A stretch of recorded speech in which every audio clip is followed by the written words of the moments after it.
now, I will just say that the people have been speculating and saying, well, why didn't Beyonce get in the middle? In my mind, Beyonce didn't get in the middle because Solange was probably attacking him over something that he knows he was dead wrong about. And therefore, sister didn't get in the middle. Some rumors in entertainment never really go away, and this is one of the biggest ones tied to the Knowles family. Can I tell you something? This is my opinion, and we can fight all day. I don't care. Beyonce is the greatest performer of all time, living or dead. Yep. For years, people have pushed the claim that Solange Knowles is not actually Beyonce's younger sister, but her daughter. I think that Jay-Z and Beyonce are master manipulators of the media. What is that? Is that a baby bump? I don't know. What the couple found most difficult to deal with, says another source, was the fact that some of the rumors were being perpetuated by people they considered friends, like talk show host Wendy Williams. The story has lingered online for so long that every time old names like Wendy Williams, Richard Lawson, alleged records, or supposed family insiders get mentioned, the whole rumor starts making noise again. And it's being alleged that then Solange said, well, why do you have to go to another party without your wife? Why can't you just go home? If you know what she was implying.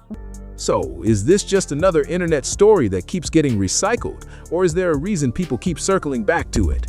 To understand why this rumor still gets attention, it helps to look at where it came from and why it never fully disappeared. This has easily become one of the most repeated rumors ever attached to the Knowles family. For years, people online have insisted that Solange is not Beyonce's sister, but her child. It's a wild theory, but there is still no verified evidence proving that claim is true. A lot of the recent chatter seems to come from the idea that the rumor started with someone who was supposedly close to Tina Knowles. That is where Wendy Williams often enters the conversation. Wendy built her name on celebrity gossip long before many stories hit the mainstream, so every time this rumor comes back around, people bring her up again. First of all, Beyonce, the most disturbing thing is I can see the differentiation between your natural hair and your ponytail. As a hair girl, full wig, you know the difference. Right about here is where the wig starts. Right about. There are also rumors tied to Tina Knowles' former husband, Richard Lawson. In online discussions, some people claim that after being around the family for years, Richard may have known private details the public never heard. Others go even further and speculate that he quietly believes Solange and Beyonce's family connection was not exactly what everyone had been told. Another detail that keeps people talking is how private Tina reportedly became about family matters after the divorce. That alone set off a lot of online discussion, even though nobody outside the family really knows what was behind those choices.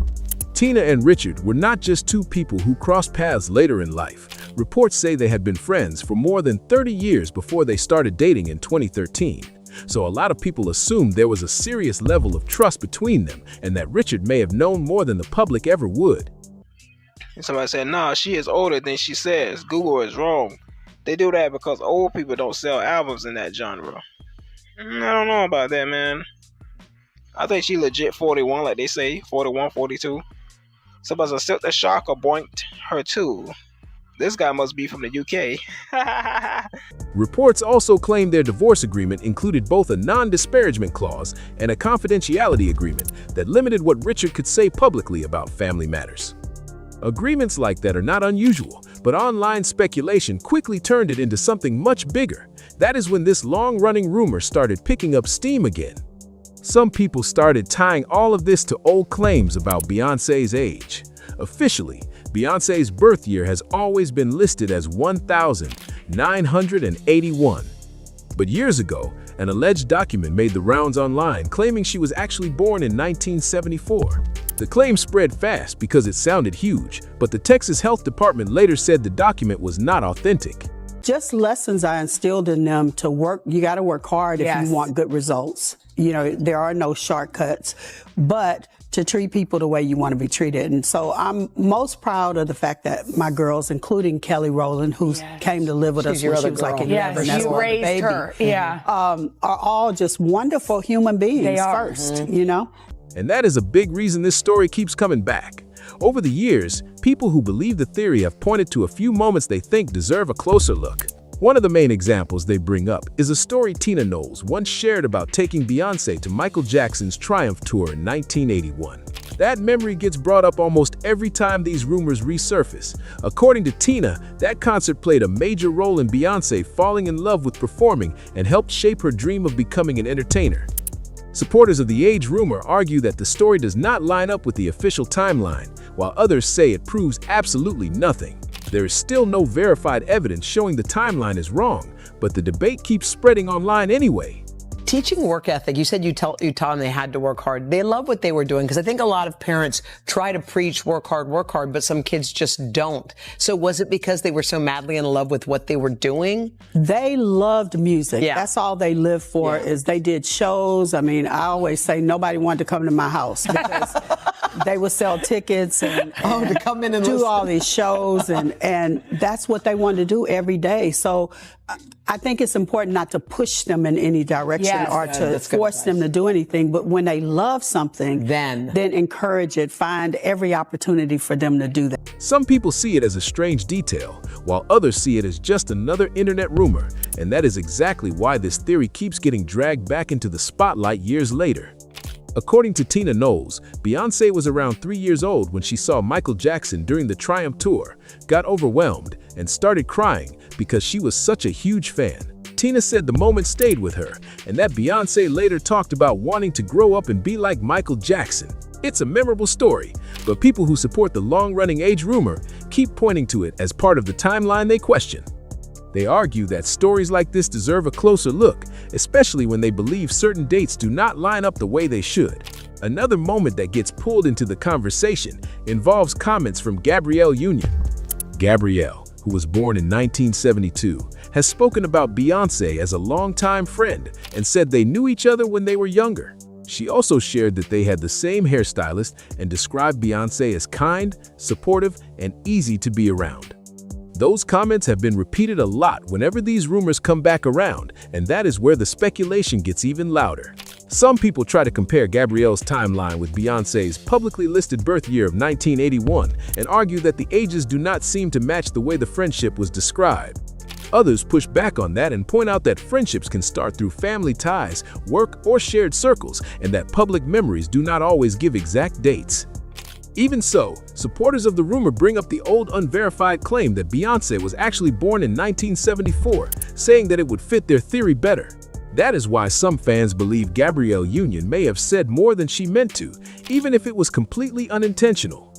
People who support the theory argue that Gabrielle knew Beyoncé before her rise to global fame and see her comments as another piece that fits the timeline they believe in. Still, those readings are based on speculation, not confirmed facts. Somebody said, nah, she is older than she says. Google is wrong. They do that because old people don't sell albums in that genre. I don't know about that, man. I think she legit 41, like they say. 41, 42. Somebody said, Silk the Shocker boinked her too. This guy must be from the UK. Somebody saying, everyone knew.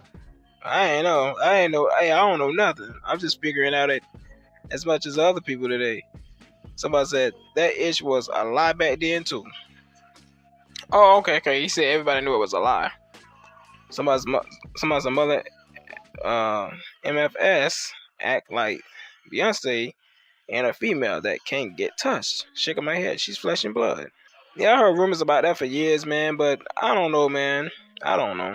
Some people also claim Beyoncé's team has always been very careful about protecting her public image.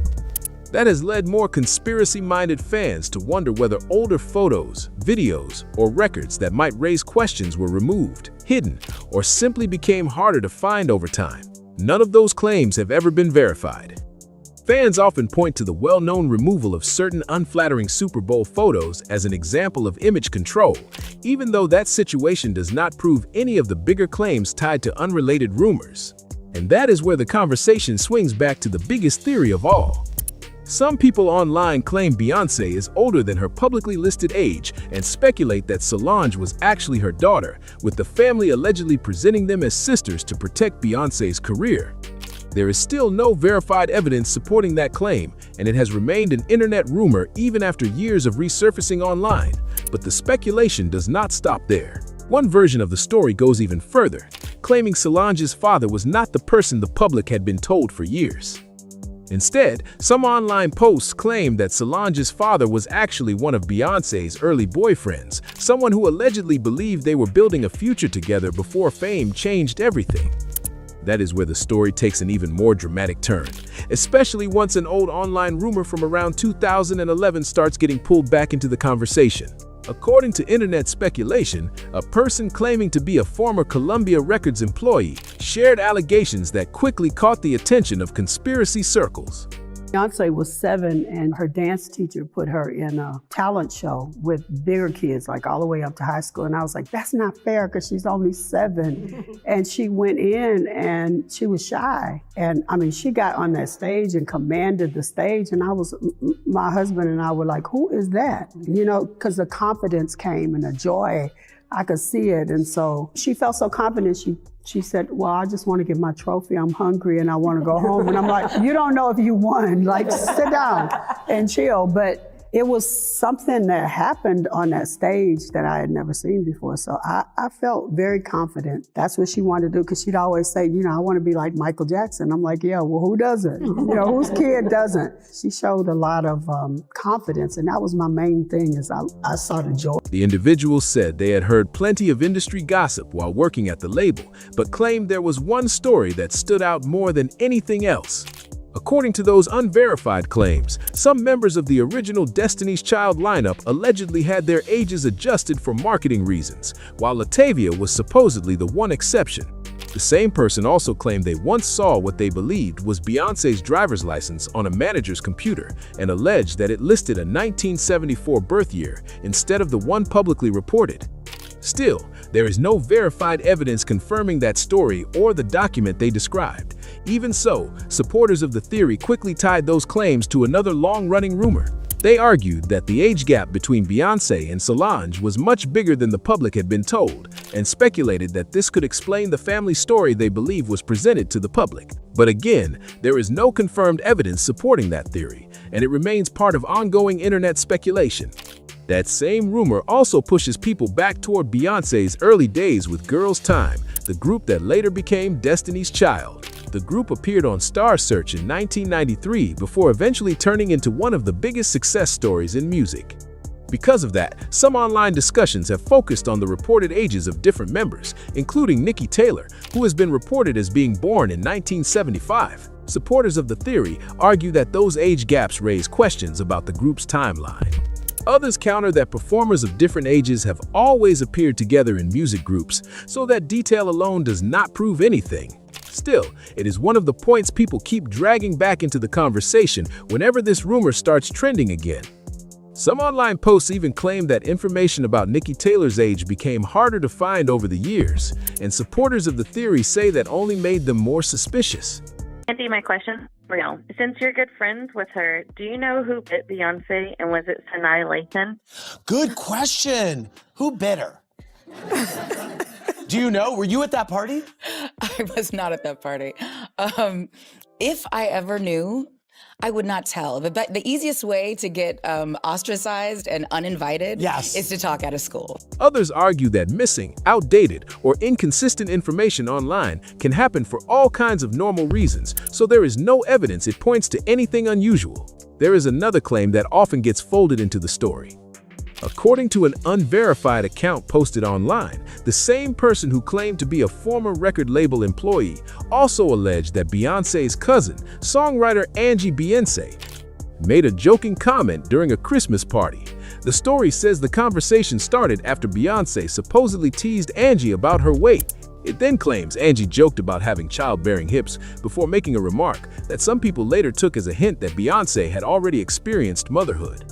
Supporters of the rumors say the comment was about Solange, but there is no verified evidence that the exchange happened or that the interpretation is true.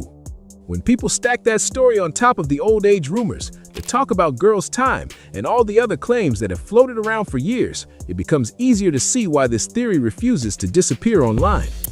Even when one part of the rumor gets challenged or falls apart, another version usually pops up and keeps the conversation moving, despite the lack of confirmed evidence. Some supporters of the theory even try to tie it to Solange's well-known experience of becoming a parent as a teenager. They speculate that if their version of events were true, the family may have dealt with a similar situation years earlier. But there is no verified evidence supporting that idea, and it remains speculation built on top of other unverified rumors. The theory also pushes some people to question the public timeline of Beyoncé and Jay-Z's relationship. Supporters argue that if the age rumors were true, the reported age difference between them would look very different. But because the claims behind that argument have never been proven, that conclusion is speculative too. One point a lot of people do agree on is that the entertainment industry has a long history of carefully shaping public image. Over the years, plenty of celebrities have faced rumors about their ages being changed to make them seem younger, more marketable, or easier to sell to the public. Stories like that have followed stars for decades, which is why some people say they do not automatically dismiss claims about Beyoncé's age when they see them online. Even with all of that, rumors by themselves are still not proof. One thing almost nobody argues with is Beyoncé's talent. You know how people, you see each other and you respect each other's music. There's always that conversation, we got to do something. Her voice, stage presence, work ethic, and level of success have made her one of the biggest names in music. Still, supporters of this long-running theory argue that if a birth year had ever been changed, it could have helped avoid certain questions during the early years of her career. There is no verified evidence that anything like that happened, but the rumor has kept spreading anyway, and the speculation does not stop with age claims. For years, online discussions have also focused on Beyoncé's personal life, her relationships, and what may have been happening behind the scenes while her father, Matthew Knowles, was managing her career. Some critics have described Matthew as someone deeply involved in shaping the public story around the group's success, while others see that as a standard part of artist management. There are also online claims that as Beyoncé became more independent and gained more control over her own career, it became harder for anyone else to shape the public conversation around her. Other rumors involve comments supposedly made by people connected to her former all-female group, with claims that Matthew preferred that setup because it helped manage personalities within the act. Those stories have never been verified, but they still circulate in fan discussions. Then the rumor mill took another turn. According to online speculation, someone allegedly made a sarcastic comment suggesting Matthew may not have known his own daughter as well as people assumed. There is no confirmed evidence behind that story either, but it has continued to resurface over the years. And now, with all of these old claims coming back around, some internet users have turned their attention to Richard Lawson again. Supporters of the theory speculate that once his marriage to Tina Knowles ended, Richard Lawson had less reason to stay quiet about family matters. This is where the online speculation gets even heavier. According to long-running rumors, the end of Tina Knowles and Richard Lawson's marriage was not just about their relationship. Some internet discussions claim Richard sometimes felt like an outsider, even after becoming part of one of entertainment's most talked-about families. None of those claims have been confirmed, but they keep resurfacing whenever this story comes back around. Some posts also allege that Richard's daughter didn't always feel fully included, and supporters of the theory use that to speculate that tension may have been building behind the scenes. There is no verified evidence supporting those claims, but they have still become part of the larger rumor surrounding the family. Did you know, while you went through several incarnations, Farrah and the other girls, being in the group, did you know that you would always want your daughter to be the breakout star? No, not really. Lies you tell. No. You got to remember that I actually came up with this strategy. Okay. That the last 3 albums of Destiny's Child, each one of the ladies had solo projects. Michelle has had 3 #1 albums, 3 consistent. Bless her heart. #1 albums. Good for her. And you can do no better than #1, yes, right? Yes. In the gospel genre. In the gospel genre. That's her belief. And Kelly and Beyonce are still very close. They're extremely close. Kelly sold 4 or 5 million records outside of America because she's done quite well outside. After the divorce, online gossip picked up fast, with some people claiming Richard was connected to stories about private family matters, even though there is no confirmation that he ever shared anything publicly. The rumors stretch in every direction. Online discussions have included claims about Tina wanting more spotlight, speculation involving Solange and Jules, theories about Beyoncé and Jay-Z's marriage, and of course, the long-running rumor questioning Beyoncé and Solange's family relationship. Wendy Williams' name keeps getting pulled into these stories too, mostly because of her long history with celebrity gossip. Long before social media became the main home for entertainment rumors, Wendy had already built a reputation for talking about stories that grabbed attention and got people asking questions. That is one reason some fans believe she may know more about this rumor than she has ever said publicly. According to online speculation, some even claim she has receipts, although no evidence has ever been presented to back that up.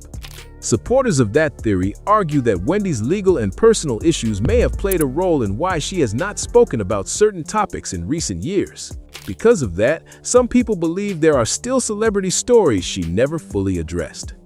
Others go a step further and speculate that if Wendy ever returns to regularly discussing entertainment news, she could revisit rumors that have followed famous families for years. But that is still just speculation, and there is no confirmation that she plans to do anything like that.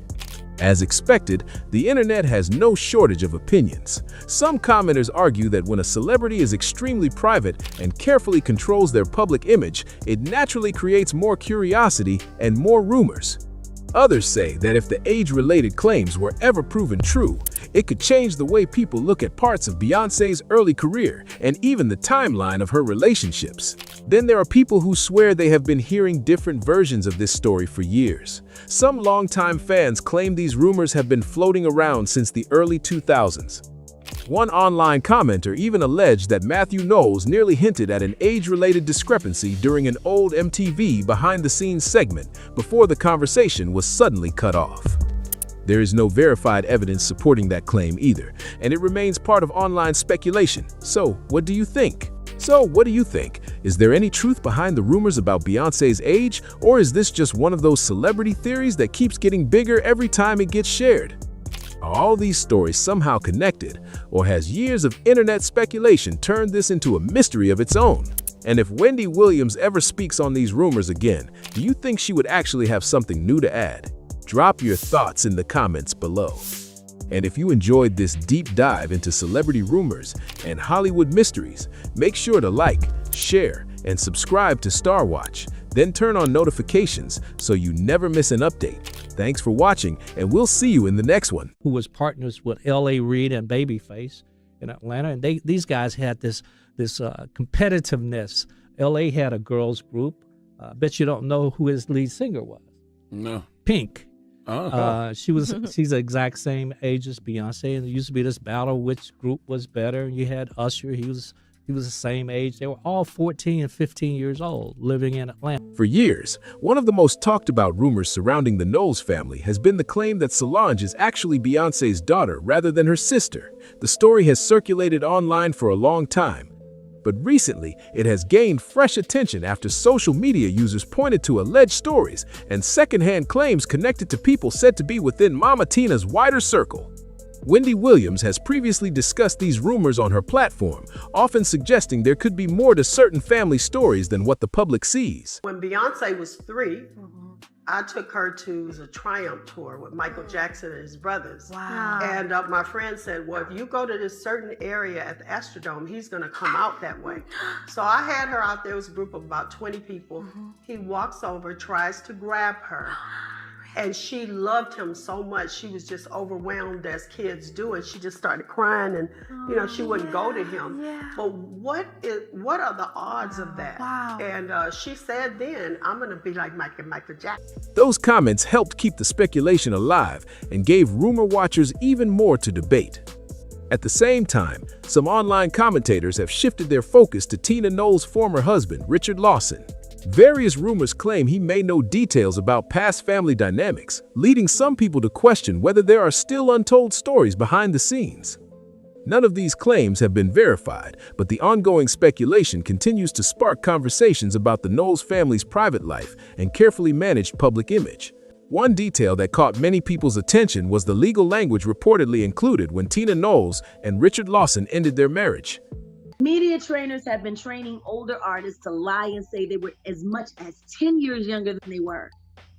It's all to sell you records, to sell you a image. Since the two had known each other for more than 3 decades before starting a relationship in 2013, many assumed there was a deep level of trust between them.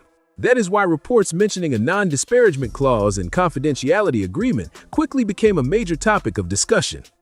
According to those reports, certain private family matters were not meant to be publicly discussed. As soon as that information surfaced, online speculation went into overdrive.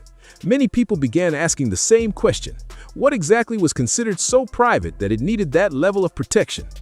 While no clear answer has ever been provided publicly, some rumor-filled discussions connected the situation to long-running theories about Beyoncé and Solange's family relationship. The speculation grew even more because of an old controversy that dates back to 2006.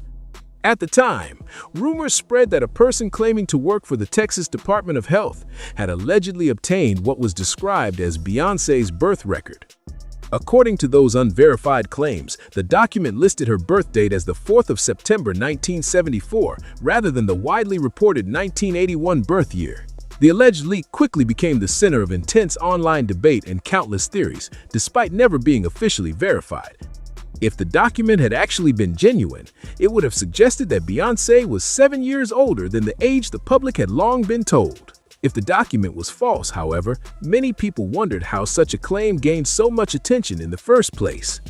As the story spread across forums, blogs, and entertainment circles, reports indicated that the Texas Department of Health initially said it could neither confirm nor deny the alleged record.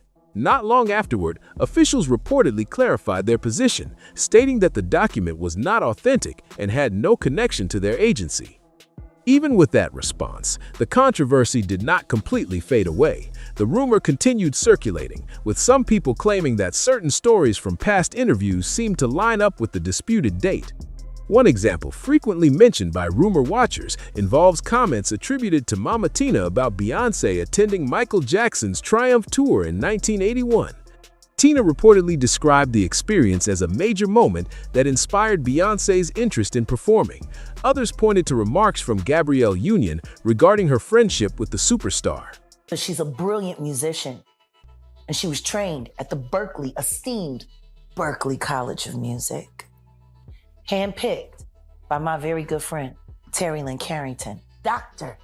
Terry Lynn Carrington, who put together Beyoncé's entire female band, which was Matthew Knowles' idea because he couldn't get Beyoncé to stop people. Guess you didn't know your daughter well enough because she just started all the girls. Gabrielle, who was born in 1972, once said, "Beyoncé and I have been friends since we were teenagers." That quote sparked further debate among people already questioning timelines, even though no evidence has confirmed the rumors. "We go to the same hairstylist now, and you know how those bonds are." That remark became another talking point among people who have followed the long-running discussion about Beyoncé's age. Even so, no verified evidence has ever confirmed the rumors connected to those claims. Gabrielle Union also spoke positively about Beyoncé, saying, "B is such a polite, nurturing person and a joy to work with. It's easy to work with her because she is a good friend of mine." Over the years, those comments have been examined repeatedly by online commentators trying to piece together different timelines. Some people have noted that, based on publicly reported birth years, Beyoncé would have been around 9 years old when Gabrielle Union was approximately 18. Because of that difference, critics of the rumors argue that friendship can develop through many circumstances and does not necessarily prove anything about either person's age. Meanwhile, supporters of the age-related speculation have offered a different perspective. They argue that if the unverified 1,974 birth year claim were true, the age gap between Beyoncé and Gabrielle would have been much smaller, making the story easier to understand in their view. Still, these theories remain based on speculation rather than confirmed facts. Those comments led some people online to question whether Gabrielle Union's remarks hinted at something beyond what was publicly known. Despite years of discussion, no verified evidence has ever supported those theories. Even so, the speculation continues to resurface whenever old interviews, photos, or public statements are revisited. At the same time, some commentators have argued that Beyoncé's team has been highly protective of her public image throughout her career. These conversations often include claims that certain aspects of her personal life have been carefully handled, although many of those claims remain unproven. Critics sometimes point to the widely discussed Super Bowl photo controversy, when several unflattering images attracted major attention online before later becoming harder to find on some websites. For some observers, that incident became another piece of a much larger puzzle. As a result, long-running rumors gained renewed attention, including one of the most controversial claims circulating online, the theory that Beyoncé is actually Solange's mother rather than her sister. According to that rumor, an alternative family narrative was supposedly created to conceal the alleged truth. However, there is no verified evidence supporting that claim, and Solange has consistently been publicly identified as Beyoncé's sister. The speculation intensified further when stories emerged alleging that a former Columbia Records employee had information about events from Beyoncé's early career, though those claims have never been independently confirmed. Those reports added even more attention to a rumor that has remained controversial for years, despite the absence of verified evidence. According to the story, a person described as a former Columbia Records employee claimed that during their time at the label, they regularly heard industry gossip, behind-the-scenes stories, and unconfirmed claims about major artists. Among the many rumors they allegedly encountered, one stood out in particular, the claim that some members of the original Destiny's Child lineup were not the ages publicly reported, with LaToya Luckett supposedly being the exception. The individual also alleged that they once saw what they believed was Beyoncé's driver's license displayed on a manager's computer screen. According to their account, the document listed a 1974 birth year rather than the age commonly reported in public records. That allegation has never been independently verified, but it became a frequently repeated point among people who questioned the official timeline. The same source went even further, claiming there was a substantial age difference between Beyoncé and Solange. They suggested that the public understanding of their family relationship did not tell the full story, though no evidence has confirmed that assertion. To support their theory, they pointed to the earliest years of Girls' Time, the group that would eventually develop into Destiny's Child, arguing that those early appearances raised additional questions in the minds of some rumor followers. Girls' Time's appearance on Star Search remains one of the most memorable moments connected to the group's early history. The young performers competed on the show in 1993, but did not win, a setback that later became a well-known chapter in the story of what would eventually become Destiny's Child. For years, people analyzing old footage and timelines have revisited that performance while discussing various rumors surrounding the group's early days. Another name that often appears in these conversations is Nikki Taylor, one of the original Girls' Time members. Some online posts have claimed that Nikki was born in 1975, leading certain commentators to compare her age with those of other performers in the group at the time. Because many of the details from that period are difficult to independently verify today, debates about the accuracy of those claims have continued for years. The former employee's story also included another piece of alleged family gossip. According to the account, a relative of Beyoncé supposedly made remarks during a holiday gathering that some people interpreted as hinting at a private family matter. The employee claimed those comments later became a topic of speculation among people who heard about them. However, no evidence has surfaced to confirm that version of events, and the story remains based entirely on secondhand accounts. Supporters of these theories often argue that, if the rumors were true, certain moments in the family's history might be viewed differently. Critics, on the other hand, point out that the claims rely heavily on speculation, assumptions, and unverified stories rather than documented facts. That ongoing clash between rumor and evidence is one reason these discussions continue to attract attention years later. It is important to remember that these claims remain speculative and have never been verified. Even so, discussions about the age rumors often expand into other areas of Beyoncé's life, including her relationship with Jay-Z. Supporters of the alternate timeline theory sometimes argue that a different birth year would change how people interpret the age difference between the two stars when their relationship began. Whether that argument is convincing is heavily debated, but it has remained part of the larger conversation for years. People who follow entertainment history frequently note that age-related rumors are not unique to one celebrity. Throughout the industry's history, there have been stories about performers adjusting or emphasizing certain details about themselves for branding, marketing, or career reasons. Because of those past examples, some commentators believe similar situations could be possible elsewhere in entertainment. However, no credible evidence has ever demonstrated that such a strategy was used in Beyoncé's case.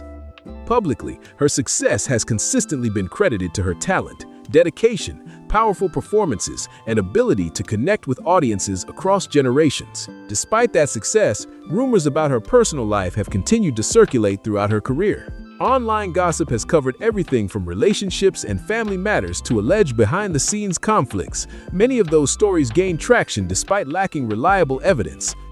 In recent years, attention has increasingly shifted toward Tina Knowles and her former husband, Richard Lawson, as some rumor-focused commentators search for new angles connected to long-standing theories about the Knowles family. Following Tina Knowles and Richard Lawson's split, online speculation quickly began filling in the gaps left by the lack of public details. Various rumors have suggested there may have been tensions within the family before the marriage ended, with some stories pointing to disagreements or personal conflicts behind the scenes. However, the specifics of their relationship remain private, and none of those claims have been publicly verified. The speculation grew even further when some commentators alleged that Richard may have held unfavorable views about certain family dynamics after the divorce.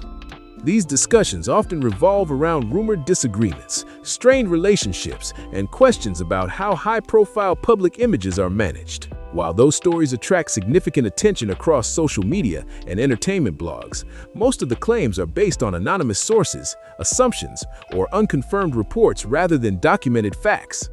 Another factor keeping these rumors alive is the belief among some fans that Wendy Williams may have heard similar stories during her decades in radio and entertainment media. Because Wendy built a reputation for discussing celebrity gossip and industry chatter, some online commentators have speculated that she may have been aware of rumors involving Beyoncé and her family long before they gained wider attention. Still, there is no public evidence showing that Wendy possesses verified information supporting any of these claims. Even so, some rumor-focused accounts continue to speculate that if she ever chooses to speak extensively about past celebrity stories again, it could spark a fresh wave of debate and renewed interest in these long-running theories. For now, all of these claims remain unconfirmed, and public reactions continue to be divided. Some people believe that when major celebrities keep their personal lives highly private, it naturally sparks curiosity and invites endless speculation. Others argue that choosing privacy should not be viewed as proof that someone is concealing a secret. Much of the online discussion centers on questions involving timelines, ages, and family relationships. Some observers say they would welcome clear answers that could finally put years of rumors to rest.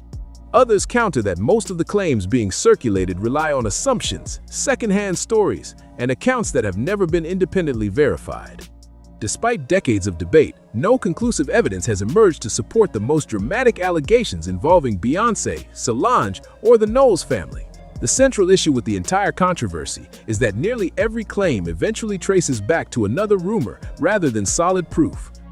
Over the years, people have examined old interviews, searched for documents, and analyzed archival footage in hopes of finding a definitive answer. Yet despite the constant theories and renewed waves of speculation, none of the major allegations have been substantiated by verified evidence. The mystery continues to generate discussion, but the facts publicly available have not confirmed the rumors. That reality has not stopped online sleuths from continuing their search for answers. Some revisit old family interviews and public appearances, looking for details they believe were overlooked. Others spend time comparing timelines, searching for inconsistencies they think deserve closer examination. There are also those who place significant attention on stories attributed to former industry insiders, arguing that certain claims warrant a deeper look. As a result, the controversy keeps resurfacing, drawing in a new wave of discussions every few years. What makes the debate so persistent is how sharply divided opinions remain. One group believes there may be aspects of the story that have never been fully explained to the public. Another group argues that the rumors have endured simply because Beyoncé is one of the most recognizable figures in entertainment, and any mystery connected to her is almost guaranteed to attract attention. For now, the situation remains unresolved. Unless independently verified evidence emerges, the questions surrounding Beyoncé, Solange, and the Knowles family will likely remain topics of speculation rather than established fact. Yet, with social media constantly reviving old interviews, forgotten claims, and long-running theories, this decades-old controversy continues to find its way back into public conversation. When everything is taken into account, this remains one of the most persistent celebrity rumors on the internet. From questions about Beyoncé's age to the long-running speculation surrounding her relationship with Solange, these theories have managed to stay in public conversation for years. Even though no verified evidence has confirmed the biggest claims, few celebrity stories have generated this level of debate for such a long period of time. Part of what keeps people interested is the sheer number of stories attached to the rumor. Over the years, old interviews, resurfaced video clips, alleged insider accounts, and social media discussions have all been woven into the narrative. Just when it seems like the topic has finally faded away, a new post, a forgotten interview, or another theory brings the conversation right back into the spotlight. At the same time, critics of the rumors argue that the story has survived largely because Beyoncé is one of the most famous entertainers in the world. They point out that global celebrities often become the subject of endless speculation, especially when private family matters are involved. Supporters of the theory see things differently, believing there are still unanswered questions worth discussing. As of today, however, the publicly known account remains unchanged, and none of the major allegations covered in this video have been conclusively proven. The debate continues, but the claims remain unverified. Now we want to hear from you. Do you think there is more to this story, or have these rumors grown far beyond the available facts? Share your thoughts in the comments below and join the discussion. If you enjoyed this video, be sure to like, subscribe, and turn on notifications so you never miss an update from Star Watch. Also, share this video with friends who love celebrity news, entertainment mysteries, and behind-the-scenes stories. Your support helps the channel grow and allows us to keep bringing you the biggest trending topics and viral discussions. Thanks for watching Star Watch, and we'll see you in the next video. I don't ever want to get to a place where I can sit and be comfortable spewing. Oprah sheds tears for Wendy Williams. They meant to say Gail. But like, I thought that this was a joke myself. I'm like, nobody needs to shed tears for me. I got this on lock. Okay. It's like how when R. Kelly got interviewed. Everyone's gonna want to talk to Bill Cosby just to get his side of the story. I believe Oprah's the only one who would stoop to that level. Yeah. You never know, man. It's thirsty out here in these streets, and also too, like For years, Wendy Williams built her reputation by saying the things other daytime hosts usually wouldn't touch. Celebrity friendships, private feuds, uncomfortable rumors, and powerful names were all fair game on her show. That fearless style made Wendy famous, but it also meant she occasionally found herself discussing some of the biggest figures in entertainment. Now, old moments involving Oprah Winfrey are being pulled back into the spotlight, while Taraji P. Henson's name has unexpectedly become part of the wider online conversation. The latest chatter centers on what was allegedly happening behind the scenes as Wendy disappeared from daytime television during a period of serious health challenges. Some online commentators have speculated that Oprah may have preferred Sherri Shepherd as someone who could eventually step into Wendy's daytime space before the full extent of Wendy's situation became public knowledge. There is currently no verified evidence proving that Oprah secretly arranged Wendy's exit or controlled who would replace her, so those claims need to stay exactly where they belong. In the category of online speculation, still, the theory has gained attention because Wendy and Oprah already had a complicated history in the public eye. And that history goes back much further than Wendy leaving television. Wendy had never built her career around protecting celebrities from uncomfortable conversations.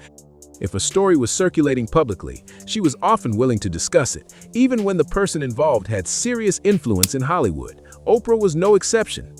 Wendy repeatedly brought Oprah into discussions on her show and addressed topics that many mainstream hosts probably would have handled much more carefully. At different points, Wendy discussed public speculation surrounding Oprah's extremely close friendship with Gayle King.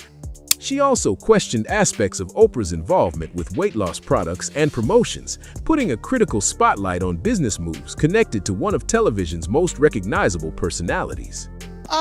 My show, Oprah was a fabulous woman when she was on network TV, and Oprah did a lot of, Oprah's show was just a different vibe than mine. I don't intend on turning my show into the Oprah show. I intend on doing my hot topics. I want to giggle and wiggle, and I still want to be a fabulous oasis for people to come once a day for an hour and have a good time, and then we all go home. Yeah. I don't have a lot of kumbaya moments. I enjoyed them on Oprah, but I'm not, you know, I have to do a show that's true to my personality, and my personality is responsible, reliable, and accountable. You know, I will be 47 this month, so you know what I want you to do when you turn on the Wendy show is know that you know you can take an oasis from your own problems. Because when I do my show, it's taking an oasis from my own life. You know, so no, I am not the void of Oprah.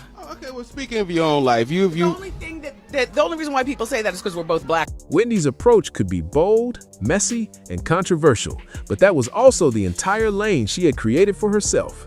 She wasn't approaching these stories like a traditional journalist delivering a formal investigation. She was a daytime personality, reacting to celebrity news, rumors, and public conversations in the style her audience expected. But one of the biggest points of tension came from another major Hollywood controversy, Monique's very public dispute with Oprah. When Monique began speaking openly about her experiences and frustrations with powerful entertainment figures, Wendy publicly showed support for her.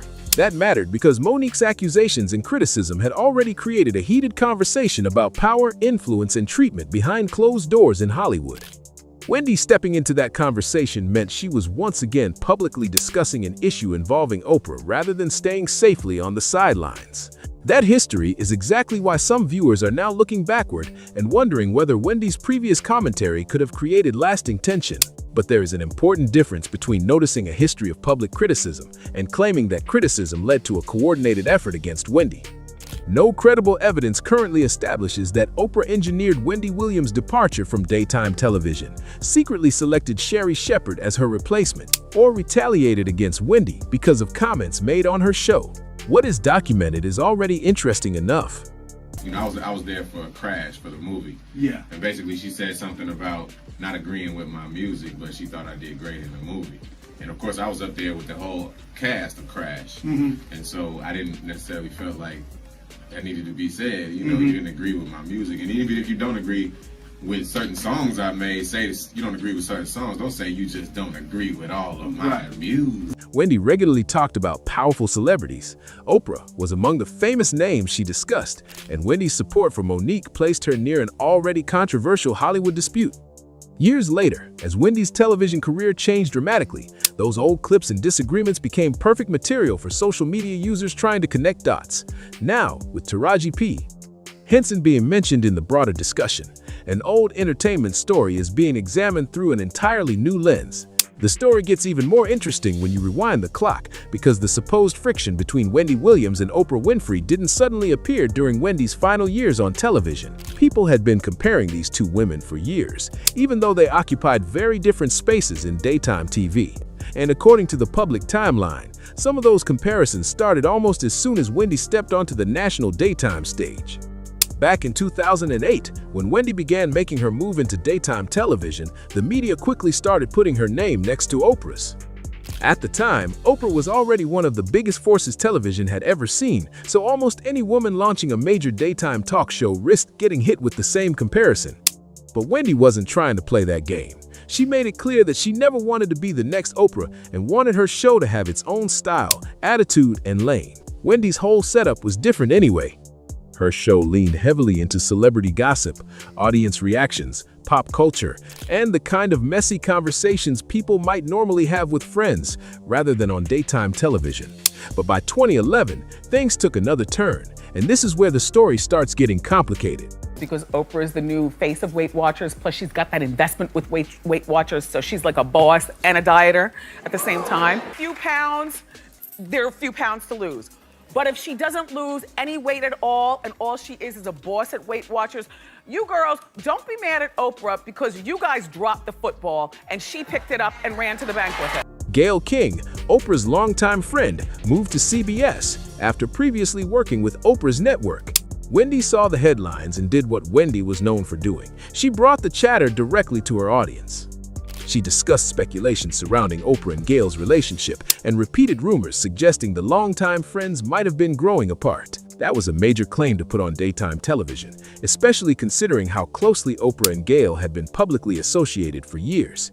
Still, there was no solid evidence proving that their friendship was falling apart. Wendy was discussing speculation circulating at the time, not presenting a confirmed private account from either woman. Even so, once Wendy put the rumors in front of her audience, the conversation became much louder.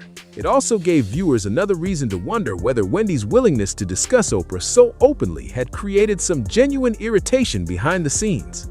And then came an even stranger part of the story. Reports and online discussions began circulating about an alleged letter that Oprah supposedly sent to Wendy. According to versions of the story repeated over the years, the message allegedly ended with the words, "Stay black." That reported phrase immediately raised eyebrows because people couldn't agree on what it was supposed to mean. Some interpreted it as a subtle jab, while others questioned whether the alleged exchange happened in the way it was being described at all. That distinction matters because the supposed letter has never become solid proof of some secret feud. It remains part of the larger collection of disputed stories attached to Wendy and Oprah's relationship.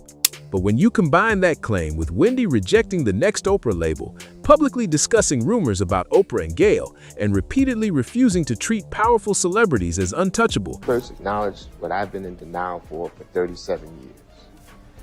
And that is, I did assault and inappropriately touch my sister in manners that were not comfortable for her. And for that, I apologize. Brother ever apologized to you? The apology that I got from my brother is, if you think I did something wrong, then I'm sorry.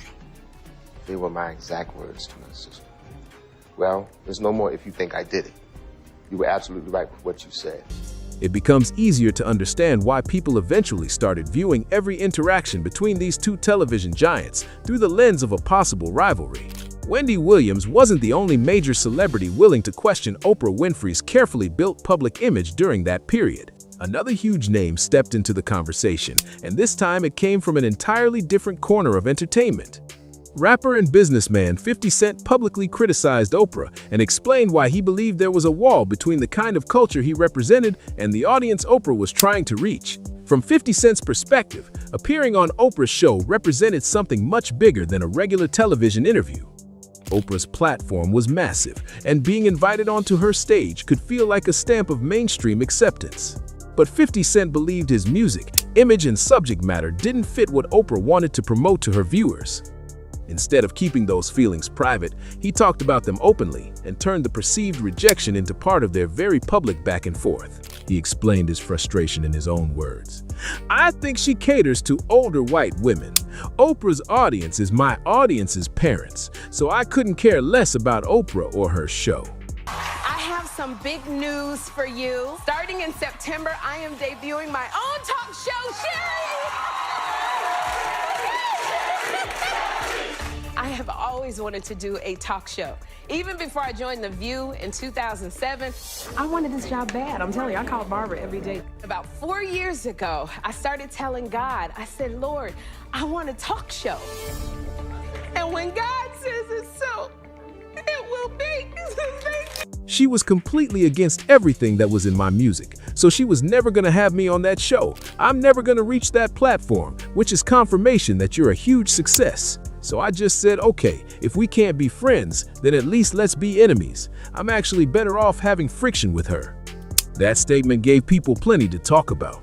Rather than simply saying Oprah didn't like his music, 50 Cent framed the situation as a bigger clash over audiences, culture, and who was considered acceptable for mainstream daytime television. His comments also showed that he understood exactly how powerful Oprah's platform was. Even while criticizing her, he acknowledged that appearing on her show could represent a major level of success. The situation added another layer to the growing public debate around Oprah's influence in entertainment. Reports and commentary at the time suggested that 50 Cent's willingness to challenge her encouraged more discussion from people who had their own opinions or experiences involving Oprah. That doesn't prove every criticism that followed was accurate, and it certainly doesn't establish some coordinated campaign against her. But it did show something important. Even someone with Oprah's enormous status wasn't completely protected from public pushback. And that made the atmosphere around her much more complicated. Wendy was questioning celebrity stories from the daytime television side, while 50 Cent was challenging Oprah from the music world. These weren't identical disputes, but together they helped create a wider conversation about Oprah's enormous influence, the image connected to her brand, and what happened when famous people decided they were no longer interested in keeping their disagreements behind closed doors. You are certainly delivering a lot of people, and Sherry, I would cry with you, but my lashes got to get me through. I know, girl. I got the long ones on too. I can't lose these lashes. I can't lose this face. I'll never forget your interview with Oprah Winfrey, who opened the door for you, for me. You brought something out of Oprah that I had never seen before. She was laughing, she was light, and you could tell that she understood that you knew and know who you are. And that's something I haven't seen before or since, so I want to make sure I give you your flowers. Do you have any other dream guests, Sherry, out there? You make me cry. It's the truth, Sherry. You are that girl, and I want you to know that because I've been watching and studying Oprah since I was 9 years old. And for the first time in my life, I went, whoa. She went from being idol to auntie, friend, bestie, and it was because of you. By this point, the criticism surrounding Oprah wasn't coming from just one corner of the entertainment world. Wendy Williams had her opinions, 50 Cent had already made his frustrations public, and then Ludacris added another uncomfortable chapter to the conversation. The rapper and actor accused Oprah of treating him unfairly during an appearance connected to the promotion of the movie Crash.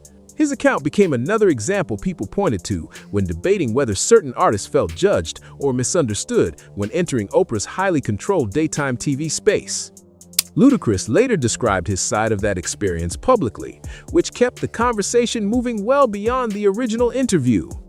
Of course, one celebrity's negative experience doesn't automatically prove a larger pattern, and Oprah has had successful interviews with countless entertainers throughout her career. But when several famous people are publicly expressing criticism around the same general era, viewers are naturally going to start comparing their stories.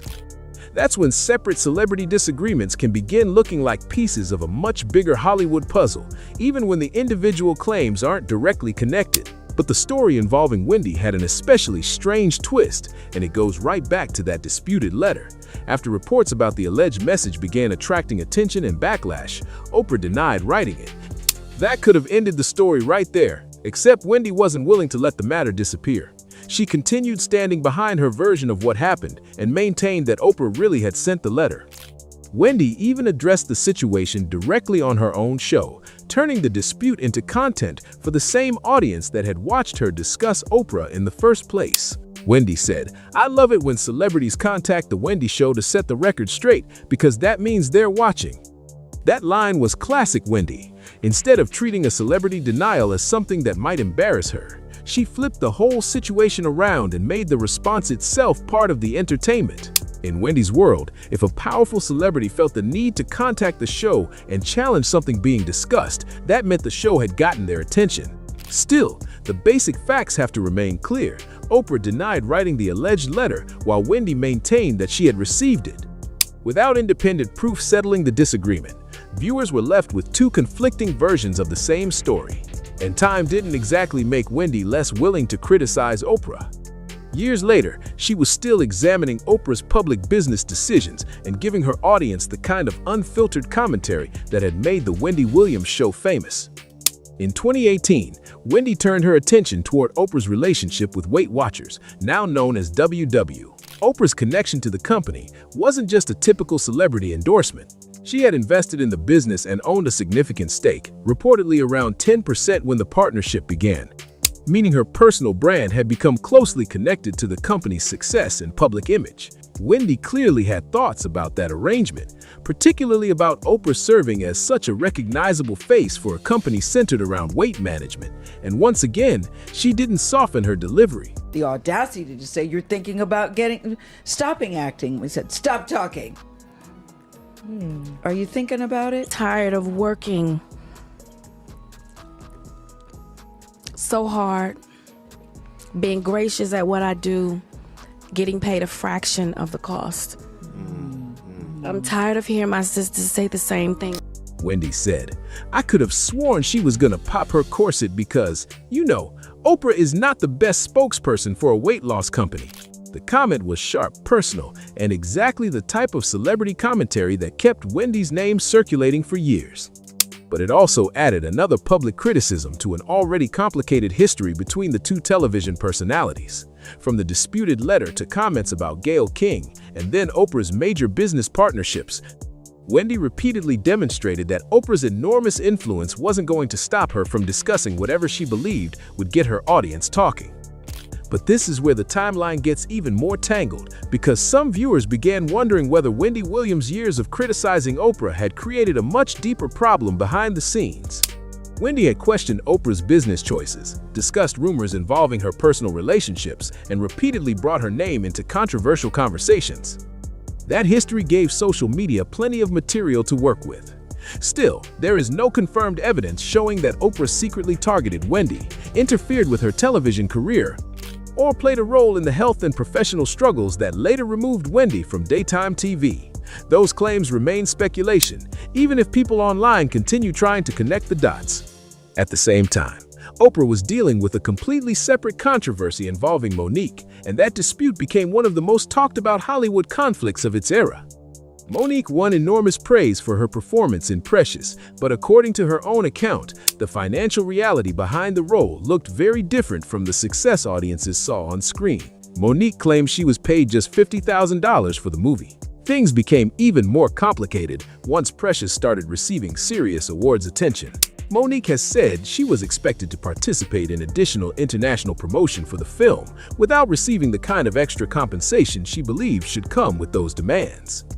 She specifically criticized powerful figures connected to the project, including Oprah and Tyler Perry, while explaining why she refused to keep promoting the movie under circumstances she considered unfair. From Monique's perspective, saying no came with an enormous price. She later alleged that influential people in Hollywood damaged her reputation and career opportunities, leaving her feeling blacklisted within the industry. That accusation became a major story because Monique wasn't talking about a small disagreement with the studio. She was publicly challenging some extremely powerful names in entertainment and arguing that her refusal to play by Hollywood's rules had consequences. But the conflict between Monique and Oprah became much more personal when family entered the picture.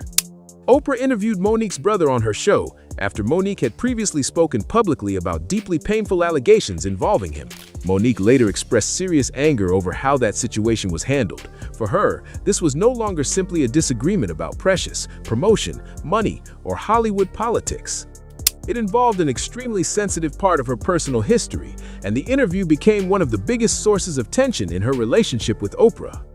That controversy also changed how some viewers looked at other celebrities who publicly supported Monique, and this is where Wendy Williams gets pulled deeper into the story. Wendy was willing to discuss Monique's complaints publicly rather than simply avoiding a dispute involving such powerful Hollywood figures. Over time, rumors began claiming that Wendy's willingness to support Monique contributed to a serious deterioration in Wendy and Oprah's already complicated relationship. Considering Wendy's earlier commentary about Oprah, it wasn't difficult for online audiences to build a much larger theory around that moment. But the difference between a theory and evidence matters here. There is no verified proof that Wendy's support for Monique caused Oprah to retaliate against Wendy or interfere with her career.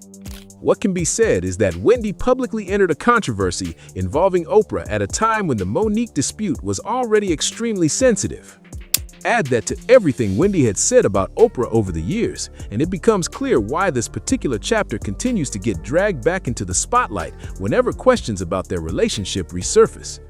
Then Wendy's own career took a rough turn, as her health problems became more serious and she stepped away from her daytime show. Sherri Shepherd eventually took over the time slot with her own program.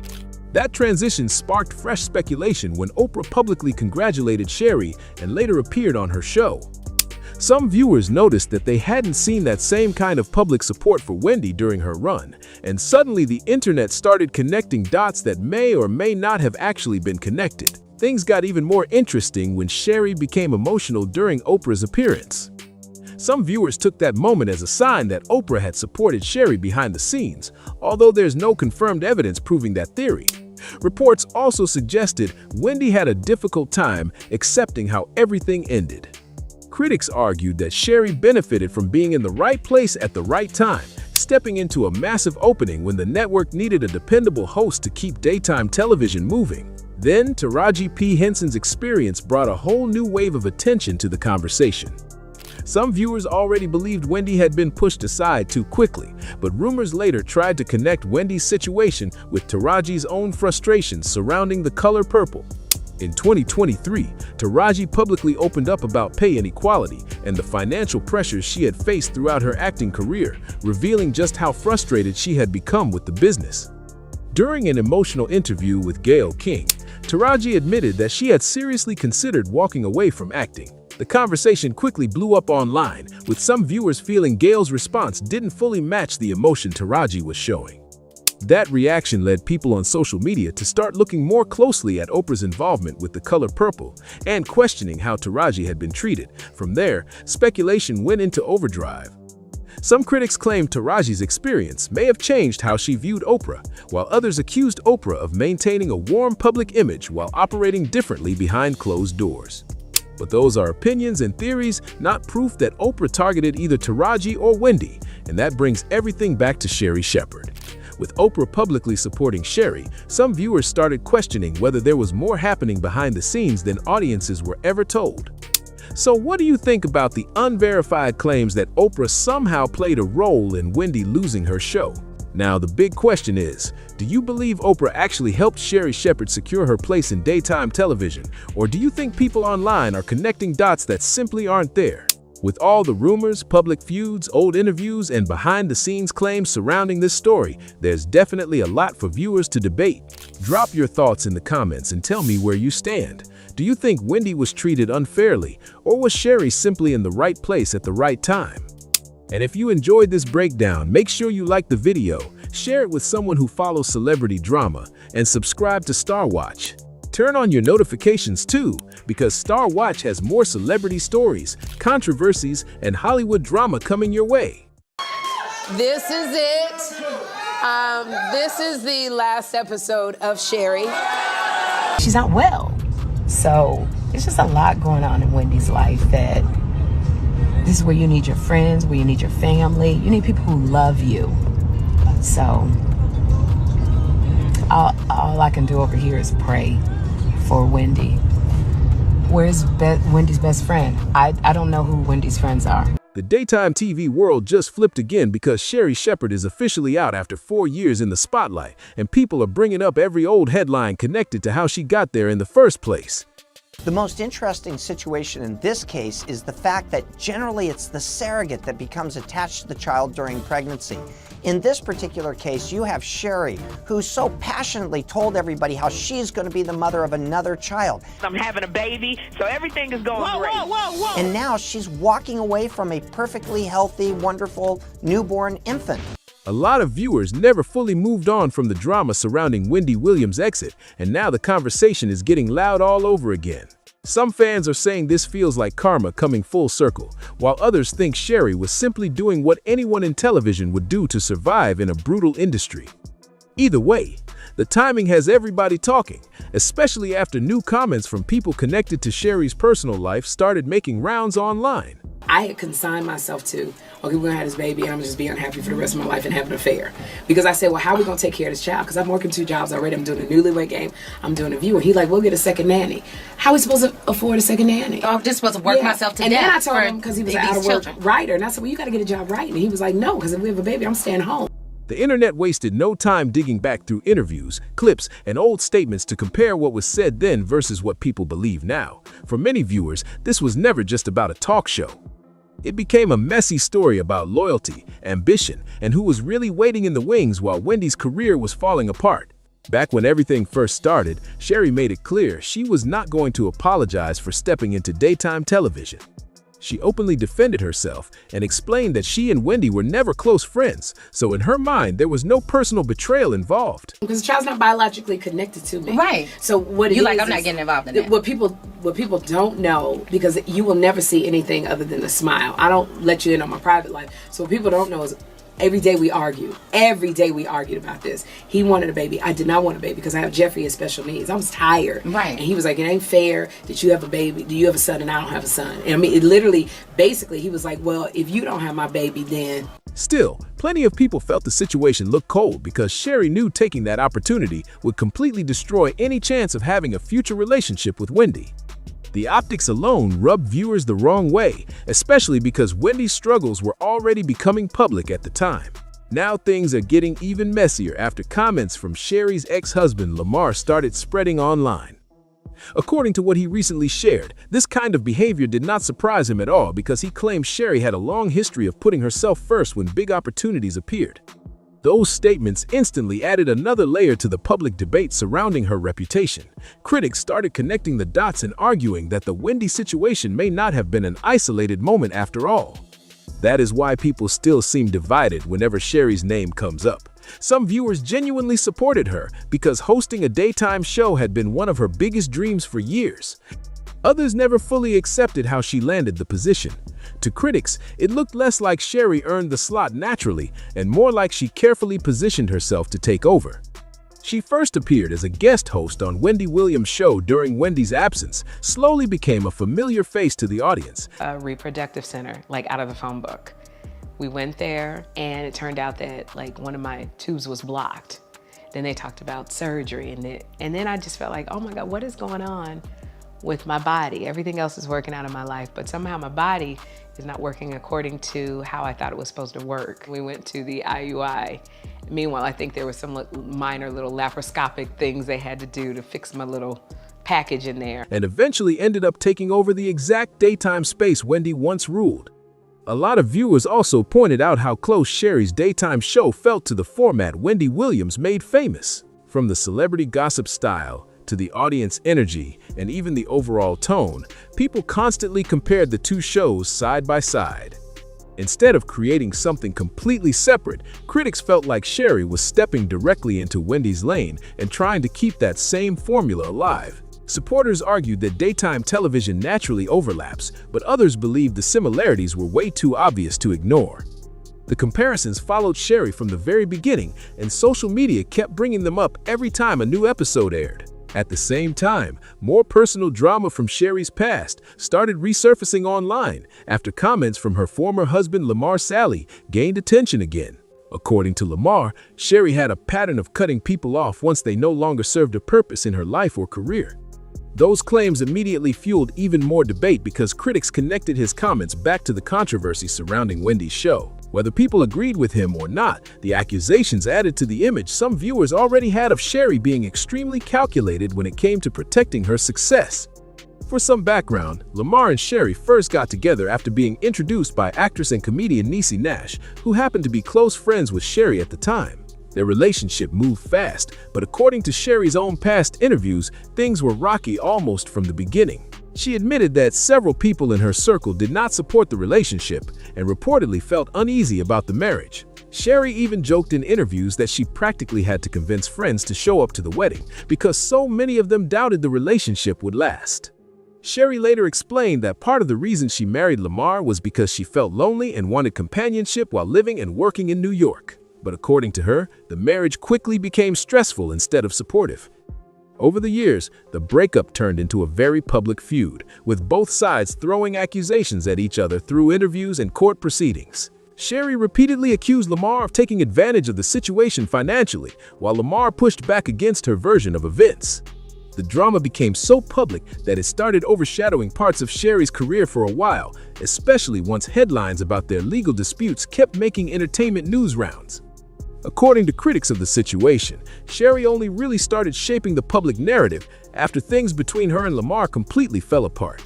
They believe she worked hard to win public sympathy and keep the media focused on her side of the story.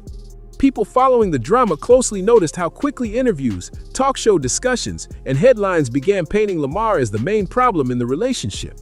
Supporters of Lamar argued there was much more happening behind the scenes than what audiences were hearing publicly, and they felt Sherry was trying to stay ahead of the backlash before his side gained traction. What made the situation even more complicated was how their relationship reportedly developed in the first place. After meeting, Sherry strongly pushed for marriage and seemed confident about the kind of partner Lamar would be in her life. At the time, Lamar had built a strong connection with Sherry's son Jeffrey, which made things easier for their family dynamic. He was also available to support Sherry's demanding work schedule, especially since she regularly traveled back and forth between Los Angeles and New York for television projects and appearances. People close to the situation claimed Sherry appreciated having someone dependable at home who could handle responsibilities whenever her career became hectic. Some reports suggested that Sherry valued stability after the painful experiences from her first marriage to Jeff Tarpley. Their relationship reportedly ended after serious trust issues, including allegations of infidelity that became deeply personal and embarrassing publicly. After going through that situation, many people believe Sherry wanted a partner who would stay close to home and fully support her lifestyle and career ambitions. According to Lamar, that role fit him perfectly during their marriage because he was always available whenever she needed help or support. Lamar also claimed that throughout their relationship, Sherry was very open about wanting another child. Sherry herself had previously spoken publicly about her emotional struggles with fertility and how difficult that experience had been for her over the years. She discussed regrets about past personal decisions and explained how those experiences later affected her ability to conceive naturally. Those deeply personal conversations became part of her public story long before the marriage drama exploded into headlines, which is why the topic resurfaced once their relationship started unraveling in public. Sherry and Lamar eventually decided to move forward with IVF after struggling to conceive naturally, but according to reports, they ran into more complications during the process. After learning that Sherry's eggs were not viable, the couple reportedly chose surrogacy as another path toward having a child together. At the time, Sherry openly spoke about the journey in interviews and media appearances, sharing details about how emotional and stressful the experience had been for both of them. Because of those public comments, people later revisited many of her old statements once the relationship drama escalated. One moment that especially caught attention online was the way Sherry described the process of selecting a surrogate. Critics felt some of her comments sounded unusually detached and clinical, which sparked debate across social media. During one interview, Sherry reportedly said, "We found a drama-free uterus. We found a girl that didn't have any drama in her life." She also explained, "We're putting in our egg and Sal's sperm, and we'll let you know how it progresses." Those remarks later resurfaced online, with some viewers calling them awkward and insensitive, while others defended her by saying she was simply trying to joke about an emotional situation. Sherry continued speaking publicly about wanting another child, despite concerns about her age and busy career. In another comment that made headlines, she joked, "I don't know how we're going to have this baby because I'm in my 40s and I can't even remember my first son's name. But I'm going to have another baby because I'm feeling good." The comments were meant humorously at the time, but they took on a very different tone once the legal and personal fallout between her and Lamar became public. What made the entire situation even more controversial was the fact that Sherry had reportedly been deeply involved throughout every stage of the surrogacy process. Reports stated she participated in the planning, legal arrangements, medical decisions, and financial side of the pregnancy journey from the very beginning. Because she had signed legal paperwork and allegedly approved each major step, critics later questioned how the situation unraveled so dramatically afterward. Supporters of Lamar argued this showed the process was originally a shared decision, while Sherry later maintained that circumstances changed in ways she had not expected. Things reportedly took a serious turn once the surrogate pregnancy reached around 20 weeks. Around that time, Sherry and Lamar's marriage was already falling apart behind the scenes, and the tension between them became impossible to hide. According to reports connected to the case, their personal disputes quickly spilled into disagreements over finances, parenting plans, and legal responsibilities tied to the surrogacy arrangement. What had once been presented publicly as a happy journey toward expanding their family suddenly became part of a very public legal battle. Critics of Sherry argued that after the relationship deteriorated, she attempted to distance herself from both the marriage and the surrogacy process entirely. They believed she no longer wanted to remain connected to Lamar and tried to legally separate herself from the agreements that had already been made earlier in the pregnancy. Supporters of Sherry, however, claimed the situation was far more complicated emotionally and legally than people online made it seem. The court proceedings attracted major media attention because they involved questions about parental responsibility, surrogacy agreements, and celebrity influence. Eventually, the legal system ruled that the agreements surrounding the surrogacy could not simply be dismissed after the relationship ended. Reports from the case stated that the court held Sherry financially responsible despite her objections. The ruling became a major entertainment headline because many people were shocked by how public and intense the dispute had become.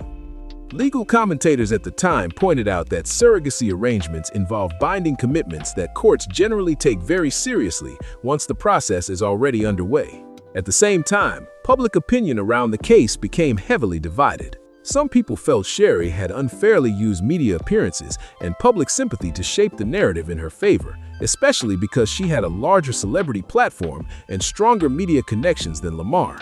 Others believed she was being unfairly attacked during an already painful breakup. Either way, the situation damaged her public image for many viewers, and critics continued accusing her of trying to distance herself from responsibilities once the relationship collapsed. The controversy followed her for years afterward and remains one of the most debated chapters of her personal life. With how polished Sherry's public image has always been, a lot of critics feel she has managed to avoid the same level of backlash that other celebrities would have faced in similar situations. People online often point to the contrast between her cheerful television personality and the serious accusations tied to her past relationships and public feuds. To some viewers, the way things played out with Lamar, the child involved in the legal dispute, and even the Wendy Williams situation painted a completely different picture from the upbeat image she presents on camera. That disconnect is exactly why debates around Sherry continue years later, especially as more old interviews and court details keep resurfacing online. Even now, Lamar reportedly still believes he was treated unfairly throughout the entire ordeal. According to sources and past statements connected to him, he has accused Sherry of being very different behind closed doors than she appears publicly. He allegedly described her as someone who knows how to appear friendly and relatable while quietly making moves that benefit her career and personal goals. Critics tying this back to Wendy Williams believe the daytime television situation only strengthened those opinions, and some viewers now say they are starting to notice patterns they ignored before. Social media has definitely added more fuel to the conversation. Some users have posted harsh reactions like, "Saw her husband didn't want her and tried to pull the fetus deletus." Wanted no parts with the surrogate. Others question why certain celebrities seem to escape major backlash while public outrage hits other people much faster over smaller controversies. At the same time, supporters of Sherry argue that internet commentary often oversimplifies complicated legal and personal situations without knowing every detail behind the scenes. Still, the criticism has never fully disappeared, and every new headline seems to bring the entire controversy back into public discussion again. What do you think about everything surrounding Sherry, Lamar, and the Wendy drama? Do you think the criticism is fair, or do you believe people have been too hard on her over the years? Drop your thoughts in the comments below, and if you enjoyed this breakdown, make sure to like, subscribe, and turn on notifications for more celebrity tea right here on Star Watch. Is a horrible person to me. You know what I'm saying? You know, it's the way he moves with other people. You know what I'm saying? And what's going on with these other people at my apartment in Miami? What are you doing? Oh, you spent on what? And what is going on at Wells Fargo? Had me over to the house of where these perpetrators in this ring kind of basically started.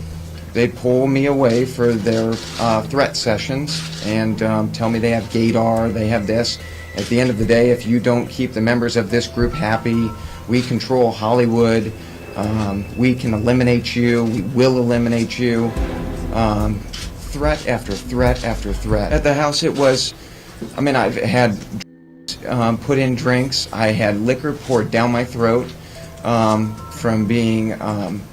Wendy Williams has, on several occasions, spoken publicly about the pressure that can come with discussing powerful figures in Hollywood. According to her, raising concerns about problems inside the entertainment industry sometimes leads to serious professional consequences. She suggested that people who openly challenge influential individuals may face setbacks that affect their careers, opportunities, and public reputation. Series of depositions that not only prove that she's being held against her will, but also threaten to dismantle the Hollywood PR ring's sinister web of coercion and control. We've got the tapes, and they're shocking. It's clear that Wendy is currently living in fear for her life. They're locking up a mentally stable woman who holds incriminating evidence against some of the world's most powerful people, and they're doing it in broad daylight in front of the entire world. Over time, her comments became part of a larger discussion about how difficult it can be for entertainers to speak freely about issues behind the scenes while continuing to work in the industry. Other well-known comedians have also shared thoughts about the complicated nature of the entertainment world. Cat Williams, Jim Carrey, and Dave Chappelle have each made remarks in interviews or stand-up performances about the pressure performers can feel when dealing with powerful executives or major celebrities. Yo, man, K, you cool, man? How you doing I'm tonight, cooler than a fan, man. They took my children from me. Yeah, I mean, how terrible is that? I did want to ask, the cops, allegedly found some guns and. Yeah, they always find guns. I never leave without my girlfriend. I'm on the middle of an interview, sir. Sorry about it. They found guns and drugs. Now, is that's what it was reported. Sir, you can look at my paperwork. There was no drug. Weed is not a drug. Yeah. I mean, do you think that's safe for kids to be around guns and stuff like that? I mean, I'm just curious. How do you keep the kids safe without guns? They were in a lockbox that the police broke. Oh, okay, yeah. I'm saying, if the police come in and raid my place and break into my gun boxes, you're gonna find guns. But these aren't. Well, I'm not in a gang. What difference does it make? Now, you were actually stopped for this and let go because you have a license for it, No, right? this is their 9th time coming to my house. The problem was this time they came to my office and took my kids from an office. Not from my house, from an office. So now when I can't have my kids at my office, that's an issue. I must be the definitely. most terrible black dude. Because here's the whole thing. You gonna charge me with child endangerment? After I adopted 7 children and had them for 14 years in this state? Really? You coming after my kids now? Because it was already a... Their comments often point to the idea that the industry has an unwritten system where influence and connections play a major role in determining who succeeds and who struggles. While their perspectives differ, they all highlight how challenging it can be to question people who hold significant control over major projects and career opportunities. Investigators who examined information connected with Jeffrey Epstein reported that he had contact with numerous influential individuals across several industries, including entertainment, business, and politics. Some reports mentioned connections involving people from both film and music circles. Those findings sparked public interest and raised questions about how networks of influence can operate behind closed doors, particularly in industries where relationships and reputation often shape professional outcomes. Critics of the entertainment industry have long argued that a small group of executives, producers, and major celebrities hold a large amount of decision-making power. According to these critics, that level of influence can sometimes affect who receives roles, endorsements, or long-term opportunities. They claim that disagreements with powerful figures may occasionally lead to individuals being removed from projects or losing access to important industry connections. In recent years, several actors, models, and entertainment professionals have spoken publicly about uncomfortable or inappropriate situations they experienced while working in the industry. Some said they felt pressured by individuals who held authority over casting, contracts, or project approvals. High-profile legal cases involving people such as Harvey Weinstein and Jeffrey Epstein resulted in major investigations, criminal charges, and widespread discussion about workplace standards. The babies, the code words in the emails, literal emails of Epstein and Bill Gates, like these are known entities starting to talk about jerky. And then they're talking about the intestines of babies. They're talking about cream cheese. Like, I welcome anyone to prove me wrong because I hoped to fucking hell this is not true. But when we mentioned jerky, that was the more elite meat is what I'm interpreting this as. There were emails from people, redacted names again, saying, hey, I have 68 pounds of jerky in my freezer. I'm not sure what to do with it. There were emails of, I need more jerky. I'm going to send it to the lab. When he knew they were coming after him, they knew they were going to come arrest him. He ordered 330 gallons of sulfuric acid, which is... What? Which is how you would dispose of piece. And there are mentions, and now Congress is actually speaking about it. They did this week, spoke about Zora Ranch and how there's so many mentions of bury them in Zora Ranch, leave them in Zora Ranch. And now that's 7,000 acres of land that Jeffrey Epstein owns in New Mexico. Those cases also encouraged broader conversations about accountability, professional boundaries, and the importance of creating safer environments across the entertainment world, including discussions that sometimes mention figures like Sean Combs when examining the broader culture of power and influence in the music business. For many years, Wendy Williams stood out as one of the most recognizable figures in daytime talk television. Her style was different from many other hosts because she spoke openly about celebrity culture, influence in entertainment, and the constant drama surrounding famous names. Audiences knew her for being direct and unfiltered when discussing headlines involving actors, musicians, and media personalities. That approach helped her build a strong following and made her show a regular topic of conversation across social media and entertainment news outlets. Wendy Williams became a major presence on daytime television largely because of her bold personality and willingness to talk about topics that many other talk shows avoided. During the peak years of The Wendy Williams Show, her well-known Hot Topics segment regularly attracted attention from both viewers and celebrities. In that segment, she discussed trending stories, rumors circulating in the entertainment world, and public controversies involving well-known figures. Because she addressed stories that other programs often ignored, many people in the industry paid close attention to what she said and how she framed certain headlines. In more recent years, Wendy's personal life and career became the subject of widespread public discussion. News reports about her health, legal guardianship arrangement, and time spent receiving medical care led to intense conversations online and in entertainment media. Supporters of Wendy have suggested that her outspoken history, including past criticism of powerful figures in entertainment such as Sean Combs, may have contributed to the level of scrutiny surrounding her situation. Those comments resurfaced online after new investigations and media coverage involving major figures in the music industry began gaining attention. After Wendy was publicly associated with a dementia-related diagnosis, some commentators in the media began questioning her credibility and whether her earlier statements about the entertainment world should still be taken seriously. Her absence from television also created space for speculation about what led to the sudden change in her career. Some observers believe her outspoken reputation made her an easy target for criticism, while others argue that the circumstances are more complex and closely connected to the serious health challenges that had already been reported by medical professionals and her representatives. More recently, the legal and medical discussions surrounding Wendy Williams' condition have continued to draw significant public attention. Reports about her health, guardianship status, and the care she has received have circulated widely across entertainment media and social platforms. At the same time, different claims and interpretations about her diagnosis and treatment have appeared online, leading to ongoing debate among fans, commentators, and journalists.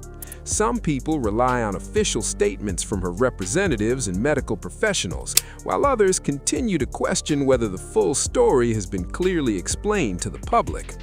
Additional discussion emerged after Gene Deal, a former bodyguard who previously worked for Sean Combs, shared his perspective on past tensions between Wendy Williams. Understand about Puff is that he held the entertainment grip, especially for the people who was his former artists, in a chokehold. If you didn't do what he say do, if he didn't like you, you would never ever work for Bad Boy or anybody in the entertainment business again. He did it to Kirk Burroughs. You understand? He did it to Wendy Williams. He did it to a lot of people, bruh. So now her going back is just wanting to get food on her table, keep a roof over her head. Because nobody was probably telling her, yo, I can't work with you. I can't deal with you unless Puff say so. I'm not gonna work with you. I'm not gonna do anything, because they didn't want to make him mad because he had enough power in the business to stop her.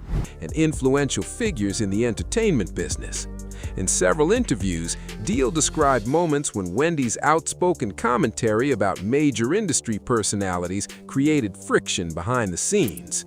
His statements added another layer to the broader conversation about whether relationships and influence within the entertainment world may sometimes affect how public narratives develop around certain individuals. This is where the situation becomes even more complex, especially when placed within the wider context of how the entertainment industry operates. Some critics of the industry say they have observed similar situations unfold over the years. Comedian Cat Williams, for example, has spoken in interviews about the challenges that can arise when entertainers publicly question powerful executives, major producers, or highly influential celebrities. According to him, individuals who openly challenge those structures may face intense public scrutiny, professional pressure, or reputational damage that can affect their opportunities within the business. Cat Williams has also experienced several widely reported legal issues during different periods of his career. Some supporters believe those events happened while he was openly criticizing power structures within entertainment. Others emphasize that the incidents were addressed through standard legal processes and should be viewed separately from his public commentary. Regardless of interpretation, his remarks about the inner workings of Hollywood have fueled widespread online discussion about influence, control, and how much authority major entertainment figures truly hold within the industry. Discussions about powerful networks within the entertainment world often return to the case of Jeffrey Epstein. Before his death in 2019, while he was awaiting trial, Epstein faced federal charges. The case drew international attention not only because of the serious allegations, but also because Epstein was known to have social and professional relationships with a number of wealthy and influential individuals. Those connections reportedly included people from business, politics, and entertainment, which led to ongoing public questions about who may have known about his activities or interacted with him in social settings. In the years that followed, several batches of court documents connected to Epstein were made public. The release of these materials brought renewed attention to individuals whose names appeared in various records, flight logs, and legal filings. However, investigators and legal experts repeatedly emphasized that the presence of a person's name in a document does not automatically indicate wrongdoing. Many of the references simply reflect social contact, professional relationships, or mentions within testimony rather than accusations of illegal behavior. Commentators discussing influence within the entertainment industry sometimes also mention Sean Combs when examining how power and reputation operate in the music business. Civil lawsuits and ongoing investigations connected to him have received extensive media coverage, though many aspects of those matters remain part of active legal proceedings. Because of that, several details are still being addressed within the legal system and have not yet reached final conclusions. These situations often lead to a broader question that continues to circulate in public discussions. Many observers wonder how much influence major figures truly have behind the scenes in industries such as music, film, and television, and how those networks of relationships shape opportunities, public narratives, and the careers of people working within entertainment. Some of the discussions surrounding the Jeffrey Epstein case have also focused on unusual wording found in a number of emails that became public during legal proceedings. In several messages, phrases such as pizza, beef jerky, white whale, and grape soda appeared in ways that some observers felt seemed unusual or difficult to interpret. Because the context of those phrases was not always clearly explained, online commentators and independent analysts began debating whether the wording might have been symbolic or coded in some way. Despite the speculation, investigators and legal experts have repeatedly stated that there has been no official confirmation showing that those specific phrases were proving to represent coded references connected to criminal activity. As a result, the meaning behind those messages remains uncertain and widely debated. Attention has also been directed toward Epstein's Zorro Ranch in New Mexico, a large property covering roughly 7,600 acres that became part of the broader investigation into his activities and connections. The ranch was mentioned in several reports and witness statements, with some individuals claiming that a number of wealthy and well-known visitors had been seen there over the years. Because of the scale of the property and the level of privacy surrounding it, the location became a frequent topic of discussion whenever Epstein's network of contacts was examined. One FBI document dated July 19, 2019, only days after Epstein's arrest, recorded a call from a retired New Mexico State police officer. According to the report, the officer stated that several high-profile individuals had allegedly been seen visiting the property at different times in the past. The report documented the tip as part of the information gathered during the investigation, though the document itself did not present confirmed conclusions about those claims. Over time, numerous theories and interpretations about what may have happened at Epstein's properties began spreading widely across the internet. Posts and videos discussed everything from visitor lists to purchases and deliveries that were reportedly connected to some of his locations, including the ranch and his private island.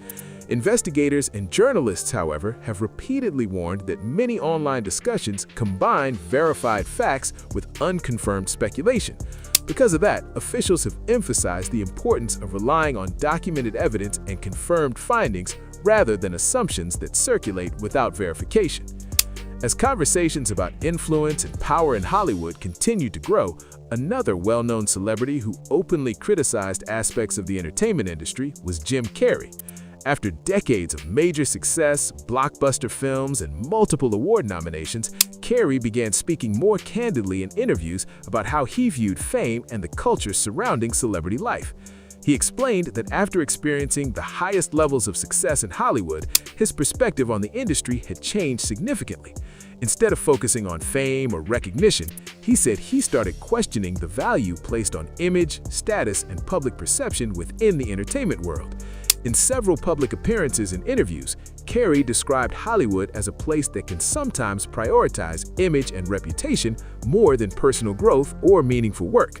His comments gained widespread attention online because they came from someone who had already reached the highest levels of success in film and television. For many viewers, it was unusual to hear such a prominent actor speak so critically about the system that helped make him famous. Around the same time, another moment circulated widely across social media, involving a recording that allegedly captured a tense exchange between attorney Alan Dershowitz and businessman Leslie Wexner. In the clip that spread online, the attorney appeared to caution that answering a certain question could have serious consequences. The recording quickly became the subject of debate and speculation, especially among people already discussing the broader network of relationships connected to the Jeffrey Epstein case. Some observers previously believed Wexner was one of the most influential figures associated with Epstein's financial and social circle, but conversations sparked by the clip led others to question how influence may have actually been distributed within those networks. Meanwhile, Wendy Williams' legal and personal situation has also become a major focus of public discussion. The former talk show host has been involved in a guardianship arrangement that oversees many aspects of her financial decisions and personal affairs. Wendy has spoken publicly about wanting greater independence and has expressed frustration with the limitations placed on her daily life, which has led to ongoing debate among fans, legal commentators, and media outlets about how such arrangements should be handled. Supporters online have continued to share posts expressing concern about how guardianship systems can affect individuals, especially public figures who once managed large careers and financial empires. Some people argue that while guardianships are designed to protect individuals who may need assistance managing important decisions, the system can sometimes become controversial when questions arise about fairness or personal freedom. One widely shared tweet captured that frustration, stating, "Wendy Williams built an empire, and now she's trapped in a system that's failing her. Guardianship abuse is real, and no one deserves to lose their freedom like this." Messages like that have circulated widely, sparking emotional reactions from fans who followed Wendy's career for decades. Situations like this often lead to bigger questions for viewers who closely follow the entertainment industry. When outspoken personalities face legal battles, sudden career changes, or long periods away from the public eye, audiences sometimes wonder how often similar situations may happen quietly behind the scenes. The entertainment world is known for its intense pressure, powerful business relationships, and complicated legal structures, which means the full story behind major headlines is not always simple or easy to understand. Conversations about Hollywood, influence, and celebrity culture continue to evolve as new information, interviews, and investigations appear over time. Many viewers are interested in examining these stories carefully, looking at available facts while also recognizing the difference between verified information and speculation. If you enjoy exploring major entertainment stories and breaking down the details behind headlines, share your perspective in the comments and join the conversation. Your thoughts help shape future discussions and bring different viewpoints into the spotlight. If you want to see more deep dives into trending topics, interviews, and the stories people across the entertainment world are talking about, make sure to like this video and subscribe to Star Watch. Staying subscribed helps you keep up with future episodes where we continue exploring the biggest stories shaping Hollywood and the music industry. Do you miss not coming to the show? Yes, I do. I wish I was there. I wish I was there right now to talk about it and talk about it with you. But you know what? Because they already put people there like you. You guys are already in position. So you'll be talking about that. But I'm glad that I'm able to talk about when I come back. I gotta be real. It's seriously hard to like somebody when they hop on live TV and casually announce they won't be watching your show because it's not their thing. You know? Okay, so is there plans for a new show, or are you coming back to the Wendy Williams show? Back to the Wendy Williams show. Absolutely. Absolutely. Wow. Because I know they were talking about Sherry Shepherd. That's not even subtle shade at that point. That's basically a public slap in the face with a smile attached to it. And according to the rumors floating around, this is just one reason why Sherry Shepherd reportedly has major issues with Wendy Williams. For years, people online kept dragging Sherry, calling her a snake, a copycat, and somebody trying to snatch Wendy's daytime crown. Taking over the show, a new, what?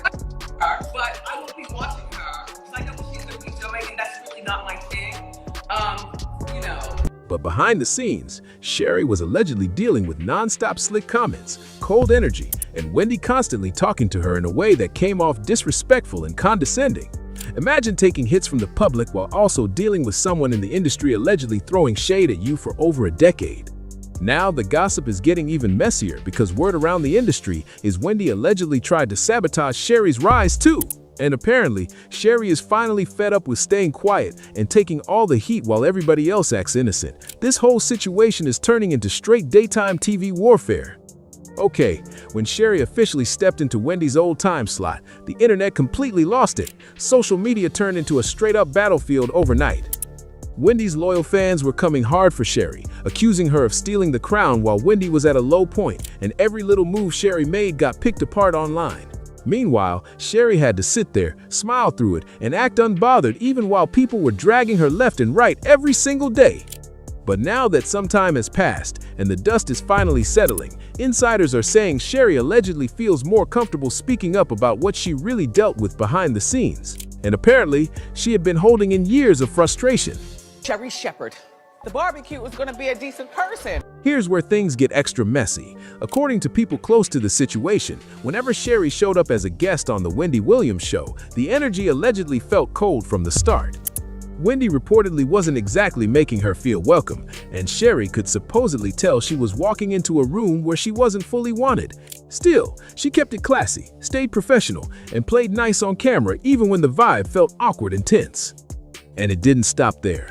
Wendy was also known for throwing sharp little comments about Sherry's personal life too. From her very public divorces to the messy surrogate court drama that played out in front of everybody, Wendy allegedly kept bringing it up in ways that felt more shady than supportive. Now imagine having to smile, play nice, and guest host for somebody who allegedly spent years turning your personal struggles into headline material for daytime TV. That's a whole different level of awkward. But even with all the tension and shade floating around, Sherry still kept showing up. Not just as a guest either, but eventually as the person holding everything together when Wendy could no longer host the show herself. And honestly, that's when the situation allegedly went from uncomfortable to full-on messy. You gotta remember, Sherry didn't just land a brand new talk show with a fresh start. She stepped directly into Wendy's world. Same time slot, same studio, and even a lot of the same crew members who had worked closely with Wendy for years. That kind of pressure would make anybody feel uncomfortable. Imagine walking into a workplace every day knowing people are silently comparing you to the person who built the whole brand before you even got there. Rumors started spreading that Sherry allegedly felt like she was constantly competing with Wendy's shadow hanging over the set. Every move she made got compared, every joke got analyzed, and every episode had people online debating whether she could ever fill those shoes. Thank you so much. Passing on. So you're officially passing the baton. I'm passing the baton.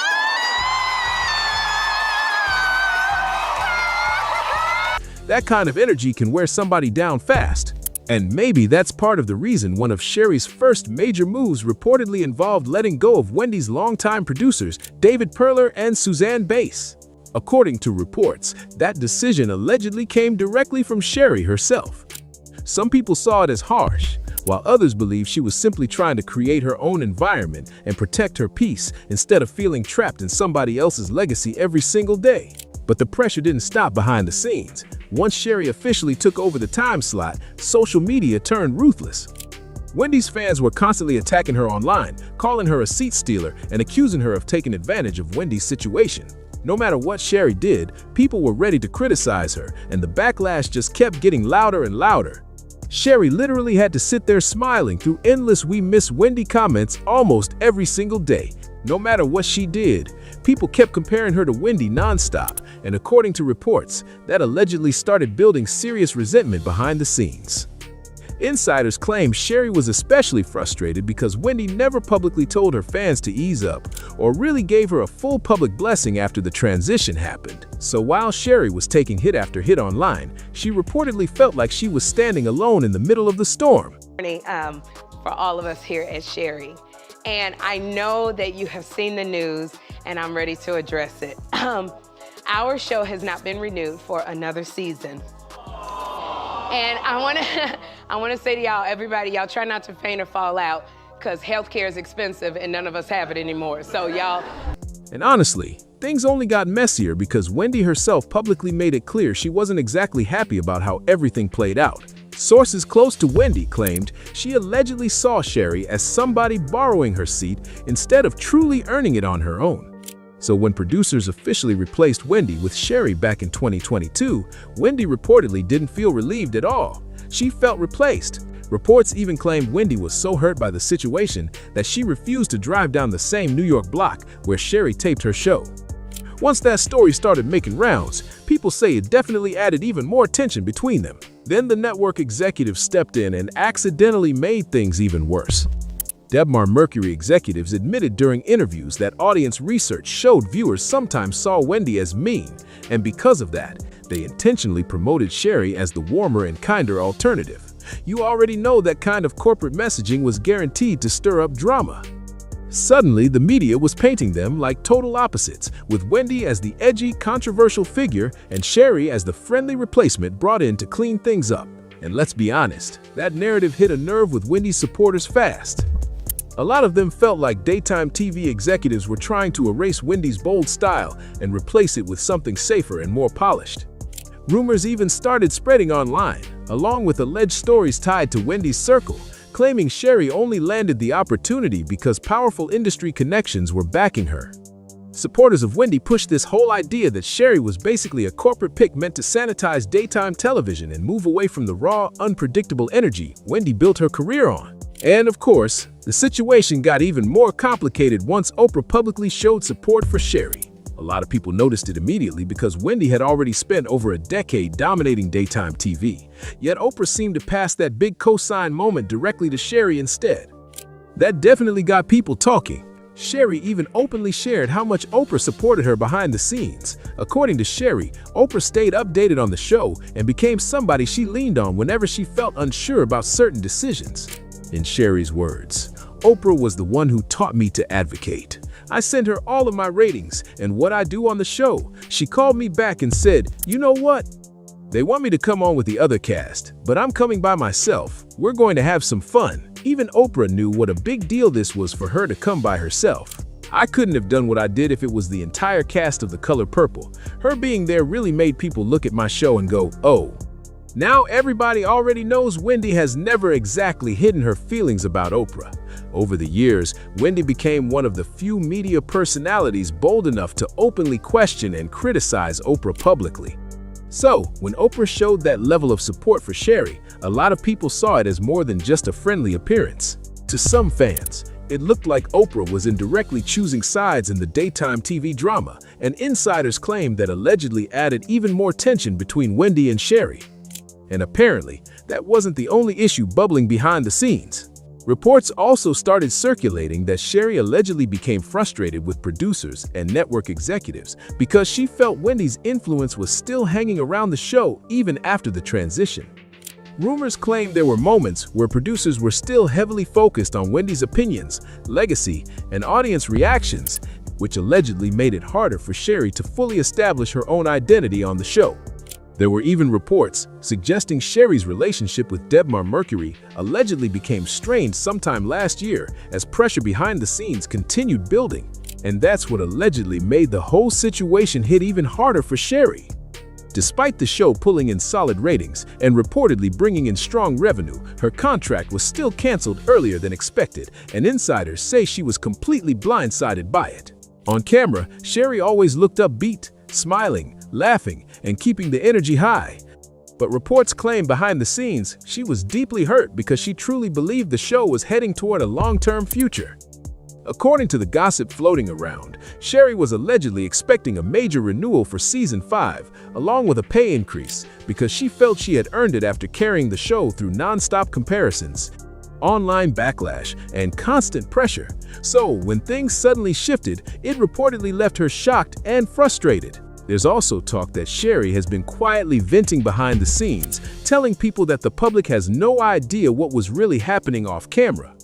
Allegedly, she wishes she could fully speak out and tell her side of the story, but legal agreements and NDAs are supposedly keeping her from saying too much publicly. And honestly, that only made fans even more curious about what was really going on behind those studio doors. Then the rumors got even crazier once reports started circulating that Debmar Mercury was allegedly considering bringing Wendy back to daytime television because of audience demand. Since Wendy has reportedly been doing much better lately, insiders claim there were discussions about whether she could eventually return to TV full-time. And apparently, producers were looking closely at ratings trends and audience engagement data behind the scenes. Reports claimed executives felt Sherri wasn't dominating daytime television in the explosive way they had originally hoped, especially compared to the cultural impact Wendy had during her peak years. Because of that, rumors suggested the network started searching for a major ratings and revenue boost, and many allegedly believed Wendy Williams was still their strongest option to bring attention back to the brand. When you really think about it, if producers were constantly hearing narratives that Sherri was only a temporary replacement, it would explain why things reportedly shifted so fast despite the show still performing well financially. And honestly, imagine how emotionally draining that must have been for Sherri. Walking onto that set every single day, smiling for the cameras, interviewing celebrities, and acting like everything was perfectly fine while allegedly knowing executives could have been discussing ways to bring back the very person she had spent years trying to respectfully replace. And another thing people found really strange was how the cancellation news even came out in the first place. This is a daily talk show with a host who's literally on television every day talking directly to viewers. So a lot of fans felt the announcement should have come from Sherri herself, instead of leaking through an article first. People online were seriously questioning why she seemingly didn't get the chance to break the news on her own terms. Fans especially started comparing the situation to how other daytime hosts were treated. A lot of people pointed out that Kelly Clarkson was able to personally address major updates surrounding her own show publicly, while Sherri reportedly had to wait until producers released an official statement before she could even speak on it herself. And once she finally addressed it on air afterward, people said the whole thing felt awkward and rushed, which only fueled even more speculation that something messy was happening behind the scenes. When you really zoom out and look at the full picture, it becomes easier to understand why Sherri allegedly might carry resentment toward Wendy and the entire situation surrounding that show. Think about it. Sherri walked into what many people already saw as a PR disaster. She stepped into a position filled with controversy, non-stop comparisons, loyal Wendy fans attacking her online, and years of tension already built into the environment. Then on top of that, she allegedly had to work around constant reminders of Wendy's influence while trying to prove herself every single day. And despite all of that pressure, reports claim Sherry still helped stabilize the brand, kept the show moving, and even brought in strong revenue numbers. Yet according to the rumors, she still allegedly ended up being treated more like a temporary placeholder instead of a long-term investment. That's the part a lot of fans say feels unfair. Meanwhile, the same person who publicly said she wouldn't even watch Sherry's show was allegedly still being considered for a major return behind the scenes. You can already imagine how emotional and frustrating that must have felt. And the internet definitely has opinions about all of it. Some people say they would completely understand if Sherry still feels hurt over years of personal jokes and public commentary about her divorces and family struggles. Others say they understand why she'd be tired of constantly being labeled a seat stealer every time she goes live online. And then there's the non-stop rumors from critics claiming she was some polished corporate replacement backed by Oprah and executives instead of someone who earned her own place in daytime TV. Whew, this whole situation stayed messy from beginning to end. After hearing all of this, you really have to wonder how much tension was actually building behind the scenes all those years. Was Sherry truly treated unfairly after stepping into an impossible situation, or do you think fans were always going to compare her to Wendy, no matter what happened? And if Wendy really was being considered for a comeback, was the network wrong for exploring that option, or was it just business at the end of the day? This whole situation feels way deeper than what the public got to see on camera. Now, I really want to hear from you. Whose side are you on in all of this? Or do you think both Wendy and Sherry were caught up in a messy industry situation? Drop your thoughts in the comments because I'm definitely curious to know what you think. Thanks for watching all the way through. Don't forget to hit that like button, share this video with somebody who's been following the daytime TV drama, and if you're new here, subscribe to Star Watch for more celebrity news, industry tea, and behind-the-scenes stories you don't want to miss. And trust me, there's a lot more wild celebrity drama waiting for you on this channel, so keep watching. Catch you in the next one. Cuteness of the family, and now you look at them demonic-like, and everybody's life seems to be falling apart. Let's go down the line. Federal RICO though on KK and Chris. Ooh, the federal RICO I'm about to drop on Chris and Kim is about to be crazy.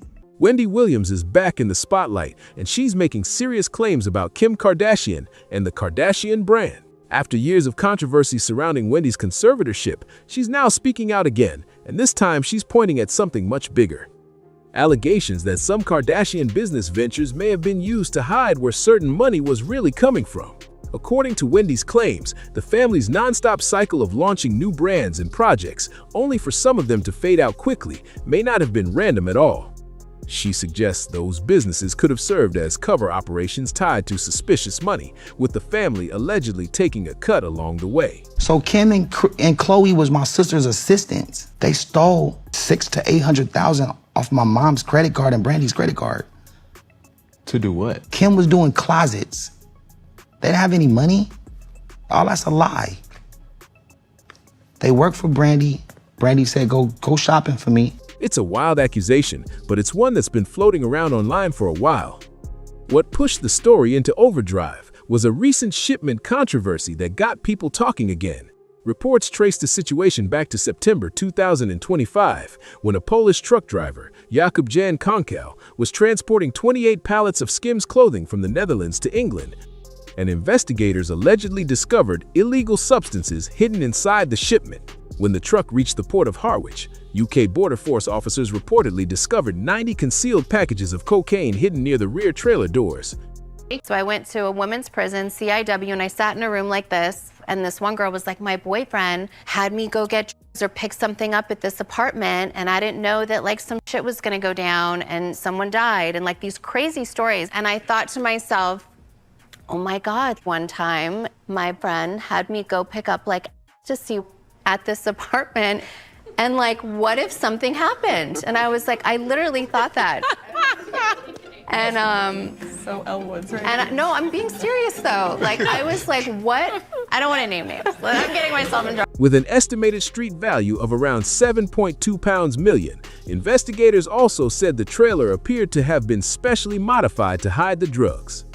On top of that, the driver, Jakob Jan Konkel, reportedly made an unexplained 6-minute stop before arriving at the port, and authorities believe that may have been the moment the shipment was loaded. At first, Jakob denied knowing anything about the drugs, but later he pleaded guilty and admitted he had agreed to transport the shipment in exchange for $5,200. That alone turned the case into a major headline. But online, people quickly started connecting it to older moments from Kim Kardashian's past, which only made the story blow up even more. One clip people brought back was from a 2018 episode of Keeping Up with the Kardashians, where Kim spoke openly about her past experiences with drugs and said she was using during a period of her life that included her marriage. Got married on ecstasy. I had no idea. No, the first time. I did ecstasy once and I got married. I did it again. I made a sex tape, like everything bad would happen. You were high on ecstasy when you had that sex tape? Absolutely. Everyone knows it. Like my jaw was shaking. Then there was the 2017 Snapchat controversy, when viewers spotted what looked like a white powdery substance in the background of one of her videos. Kim denied it at the time, but years later, people are still bringing that clip up whenever her name gets tied to another scandal. Because of all that, a lot of people online weren't exactly shocked to see Kim's name wrapped up in another messy and potentially illegal situation, even though the full truth behind these claims is still heavily disputed. Long before Kim Kardashian became the business powerhouse people know today, she was already tied to a major money controversy. Back when she worked as Brandy's personal stylist, Brandy's mother, Sonia Norwood, sued Kim over allegations that she used Sonia's credit cards without permission. According to the lawsuit, Kim had access to the cards while shopping for Brandy, but Sonia claimed those charges went far beyond anything she had approved. The lawsuit went even further, alleging that Kim shared the card information with her siblings Chloe, Courtney, and Robert Jr., who then used it for unauthorized purchases. Some of those charges were reportedly made at Dash and Smooch, stores connected to the Kardashian family, and the total allegedly reached more than $120,636. Sonia Norwood said, "After Ray J and Brandy urged me not to file criminal charges because of their prior friendship, I decided to allow the Kardashians to resolve this matter without a lawsuit." My sister's assistants, they stole $600,000 to $800,000 off my mom's credit card and Brandy's credit card. To do what? Kim was doing closets. They didn't have any money. All that's a lie.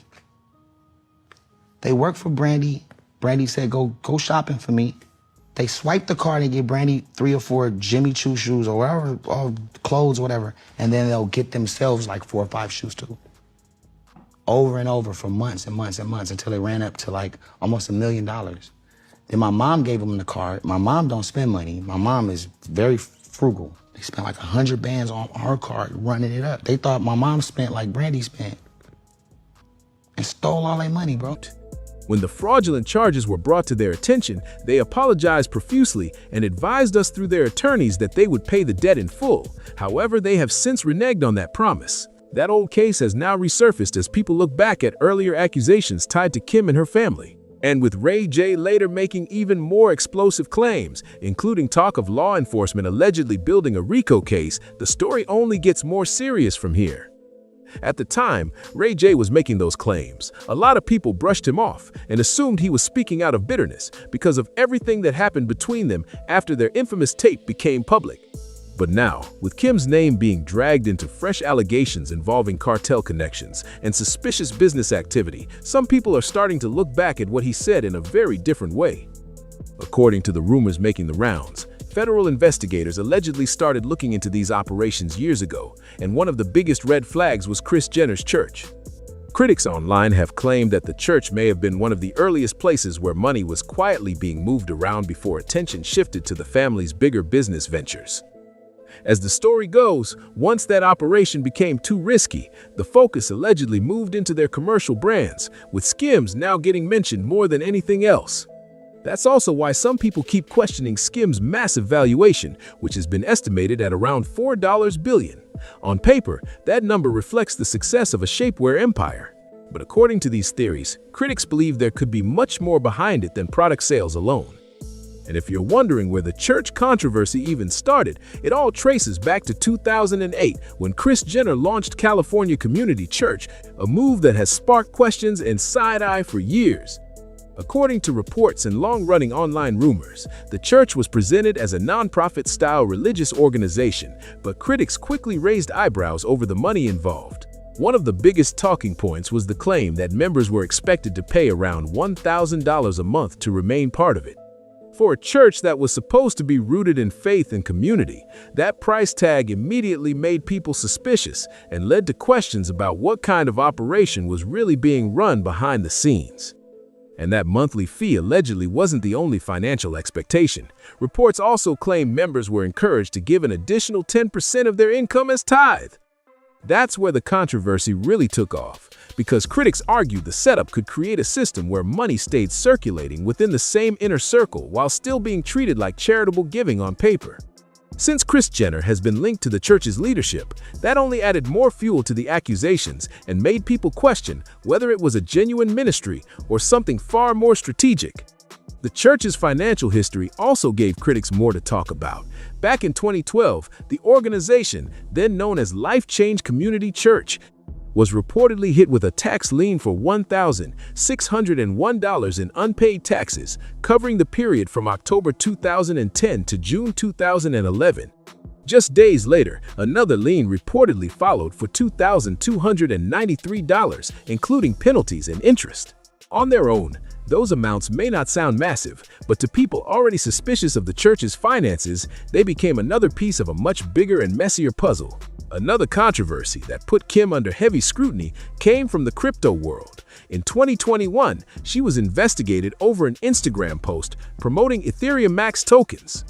The post made it look like a casual recommendation tied to her friends, but the SEC later said it was actually a paid promotion and that Kim had failed to clearly disclose that she had been compensated for it.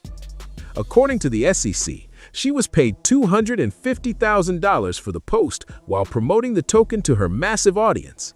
Kim eventually agreed to settle the matter by paying $1.26 million in penalties, disgorgement, and interest, and she also agreed not to promote crypto assets for 3 years. That case became one of the biggest celebrity crypto controversies at the time because it raised serious questions about influencer advertising, transparency, and the way major stars can sway millions of followers with a single post. Then there's another layer of controversy that keeps resurfacing online whenever Kim's name trends: references to the Epstein files. Kim has been named in online discussions about documents tied to Jeffrey Epstein and Ghislaine Maxwell. But it's important to be careful here because appearing in documents or being mentioned in claims does not by itself prove wrongdoing. Still, those references have been enough to keep speculation alive and add yet another shadow over an already long list of public controversies surrounding her name. Some of the claims circulating in those filings and online discussions go even further, touching on deeply personal allegations involving fertility, surrogacy, identity misuse, family relationships, and financial dealings connected to the Kardashian brand. There have also been references to cosmetics business transactions, reported high-value deals, and accusations of broader financial misconduct. Khloe and Kendall's names have also been mentioned in some of these online narratives, which has only added more confusion and speculation to an already chaotic story. But it's important to draw a line between verified facts and unproven allegations. A lot of what has been repeated online comes from claims, rumors, or legal filings that do not automatically prove criminal conduct. Even so, that hasn't stopped people from revisiting old warnings and comments from Wendy Williams, especially now that the Kardashian family is once again being pulled into a storm of controversy. Wendy has long suggested that there was more going on behind the scenes with the Kardashians than the public was being shown, and now some people believe current allegations are making those old comments look more serious. According to the chatter surrounding her recent remarks, Wendy allegedly does not buy the image of Kim as someone whose wealth came only from business success and branding. Whether those suspicions lead anywhere real is another question entirely, but they've definitely added more heat to a story that is already packed with accusations, speculation, and public fallout. One person wrote, "Anyone who thinks that they are not involved needs to take a serious look at the Kardashians and their associates who they hang out with. Just because they pay people to take responsibility for their side businesses does not mean that they are not involved." Another person added, "He could have used any other truck. Why a truck carrying her Skims product?" Comments like these have been all over social media, with people questioning whether this was all just a bizarre coincidence or something much deeper. At the center of it all is Wendy Williams, who is once again stirring up conversation by speaking on Kim Kardashian and the long list of allegations, rumors, and scandals attached to her name. Whether you believe Wendy is finally saying what others were too scared to say, or you think this is another case of the internet running wild with speculation, one thing is clear: people are paying attention, and they want answers. Now, I want to hear from you.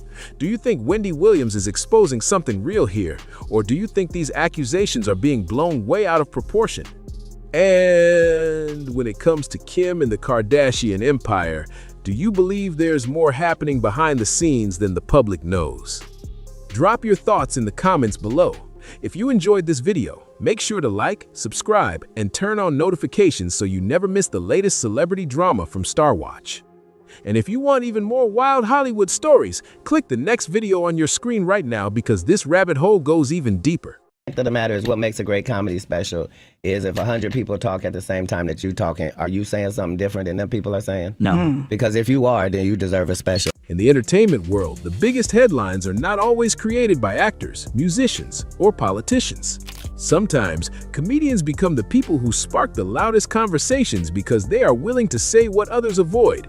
This is like Steve Harvey telling people he used to be homeless. That's my story. That's not his story. Steve Harvey was never homeless. When Mark Curry was touring with him 25 years ago, he was making $3,000 a show in cash and doing 5 shows a week.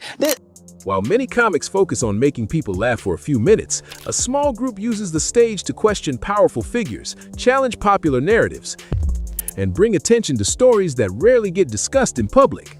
Their jokes often turn into debates, with fans and critics arguing over whether they are exposing uncomfortable truths or simply sharing personal opinions. Few comedians have built that kind of reputation as consistently as Cat Williams. Throughout his career, Cat Williams has become known for mixing sharp comedy with bold observations about the entertainment industry and the people at the top. He has never been afraid to speak openly about influential celebrities, business practices, or public figures, even when his comments create controversy. Whether people agree with him or completely reject his views, his interviews and stand-up routines often leave audiences looking at familiar stories from a different angle. Steve Harvey, meanwhile, has spent decades building one of the most recognizable careers in television. From hosting popular game shows to leading family-friendly programs and motivational discussions, he has created a public image centered on confidence, humor, and practical advice. To millions of viewers, he represents success, consistency, and the kind of personality that feels familiar every time he appears on screen.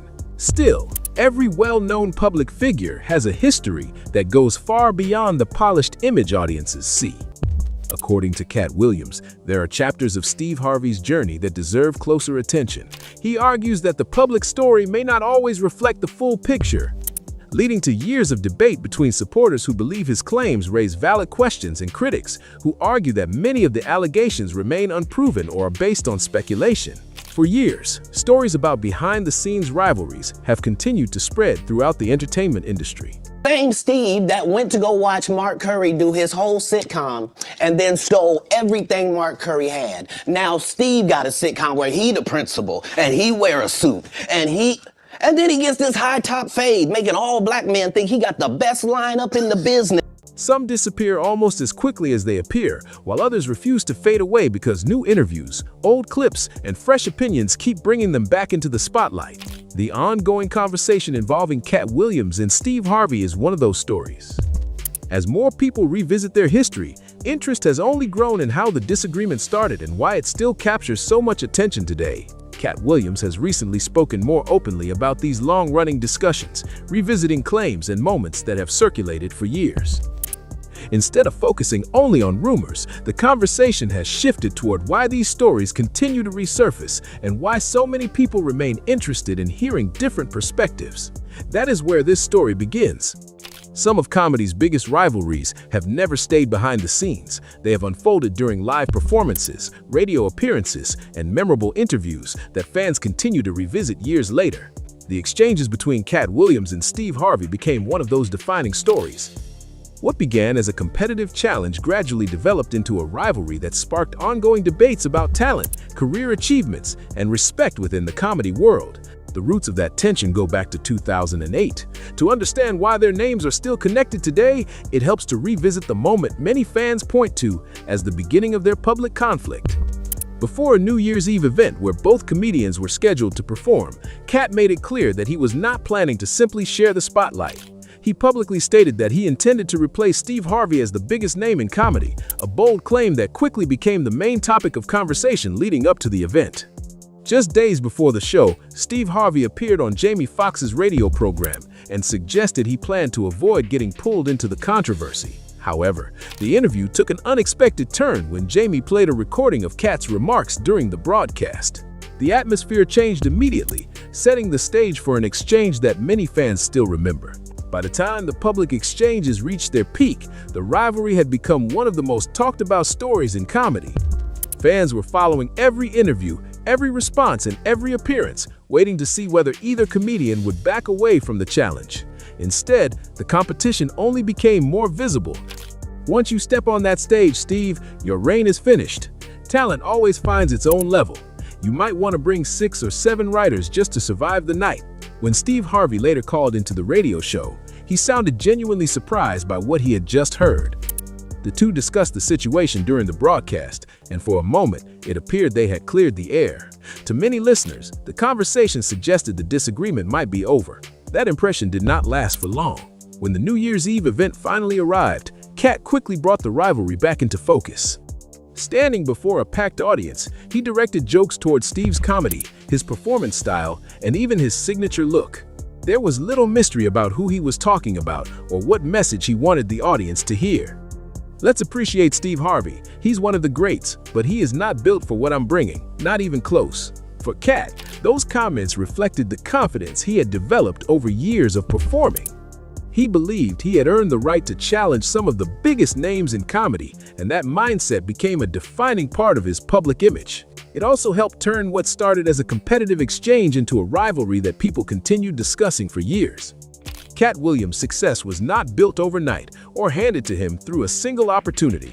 You've sold out concerts. You both have had huge gate receipts. You've sold out concerts in this town for years. Hello. And it ain't finna be no different tonight. And I ain't never sold them out saying I was better than this one or that one. I just come in here on my own strength. So tonight at the Joe, I'm gonna do what I've been doing for 20 years. Long before television appearances and movie roles made him widely recognizable, he spent years performing in small comedy clubs, local venues, and demanding live shows where every set had to win over the audience. Traveling through cities such as Cincinnati, Oklahoma, and Oakland, he refined his material, sharpened his timing, and developed the fearless style that would eventually become one of his trademarks. Long before the public disagreements with Steve Harvey became a major topic of discussion, Cat Williams had already spent years building a name for himself through persistence and standout performances. His career grew one achievement at a time, with each opportunity opening the door to something bigger and helping establish him as one of comedy's most recognizable voices. One of his early breakthroughs came in 1999 when he received the Cedric the Entertainer Anheuser-Busch Best Los Angeles Comics Award, an honor that gave his rising career valuable momentum. A few years later, he reached an even larger audience after playing the unforgettable Money Mike in Friday After Next. His popularity continued to grow through appearances on Nick Cannon's Wild 'N Out, where his quick wit and energetic style made him a favorite among viewers. Every milestone reflected years of hard work rather than overnight success. Steve Harvey's rise looked very different. Over time, he became one of the most recognizable personalities on television, earning a reputation through family-friendly programming, polished hosting, and a confident style that blended comedy with motivational advice. For many viewers, he came to represent reliability, success, and a familiar presence across multiple generations of television. In the entertainment industry, public reputations are often shaped over decades through carefully managed appearances and consistent branding. While audiences usually see the polished version presented on screen, stories from behind the scenes sometimes offer different perspectives. That contrast has become a recurring part of the conversation whenever Cat Williams speaks about Steve Harvey. According to Cat Williams, the public image many people associate with Steve Harvey does not tell the complete story. He has repeatedly argued that Steve behaves differently behind the scenes than the version audiences see on television. Kat has described Steve's success as being closely tied to a carefully maintained public image, though those views remain his own perspective. Supporters believe his comments raise legitimate questions, while critics argue the claims are unverified or open to interpretation. As conversations about Steve Harvey continued over the years, people often pointed to moments outside of his television appearances when discussing the difference between his public image and reports about life behind the scenes. Some of those moments became major talking points, not because they proved anything on their own, but because they fueled ongoing debates about how celebrities are perceived compared with how they manage their professional lives. One of the most widely discussed incidents involved a leaked internal memo that was widely reported to have been written by Steve Harvey for members of his staff. The message laid out specific instructions about when employees were and were not expected to approach him. Do not come to my dressing room unless invited. Do not approach me while I'm in the makeup chair unless I specifically ask to speak with you. Do not take offense to this new way of doing business. It is for the good of my personal life and enjoyment. The memo quickly attracted public attention and sparked mixed reactions. Some people felt the instructions seemed difficult to reconcile with the friendly, approachable image Steve projects on television. Others argued the message simply established professional boundaries in a busy work environment and did not necessarily reflect his personality outside of work. The memo was only one of several moments that drew public discussion. In 2017, Steve Harvey faced criticism over a talk show segment that some viewers believed mocked Asian men. Earlier, comments he made during a 2015 show were also criticized by some as offensive toward gay people. Those incidents became part of broader conversations about the relationship between a celebrity's carefully managed public persona and the controversies that can emerge throughout a long career.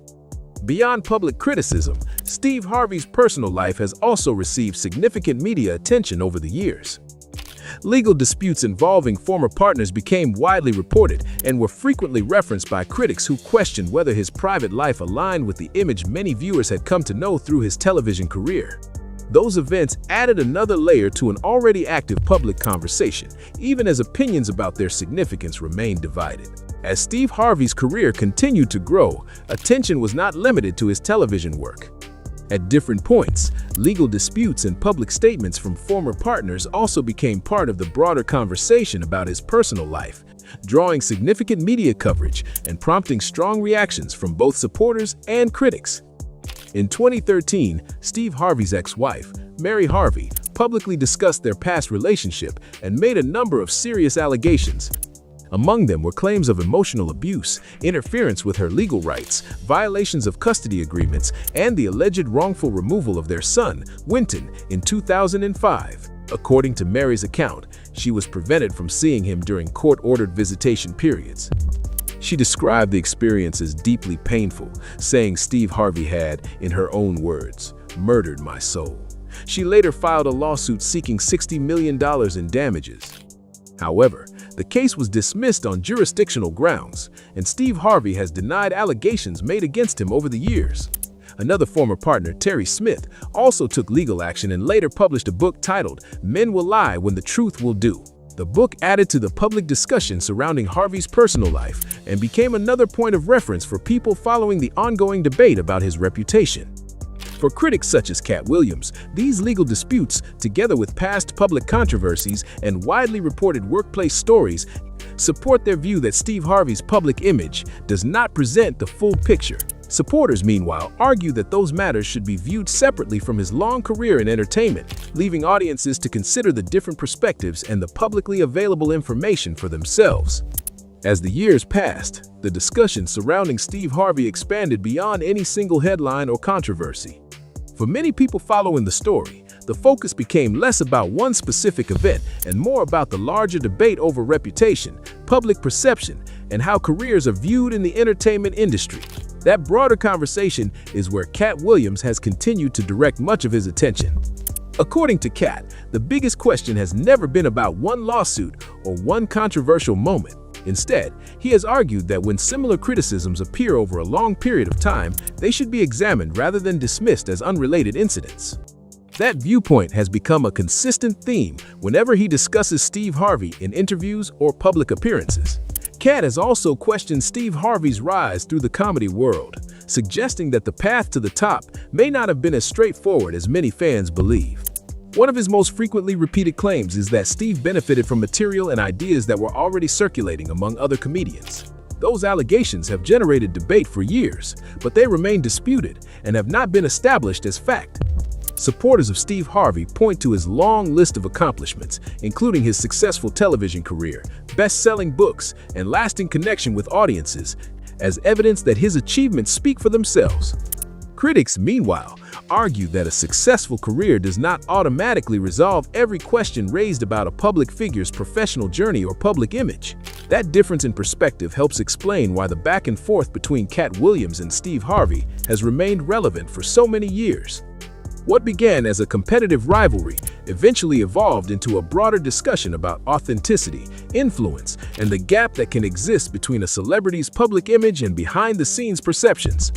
As Cat continued speaking openly in interviews, he increasingly framed the conversation around how success is built, maintained, and viewed within the entertainment industry.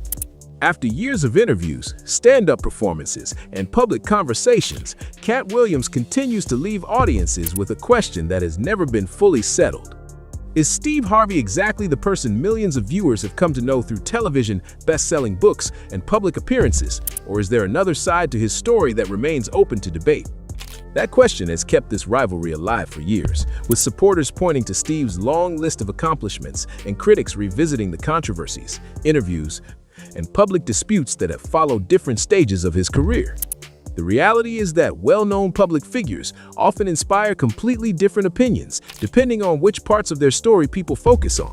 Some see decades of success, resilience, and a career that has entertained millions around the world. Others pay closer attention to public criticism, legal disputes, and claims that have been discussed over the years, asking whether those moments deserve more attention. In the end, the publicly available information can be viewed in different ways, and each person has to decide which perspective they find most convincing. Now it's your turn to join the conversation. Do you believe Steve Harvey's public image reflects who he really is, or do you think Cat Williams has raised questions that deserve a closer look? Let us know what you think in the comments below. We always enjoy seeing different viewpoints and respectful discussions from our viewers. If you enjoyed this deep dive and want more videos exploring celebrity rivalries, entertainment controversies, untold stories, and the moments that don't always make the headlines, make sure to support Star Watch by giving this video a like and subscribing to the channel. Don't forget to turn on notifications so you're always among the first to catch our newest uploads. We have many more stories, timelines, and behind-the-scenes breakdowns coming your way, and you won't want to miss what's next. Thanks for watching Star Watch, and we'll see you in the next video. You can love dudes and not act like a broad, right? Right, because he really wears dresses. Hey, man, I get it. You can love dudes, but you ain't a broad. You're a girl, you're a man. Wendy Williams really came out of retirement just to address E.J. Johnson, and that alone should tell you how messy things got. I just want to know who told EJ he was putting that shit on.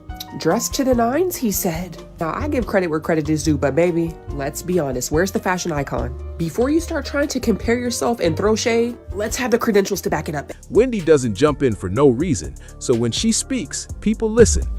This time, she wasn't soft with it either.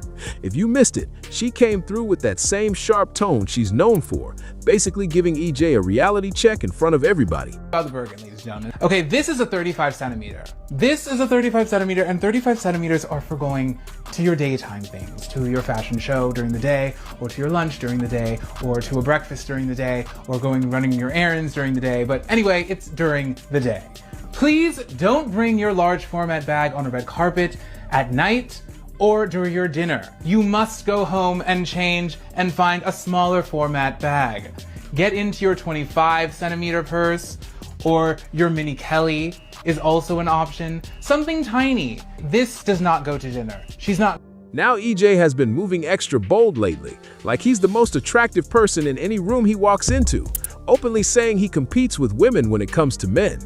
That kind of energy didn't just raise eyebrows, it had the whole internet reacting. 1 minute he wasn't even being talked about like that, next thing you know, everybody had something to say about him.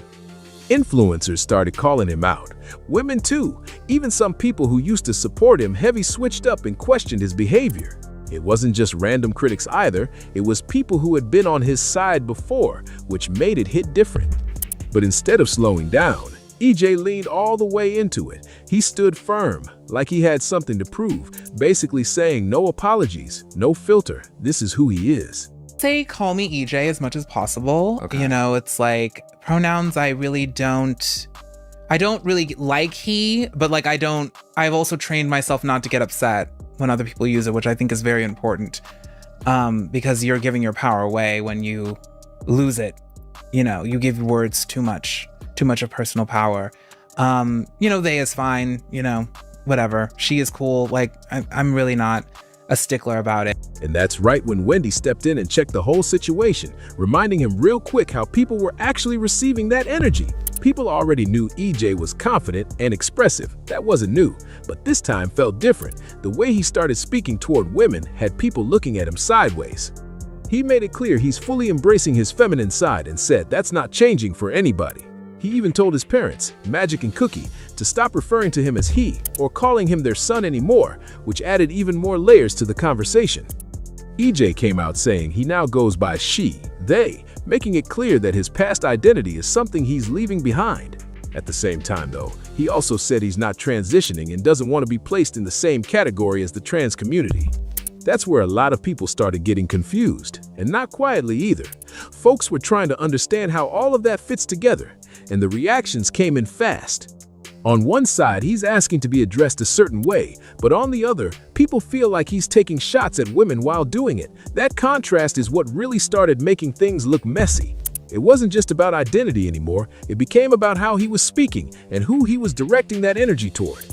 EJ also said straight up that he doesn't date gay men or trans men at all. I don't attract gay men, and I'm not attracted to gay men. Like, it's just not a thing. According to him, he's only into men with strong masculine energy, even specifying straight men as his preference. That right there had people pausing like, hold on, because from the outside, it started to feel like the lines he was drawing weren't very clear. Some people believe the attention and support around him might have pushed things further, making him go louder and more extreme with his statements. Then he added another layer by saying he always looks better than any woman in the room. Confidence by itself isn't the issue, but that specific comment is what really got people reacting, because it shifted from self-confidence into direct comparison, and that's what sparked most of the backlash. Style, presence, confidence, all of that is fair. Nobody is mad at someone for showing up and feeling good about themselves. But once it starts turning into trying to outshine women while also putting them down, that's where people started pulling back. It began to feel like he wanted to step into that same space, claim it, and still throw shade at the very people standing beside him, and that contradiction is what really made everything spiral. A lot of people also started pointing out something that's hard to ignore. Especially if I look cuter than any girl does. Like, what's the problem? Like, what's the issue? And that's exactly how I apply it to myself these days in the way that I present, like in my, in my feminine regalia. I've always been a feminine being, and like, that's just like how I best express myself. But I'm like, listen, I'm out all the time, and like, I'm killing a dress and no one else is. Like, the girls in the room are not doing it. Like, they don't look cute. They're not dressed to any nines. So EJ isn't coming across like a girl's girl at all, and that label matters in this conversation. The way he moves has people questioning his intentions. Fans are saying he's living this ultra-glam lifestyle, designer outfits, luxury everything, presenting feminine on the surface, but not actually dealing with the everyday pressures that women face.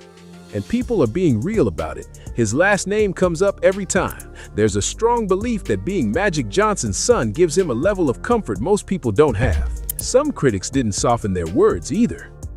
They're saying no matter how he explains it, it looks like he's picking the most glamorous parts of femininity and treating it like something he can switch on and off depending on the moment. Meanwhile, women are out here dealing with real challenges every day, and that gap is exactly why a lot of people aren't convinced. The disconnect feels obvious, not subtle at all. Even when the backlash got intense, EJ didn't shift his stance. He made it clear he's not looking for approval from any group and doesn't feel like he needs it, but that response only added more attention to the situation instead of calming it down. That kind of mindset is a lot easier to carry when you're moving with a certain level of privilege, and people didn't ignore that part. The question started popping up everywhere. Would EJ even have this level of visibility if he wasn't Magic Johnson's son? That alone opened up a whole new conversation, because now it wasn't just about what he was saying, it was about how he got the platform to say it in the first place. At the same time, Wendy Williams wasn't about to sit back and let it pass. Whether EJ agreed or not, she stepped in with that tone like someone had to say it out loud. EJ Johnson said he is the baddest in the room. He's better than any other female in the room. Well, yes. If the room is empty. Listen, EJ, I don't understand why the LGBTQ community is always trying to be in competition with women. Women is not in competition with us, especially if you up there trying to be a woman. You in woman's clothes, you in a dress. And that's cool, express yourself how you want to, but why are you trying to bring down the next bit? You better than them. Anybody with two sets of eyes know that's not true. I don't know what land of delusion you reside in, but you best check the mailbox. The brochure said false advertisement. That is not true. That is incorrect. Okay? From her point of view, the whole situation comes off as a mix of confidence and confusion, but not in a way that lands well with people watching. She also made it clear that just because EJ isn't competing with men in the usual way doesn't mean women automatically become the target. That's the line a lot of people refuse to let slide. For many, that's where the issue really locked in and stopped being just talk. And this didn't come out of nowhere either. People have been noticing a pattern for a while, especially in past moments where emotions were involved. So when these new comments surfaced, it didn't feel random at all. It felt like more of the same behavior continuing, which is why the reactions came in so strong. Wendy also tapped into something deeper based on her experience in the industry. She pointed out how some men move differently behind the scenes compared to what they show publicly, especially when image and perception are involved, and that added another layer to how people started looking at everything.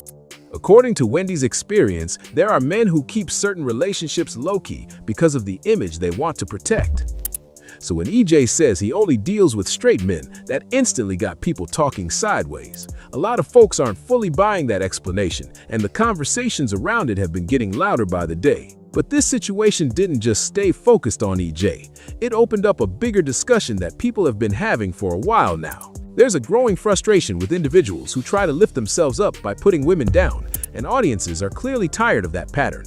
EJ just became the latest name attached to it, and the reaction hasn't been quiet at all. What really shifted the energy is that the pushback isn't only coming from outsiders. People within the queer community are also speaking up and questioning his comments.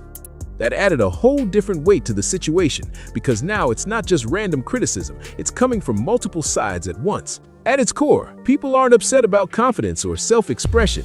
That's not the issue. The real problem is how others are being spoken about in the process.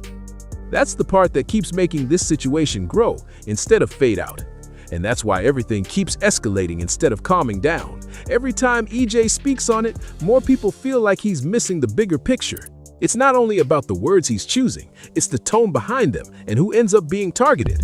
Right now, a lot of people feel like women are catching unnecessary criticism, and that's what continues to drive the backlash forward. Yes, he's fine. He's a loser. You don't like him, EJ? Okay. I met Anthony over the summer when I was vacationing in the south of France. We flirted, made plans to hook up, and after that, I've noticed that he was talking a lot with Lisa in the corner, and then the man who led me on is now hooking up with my sister, and I'm supposed to be okay with it. What really has people locked into this situation is the contradiction at the center of it. On one side, EJ Johnson is asking to be seen and addressed a certain way, which is completely within his rights. But on the flip side, he's making comments that come across dismissive and even competitive toward women, and that clash is what's not sitting right with a lot of people watching this play out. That balance just isn't landing. You can't call for respect while also throwing subtle shots at the same group you're standing next to. That's where the disconnect keeps showing up, and people aren't ignoring it. Social media especially went all in, breaking down his statements piece by piece and pointing out where things don't seem to line up. Some are saying it feels like he's trying to distance himself from certain labels while still stepping into spaces that come with real experiences he doesn't fully share.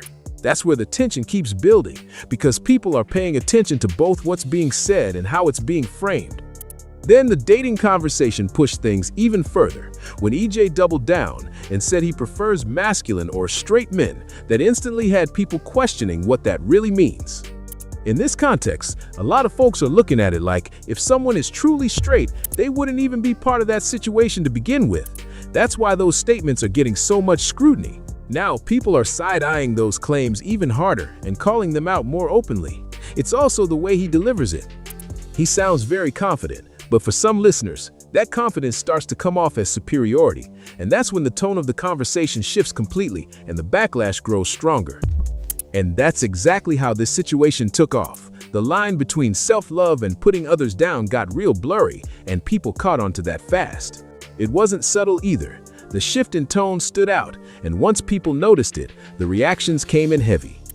At the same time, Wendy Williams kept positioning herself as that voice, saying what a lot of others were already thinking but not saying out loud. With her experience, she's seen these patterns before, and from her perspective, this didn't feel new. It just felt louder this time. According to Wendy's view, the only real difference now is the spotlight. Everything is amplified. Every comment, every clip, every statement gets picked apart in real time. And once that level of attention hits, there's no dodging the response that comes with it. What started as comments about EJ quickly turned into something much bigger than just him. Now the conversation has expanded into something deeper, touching on respect, identity, and how people carry themselves in shared spaces. Because at its core, people aren't reacting to someone being confident or different. That part isn't the issue. What's driving the reaction is how that confidence is being used and who it impacts along the way. And unless something actually shifts, this situation isn't cooling off anytime soon. The more it gets discussed, the more people are going to keep analyzing every detail. Every word, every interview, every clip is getting looked at closely, because once an audience feels like something doesn't fully add up, they don't just move on. They keep pressing, questioning, and pulling things apart until it either makes sense or falls apart completely. And now it's reached that level where it's no longer about one moment or one viral clip. It's turned into an ongoing conversation that keeps building, because once people start questioning authenticity, it opens the door for everything else to be examined too. And right now, that's exactly where everything stands with EJ Johnson. The main issue people keep coming back to is respect, not just asking for it, but actually giving it too. Because the reality is, if you want to exist in a space and be accepted there, you can't walk into that same space tearing others down. That's the part that keeps hitting a nerve, and it's not going unnoticed. A lot of women are speaking up, saying they feel like they're being used as a comparison instead of being respected as individuals. That frustration has been building, and now it's getting louder across the board. It's no longer just a few comments here and there. It's a growing reaction that keeps gaining momentum as more people weigh in.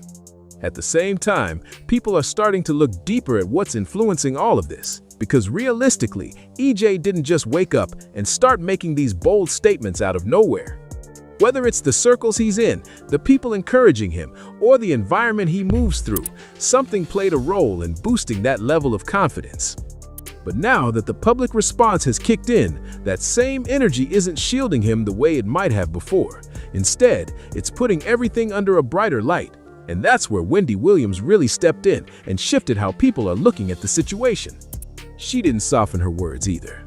From her perspective, this goes beyond style or personality and lands on accountability. She's making it clear that if you're going to speak on women, compare yourself to them, and position yourself in that space, then you have to be ready for women and everyone else to respond. And right now, that response is coming in strong and from every direction. What's really catching attention now is how this situation is dragging conversations into the open that people usually avoid. Topics like identity, privilege, dating dynamics, and how people are perceived socially are all getting pulled into one messy spotlight. And once those conversations start, they don't just fade away. People are asking direct questions now, and they want real answers, not vague responses or people trying to dodge around the point. Then there's that reality check that keeps coming back around. Confidence doesn't automatically mean credibility. Just because something is said boldly doesn't mean people are going to accept it. That's where EJ seems to be losing a lot of support, because instead of people feeling inspired, many are walking away confused or even feeling disrespected by how it's coming across. This whole situation is also showing how fast public opinion can flip. One moment someone is being praised for being bold and unapologetic, and the next moment that same energy is getting questioned from every angle. And the internet doesn't let anything go. Every clip, every quote, every reaction gets saved, replayed, and picked apart again and again, keeping the conversation alive whether someone wants it to slow down or not. There's also a bigger lesson sitting underneath all of this. When someone builds their image around confidence and visibility, scrutiny comes with it. It's part of the deal. The louder the message, the louder the response. And right now, that response is coming from everywhere. Fans, critics, and even people from the same communities speaking up and adding their perspective. At this point, EJ is at a crossroads. Whether it's being acknowledged or not, he can keep pushing the same narrative and deal with the growing pushback, or he can actually take in what people are saying and adjust how he moves. Because sometimes it's not about being quiet, it's about understanding how words land and how they affect others in the same space. Either way, this isn't something that's just going to disappear.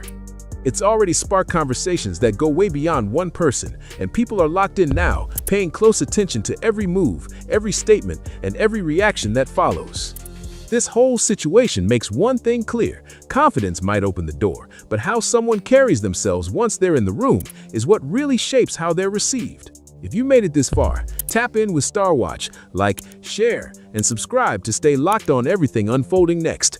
And I don't attract gay men, and I'm not attracted to gay men. Like, it's just not a thing. Who told EJ he was putting that shit on?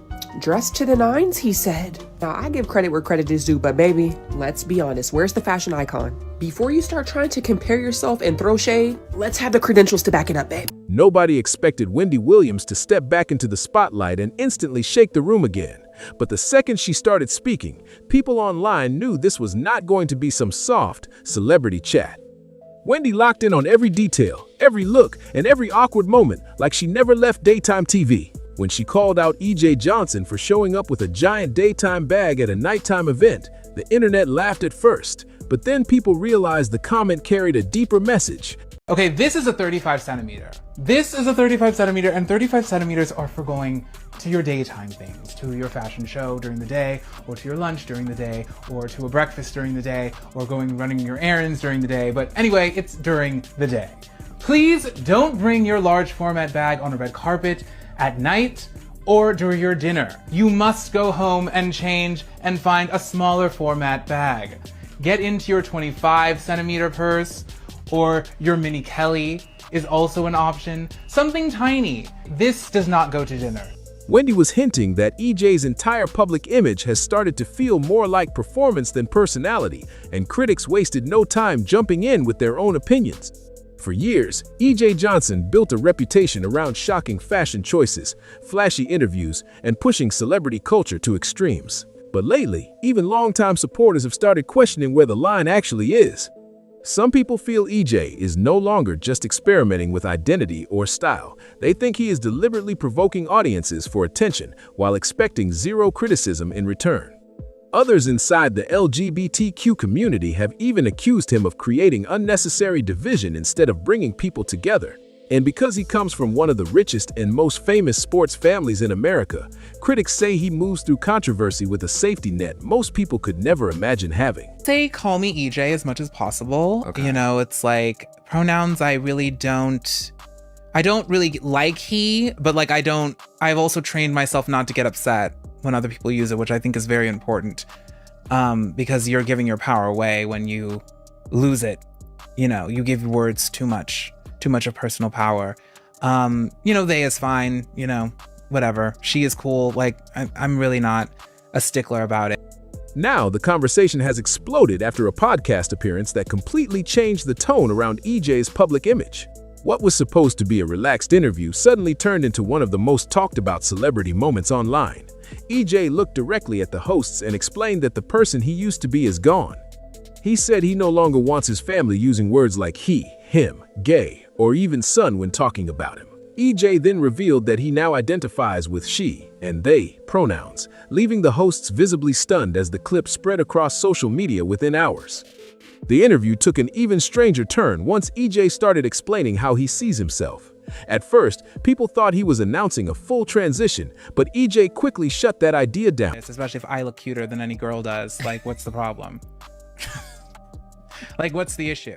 And that's exactly how I apply it to myself these days in the way that I present, like in my, you know, in my feminine regalia. You know, I've always been a feminine being, and like, that's just like how I best express myself. But I'm like, listen, I'm out all the time, you know, and like I'm killing a dress and no one else is. Like the girls in the room are not doing it. Like they don't look cute. They're not dressed to any nines. So, you know. He made it clear that he does not consider himself part of the trans community and said he is not transitioning. That is where a lot of viewers became confused.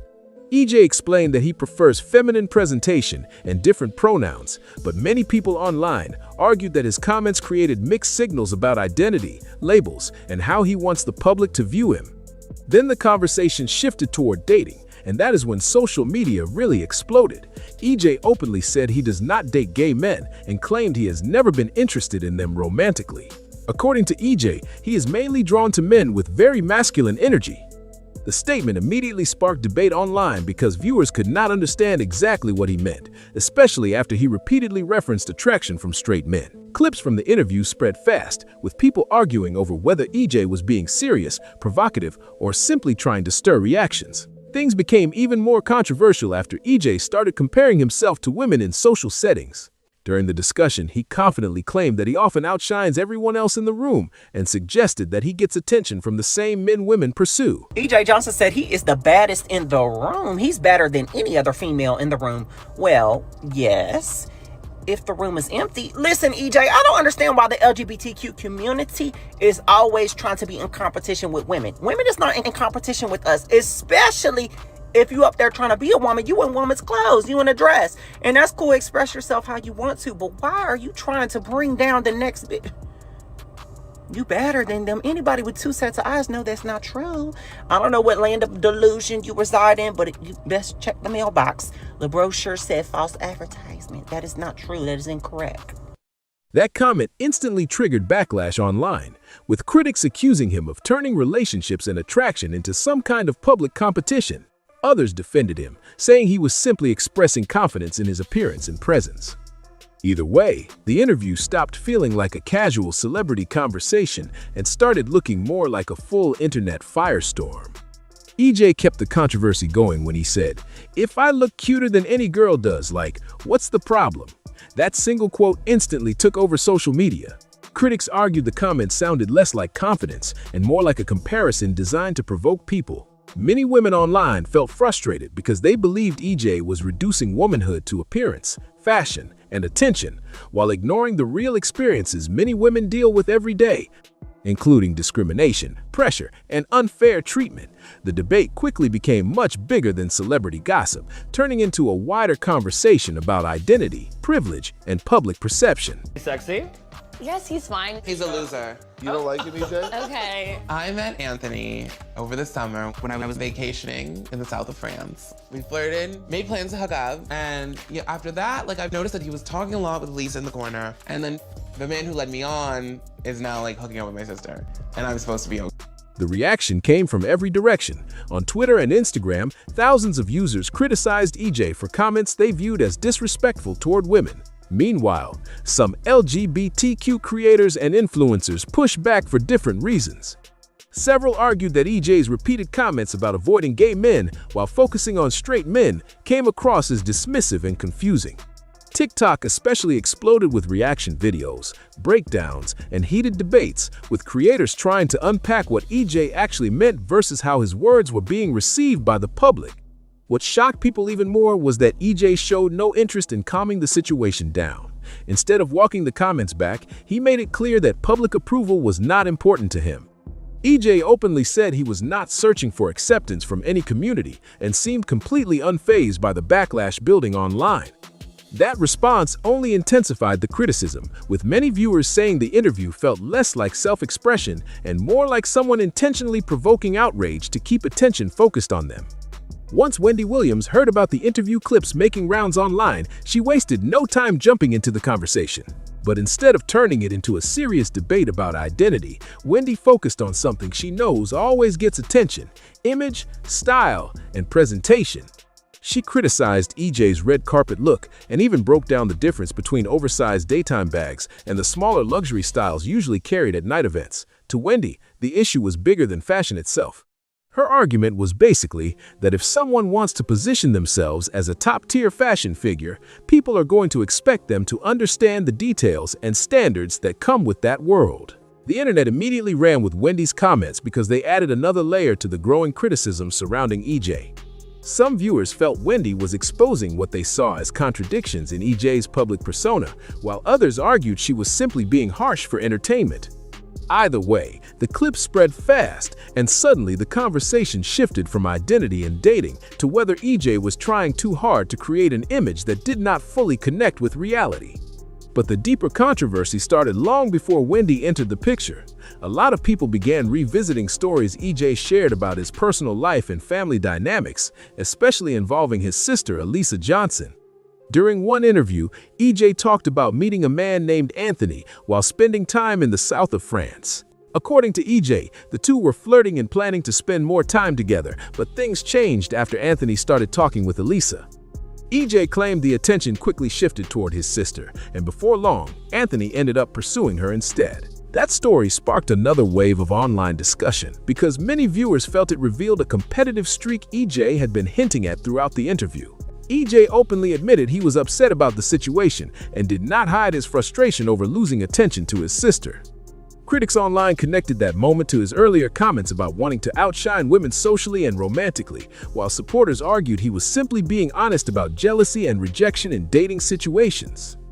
Either way, the story added even more fuel to an interview that was already dominating social media conversations. For a lot of viewers, the story with Anthony and Elisa felt bigger than a simple dating disappointment. People online started framing it as a moment where EJ came face to face with a reality he did not expect. Despite presenting himself with strong feminine energy and confidence, the man he was interested in ultimately chose his sister instead. Critics argued that the situation seemed to challenge the image EJ had been building throughout the interview, especially after repeatedly claiming he could compete with women for male attention.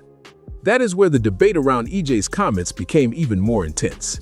EJ described himself as attracting men who identify as straight, but many people online questioned that label entirely. Social media users, podcast hosts, and entertainment commentators all started arguing over whether those relationships matched the description EJ was using. Some pointed out that sexuality is more complicated than labels, while others claimed the situation reflected men who were not fully open about their private lives.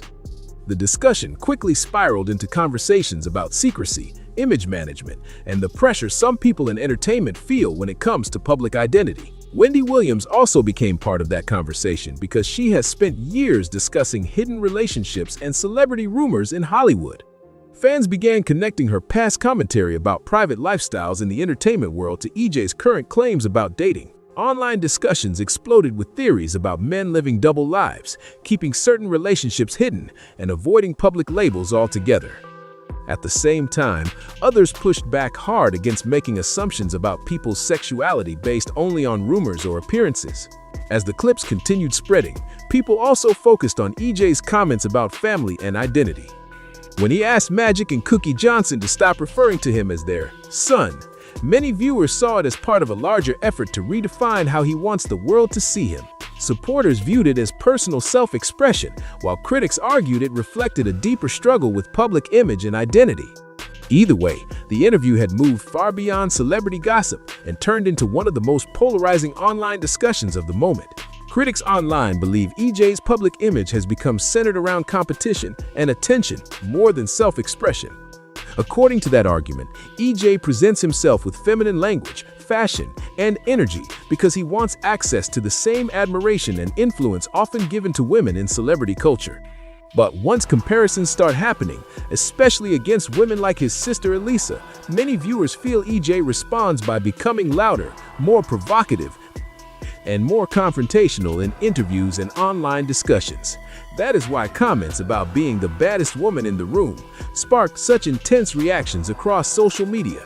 A lot of the backlash also comes from the belief that EJ moves through controversy with protections most people do not have. As the son of Magic Johnson, one of the most famous athletes and businessmen in the world, EJ grew up surrounded by wealth, connections, and celebrity status. Critics argue that privilege allows him to make shocking statements without facing the same social consequences many others would experience. Some online commentators even accused EJ of dismissing the struggles faced by both women and members of the LGBTQ community while still borrowing parts of those experiences for image and branding purposes. Supporters strongly disagree with that interpretation, saying EJ is simply living openly and refusing to fit into labels people try to force onto him. The biggest contradiction people keep pointing to is EJ's statement that he does not care about acceptance or validation. Viewers immediately compared that claim to the way he talks about attention from men, appearance, and constantly standing out in social settings. Critics argued that someone truly unconcerned with approval would not repeatedly compare themselves to other women or focus so heavily on being seen as the most attractive person in the room. As a result, many online discussions shifted away from identity politics and started focusing on insecurity, public image, and the pressure celebrities feel to constantly maintain attention in the spotlight. At the center of all this controversy, critics believe EJ's biggest goal is not really fashion, identity, or even self-expression. They argue the real focus has always been validation from men he sees as powerful, masculine, and desirable. That is why so many people online reacted strongly to the constant comparisons with women and the repeated comments about attracting straight men. To critics, it comes across less like confidence and more like someone chasing approval from people who may never fully acknowledge him publicly. The backlash grew because many viewers felt those comments crossed the line from personal expression into putting other people down just to elevate his own image. Others see the situation very differently. Supporters argue that EJ has built a career by refusing to follow traditional expectations around masculinity, celebrity culture, and fashion. They believe his confidence, dramatic style, and willingness to speak openly are exactly why people continue paying attention to him. But even among supporters, there are people questioning whether the constant need to shock audiences is starting to overshadow everything else.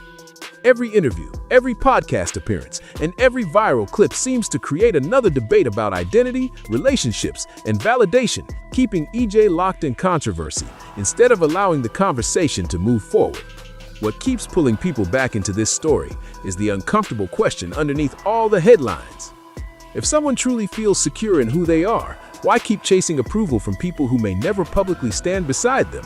That question is what turned this from ordinary celebrity drama into a non-stop online argument.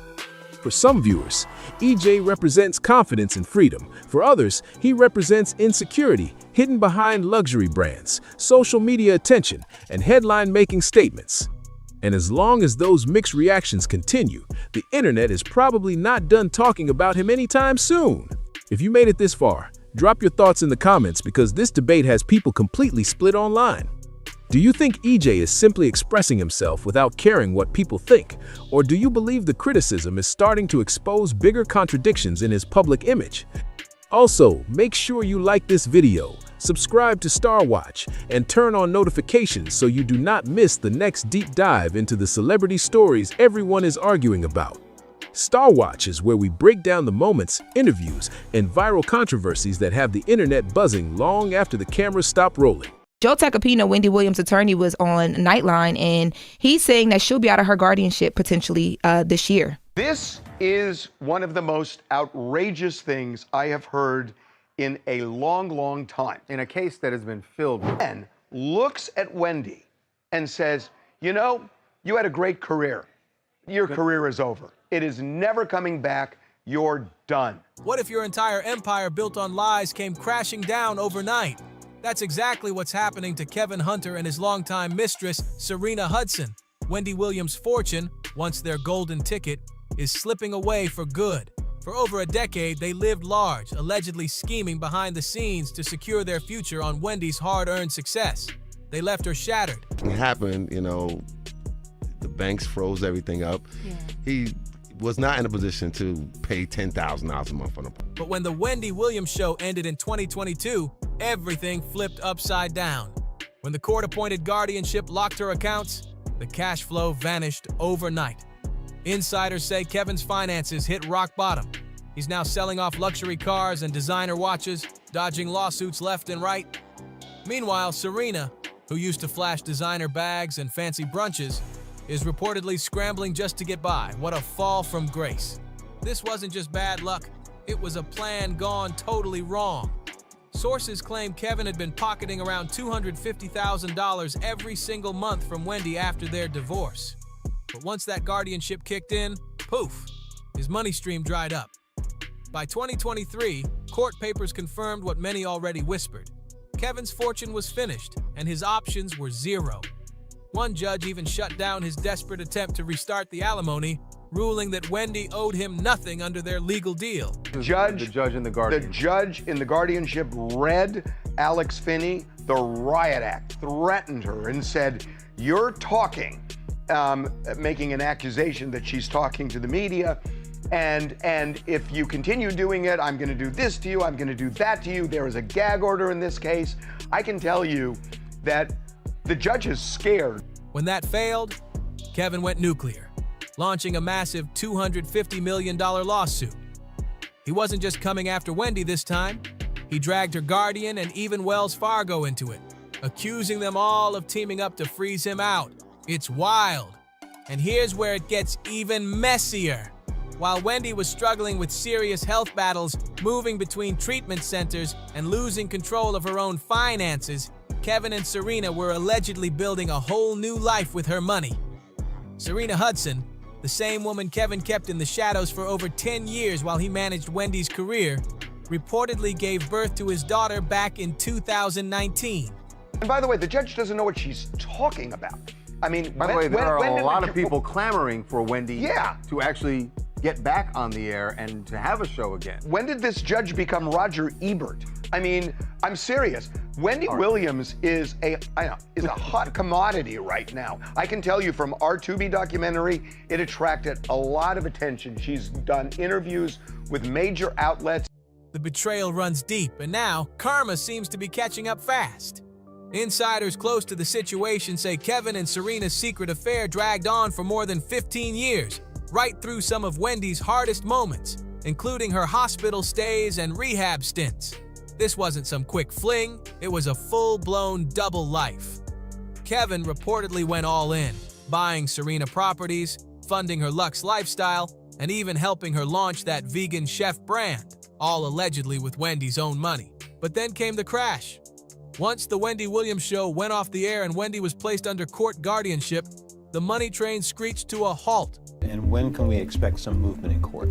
The plan is this.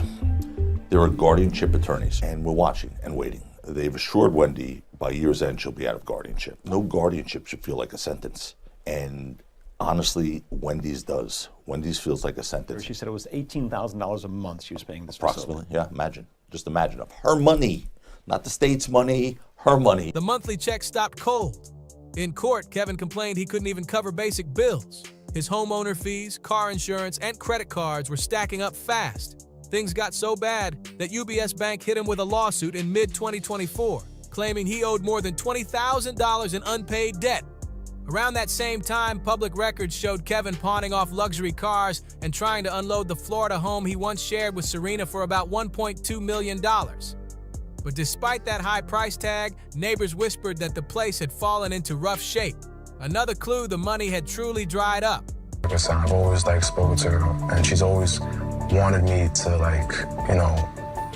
spend her money. And Sharina, she didn't just vanish. Sources say she deactivated all her social media and quietly moved back in with family after the scandal exploded.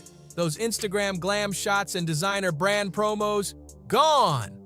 By late 2025, she popped back up online, this time pushing real estate listings, wellness products, and small business services trying to rebuild from the wreckage. One insider summed it up perfectly. She went from Gucci to gut cleanses.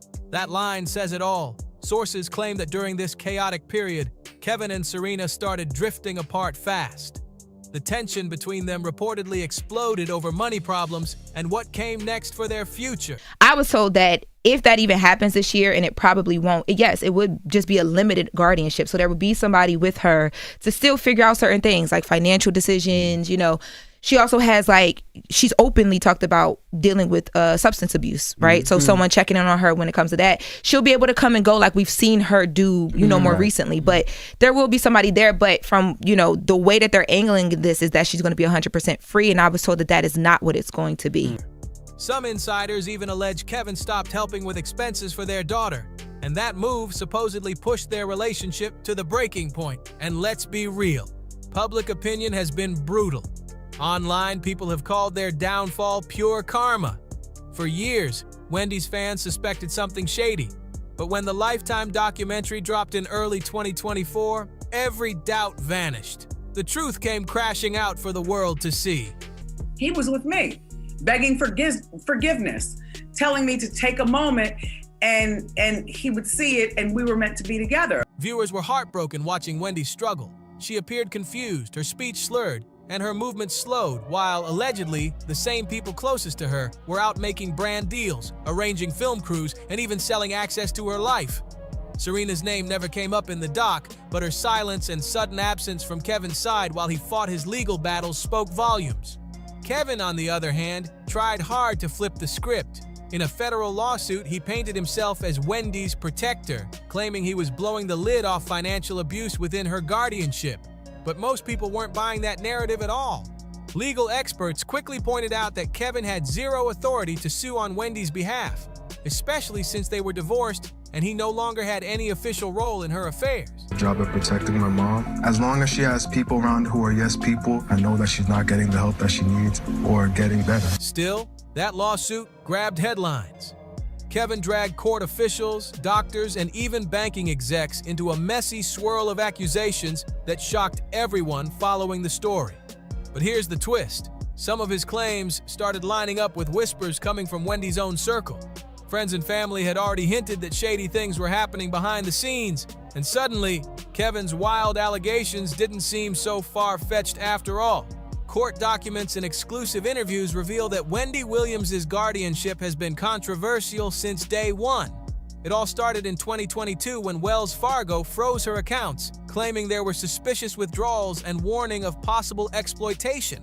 What began as a so-called protective move turned into something far bigger, and by 2024, the situation had spiraled. Wendy's niece, her sister, and even her son went public with serious concerns about being completely cut off. They claimed her court-appointed guardian and attorney, Sharina Morrissey, was blocking visits and shutting out family. Then came the bombshell. Sharina allegedly sold Wendy's Manhattan apartment while Wendy herself was pleading to leave the assisted living facility she called a dump, saying she was being over-medicated and ignored. All this unfolded while Kevin was busy suing the same guardianship system that had stopped the cash flow he once depended on. The drama was unreal. The irony is hard to miss. The very system designed to protect Wendy may have accidentally exposed just how many people had a financial interest in keeping her silent. Kevin's lawsuit, whether it was a genuine fight for truth or just a desperate move, pulled the curtain back on a tangled web of money, control, and power. And I can't figure out, why is there a gag order in this case? That Wendy can't talk about her circumstances? Why is the judge doing it? That aside, there is something that's even way bigger. It showed who was still getting paid, who was locked out, and who might be next in line for exposure. As for Sharina, her name might be mostly missing from the court records, but insiders whisper that she's still in the mix, especially when it comes to the last few assets tied to Kevin's name. And honestly, if this isn't a full-circle downfall for Kevin and Sharina, what else could it be? This might just be the start of something even bigger. Investigators are now digging deep into the secrets behind Wendy Williams' guardianship, cracking open sealed court files, questioning insiders, and tracing suspicious financial trails. And what they're uncovering is explosive. Whispers of money mismanagement, shady backdoor deals, and even the quiet selling of Wendy's personal belongings are spreading fast. Sources familiar with the ongoing court motions hint that a hidden trust account, one Wendy reportedly never approved access to, may have been tampered with. If that's true, it could pull multiple people into a massive financial scandal. And that means Kevin and Sharina might not be the only ones who desperately need Wendy to stay silent if they want to keep their own worlds from falling apart. But the real twist hides beneath the headlines. Because while Kevin Hunter and Sharina Hudson are scrambling to rebuild what's left of their lives, the guardianship that was supposed to protect Wendy might be doing more harm than good. Multiple insiders close to the case now claim the real winner in this whole arrangement isn't Wendy. It's the woman controlling her. Court-appointed guardian Sharina Morrissey is reportedly earning hundreds of dollars per hour, all directly billed to Wendy's estate. That means every time she files a motion, attends a hearing, or signs off on a denied family visit, she's getting paid. And the longer this guardianship drags on, the more the money keeps rolling in. It's a shocking twist, because while Wendy's family fights to reach her and the public debates who's really helping or hurting her, one thing's becoming crystal clear. Someone's profiting from her silence. See this gangster that behind the scenes is that him? Or is that Shout out to Wendy Williams. That profit might be the very reason Wendy's still trapped in this never-ending legal nightmare. Kevin Hunter's massive $250 million federal lawsuit might sound wild on paper, but what he claimed inside those filings was downright chilling. He laid out a theory that this wasn't about Wendy Williams' health. It was a full-blown setup. According to Kevin, a network of powerful lawyers, banks, and court-appointed guardians allegedly worked together to freeze Wendy's fortune, block her from her own money, and quietly divide the profits, while cutting out anyone like him who used to live off that wealth. It's a shocking accusation. And sure, his motives may be tangled with self-interest, but parts of his story line up with what Wendy's own family has been saying for months. Several close relatives have publicly spoken out about being shut out of Wendy's life completely. Her niece, Alex Finney, and her sister, Wanda, both claim they can't reach her freely anymore. Calls go unanswered, visits get canceled with no warning, and messages vanish into the void. The emotional toll on her family has been heartbreaking to watch. One of Wendy's longtime friends didn't hold back either, calling the guardianship circle a pack of losers all circling Wendy like vultures, not to help, but to harvest. That's a brutal image, but one that's resonated with fans who've watched Wendy's once bright world turn into a lockdown mystery. Even Wendy's beloved cats were reportedly taken away without her consent, and her Manhattan apartment sold off at a loss. The picture being painted here isn't one of compassion, it's total control. Meanwhile, on the other side of this tangled mess, Sharina Hudson's fall from luxury is just as jaw-dropping. Once spotted stepping out of Ferraris and rocking head-to-toe designer looks, allegedly all funded by Wendy's money, Sharina's now in full grind mode, trying to piece her life back together.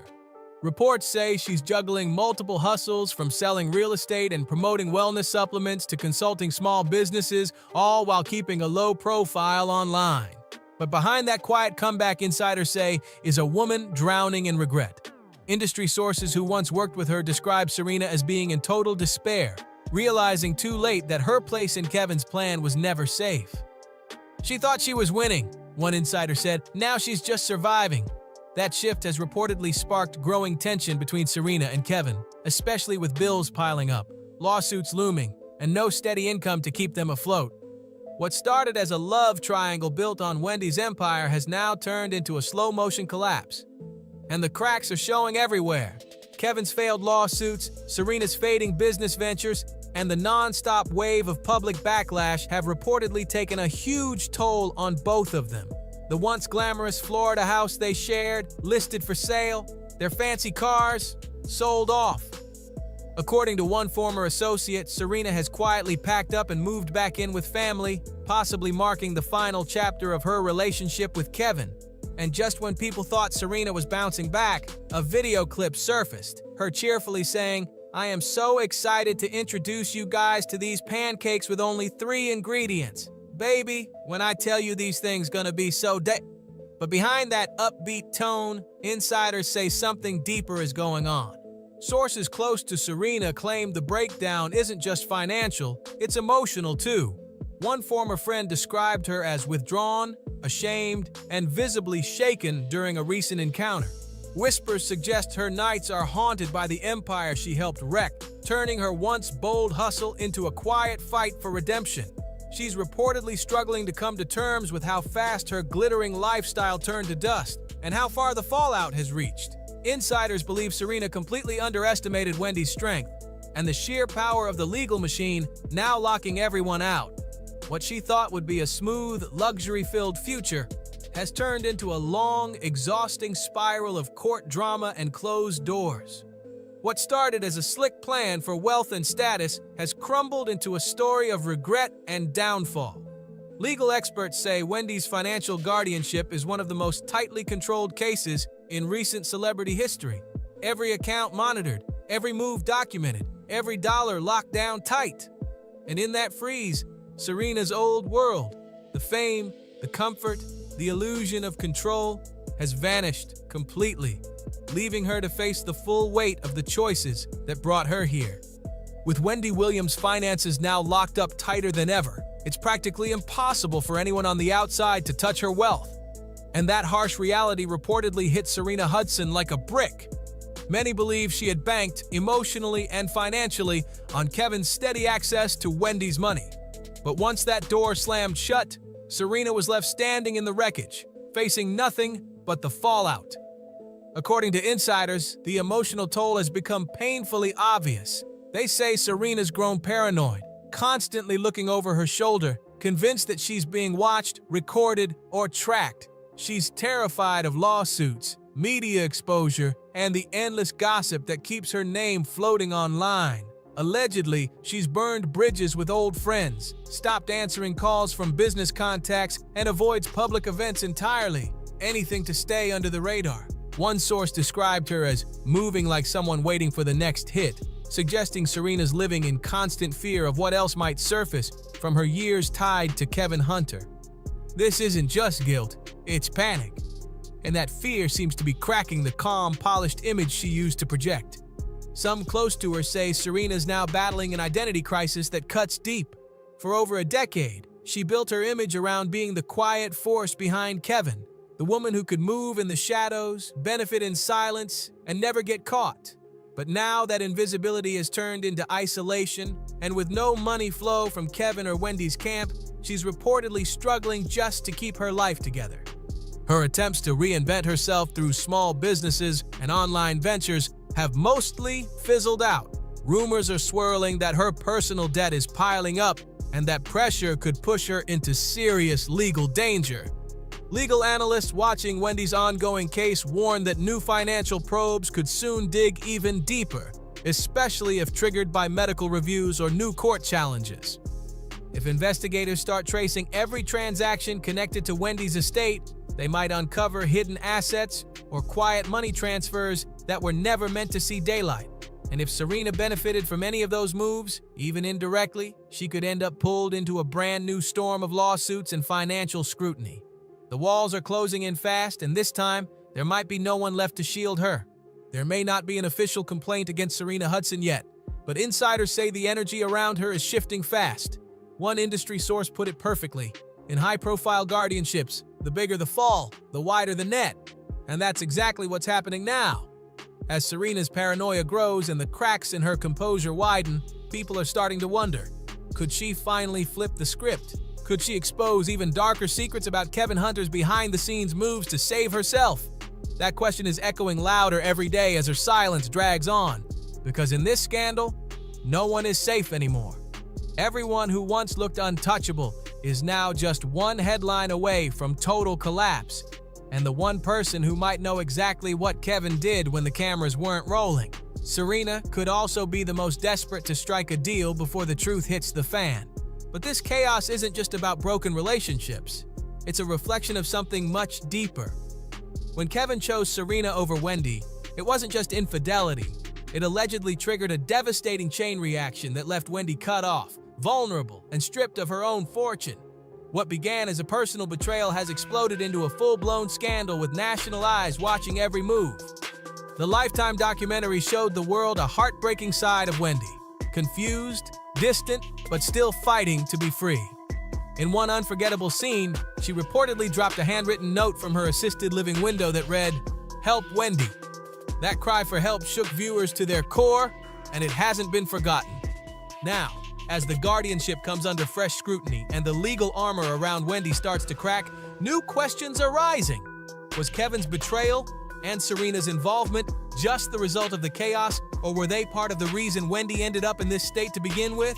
And just when you think it can't get darker, whispers are starting to spread about even deeper manipulation hiding within the guardianship itself. If those rumors prove true, this story could explode into something way bigger than anyone ever imagined.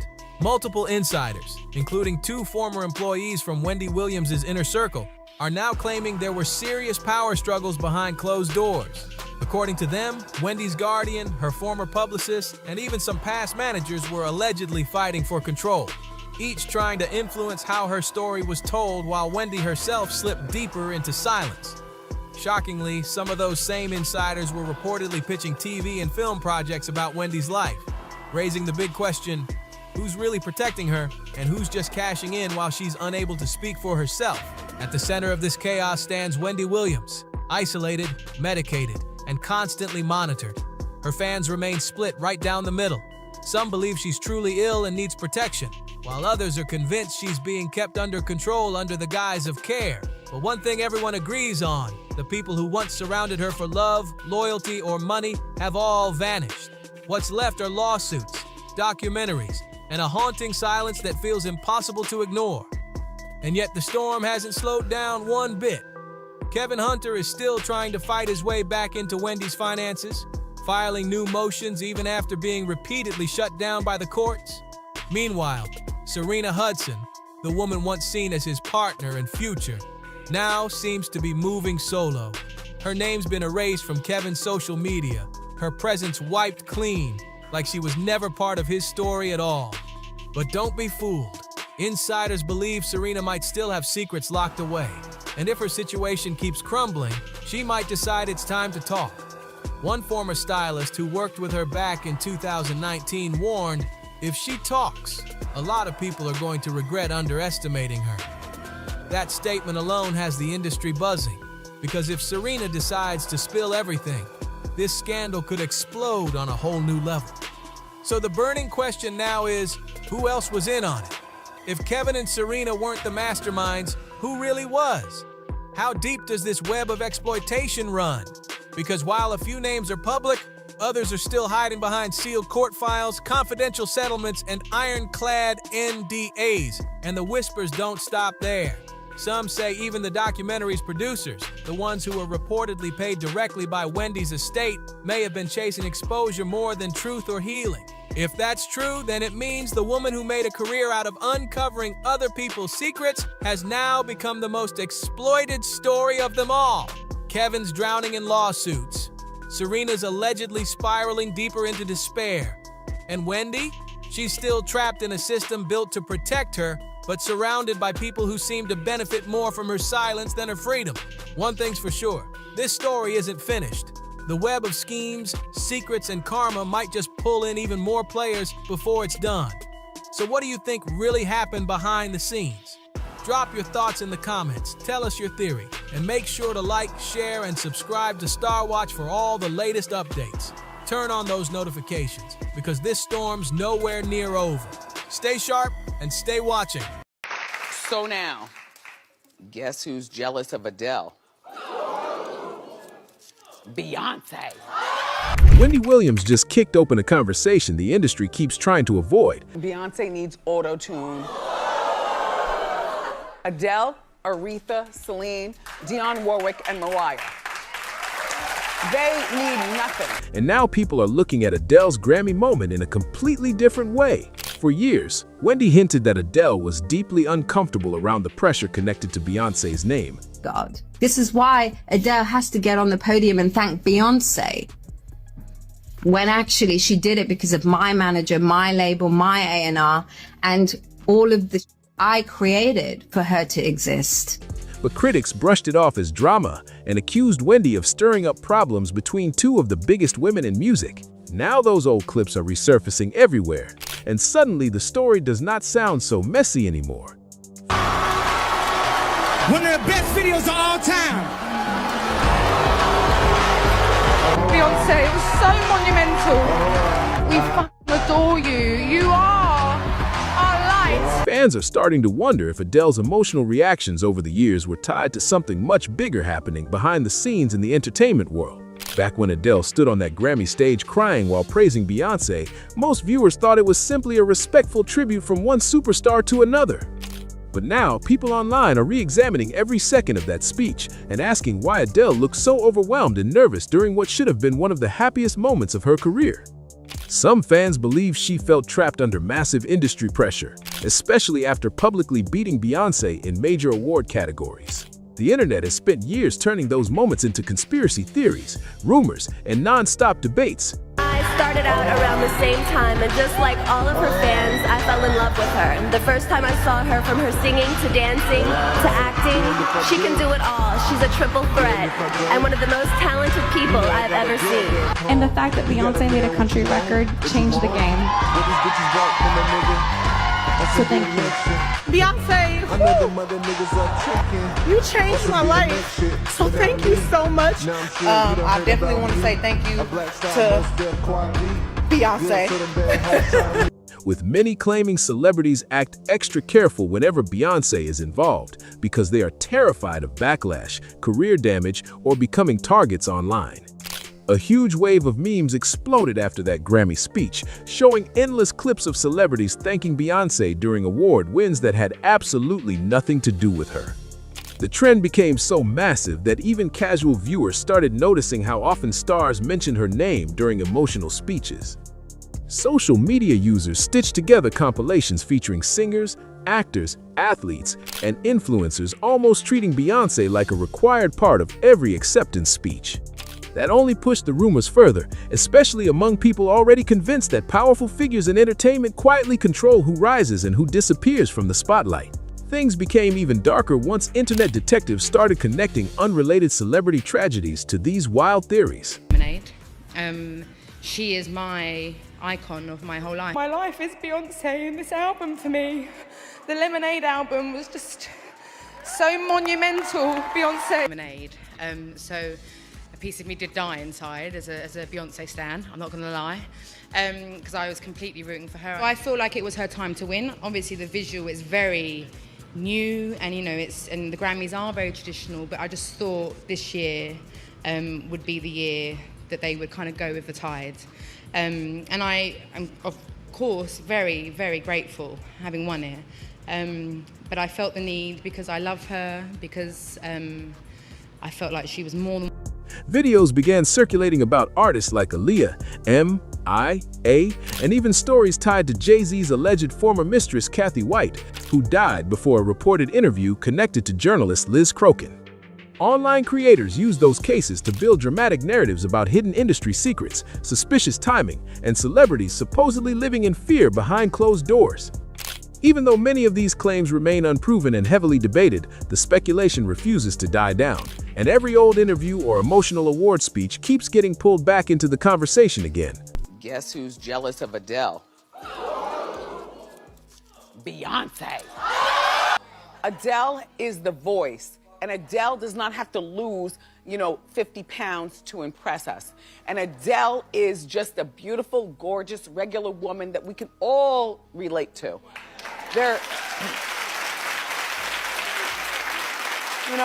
Like a real body. Adele has a live-in lover and a brand new baby. And Beyonce's got a husband and the Blue Ivy baby. The argument people kept pushing online was that Beyonce had somehow been connected to certain women losing opportunities, getting blacklisted, or facing major career problems after refusing to follow industry expectations. Over time, these theories grew into something even bigger, with conspiracy videos claiming there was a hidden pattern involving female artists who supposedly challenged powerful people behind the scenes. Almost every viral compilation used J. Cole's song She Knows in the background, which only added more mystery and made viewers connect the lyrics to the rumors spreading all over social media.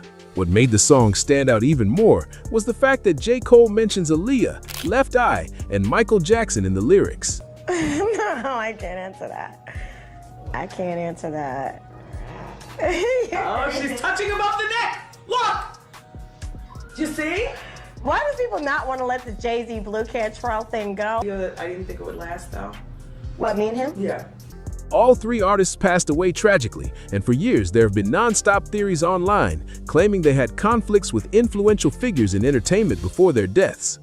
Because of those references, internet users started dissecting every line of She Knows, trying to figure out if J. Cole was hinting at something deeper happening inside the music business. Some people even pushed the theory that the she in the title secretly referred to Beyonce, which sent conspiracy channels into complete overdrive and caused endless debates across YouTube, TikTok, and podcasts. Around that same time, blogger Storm Monroe added even more attention to the rumors when he claimed that many celebrities treated Beyoncé almost like untouchable royalty within the industry. According to him, the entertainment business constantly builds certain artists into larger-than-life figures, placing them at the top as the kings and queens of music for specific eras. His comments quickly spread online because people connected them to all those award show clips where celebrities seemed overly emotional or intensely grateful whenever Beyoncé's name came up. Critics argued that it was simply respect for her influence and success, while conspiracy-minded fans believed there was something much deeper happening behind the curtain. The conversation kept growing because social media thrives on mystery, especially when it involves global superstars, hidden power structures, and old celebrity tragedies that still leave fans with unanswered questions. Every resurfaced interview, awkward reaction, or emotional speech suddenly became evidence for people trying to connect dots that may not even exist. Even though there has never been proof supporting many of these claims, the theories continue spreading because they mix fame, fear, power, and secrecy into one dramatic story that keeps audiences watching non-stop. Some online commentators took the theories even further by claiming the music industry always chooses a single superstar to sit at the top of entertainment culture for a certain era. According to those rumors, Madonna supposedly held that position years ago before Beyoncé became the new dominant figure in pop culture. The theory claimed that many artists, even massive stars with successful careers of their own like Adele, were expected to publicly praise her and show loyalty whenever possible. These claims spread heavily across conspiracy forums and gossip channels, especially whenever celebrities gave emotional speeches mentioning Beyoncé during award shows or interviews. The Oshun discussion added another layer to the internet speculation surrounding Beyoncé during the Lemonade era. Fans quickly noticed the heavy use of yellow dresses, water imagery, and spiritual symbolism throughout the visuals, with many pointing out similarities to depictions of Oshun, a respected deity connected to love, beauty, and femininity in Yoruba spirituality. Online creators began turning those artistic references into exaggerated conspiracy theories, with some people completely misrepresenting the cultural symbolism and pushing dramatic claims that spiraled far beyond the actual themes of the project. The visuals became one of the biggest talking points surrounding the album, especially because Lemonade already had the internet dissecting every frame and lyric for hidden meanings. What really kept the conversation alive was the timing surrounding the Grammy Awards, where Lemonade lost Album of the Year to Adele's 25. Instead of delivering a standard acceptance speech celebrating her own success, Adele became emotional on stage and spent a huge portion of the moment praising Beyoncé and calling her work monumental. That speech instantly went viral because viewers could not understand why Adele seemed more focused on Beyoncé's loss than her own historic win. Some fans saw it as genuine admiration between artists, while conspiracy communities treated it like proof that celebrities felt pressured to publicly honor Beyoncé no matter what happened. The situation became even more talked about after Adele later shared that she went backstage to Beyoncé's dressing room following the ceremony to continue praising her and tell her she deserved the award more. That detail sent social media into another frenzy because people felt Adele was being unusually intense about the situation. Critics online started calling the behavior excessive, while supporters argued Adele was simply being humble and showing respect to an artist she deeply admired. Either way, the moment became one of the most replayed Grammy stories of that decade, and conspiracy theories around it only grew louder with time. People online could not stop talking about how intense Adele's reaction seemed after winning that Grammy. A lot of artists have publicly praised Beyoncé before, but viewers felt Adele took it far beyond a normal thank you speech. During interviews after the ceremony, Adele kept explaining how emotional she felt about beating Lemonade, saying, "I just got this feeling I won. I got overwhelmed with I will have to go and tell her how much her record means to me." She also defended Beyoncé's work by criticizing the Recording Academy and saying, "The way that the Grammys work and the people who control it at the very, very top, they don't know what a visual album is. They don't want to support the way that she's moving things forward with her releases and the things that she's talking about." That explanation only made social media react even harder because people thought Adele sounded unusually nervous and overly eager to reassure Beyoncé that she deserved the award more. Online conspiracy communities immediately jumped on the moment, claiming Adele was trying to make it crystal clear that she did not see herself as competition. Some viewers interpreted her emotional speeches as genuine admiration and respect between artists, while others pushed the idea that she seemed afraid of upsetting one of the most powerful figures in entertainment. The theories became even more dramatic once clips of Adele repeatedly praising Beyoncé started circulating side by side with old celebrity interviews and award speeches. Wendy Williams wasted no time jumping into the conversation either. Just hours after the Grammys aired, Wendy discussed the situation on her show and threw gasoline onto the already exploding debate. She openly suggested that Beyoncé may have been frustrated about Adele's album 25 massively outselling Lemonade, especially since 25 dominated commercial sales worldwide. Wendy argued that the public connected to Adele in a different way because she came across as more relatable and less carefully managed than many major celebrities.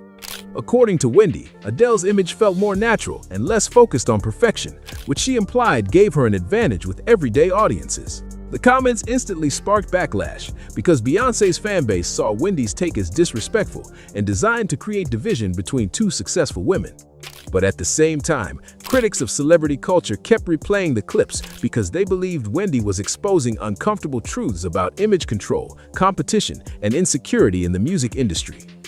As usual, the internet split into two sides almost overnight, with one group defending Beyoncé as an untouchable icon, and another group insisting Adele's behavior at the Grammys looked way too intense to ignore. At the time, Wendy Williams faced major backlash for suggesting there was tension surrounding Beyoncé and other female artists in the industry.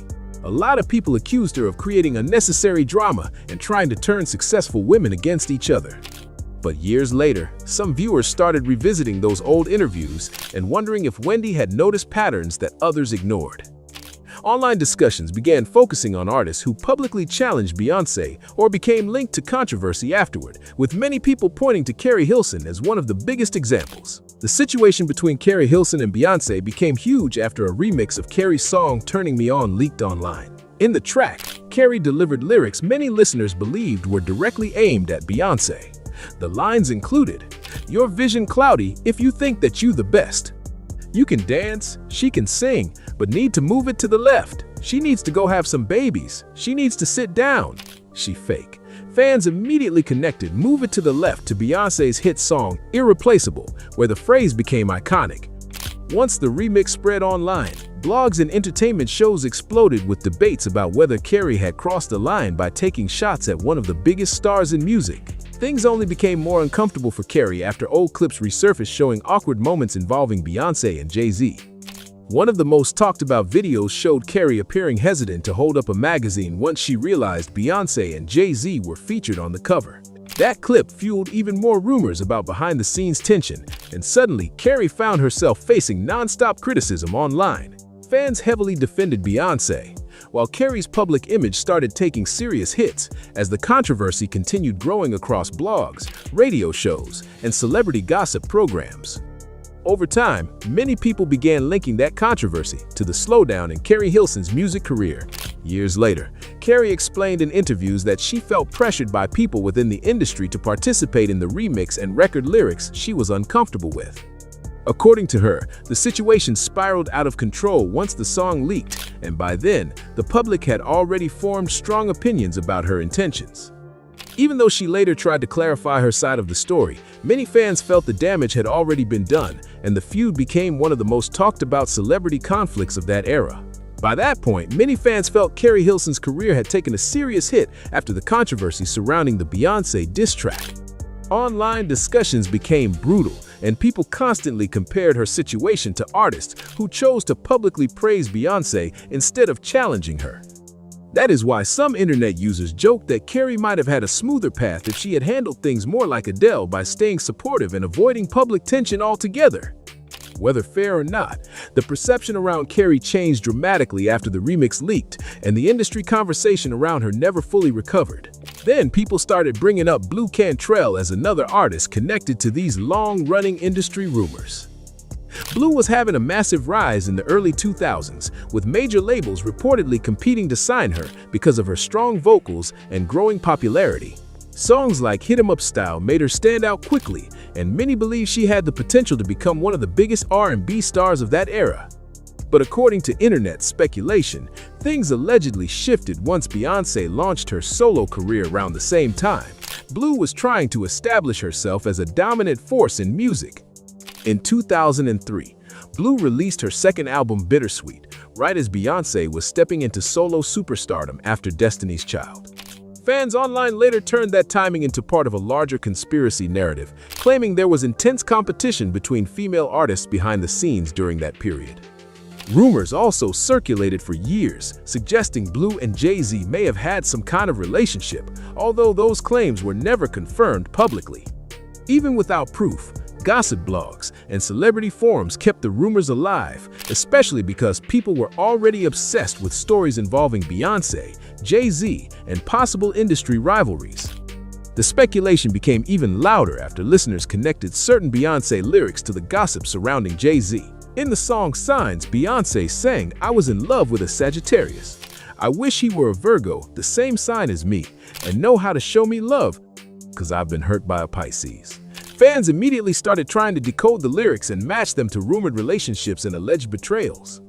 As always, social media and gossip culture transformed vague references into full-blown theories, with people convinced there were hidden messages buried inside every lyric, interview, and public appearance connected to Beyoncé's world. Fans online wasted no time connecting the dots once they noticed that Jay-Z is a Sagittarius and Blue Cantrell is a Pisces, matching the zodiac signs mentioned in Beyoncé's lyrics.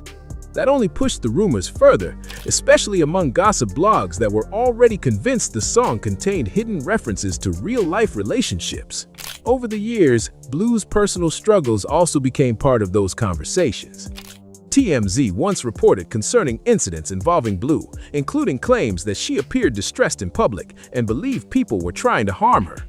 Those reports sparked even more speculation online, with conspiracy channels trying to tie her situation back to long-running rumors involving Jay-Z and Beyoncé, despite there being no verified evidence connecting the events.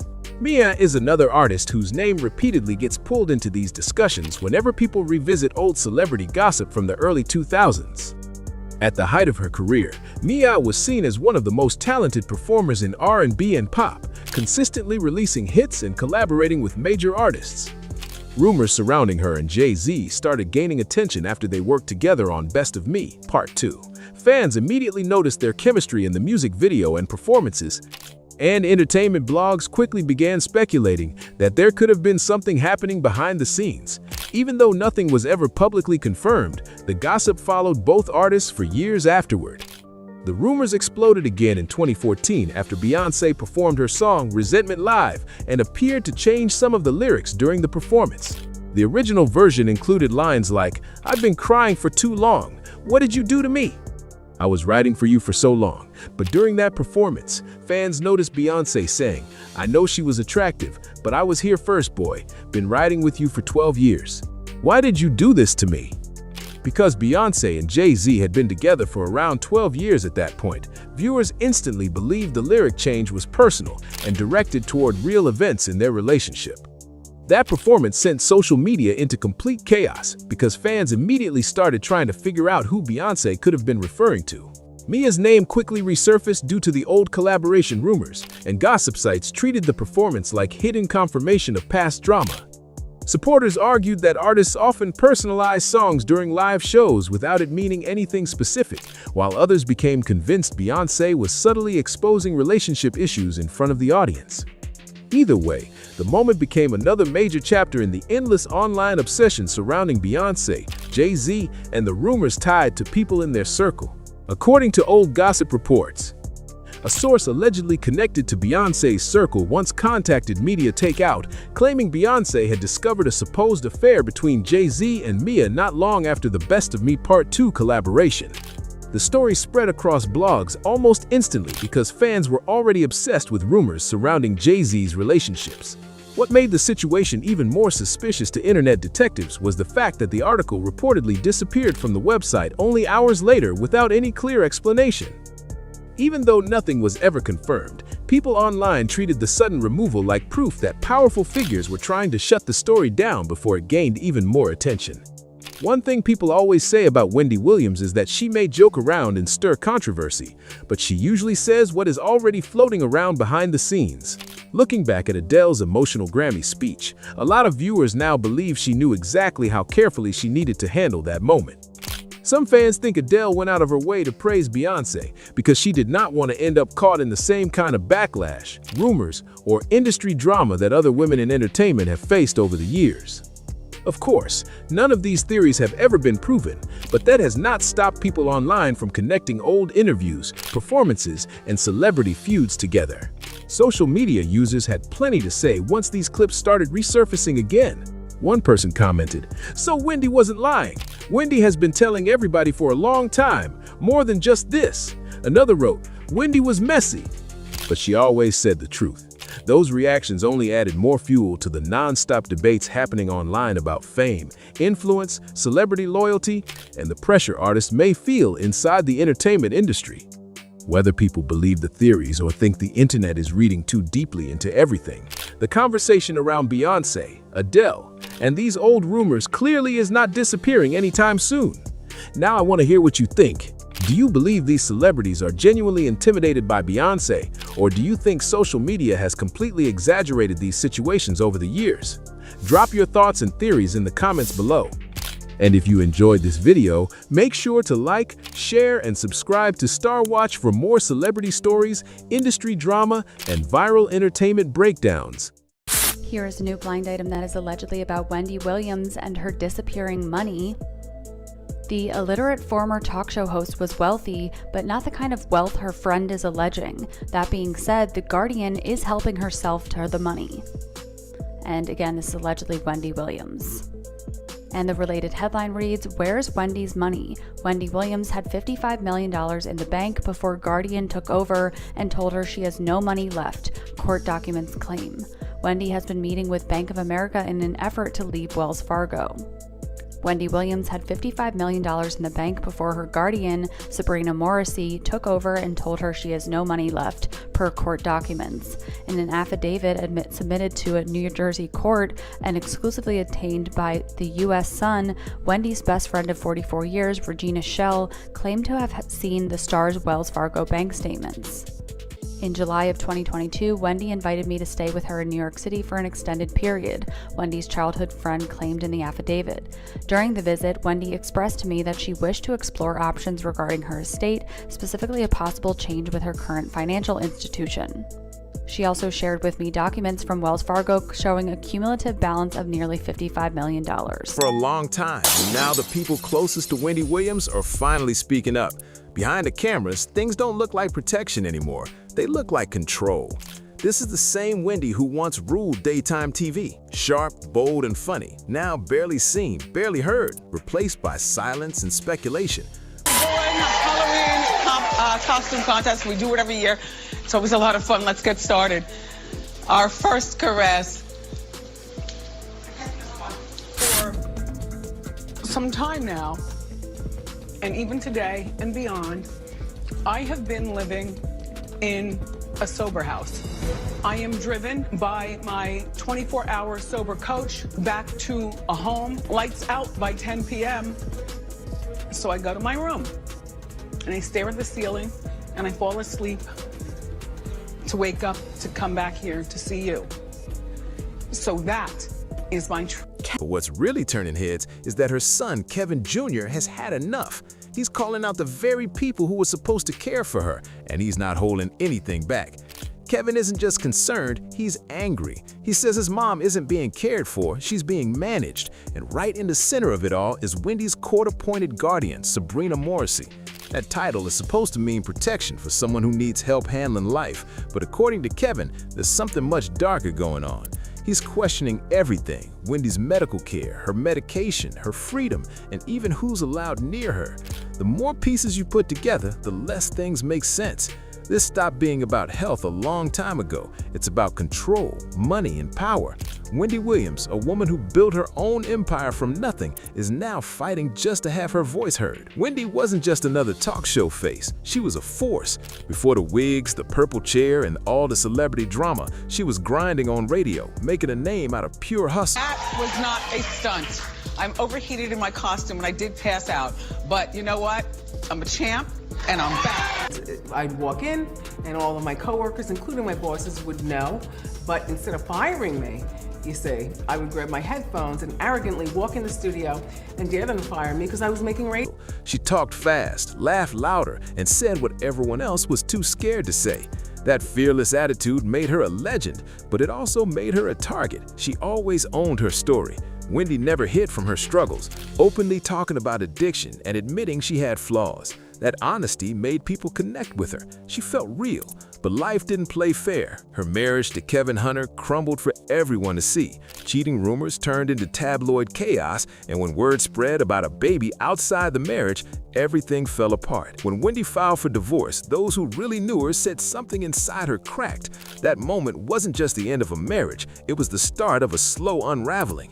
Then came the health battles, Graves' disease, fainting on live TV, and exhaustion so bad she could barely stand. Still, she kept showing up, smiling for the cameras, pretending everything was fine, while her world quietly crumbled behind the scenes. Before long, the whispers about money started getting louder. Banks flagging strange transactions, lawyers talking about guardianship. Eventually, the court stepped in, putting Wendy under legal guardianship, with Sabrina Morrissey gaining control over her personal and financial life. On paper, it sounded like protection, but to Wendy's family, especially her son Kevin Jr., it felt more like someone was building a wall between them. Kevin Jr. had always been tight with his mom. Wendy used to call him her heart, her everything. She worked non-stop to give him the best life she could. The thing is that I've been asking questions about my money. And when I began asking questions about my money, suddenly Lori Schiller has got no response regarding my money. I want my money. This is not fair. And Wells Fargo has no questions and answers with regarding my money. This is not fair. So when things changed, when he couldn't reach her, when phone calls stopped getting answered, and visits became a maze of rules, it didn't feel right. To him, it didn't look like care. It looked like distance being forced between a mother and her son. That's when things really started heating up. Nobody saw it coming, but Kevin Jr. decided he couldn't stay quiet anymore. At first, he tried to handle it privately, asking questions behind closed doors, trying to understand what was really going on.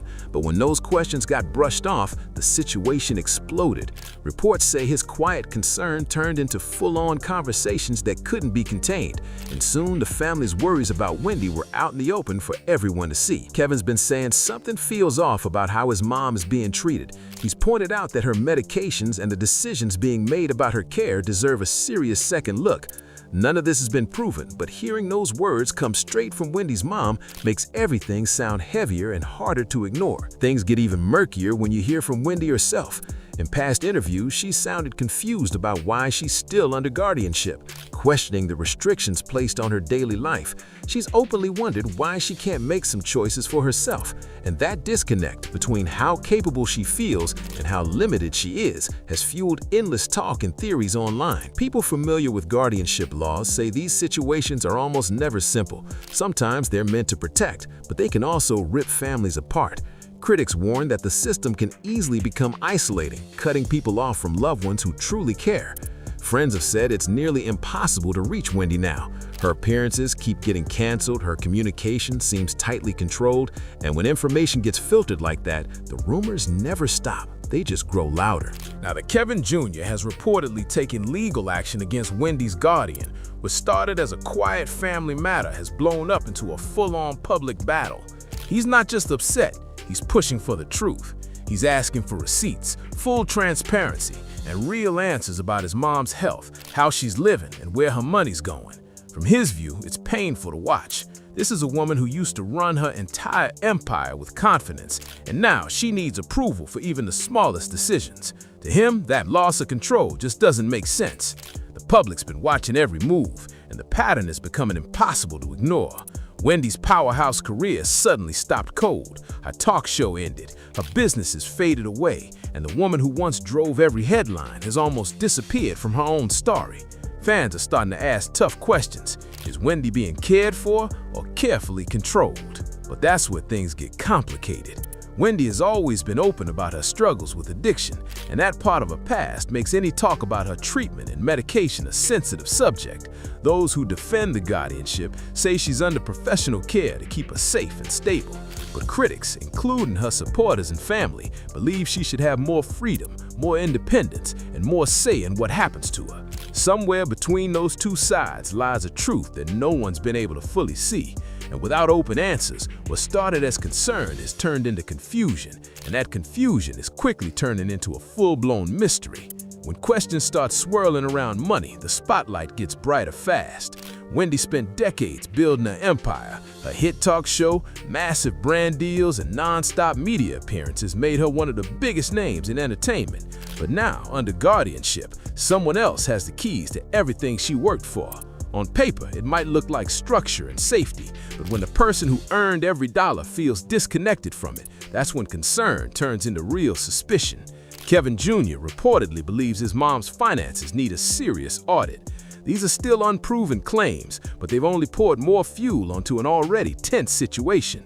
Emotionally, it has to be devastating for Wendy, a woman who once commanded entire audiences and built her name through bold choices, now standing on the sidelines while decisions about her life happen without her input. It's a sharp drop from total control to complete uncertainty, and the discomfort around it is impossible to ignore. Wendy's entire career was built on her voice, speaking her mind when others stayed quiet, calling things exactly as she saw them. Now, that voice feels muted, filtered through layers of control.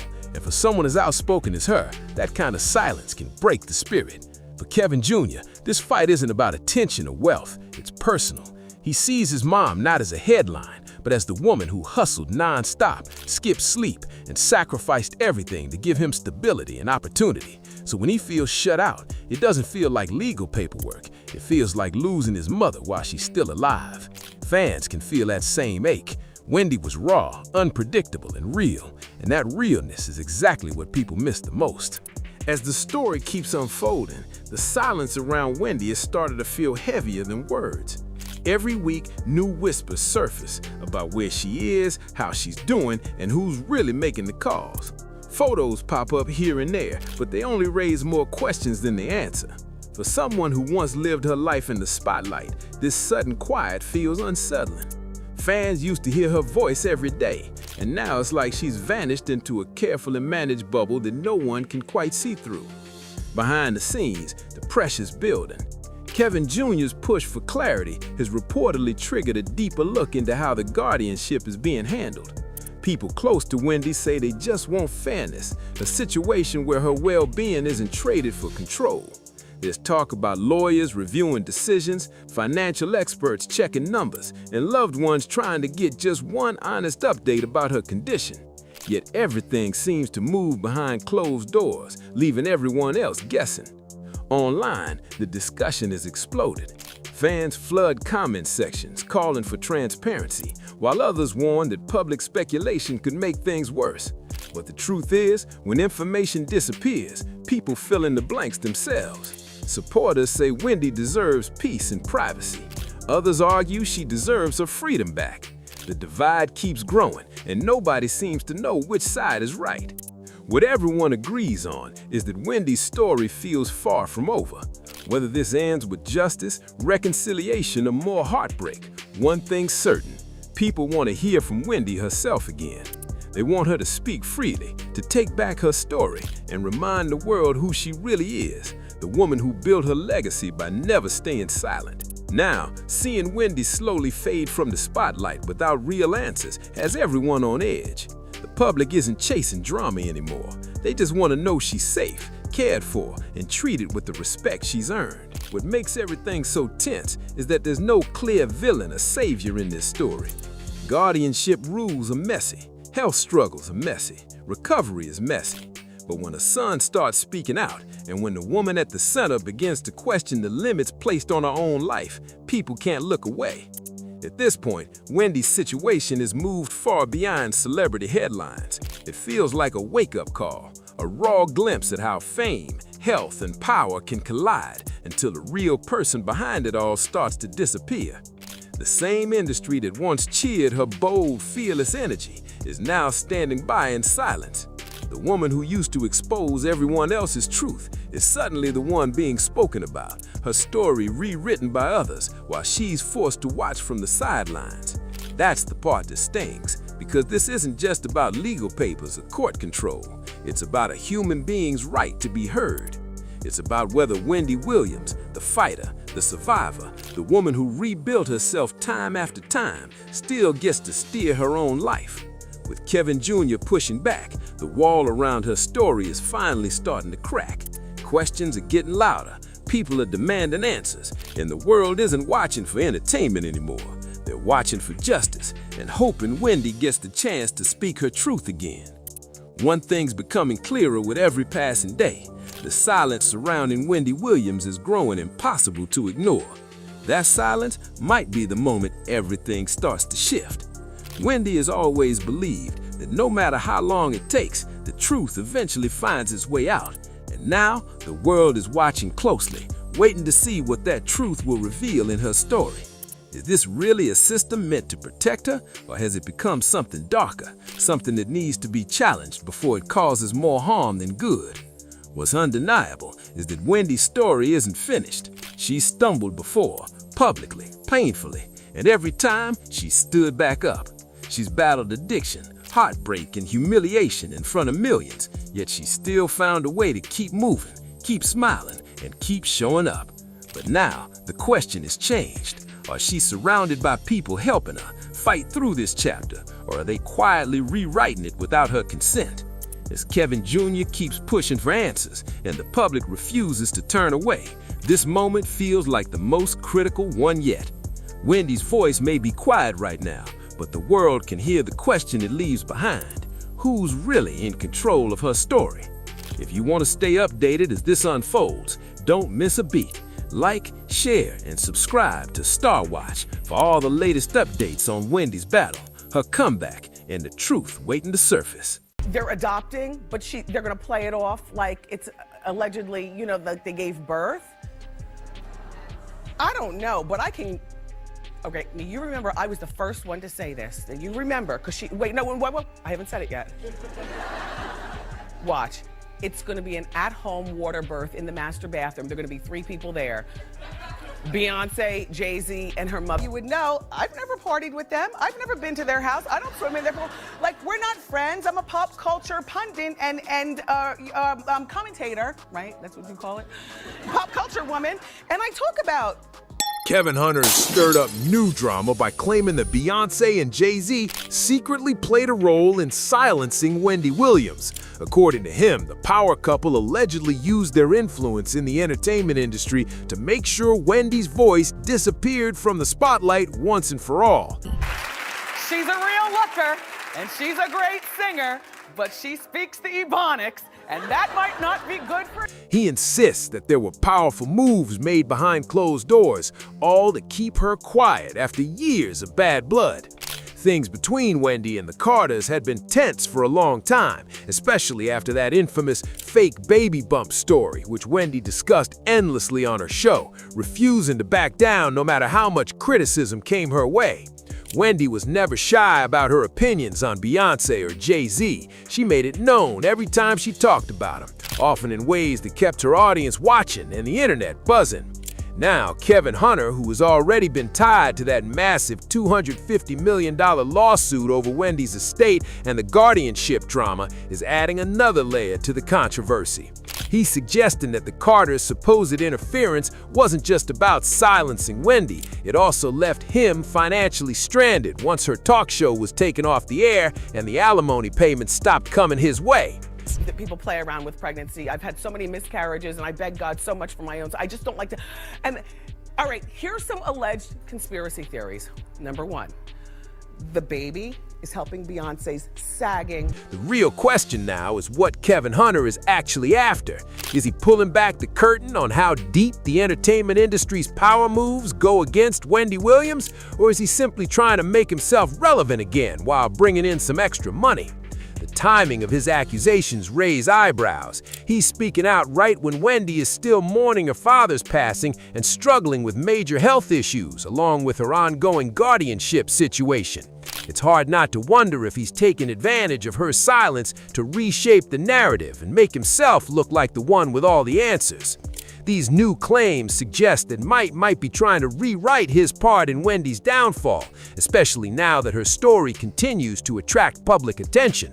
The whole situation feels calculated. Beyonce stole her steez. Oh, you think so? Look at Crazy in Love video and look at A. Marie, Why We Fall in Love. As though he's trying to shift sympathy his way by turning the spotlight back on himself. For years, Beyonce was one of Wendy Williams' go-to subjects on her talk show, and not in a flattering way. Wendy mentioned her often, rarely holding back when it came to criticism. At one point, she mocked Beyonce's speaking voice, claiming Beyonce sounds like she has a 5th grade education and needs closed captioning. She even joked that Beyonce should have starred in The Princess and the Frog instead of Alicia Keys, but only if she took lessons to refine her ebonic speaking style, which Wendy said wasn't polished enough for a Disney princess role.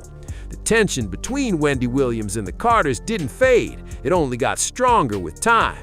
Wendy didn't just throw shade at Beyonce's attitude or public image, she went deeper, questioning the originality behind Beyonce's success. On her show, Wendy often brought up moments when Beyonce was accused of borrowing creative ideas from others. One memorable episode focused on a filmmaker who claimed that Beyonce's Lemonade trailer copied his short film. Wendy didn't just talk about it, she came with what she called receipts, showing side-by-side clips that looked strangely similar. She pointed out scenes with graffiti-covered walls, old garages, and wide grassy fields that lined up almost perfectly with Beyonce's visuals. Wendy used those comparisons to suggest that this wasn't an isolated issue. It was part of a larger pattern that had followed Beyonce for years. And to be fair, Wendy wasn't completely exaggerating. Beyonce has faced several copyright controversies throughout her career. One major case involved her cover of Desiree's song Kissin' You for the B-Day album, which she retitled Still in Love Kissin' You, while allegedly giving herself songwriting credit. The problem was that the proper licensing for the track hadn't been approved. Despite that, the song and movie video were released anyway, reportedly without Desiree's team signing off. When they found out, they filed a lawsuit seeking $150,000 in damages and demanded that Beyonce remove the track and video from all releases, arguing that the song had been used without authorization. For years, quiet rumors have followed Beyonce's career, with people suggesting that her success might have come with more inspiration from others than she ever admitted. Some insiders even claimed that after her record label's first vision for her solo music didn't quite land, Beyonce began drawing influence from the rising sound of artist Anne Marie to reshape her image and musical direction. These claims were never proven, but they added to the ongoing chatter about how carefully her team built her brand. Then came the 2003 controversy involving singer Jennifer Armour, which only fueled the gossip further.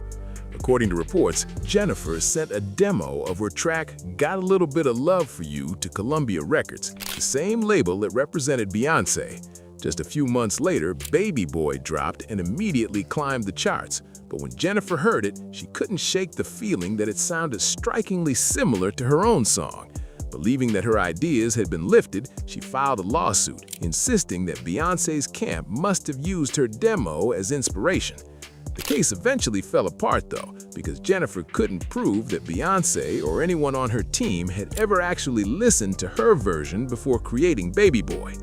So when Wendy Williams brought up the possibility that Beyonce had borrowed ideas or sounds from other artists, she wasn't just stirring up drama for ratings, she was pointing out topics that were already circulating within the music industry. But the real explosion came later, when Wendy dove headfirst into the infamous fake baby bump rumors, analyzing every whisper about Beyonce's pregnancy. from talk of a possible surrogate to speculation about adoption, turning gossip into national conversation. Even before Beyoncé officially announced her pregnancy, Wendy Williams was already telling her audience that she thought something about it didn't add up. She hinted that the entire thing might have been part of a calculated media plan, an elaborate setup to build anticipation for the on-the-run HBO special with Jay-Z. To test her theory, Wendy took things to another level by having her production crew stage a pregnancy experiment live on her show. They tried to see if a baby bump could actually fold or collapse the way Beyoncé has appeared to during that infamous interview clip. Wendy said she wanted to believe Beyoncé's pregnancy was genuine, but her tone made it clear she had doubts. The clip went viral within hours, setting social media on fire. Later, Wendy reminded viewers that plenty of insiders had whispered about the same thing behind closed doors, but she was the only one who had the nerve to say it on national TV, and the only one who took the heat for doing it. Looking back at Wendy's archives, it's clear she covered every major controversy linked to Beyoncé and Jay-Z. She broke down everything, from the Lemonade era's emotional storytelling and Jay-Z's alleged infidelity, to the mystery behind Becky with the good hair, which she openly connected to designer Rachel Roy. Wendy even brought up unconfirmed talk of other side relationships that kept fans guessing and arguing online for years. But she didn't stop there. Wendy analyzed Beyoncé's bow down backlash, the rumored rivalry with Rihanna, and even repeated claims that Beyoncé's team might have had a hand in slowing down Carrie Hilson's career after their supposed feud. Wendy also discussed Kelly Rowland's emotional track Dirty Laundry, where Kelly admitted feeling overshadowed by Beyoncé's fame. And Wendy wasn't afraid to touch on family matters either. She talked about rumors that Beyoncé wasn't entirely supportive of her mother Tina Knowles' marriage to Richard Lawson, reportedly because of speculation about his alleged ties to Scientology. For Wendy, nothing was off limits when it came to the Carters, and that fearless approach kept her name and theirs circulating through every corner of the media. Wendy didn't just stop at criticizing Beyoncé and Jay-Z's public image. She took it to another level by questioning how much of their perfect couple aesthetic was real. She suggested that every glowing Instagram photo and coordinated public appearance was part of a strategy, carefully managed by powerful PR teams determined to protect the Carters' billion-dollar brand. On her show, Wendy also revisited one of the most controversial stories linked to Jay-Z, the long-standing rumors about a young man named Rymir, who claimed to be Jay-Z's son. Rymir reportedly pushed for a paternity test to confirm the connection, and Wendy broke it down in detail, hinting that the situation was being swept under the rug. Behind the scenes, whispers started spreading that Jay-Z's legal representatives, or even Roc Nation itself, had quietly sent cease and desist letters aimed at stopping Wendy from digging too deep. The timing matched when she began discussing the explosive Rihanna rumors, which had already sent social media into a frenzy. Many fans believed the Carters wanted the speculation buried before it could spin further out of control. If you stack up everything Wendy Williams ever said about Beyoncé, it would easily fill hours of footage, so it's not exactly surprising that the Carters might have wanted her to cool things down after years of criticism and public tension. What is surprising, though, is Kevin Hunter suddenly stepping forward now, claiming he's exposing the truth about Beyoncé supposedly silencing Wendy. The timing feels calculated. These allegations only started surfacing after Kevin's alimony payment stopped and his $250 million lawsuit was thrown out. Reports even suggest that the lawsuit was filed without Wendy's knowledge, raising serious questions about his motives. If Kevin truly believed Wendy was being silenced, why wait until he was reportedly facing foreclosure and financial strain to start talking? According to court records, he's been trying to undo his divorce agreement, arguing that it was filled with fraud, misrepresentation, and misconduct. It all paints a picture of a man fighting to stay relevant and perhaps to recover what he's lost. One detail that really stood out in Kevin Hunter's ongoing legal maneuvers was how he involved Wendy Williams' longtime friend Regina in his case. According to court documents, Regina submitted an affidavit stating that while she was living with Wendy around July 2022, she personally saw Wendy's bank account balance. She also noted that Wendy had plans to switch banks and even met with representatives from Bank of America later that December. When you line up those events, it paints a different picture, one that suggests Kevin's motives may have been less about protecting Wendy's voice and more about trying to regain access to whatever money or assets was still within reach at the time. This wasn't Kevin's first attempt to take Wendy to court either. Long before the recent accusations, he had already filed 4 separate legal cases against her. One of his biggest challenges was aimed at Wendy's court-appointed guardian, Sharina, whose authority he openly questioned. Kevin argued that Sharina only became involved 2 years after his divorce with Wendy was finalized, suggesting that her role didn't hold much weight. He even went as far as requesting that Wendy be required to appear in court herself, writing in one of his filings, the defendant further asks that the court order the plaintiff, Wendy Hunter, to appear before the court herself. But the story doesn't stop with the paperwork. Behind the scenes, whispers began to circulate that Kevin's legal efforts were just one part of a much bigger pattern.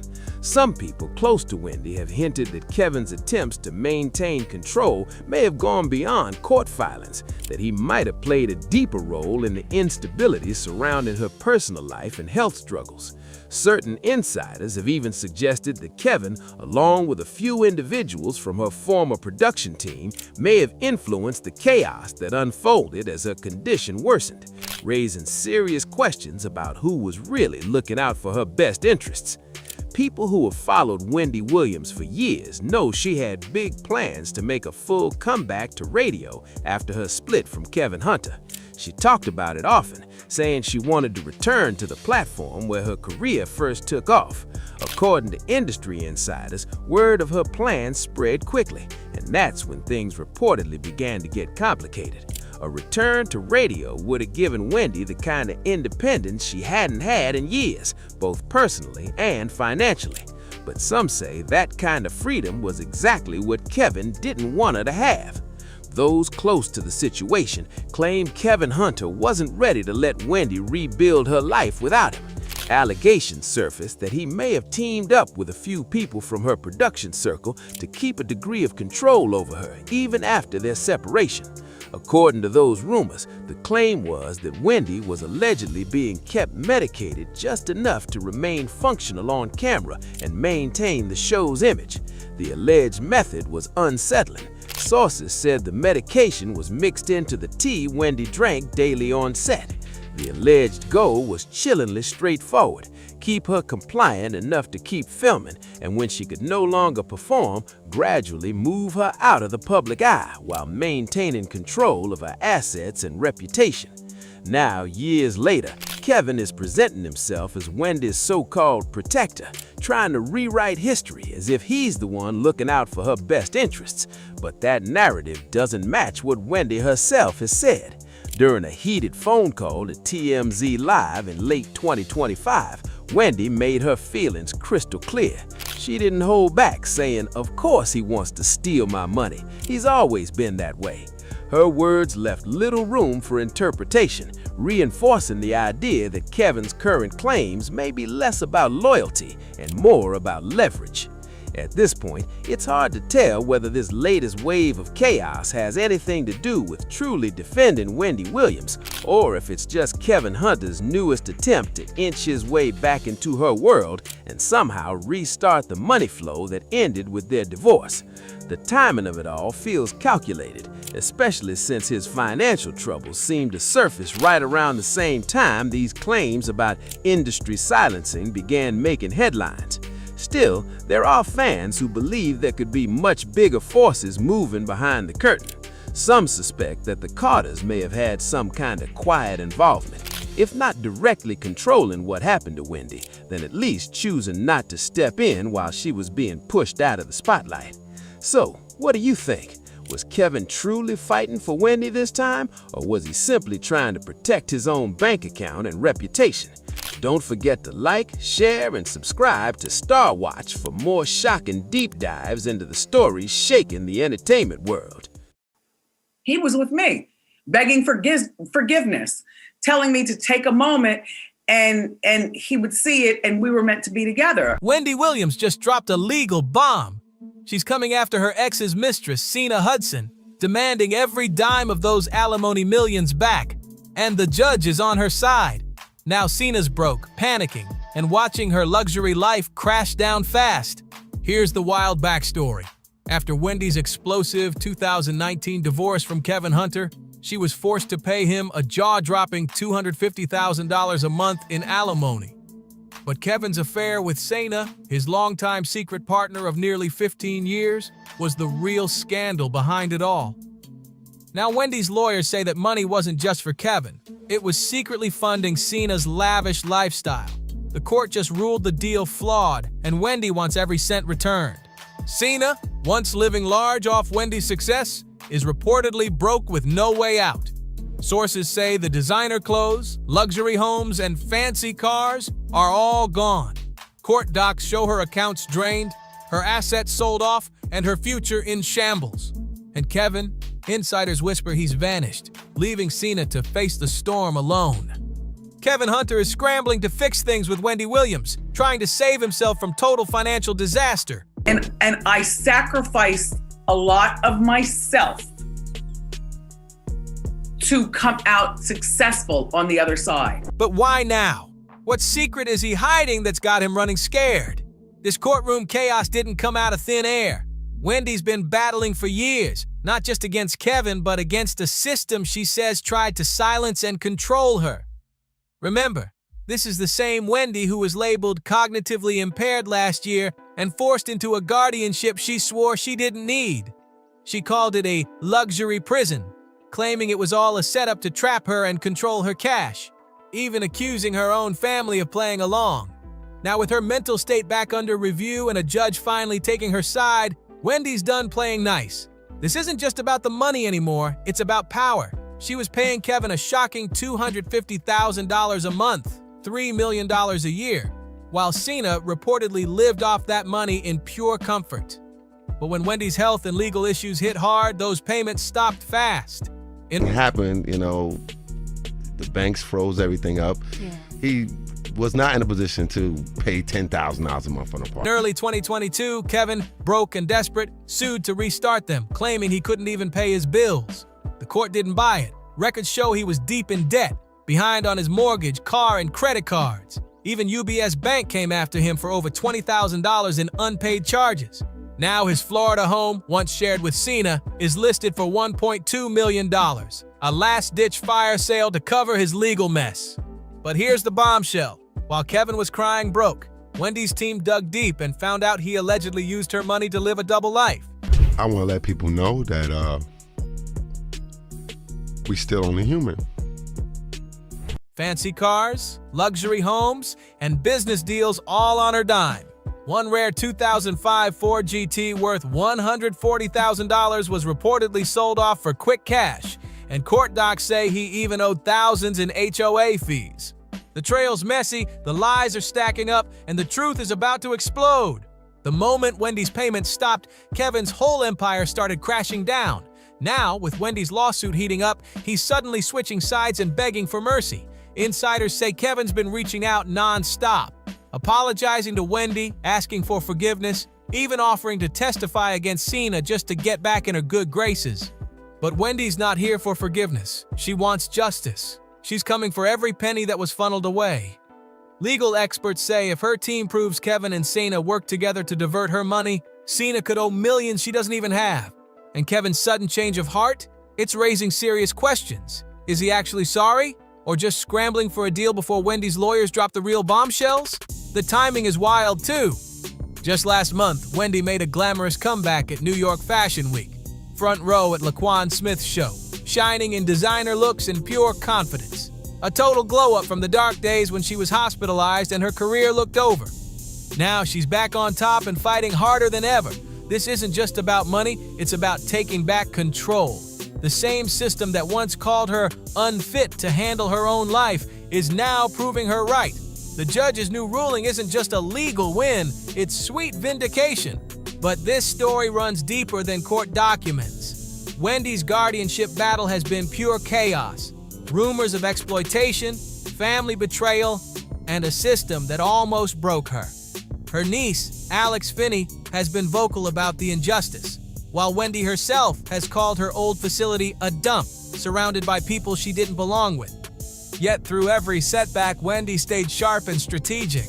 Now she's turning the tables in a way only she can. If she proves Kevin and Cena drained her fortune together, it'll be more than victory. It'll be revenge served stylishly cold. Meanwhile, sources say Cena's cracking under pressure, reaching out to old friends, even hinting at a tell-all to save herself. You know, in a court proceeding that has nothing to do with Wendy's career. Moreover, that were made in front of Wendy Williams. If true, that is outrageous because this judge, one, she's not in the entertainment industry, so I don't know where she would get off opining about that and why that's even relevant to her role as a judge, who's basically a judge of the law. But here's the trap. If she talks, she drags Kevin down with her. If she stays quiet, she's broke for good. Either way, Wendy wins. And if history tells us anything, when Wendy wins, she really wins. And when Wendy wins, she makes sure the whole world's watching. So where does that leave Kevin now? The man who once pulled all the strings, controlling Wendy's career, money, and even her personal life, is suddenly the one spiraling. His debts are stacking up, his assets are vanishing, and insiders say his ex-mistress is furious he's left her to take the fall alone. Sources claim Kevin's been spotted sneaking into quiet meetings with lawyers, trying to figure out his next move. Will he throw Cena under the bus to save himself? Or will he crawl back to Wendy, offering secrets in exchange for survival? Either way, one thing's clear. Kevin Hunter's flashy playboy lifestyle is done. The real question now is, will he sink solo or drag Cena down too? But here's the shocking twist. While Wendy's team is focused on getting her money back, the deeper story might expose Kevin's real role in her downfall. This was the man who stood beside her for years, allegedly running her finances, her show, and even shaping her image behind the scenes. Now, with Wendy's guardianship under renewed scrutiny, whispers are flying that Kevin's control may have gone way deeper than anyone knew. An inordinate amount of people that took advantage of my absence, and her vulnerability at the time. Was he just an unfaithful husband, or part of a bigger setup to control her entire empire? And with him suddenly begging forgiveness, everyone's wondering, what truth is he so scared she'll expose next? Wendy's legal team says the receipts are coming and the drama's just getting started. We're talking about a woman who built her empire by exposing the biggest names in hip-hop, a legend who made truth her brand. If Wendy's got receipts on Kevin and Cena, she's not keeping them quiet. She'll drop those receipts for the whole world to see. And when she does, it's going to hit hard. This isn't just a court battle. It's personal. The money, the betrayal, the pride, it's all on the line. But one question keeps echoing. Why now, after everything she's been through? Health scares, career meltdowns, and a guardianship that almost wiped her off the map, why strike at this exact moment? Maybe it's not just about the cash. Maybe it's about payback. The final reckoning with the man who broke her heart, the system that tried to silence her, and the mistress who thought she'd won. Whatever her reason, one thing's for sure. Wendy Williams is back. And when she fights, she doesn't play nice. She destroys. The only mystery left is who's going down with her. Now that the judge has flipped the script, the motives are getting messier. Insiders say Kevin's cold abandonment of Cena isn't just heartless, it's calculated. He's trying to save himself while Wendy's lawsuit threatens to expose years of financial tricks. This is the same man who once played the loyal husband, the manager, the rock by her side, until he wasn't. Now, with the legal tide turning fast, Kevin's sudden shift toward Wendy looks less like guilt and more like survival. Sources say his apologies aren't sincere, they're desperate. The man who allegedly ran her career in cash is now the one scrambling for a lifeline. And poor Cena, she's been iced out. No calls, no support, no loyalty left. Insiders claim Kevin's already whispering promises to Wendy behind closed doors, trying to cut his own deal. The irony is wild. He built a secret life with Cena using Wendy's money, and now he's tossing her aside to protect himself. But here's the real twist. Wendy's not famous for forgiveness. Wendy's not known for forgiveness. She's known for revenge. And if Kevin thinks a few weak apologies can erase years of betrayal, he's about to find out just how wrong he is. Let's get into the money, because that's where things get dirty. Cena Hudson didn't just enjoy Kevin's alimony, she lived like royalty on it. Lavish homes, luxury cars, designer everything. She was living the dream on money that never truly belonged to her. But now, the court says those payments were never valid, and she's facing a financial nightmare like no other. Legal experts say Wendy's team is coming hard, demanding every penny back. Cena's bankruptcy filing won't protect her either. The court doesn't care that she already spent the money, it only cares that it wasn't hers to spend. If Wendy's lawyers win, Cena might have to sell off everything just to settle her debts, leaving her with nothing but bills and a bruised reputation. But here's where it gets juicier. Cena's not going down quietly. Sources say she's calling up old friends and insiders, even teasing the idea of a tell-all that could blow this case wide open. The danger? If she talks, she exposes herself. If she stays silent, she's broke for good. It's a trap with no way out, and Kevin knows it. Insiders claim that's exactly why he's cutting her off now, hoping to escape before she drags him under too. But Wendy's legal team is watching every move. They know Cena's desperation might be their secret weapon. One wrong word, one shocking interview, and the whole scheme could collapse overnight. And beyond the money and lawsuits, this fight runs deep. It's personal. Wendy Williams built her empire by exposing cheaters and liars, and now she's facing them head-on in her own story. This isn't just revenge. It's her legacy on the line. The man who betrayed Wendy is now begging for mercy, while the woman who profited from that betrayal is left holding the bag. But inside Wendy's camp, opinions are split. Some think Kevin's apologies might actually be sincere, that maybe he's finally owning up to his mistakes. Others, they're calling it what it is, just another slick move to regain control. And honestly, who can blame them? Kevin's history is messy. He's been accused of manipulating Wendy's money, isolating her from her circle, and even exploiting her health battles for his own gain. So why should anyone trust his sudden change of heart? Insiders say the real answer is simple. He's terrified of what Wendy might expose next. This lawsuit isn't just about getting her money back, it's about revealing the truth. And if Wendy's team brings the receipts, that truth could completely destroy Kevin's reputation. Remember, this is the same man who allegedly lived a double life, using Wendy's hard-earned money to fund his affairs and even trying to take over her accounts when she was at her weakest. If her lawyers prove Kevin and Cena worked together to funnel those funds, it won't just be a financial win. It'll be a total takedown. In Hollywood, reputation is currency, and Kevin's could be gone overnight. But there's a bigger story playing out here too. Wendy's long guardianship fight has been one of the most talked about scandals. Claims of exploitation, family betrayal, and a court system that many say trapped her in silence. She's described her living conditions as a luxury prison, surrounded by strangers, stripped of freedom and power.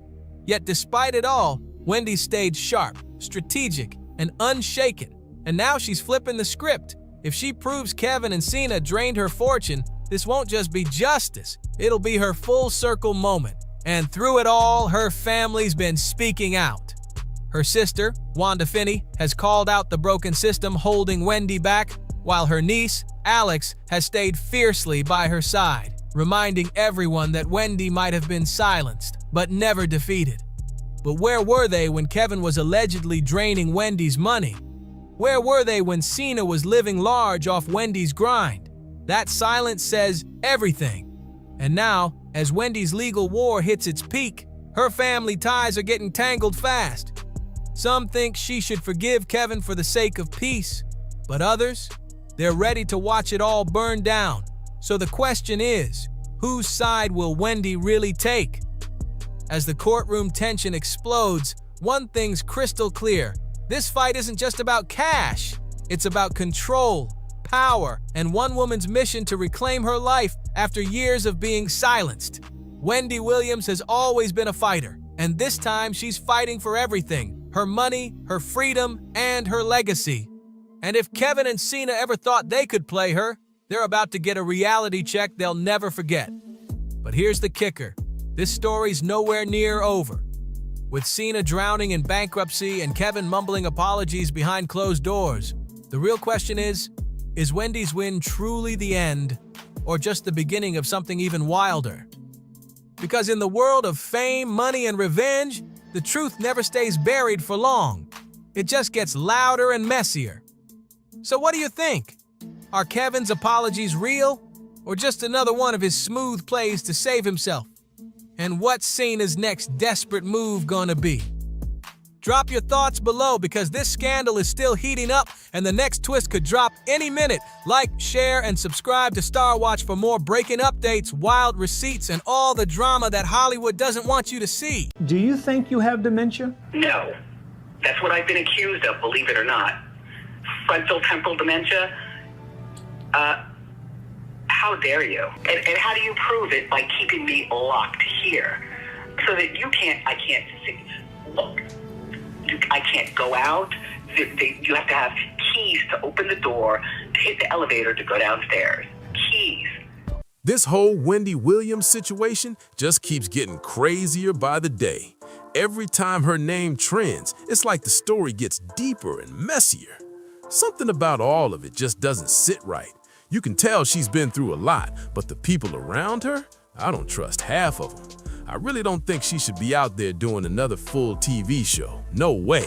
She's too vulnerable right now, and it feels like there are way too many leeches circling her. People who only care about the spotlight, not her well-being. What she really needs is time and peace, not producers calling the shots or fake friends smiling for the camera. Pop culture queen is still fighting for her freedom. How is Wendy doing? She's doing great. I mean, she's Wendy, you know. A lot of people's knees would have buckled at this point. Not her. The former talk show host was once at the top of the heap. How you doing? How you doing? How you doing? Her hot topics, the talk of the town. Guess who's jealous of Adele? Beyonce. But her health took a steep fall. Diagnosed with frontotemporal dementia and aphasia and placed in a guardianship. The grim state of her hiatus from public life laid bare in the Lifetime documentary, Where is Wendy Williams? Did you drink this whole thing today? Living in a locked memory care facility, Wendy has been on a public campaign for almost a year to get out of her guardianship. The terms of Wendy's guardianship seem to be extreme. I've spoke to her several months ago, and she just sounds like the same Wendy. Yes, is she quirky? Sure. Is she eccentric? Sure. She always has been. And now a new revelation. Her team says a new medical evaluation ordered by Wendy's court-appointed legal team finding she does not have frontotemporal dementia. She does not have frontal lobe dementia. So that should be game, set, match. Honestly, she should just stay in her own zone, turn on that mic from the comfort of her home, and speak her truth straight to the world. Imagine her doing a raw, unfiltered podcast. No scripts, no edits, just Wendy being Wendy. That voice alone could shake things up. People would tune in just to hear her side, because everyone knows she's still sharp. She's still got that edge. She doesn't need a fancy studio. Her power is in her words, her attitude, and the way she tells it like it is. Now, about that medical evaluation that's been making the rounds. It's got everybody talking. Reports say it's tied to her dementia diagnosis, but the more you dig, the more confusing it gets. Because if she is capable now of taking care of her own health and her own finances, there may not be a need for a guardianship. Like, how do we even know what's real? Something about this whole situation feels darker, like there's a bigger game being played behind the scenes. There's just no way she should still be trapped under that guardianship. It's been too long. She's capable enough to speak, to express herself, to make decisions. So why is she still under control? It doesn't make sense. And I get what some folks are saying.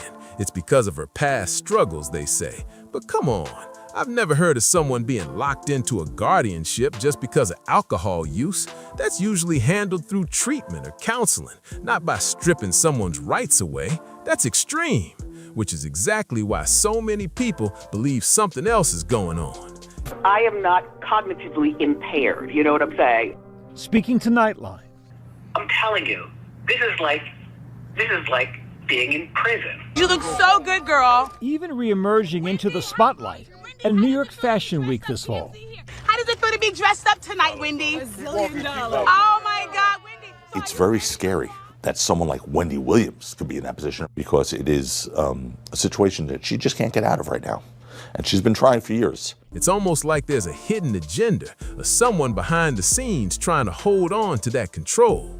So the real question is, how does she get out? What's the process? And who's the one holding the keys? Because this woman's been through enough. She deserves to live her life on her own terms. And you can feel the public starting to question everything, like who's really protecting Wendy and who's just pretending to. The world's watching now, and people are demanding answers. Something's got to give soon, because this story isn't over, not even close. Are they even going to answer that question? Like, seriously, are we ever going to get a straight answer about what's really going on here? Because when you start putting the pieces together, it just doesn't add up. After all the backlash, all the people speaking out, it's wild to think that Wendy's being made to pay for a place she doesn't even want to be in. And now we find out she might not even have the medical condition they claim she had. Come on, that's insane. $18,000 a month, every single month for a setup she didn't choose. That's robbery in plain sight. And for real, what was she even paying for before all this? Like, what did her regular home cost? Even if she was living nice, $18,000 every month just to stay somewhere she doesn't want to be? That's straight up madness. Who's managing that money, and where is it all going?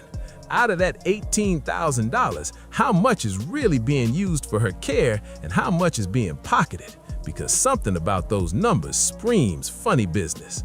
This whole situation just feels off, and it's getting harder and harder to believe everything's legit. Alcohol abuse can cause various neurologic symptoms, including memory problems, behavior changes that can sort of mimic dementia. Alcohol-related brain damage can improve. Not all patients will have improvements, but some patients will have really dramatic and substantial improvement as they stop drinking. Now here's the part that really makes no sense. If that medical evaluation came back saying she doesn't have what they said she had, then why is this guardianship still even active? In August, but results of the evaluation are not public.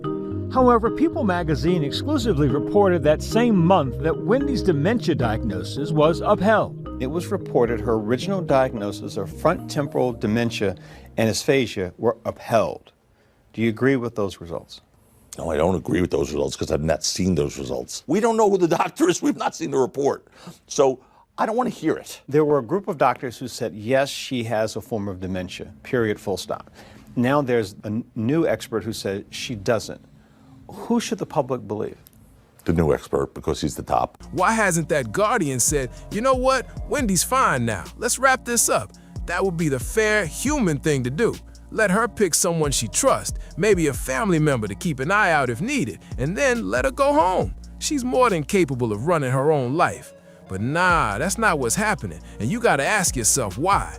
Could it be because once that guardianship ends, somebody stops getting those big checks? Because that $18,000 a month doesn't just disappear, it goes somewhere. And if that money stops flowing, certain people might not like that. That's why this whole thing is starting to look less like care and more like control. It's like they're keeping her boxed in just to keep the money coming. Man, this whole situation is too strange. Something's not right. And the longer this goes on, the more people are gonna start digging for the truth. Because if Wendy's fine and still being held back, that's not just shady, that's downright wrong. At this point, people are demanding answers, and honestly, they deserve them. The whole Wendy Williams situation has turned into something way bigger than anyone expected. The plan is this. There are guardianship attorneys, and we're watching and waiting. They've assured Wendy by year's end she'll be out of guardianship. It's not just about her career or her health anymore. It's about power, money, and who's really calling the shots behind closed doors. Every new detail that comes out just makes the story messier. There's talk about lawyers, guardians, medical reports, and contracts. But where's Wendy's voice in all of this? The same woman who built an empire by speaking her mind suddenly can't speak for herself? That doesn't sit right at all. You can tell this isn't just another celebrity headline. This feels like something deeper, something that shows how quickly control can be taken away when the wrong people get involved. When I talked to her, she said it was $18,000 a month she's paying. Approximately, yeah, imagine. Just imagine of her money, not the state's money, her money, for a place where she is imprisoned for all intents and purposes. And the fact that nobody seems to be held accountable yet, that's what really gets people fired up. Fans are online every day trying to piece things together like detectives. They're asking real questions. Who's protecting her? Where's the proof? Why is the truth being hidden? It's wild how the people who claim to care about her the most are the same ones making the situation more confusing. And then there's that money trail. That's where things always get real. $18,000 a month isn't pocket change. Somebody's signing those checks and somebody's cashing them in.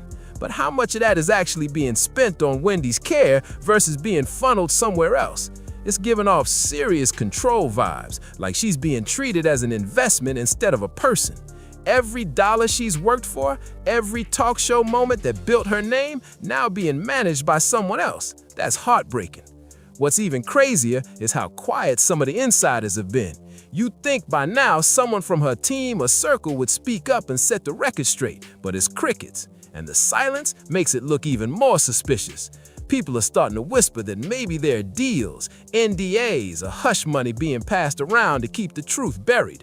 Because when you mix fame, health issues, and control over someone's money, that's when the truth starts disappearing behind polished statements and official reports. Look, she has had access to her family. She has left the facility to attend particular events, and she's not being mistreated. It's getting to a point where fans don't just want updates, they want justice. They want to see Wendy standing strong, free, and in charge again. The woman has spent decades entertaining the world, breaking stories, and holding people accountable. Now it's time for someone to stand up and do the same for her. This story isn't fading away anytime soon, and if there's one thing people know for sure, the truth will come out eventually. Man, at this point, everybody can see it. Something strange is going on, no doubt about it. You can just feel that something deeper is hiding behind all this. Every time I check the comments section, it's full of people speaking real truth. Someone wrote, "Dementia is not a crime. Financial exploitation is." And honestly, that line hit hard because that's exactly what's happening. They robbed her right in plain sight, cold. And the wild part is, this kind of thing doesn't just happen to celebrities. It happens to regular people too, every single day. That's what makes it so scary. Another person dropped a real one too. They said their mom had dementia from alcohol use, but once she got treatment, a lot of her symptoms faded away. That shows you how things aren't always what they seem. And Wendy Williams does not drink alcohol. That's a fact. So where's the danger? Sometimes people just need proper care and support, not total control over their lives. And then someone else says something that really got me thinking. If Wendy was broke, no one would care to be her guardian. Wow, that right there says it all. If there wasn't money on the table, would anyone even be fighting to hold that position? Probably not. That's why this whole situation feels shady. And look, I still don't understand the full process here. One doctor says one thing, another says the complete opposite. How are we supposed to know what's true anymore? If the new doctor is saying she doesn't have what they claimed, then why hasn't the guardian stepped in to end this mess? Like seriously, if the medical facts have changed, shouldn't the legal situation change too? The guardian, Sharina, she's the one that could really step up right now and show she's doing the right thing. But with every new headline, it's starting to look worse and worse for her side of the story. It just doesn't make sense. And until it does, we're gonna keep watching, reacting, and breaking down every single update that drops. Because people deserve to know what's happening, not the sugar-coated version, but the real story behind it all. Wendy deserves fairness, and the people deserve the truth. So make sure you stick around, because this story is far from over. Hit that like, share, and subscribe button right now so you don't miss the next update. You already know, this is Star Watch, and we're keeping our eyes locked on every twist that comes next. I'm gonna tell you, I've always wanted my own talk show, maybe called Sherry, I don't know. Because I love to have fun, I love people feeling good. When I tell you, the battles, people don't understand. When we are in power, the battles we gotta fight that you will never know about. Never.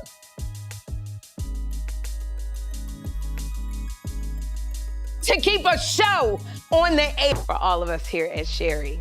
And I know that you have seen the news, and I'm ready to address it.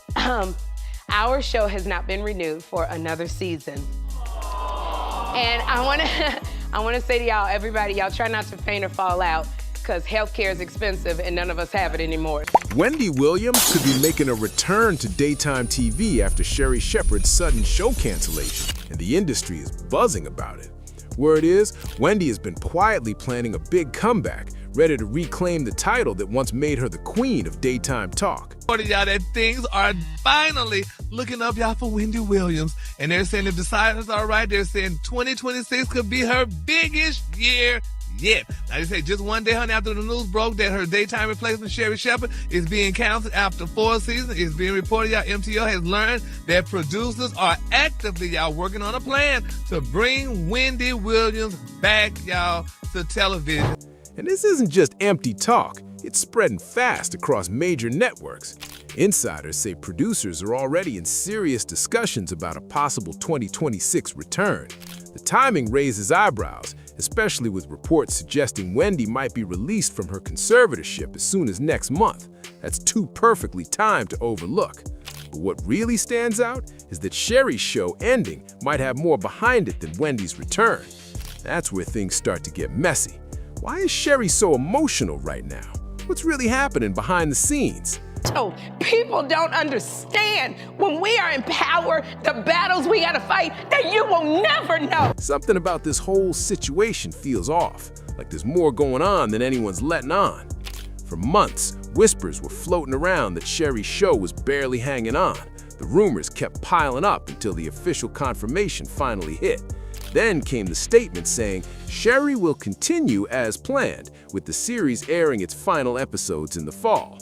That same statement added, "This decision is driven by the evolving daytime television landscape and does not reflect on the strength of the show, its production, which has found strong creative momentum this season, or the incredibly talented Sherry Shepherd. We believe in this show and in Sherry and intend to explore alternatives for it on other platforms." It all sounds clean and carefully worded, but people in the industry know things are never that simple. Okay, so Sherry Shepherd. Sherry. Reports claim the show's ratings were solid and it wasn't losing money. So if the issue wasn't performance or finances, what really caused this move? Something about it doesn't quite add up, and fans can tell there's more being hidden than revealed. The fact that the cancellation first surfaced through an article rubbed people the wrong way. For a daily talk show where the host is in front of viewers almost every day, why didn't Sherry share the news herself?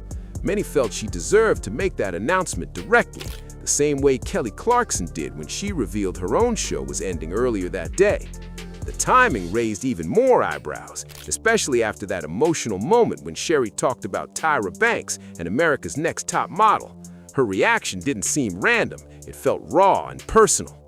Right around that time, Netflix released a series that many joked should have been called Surviving Tyra Banks because it dove deep into the behind-the-scenes chaos and shocking stories from America's Next Top Model. The drop reopened old industry wounds, and suddenly, Sherry's emotional reaction didn't seem like just another on-air moment. People started to think something bigger might be happening quietly behind the scenes.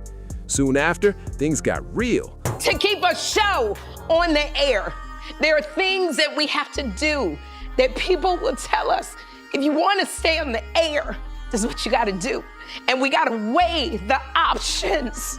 And sometimes we make bad decisions and we look up and we go, in hindsight, maybe I should not have done it, but I just want to open the door and give a platform to people who look like me. Following her emotional segment and the surprise cancellation, fans began connecting dots that didn't look random anymore.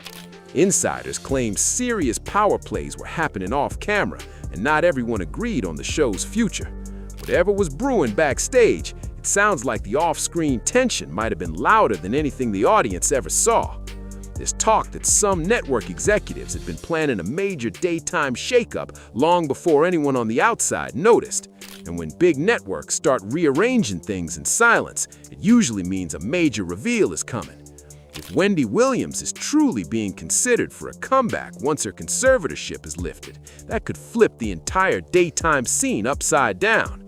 This wouldn't just be another hosting change, it'd be a full-on media storm that could take over headlines overnight. Now fans are starting to wonder if Sherry's exit was just one piece of a bigger plan to reset daytime TV and bring back a name that's already built for attention. In this industry, timing is everything, and this timing feels far too neat to ignore. At the same time, Tyra Banks' name has been thrown right back into the spotlight. She faced major backlash in 2020, and now the talk about her and America's Next Top Model is spreading again. Starting in September, I am debuting my own talk show, Sherry! I am so excited because I am going to be joining the Debmar Mercury family. That is the company that produces this show and several others that you love. It almost feels like the industry dug up that whole Tyra debate just to stir it up and shut it down all over again. Somehow, Sherry's show ended up caught in the middle after she brought on former top model judges to speak openly about their time on the show. What makes it even more layered is that Sherry had already defended Tyra long before this new wave of drama hit. She said that when Tyra first pitched America's Next Top Model, she was a young black woman trying to break through in a tough industry. According to Sherry, Tyra pushed for inclusivity, fighting for featuring black women, Latina women, and plus-size models when the fashion world wasn't ready for that kind of change. Sherry also pointed out that back in those top model years, there was no social media to call out issues in real time, no intimacy coordinators, no on-set therapists for the contestants. She even gave Tyra credit for having a long-term vision that opened doors for models like Isis King, a transgender model, and Winnie Harlow, whose vitiligo became a symbol of beauty and confidence in later seasons. Goal right now, then the priority is to get her back home. Wherever home is, not there. Which come go as she pleases. Right here in New York, where I'm working, and you know what kind of stuff I want to do. As a matter of fact, we just met somebody very familiar with. Well, she wants to get back to work, and she should get back to work. Right. People And love we her. miss you. I get more calls in support of her than I've ever had for any client, ever. Still, Sherry didn't completely let Tyra slide. She admitted Tyra should face accountability since some contestants were treated unfairly. Through tears, she explained that it was a different era and that people today don't really understand what it took to survive in such a ruthless business.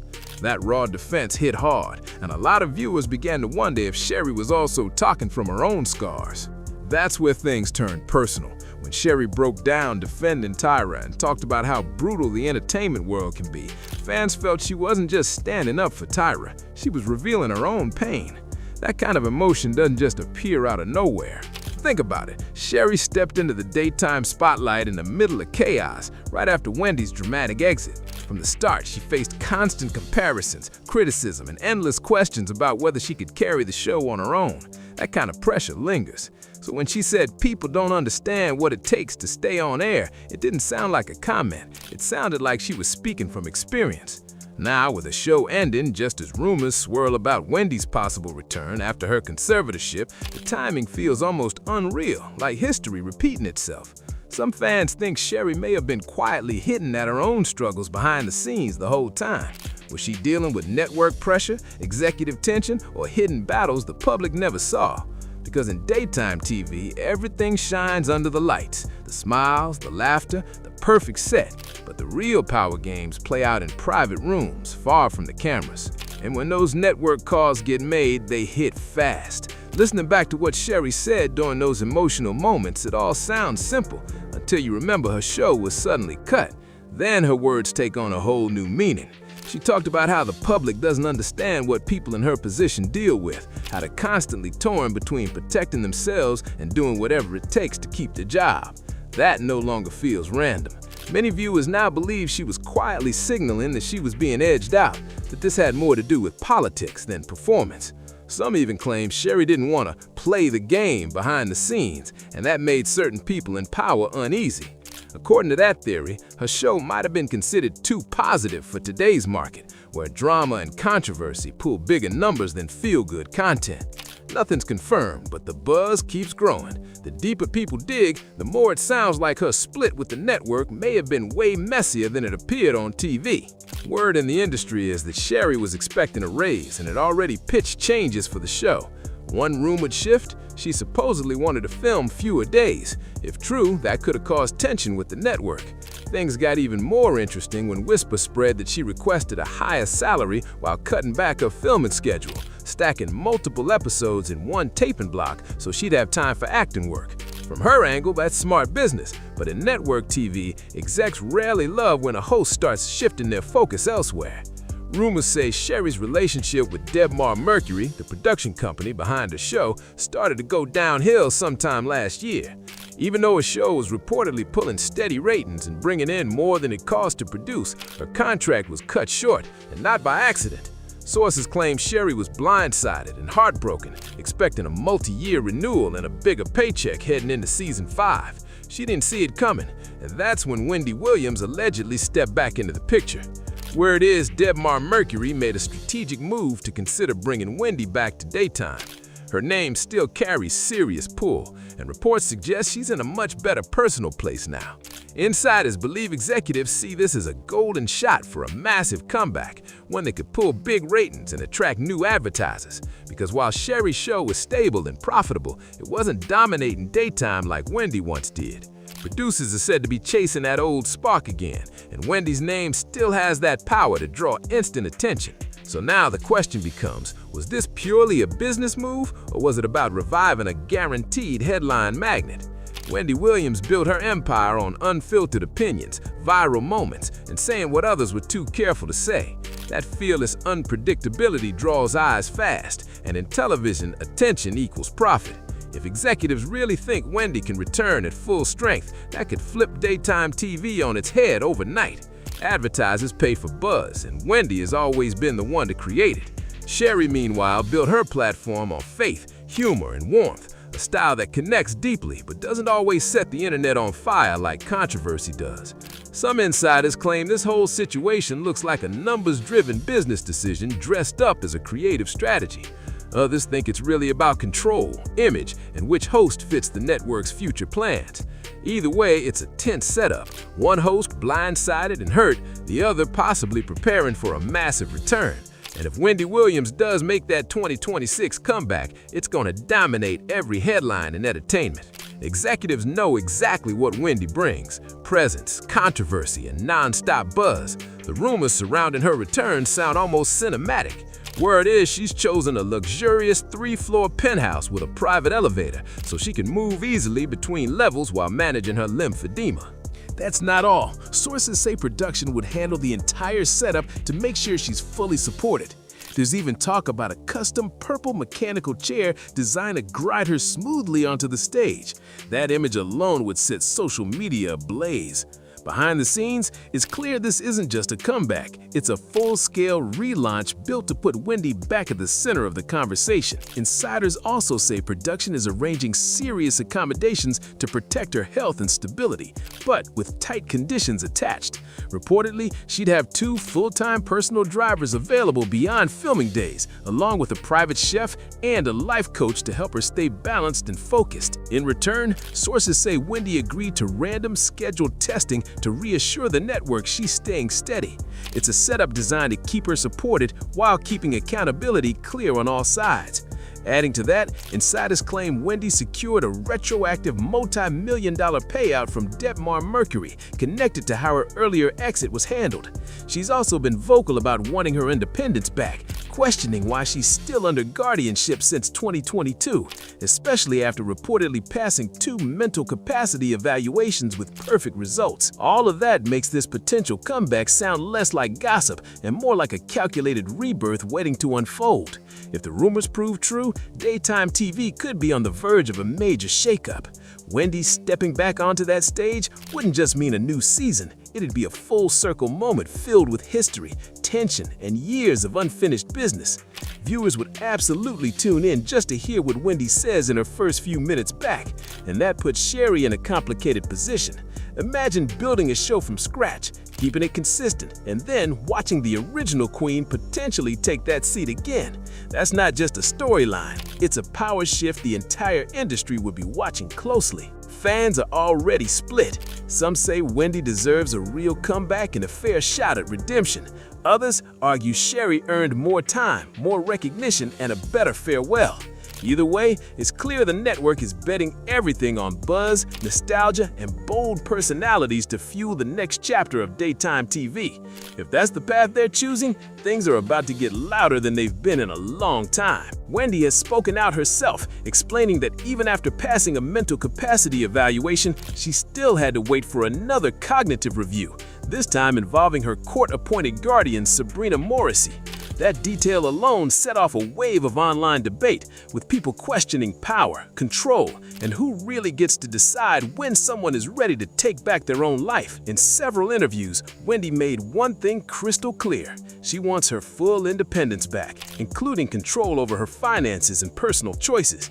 She didn't come across as unsure or fragile. She sounded focused, sharp, and determined. One of the interviews that truly reignited public interest was her sit-down with The Breakfast Club, and that conversation blew up across social media within hours. Clips from that interview spread fast, and Wendy's supporters rallied behind her like never before. Her fan base is now more vocal than it's been in years, eager to see her take her place back on top. Some of her most loyal fans even say they don't feel sympathy for Sherry at all. There's also a lingering narrative that Sherry slipped into Wendy's old time slot a little too smoothly. Some critics whisper that she might have played a quiet role behind the scenes and taken over that space. Nothing about that has ever been confirmed, but in this industry, perception often hits harder than proof, and that perception has stuck. One of Sherry's first big moves after landing her show was cutting ties with Wendy's longtime executive producers David Perler and Suzanne Bass. Reports say that call came straight from Sherry herself, and it immediately set off reactions from Wendy's loyal fans. To many, it felt personal, like she was clearing out the old guard to make the space completely her own. Not long after that, Sherry brought in John Murray, someone close to her, often described as her rock, her prayer partner, and a key member of her inner circle. But soon after he joined, things reportedly shifted. Allegations about his behavior surfaced, and the once upbeat energy behind the scenes began to fade. What was supposed to be a smooth, supportive work environment started feeling tense, and that tension only fueled more whispers about cracks forming behind the scenes. Crew members allegedly described the atmosphere as uncomfortable, saying his temper and ego often took over meetings. Some staff felt dismissed or talked over, and what had once been a lively set began to feel heavy. Even Sherry's dressing room, once seen as her safe space, reportedly became a pressure zone. According to insiders, all that quiet tension and behind-the-scenes politics eventually hit a breaking point. When John left, several team members allegedly felt a wave of relief, saying it felt like the weight finally lifted. Rumors claimed he had created division among staff, pushed his own vision too forcefully, and even dragged Sherry into conflicts that strained relationships across the team. Now that Sherry's out too, everyone's asking what really went down behind those studio doors. Some people are even saying, "Good riddance, bring Wendy back." That's how intense the debate has gotten. A huge part of Wendy's fan base never moved on, insisting daytime TV hasn't been the same without her raw honesty and those unforgettable viral moments. But there's one complication no one can overlook. If Wendy really returns to television, she might have to start paying alimony again to Kevin Hunter. Her divorce reportedly included a clause that required those payments only if she was actively working on TV. That's said to be the reason she's been exploring other spaces like radio and digital projects. So while a comeback could bring massive money, it could also come with some heavy financial strings attached. Still, this is Wendy Williams. Nothing she does is ever random. Every step she takes is strategic. If she's truly setting up a return, you can bet she's already prepared for every legal and financial twist waiting down the road. Now, I want to hear from you. Do you think Sherry was pushed out to clear the way for Wendy's return? Have you noticed signs that something deeper has been brewing behind the scenes? Drop your thoughts in the comments. Like this video, share it with your crew, and don't forget to subscribe to Star Watch for the latest updates on what's really happening in daytime TV. I'm not going to take a lot of time because, you know, I'm getting emotional. And I told myself I wasn't going to do this. People have been talking quietly for months that Sharina Hudson was moving a little too bold, but nobody thought things would turn this serious. Over the 12 years that I've been here entertaining you on television. Welcome to Hot Topics, Sharina Hudson. Getting out of my car with my money. Good morning, Journey. She'll be almost, I think she'll be 3 next month, don't you know? Good morning, Kelvin. It's my truth. Out of nowhere, everything she had with Kevin Hunter started falling apart, and now people are saying she had no clue it was coming. The situation with Kevin Hunter was never clean to begin with, and now it is all catching up. A lot of people already believe Kevin and Sharina were planning to live easy off Wendy's money without stressing about it. You left your wife. Now, we may not care about her on the show. That's different. But you left your wife, got you a side piece, had a baby, and was living a whole different life. And evidently, Wendy Williams was the real bread maker. Because now you can't live that lifestyle without that check. The grass wasn't greener. But the second Wendy stepped away from her show and got placed under that strict guardianship, everything changed fast. Kevin's money situation got shaky, and he started filing lawsuit after lawsuit, hoping something would stick and force Wendy to keep supporting his lifestyle again. Then, when his latest case got shut down, things shifted quick. Word going around is, Kevin walked away from Sharina just like he did Wendy. No warning, no hesitation, just gone. It wasn't just an incident. I mean, the relationship that Kevin had with this woman went on for... No. Kevin was a serial cheater. Kevin had different mistresses depending on, you know, the part of his life. While Kevin was busy trying to pull Wendy back into court, Sharina went completely off the radar. She wiped her Instagram and stayed silent, like she was trying to avoid any attention or questions. Now, after being quiet for so long, bits of the truth she tried to hide are starting to come out. At the same time, Wendy has been dealing with non-stop pressure, fighting hard to get out of that guardianship she never agreed to. A new evaluation even confirmed she was never dealing with dementia, which had been used as the reason to control her life for more than 3 years. It is starting to look like too many people were moving in the same direction. The judge, her former manager, the doctor, the bank, and even the guardian, Sabrina Morrissey, all seemed connected in a way that kept Wendy cut off from her own money. That kind of situation raises serious questions, and now that new details are coming out, things are shifting fast. Wendy might finally get the chance to break free from that setup and move on. Anybody ever explain to you why you're in a guardianship? No, not exactly. But you know what? There are some things that I do know for myself. You know what I'm saying? And I understand. It's about my money. You know what I'm saying? Can you talk to me about how Wendy ended up in a guardianship?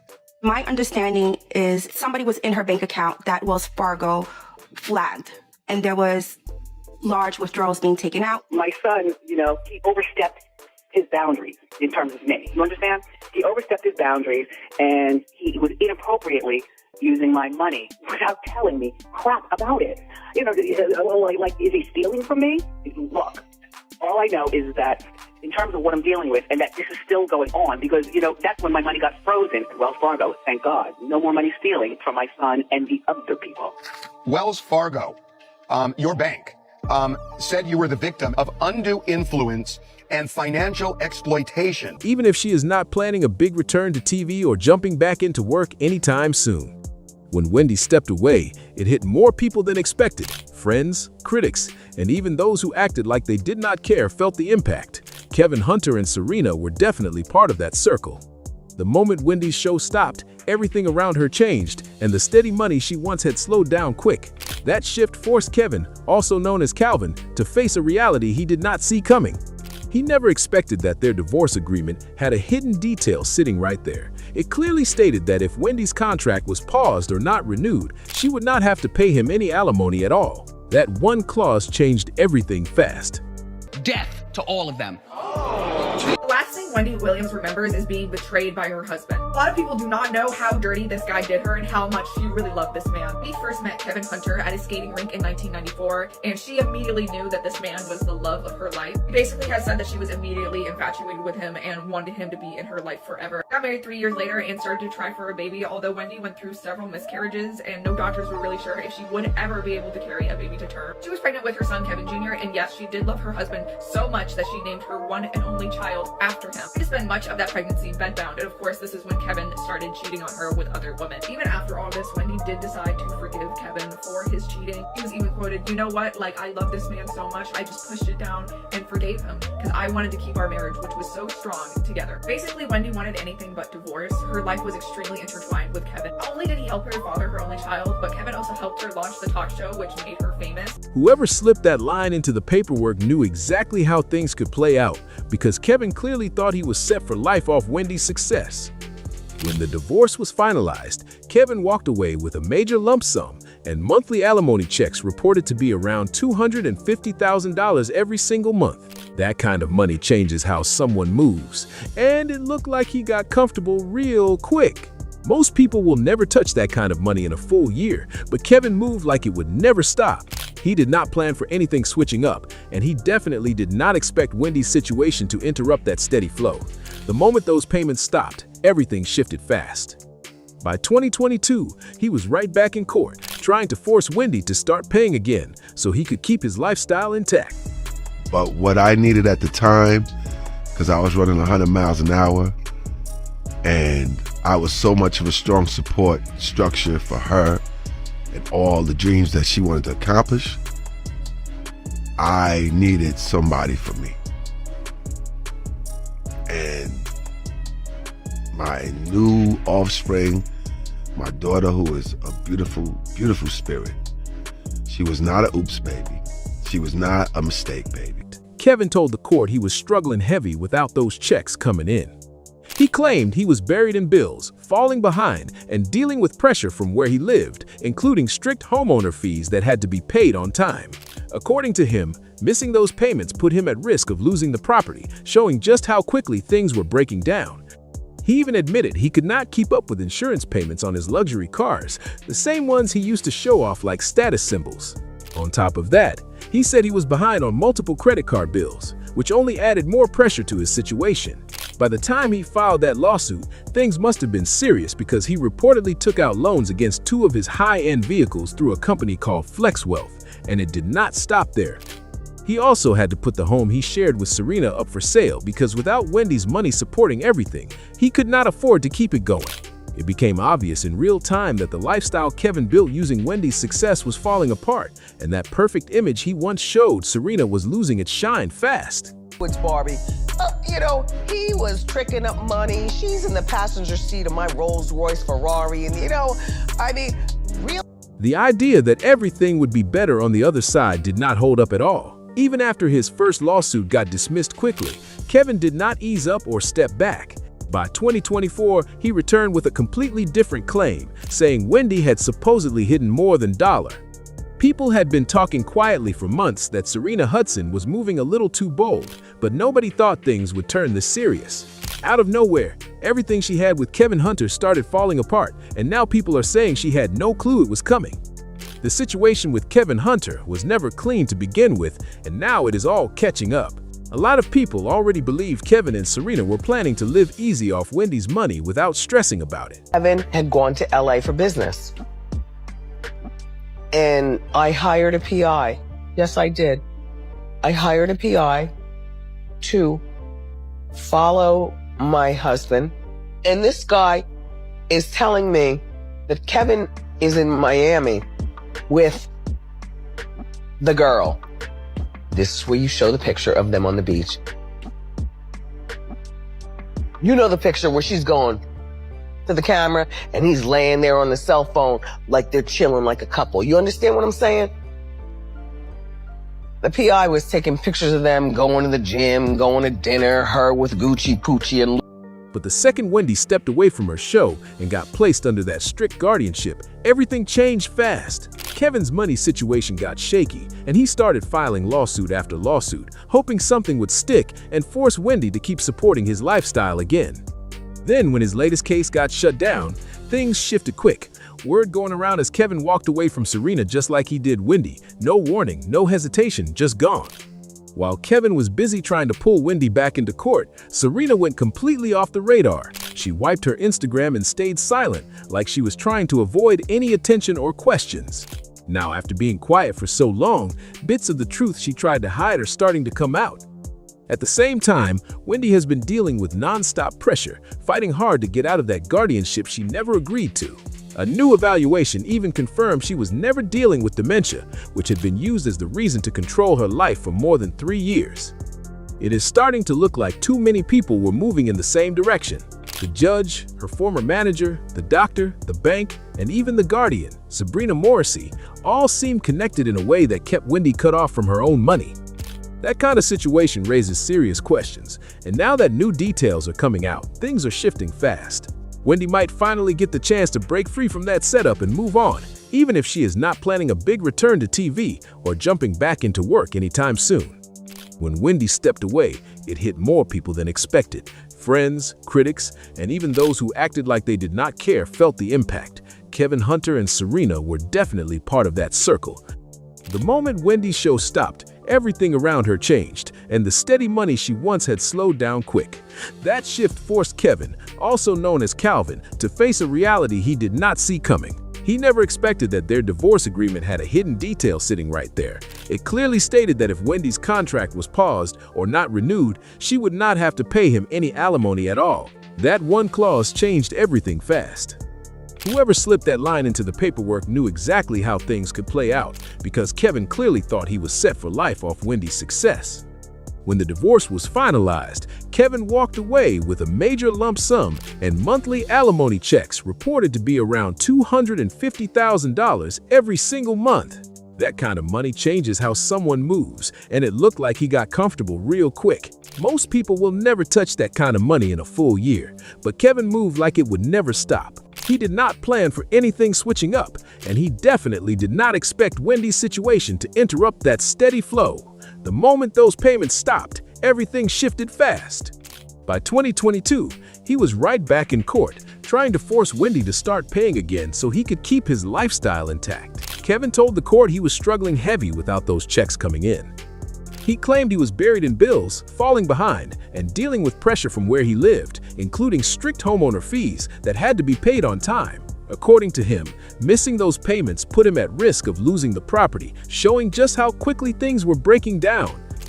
He even admitted he could not keep up with insurance payments on his luxury cars, the same ones he used to show off like status symbols. On top of that, he said he was behind on multiple credit card bills, which only added more pressure to his situation.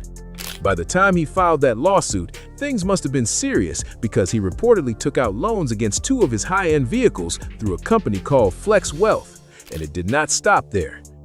He also had to put the home he shared with Sharina up for sale because without Wendy's money supporting everything, he could not afford to keep it going. It became obvious in real time that the lifestyle Kevin built using Wendy's success was falling apart, and that perfect image he once showed Sharina was losing its shine fast. The idea that everything would be better on the other side did not hold up at all. Even after his first lawsuit got dismissed quickly, Kevin did not ease up or step back.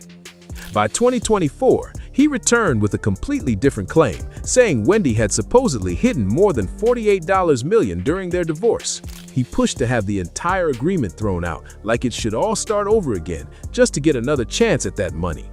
The court shut that down just as fast, and it raised a lot of eyebrows that he was willing to reopen such a complicated situation over finances again. Then earlier this year, he filed yet another lawsuit, this time asking for $250 million in damages from Wells Fargo, Wendy's guardian, and several others connected to her guardianship. Kevin tried to present it like he was standing up for Wendy, claiming her rights had been violated and saying he had been misled by the court-appointed guardian. So, in a short time, he went from taking legal action against Wendy to going after the people managing her situation. That kind of switch got people talking. Looking at the situation without picking sides, this case still ended up revealing how complex the guardianship setup was. It pointed to Wells Fargo, the court, the guardian, and others around Wendy, all playing roles in a system that kept tight control over her finances and access to what she built over the years. That part really caught people off guard because it helped explain a lot of the strange moves happening behind the scenes. Still, even with all that coming out, most people were not convinced by Kevin's claim that he was doing this to protect Wendy. After everything that has happened, that story just did not land with the public. He is no longer her husband, he does not have legal control over her decisions, and he cannot file anything on behalf of their son since he is an adult now. Those facts made it hard for people to take his actions at face value. So instead of looking like some kind of Zashiter move, it came across as a financial play, and a messy one at that. The timing, the claims, and the targets all pointed in the same direction. If anything, the situation highlighted how serious Kevin's financial pressure had become. It looked like he was searching for any angle he could use to bring money back in, even if that meant going after banks, court officials, and others connected to Wendy's situation. And according to reports, those money issues did not stay private. They started affecting his home life too, especially his relationship with Sharina. As expenses stacked up and their lifestyle shifted, tension reportedly started building between them over what to do next. Because at the end of the day, people were saying Sharina did not sign up for a difficult situation. The narrative going around was that she was used to comfort, stability, and a certain level of living, and once that started slipping, everything between them began to change fast. But once that steady money stopped coming in, the pressure showed up fast. Sharina Hudson had to switch gears and really start working to keep things afloat. She tried to keep her vegan food business going, but it was not bringing in the kind of money needed.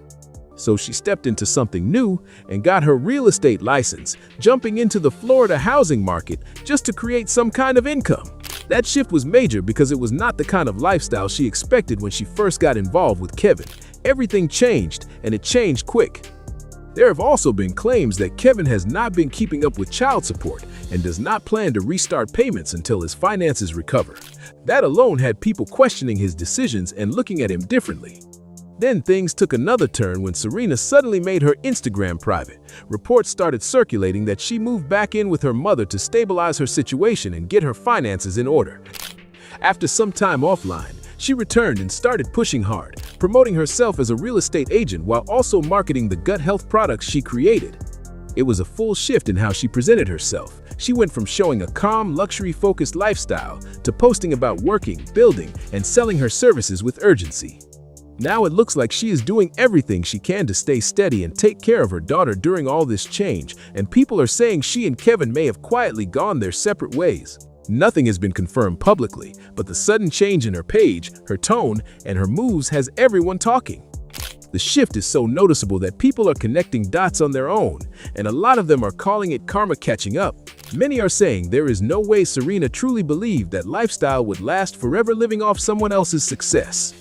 No one is openly wishing anything bad on her, but even Sharina seemed to hint that karma came back around, and it did not give any warning. Online reactions have been loud.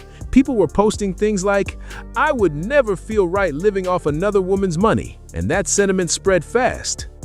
The overall vibe made it clear that many felt the situation was never built on something stable. One comment that got a lot of attention said, "That is exactly what happens when you rely on the wrong setup." Another person wrote, he and his partner really thought they could depend on Wendy forever, and that kind of reaction shows just how intense the public opinion has become. The tone might be harsh, but it reflects how shocking the whole situation looks from the outside. What really caught people off guard was how quickly everything changed. Kevin once lived like nothing could touch him, spending freely and moving with confidence, and now that image is cracking fast. Watching Sharina go from luxury photos and calm, polished posts to pushing real estate listings and promoting her health products had people stunned because the switch happened almost overnight. With everything unraveling, a lot of people online are showing little sympathy for either of them. Comments are calling out the situation as selfish and short-sighted, questioning why anyone would expect to build a long-term life off money that was never theirs to begin with. Now the big question people keep asking is simple. Did anyone really expect Sharina and Kevin to split this quickly? What makes it even more intense is how fast details about their lifestyle started coming out once the money slowed down.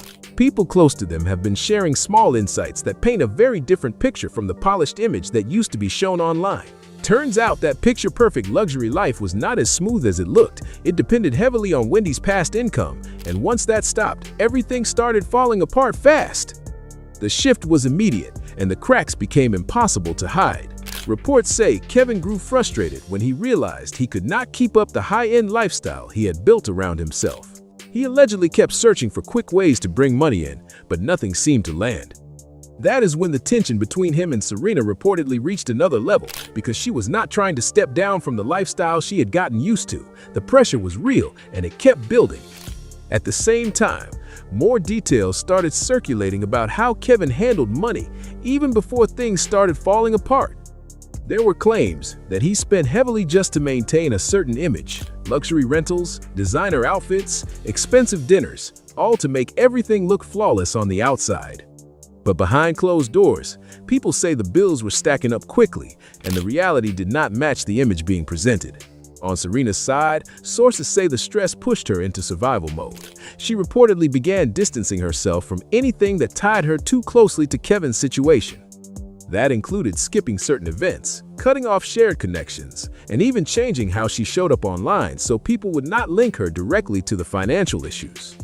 That quiet shift did not go unnoticed. It made a lot of people believe the breakup rumors might actually be real. What surprised many even more was hearing that Sharina had been warned early on. According to reports, friends told her that Kevin's lifestyle was not built to last, and that depending on someone else's past success was risky. Still, she chose to trust what she saw at the time because everything looked secure on the surface. Now, as more behind-the-scenes details start coming out, people are really questioning how much Sharina actually knew about Kevin's financial situation from the beginning. Was she ignoring the warning signs, or was Kevin keeping things hidden until everything started collapsing? That question is getting louder, especially now that people are going back through the timeline and noticing the red flags were there the whole time. Kevin moved like someone who believed the money would never slow down, and now that everything has shifted, people are re-examining every move he made. What once looked like confidence is starting to feel more like pressure, like he was trying to hold together an image that was already slipping. The untouchable persona is fading, and the reality behind it is hitting hard. Then there is Sharina, whose shift has people talking non-stop. She went from polished photos and calm, luxury-focused posts to full grind mode almost overnight. Now she is posting, promoting, and pushing every opportunity she can find, but the sudden change has people looking closely. It highlights just how fast her situation turned and how quickly that lifestyle disappeared. Some insiders are even saying Sharina has been quietly cleaning up her online presence to distance herself from all the controversy tied to Kevin. That alone has people wondering what kind of pressure she has been dealing with privately, because this was not a small adjustment. It was a complete reset, and the more she tries to rebuild, the more people question whether she regrets ever stepping into Kevin's world. At the same time, Kevin is still facing heavy criticism. A lot of people feel he had multiple chances to handle things differently, but instead kept chasing quick fixes through lawsuits and risky moves that did not pay off. Now that everything is unraveling, many believe he is finally dealing with the consequences of building a lifestyle that depended on someone else's success. This whole situation shows something clear. No matter how perfect things look on the surface, the truth eventually comes out, and this time it came out loud. If you want more updates and deep dives like this, make sure you like, share, and subscribe to stay locked in with Star Watch. And tap into the next video on your screen for even more celebrity drama and stories that everyone is talking about. Sharina Hudson, getting out of my car with my money.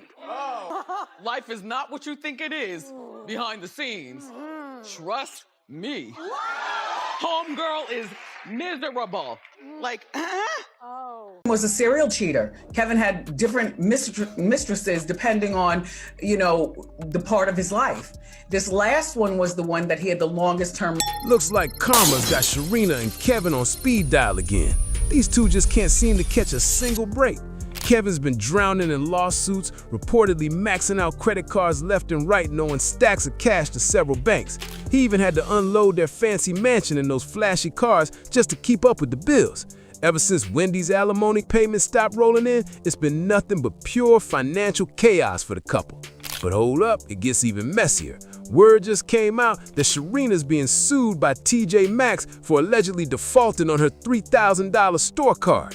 $3,000 might have felt like nothing back when the money was flowing, but now it's dragging her straight into court. Can you believe that? And here's the kicker. While Sharina and Kevin are out here scrambling to stay afloat, Wendy's reportedly living it up in Florida, relaxed and saying this whole situation is karma in motion.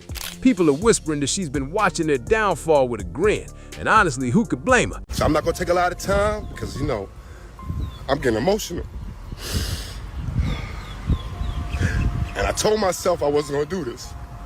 Nobody, and I mean nobody, will ever bring the energy, the charisma, the passion, the expertise, the talent, and whatever else you want to call it, like you seen Kelvin Hunter and my ex, Wendy Williams. After everything that went down, this feels like the universe finally evening the score. Now, before things get even crazier, let's rewind and unpack how it all fell apart. This whole storm started brewing back in 2019 when Wendy finally hit her breaking point and filed for divorce from Kevin. And wow, it got messy fast. Turns out Kevin wasn't just sneaking around, he was deep in a full-blown affair with Sharina, and to make things even worse, he had a baby with her.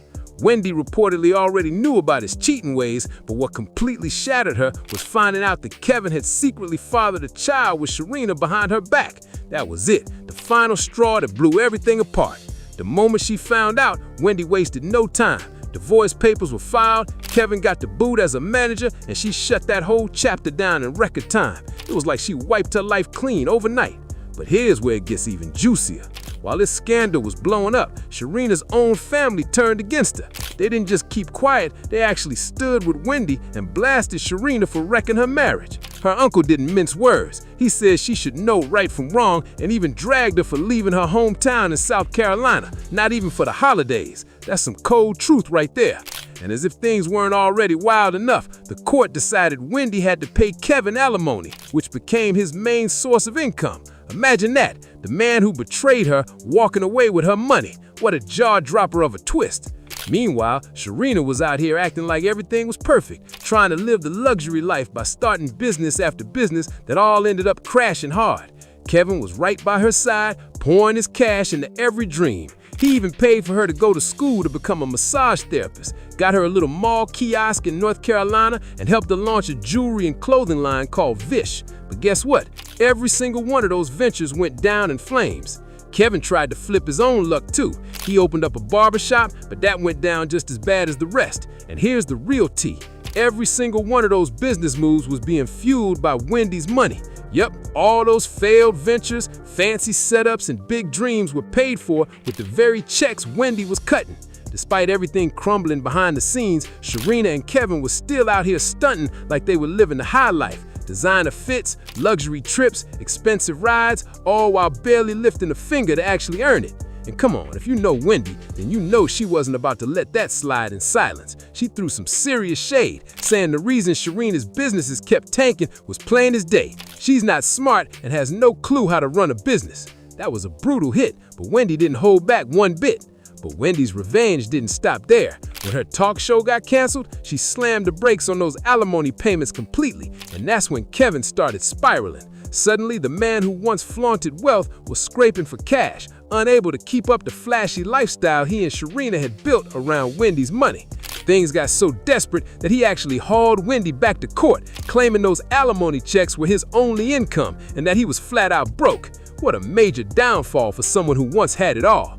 According to court papers snagged by the U.S. Sun, Kevin himself laid everything out, plain and clear. He said, "I have fallen behind on most of my bills. I currently live in a community that requires payments to the Homeowners Association, and I'm behind on that bill. If the Homeowners Association fees are not paid, foreclosure will soon follow. My car insurance hasn't been paid as a result of not receiving monthly severance payments. I'm behind on credit card payments because I have no money. Since the severance payments were suspended, my life has been greatly affected since the plaintiffs stopped making payments under our settlement agreement." Now this right here is just unbelievable. This man was living it up off Wendy's money, dripping in luxury, and didn't save a single dollar for himself, not one. Kevin and Sharina really thought they had a lifetime pass to Wendy's wallet, like she was just gonna bankroll their lifestyle forever. Talk about bad planning. But here's where the plot flipped. The moment Kevin tried taking his sob story to court, the judge wasn't having it. They looked over his request and basically said, absolutely not. The ruling was crystal clear. His case wasn't considered an emergency, and it got tossed without prejudice. That's legal talk for you're not getting a dime. Case dismissed. What a major downfall for Kevin. So that brings us to the real question. How in the world did Wendy manage to shut off those alimony checks and walk away without facing any penalty? Let's unpack that, because it's pure strategy. Turns out, Wendy had this whole thing locked down from the jump. She made sure there was a clause written right into their divorce agreement that said she'd only have to keep paying Kevin as long as the Wendy Williams show was still running. So when her show got canceled due to her health issues, that clause activated. Boom! No show, no money owed. That meant she didn't have to send Kevin another penny, not one dime. And honestly, that's what you call a power move. And for anyone thinking Wendy might have to start cutting checks again once she gets back to work, nope, not happening. The divorce agreement spelled it out crystal clear. Those payments only applied if Wendy was working in mainstream television. And judging by her recent social media moves, she's not heading back to daytime TV anytime soon. She's shifting gears and gearing up for podcasting instead. Which means Kevin, he's officially out of luck for good. Meanwhile, things have been falling apart fast for Kevin and Sharina. They had to unload their Florida mansion for around $1.2 million just to keep their heads above water. And get this, Kevin reportedly took out a loan from a company called Flex Wealth just to finance 2 luxury cars. And now he's stuck trying to cover those payments solo. No Wendy money to lean on this time. But that's not the end of his problems. He's also being sued by UBS Bank for skipping out on his credit card payments, with the total allegedly running well into 5 figures. That's a serious stack of debt hanging over his head. And just when people thought Kevin was the only one getting hit from all sides, boom, Sharina's name pops up too. She's now reportedly being sued by TJ Maxx, and online whispers say even more lawsuits might be heading her way soon. My girl Miss Chronicles came through with the receipts, posting real court documents showing Sharina's in deep financial trouble, owing over $3,000 on her TJ Maxx card. The paperwork even shows she was supposed to have it all paid off by March 27, 2023, but she hasn't made a single payment since. Things are looking real shaky for that couple right now. After everything fell apart, Sharina tried her best to act unbothered online, posting pics of fancy dinners, luxury handbags, and high-end outfits like life was still sweet.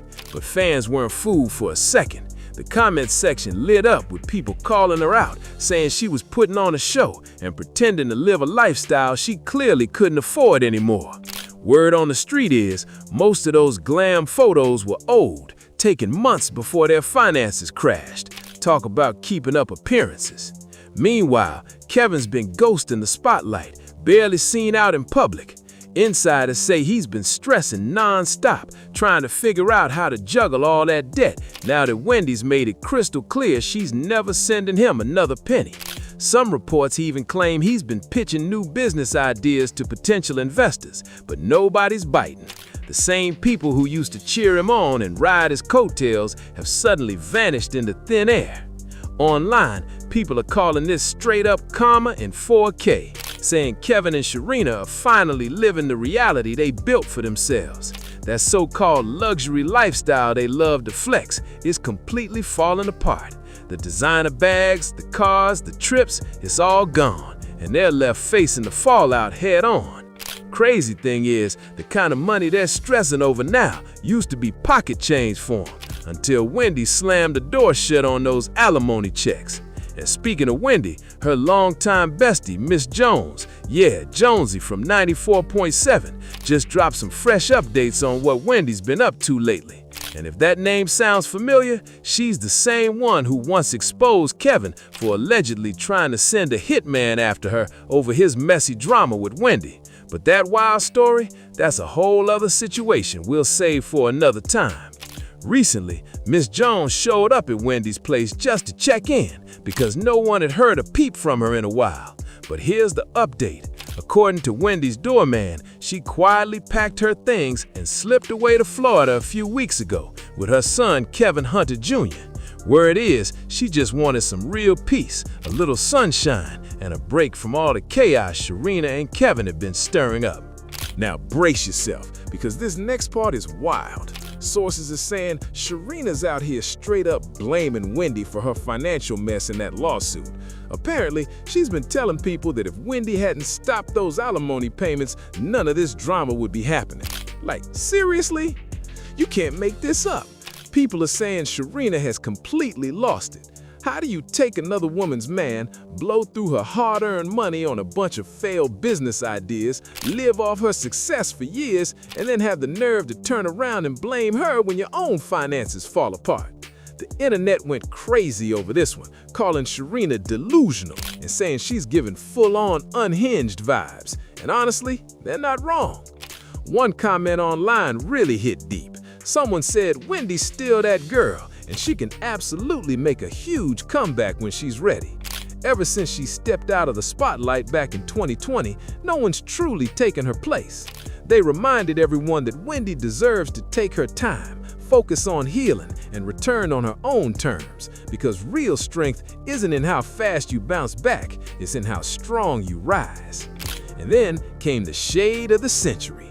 Another commenter posted, "You know you're broke when you can't even pay off a $3,000 TJ Maxx bill." Whew, that one stung. The internet didn't hold back, and Sharina's been getting roasted non-stop ever since. But now, I gotta ask, what's your take on this whole mess? Do you think Sharina's really lost it by blaming Wendy for her money problems, or is this just another chapter in their never-ending drama? Could this finally be the end for Sharina and Kevin, or will they find a way to stir the pot again? Drop your thoughts down below. I'm ready to hear all of it. And before you bounce, make sure to like, share, and subscribe to Star Watch so you don't miss what's coming next. Because trust me, the next story is about to be even messier. You know, Kevin's problem is that Kevin ended up getting with this girl. She made herself very available to him. She was very disrespectful to me. I'm a fair game player and a straight shooter too. She was one of these, you know, less than smart women who moved to the big city with bright lights, you know, and she wanted to be a model. And, you know, people fall in love and out of love every day, for whatever reason. Wendy Williams has always been known as the Queen of Shade, and it looks like she hasn't lost that title. Word on the street is that when she heard about her ex-husband Kevin Hunter getting left by his longtime mistress Sharina Hudson, she didn't hold back her thoughts. People close to her say Wendy had a few sharp words to share, and let's just say her comment reminded everyone that her mouth can still slice through tension like a blade. It's that same raw honesty that made her famous in the first place, and even now, she knows exactly how to get people talking. Those around Wendy are saying this moment might be the spark that kicks off her long-awaited return to the public eye. After a rough few years filled with personal battles, Wendy's been slowly finding her footing again. I didn't even go back and forth with, oh, do we stay? Maybe there's a marriage counseling or something. No. She's been spotted spending more time with her son, moving with a kind of calm confidence that fans haven't seen from her in a long while. Taking time to focus on herself, her health, and her family seems to have given her a whole new energy. Sources close to Wendy believe she's getting ready to step back into the spotlight on her own terms, more determined and composed than before. And if these recent whispers are any clue, she might start that comeback with a statement that sets the tone, a reminder to Kevin and Sharina that Wendy Williams still has her voice, her attitude, and her ability to command attention without even trying. Now that Kevin Hunter and Sharina Hudson have officially gone their separate ways, word is that Wendy Williams finally feels free to speak her mind.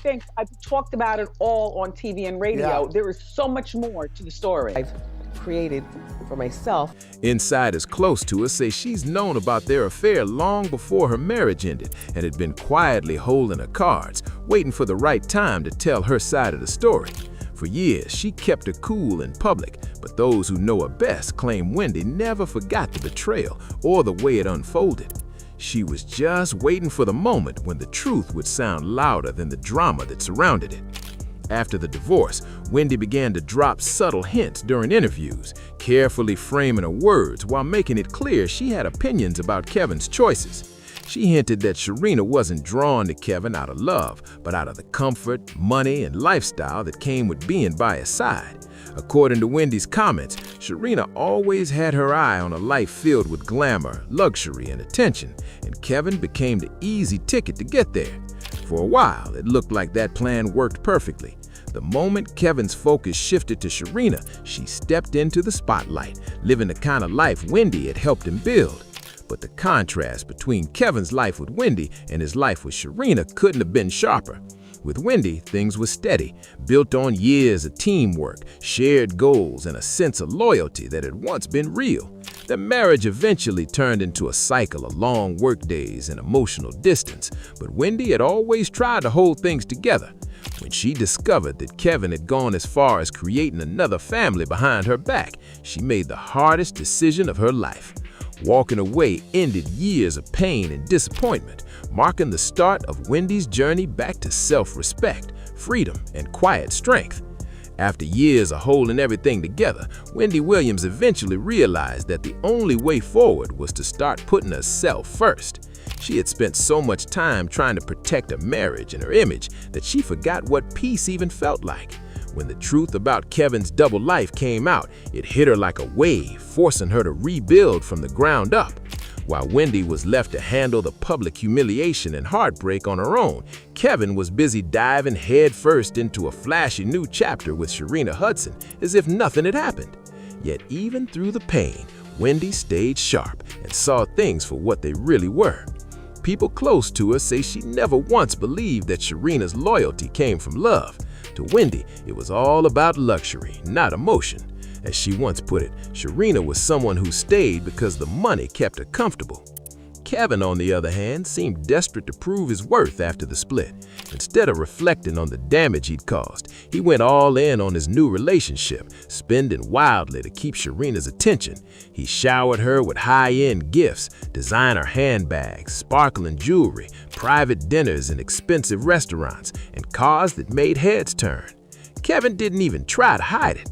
Those close to the situation said it was as if he needed the world to see that he was still capable of living large. One of the boldest displays came when Sharina was spotted cruising around in a gold Ferrari, a car that clearly didn't match her personal income or career status.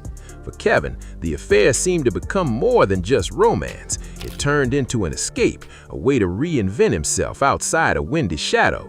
During their marriage, Wendy had been the center of attention, the one in front of the camera, commanding millions of viewers, while Kevin played the background role.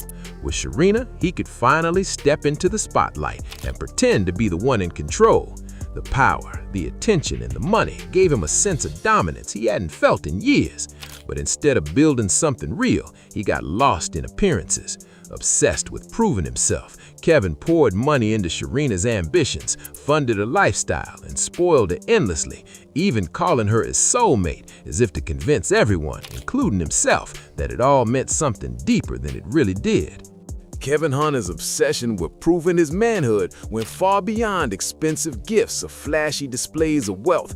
Those who knew him say he was fully convinced that Sharina Hudson was with him out of pure love, not for the comfort, attention, or luxury he provided. That belief became his blind spot. Wrapped up in his own fantasy, he convinced himself that walking away from 25 years of marriage was somehow worth it, tossing aside the woman who had been in his corner from the very beginning. Wendy Williams had been his partner through everything, the grind, the fame, the success, and she built much of what they had together. Yet when Kevin chose to chase something new, Wendy didn't lose her composure. She stayed calm, even in the storm, refusing to turn her heartbreak into a public meltdown. She let him have the life he'd chosen, quietly certain that what looked like passion would eventually wear off when real life took over. Everything changed in 2019 when Wendy discovered that Sharina was pregnant with Kevin's child. That revelation was the breaking point, the moment that shattered every last piece of trust she still had left.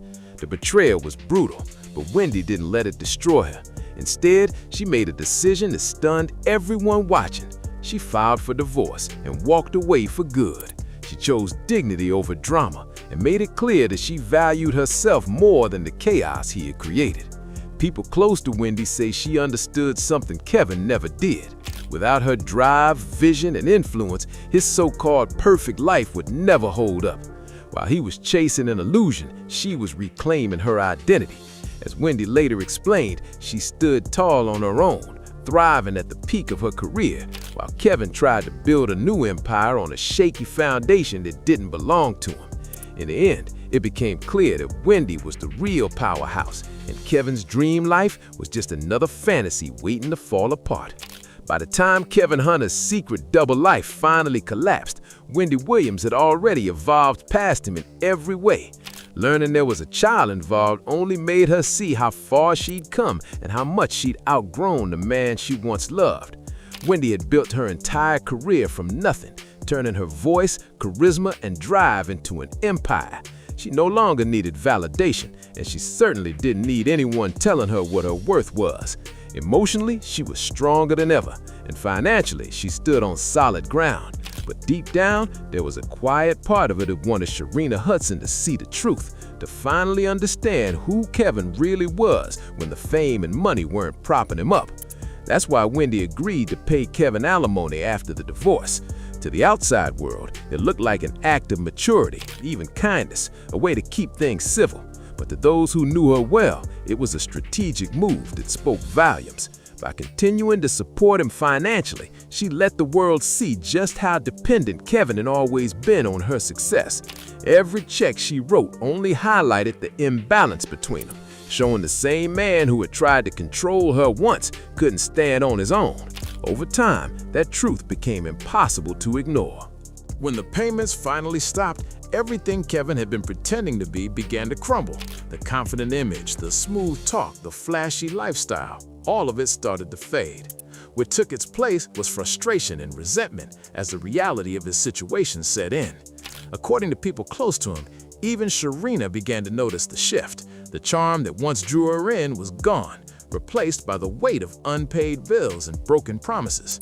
The image of a powerful producer couldn't hide the fact that Kevin's success had always been tied to Wendy's name. The situation hit rock bottom when court documents revealed just how desperate things had become. In his own filing, Kevin admitted, "The fact that I'm unable to sustain my life and pay my bills in order is extremely emergent to me." His words painted a clear picture. Without Wendy's financial help, his world couldn't function. For Sharina, that was the moment everything clicked. The fairy tale she thought she was living turned into a harsh reality. Realizing there was nothing left to hold on to, she quietly stepped away, leaving behind the man who had once promised her the world but couldn't even keep his own together. When the dust finally settled, Kevin Hunter was left surrounded by debt, regret, and the heavy silence that comes when the truth can no longer be avoided. Wendy Williams, however, has seen this moment coming long before anyone else did. She always believed that Sharina Hudson's loyalty was tied to the lifestyle Kevin provided, not to genuine love. To Wendy, it was never about romance. It was about the comfort that came with fancy dinners, designer gifts, and financial security. Once those luxuries disappeared, the reality became impossible to ignore. The loyalty that once seemed solid vanished overnight. Sharina hadn't been chasing commitment, she had been chasing comfort. The moment real-life struggles like bills and responsibility entered the picture, her devotion began to fade, leaving Kevin alone to face the mess he had created. Now, as Kevin's finances crumble and his once polished image unravels, Wendy seems to be reclaiming her strength with quiet confidence. There's something poetic about the way everything has come full circle. She's rebuilding herself piece by piece, not with bitterness, but with wisdom. Those close to her say Wendy finds a quiet satisfaction in watching life balance itself out. The same people who once tried to humiliate her now facing their own consequences. Her calm demeanor isn't about revenge, it's about peace, knowing she survived what was meant to break her and came out on top. Fans who have followed Wendy's journey weren't surprised by how it all turned out. Social media was filled with comments from people who saw the downfall coming long before it happened. One user wrote, "He bought that woman a home while still married to Wendy, so that was basically one of Wendy's houses." Another added, "Of course they were going to go broke. They've got no jobs and no income. I'd be laughing all the way to the bank." These comments reflected what many already believed, that karma had a way of catching up, and this time it hit exactly where it needed to. For Wendy, signing those divorce papers wasn't just an ending, it was the moment she truly began again. It marked the start of a new chapter built on independence, clarity, and self-respect. After years of carrying a marriage that had already fallen apart, she finally let go of the weight that had been holding her back. Today, Wendy stands in her own light, confident, self-assured, and wiser than ever. While the chaos around her fades, she remains steady, watching the story unfold just as she always knew it would, with the quiet satisfaction of someone who came out stronger, freer, and completely unshaken. Everything eventually came full circle the day Sharina Hudson finally walked on Kevin Hunter. For years, Kevin had been lost in a fantasy, convinced that what he felt for Sharina was real love. He ignored every warning, brushed off every sign, and refused to see what everyone else already understood, that her loyalty was tied to his wallet, not his heart. When the perfect image he had built began to fall apart, Sharina's frustration started to surface. She began lashing out, trying to shift the blame away from herself. In her eyes, Wendy Williams had turned their private drama into a public circus. Sharina accused Wendy of profiting off their pain, even claiming that the talk show queen had dragged her honest name through the mud. But the reality was very different. Wendy didn't have to create the scandal. The scandal was already alive, fed by the choices Kevin and Sharina had made themselves. Their story had grown so big that it took on a life of its own, spreading across headlines, talk shows, and gossip blogs. It became one of the most talked about celebrity dramas of its time, messy enough to be inspired a documentary titled What a Mess. The name couldn't have been more accurate. It perfectly captured the heartbreak, betrayal, and wild chaos that surrounded Wendy as her personal and professional life collided in front of millions of viewers. Sharina's defensive attitude wasn't surprising to those who had watched everything unfold. She had been under intense scrutiny ever since Wendy called her out live on television, a moment that instantly made her one of the most talked about figures in pop culture. From that day forward, she became a symbol of scandal, her name attached to controversy she could never quite escape. Every move she made was analyzed, every rumor magnified, as people waited for the inevitable, the day she would finally walk away from Kevin. And when she did, it only confirmed what most had believed all along, that her loyalty had never been about love, but about lifestyle. In the end, the story that began as a secret affair turned into a public lesson on truth, timing, and karma, with Wendy standing tall while the rest unraveled exactly as she once predicted. When the chaos finally died down, Wendy Williams began to shift her focus toward rebuilding her empire, this time with a sharper, more fearless vision. Her comeback wasn't about chasing fame or returning to television just for the spotlight. It was about taking control of her story and reshaping how the world saw her. For years, she had been the center of endless gossip, her name tied to rumors and headlines she didn't write. Now she was ready to flip the narrative and remind everyone why she once dominated daytime television with confidence no one could imitate. This new chapter wasn't about survival, it was about power, purpose, and redemption. Behind the scenes, insiders say Wendy has been quietly working with a tight, trusted team on fresh projects designed to reflect her truth, not the tabloids' version of it. She's reportedly exploring a more intimate format, one that strips away the glitz and focuses on authenticity. The goal, according to those close to her, is to create something raw, honest, and completely unfiltered, where Wendy can connect with her audience directly. No scripts, no producers controlling the message, just her, speaking from experience with the same boldness that made her a legend in the first place. Those who have seen her recently say she's glowing again, walking with that same confidence and spark that once made her the most unforgettable voice in daytime entertainment. Meanwhile, Kevin Hunter's name keeps resurfacing, though not in ways he'd want. Industry insiders reveal that he's been struggling to regain footing since losing both his marriage and the financial support that came with it. The career opportunities that once came easily are reportedly drying up, and his reputation in the business world has taken a serious hit.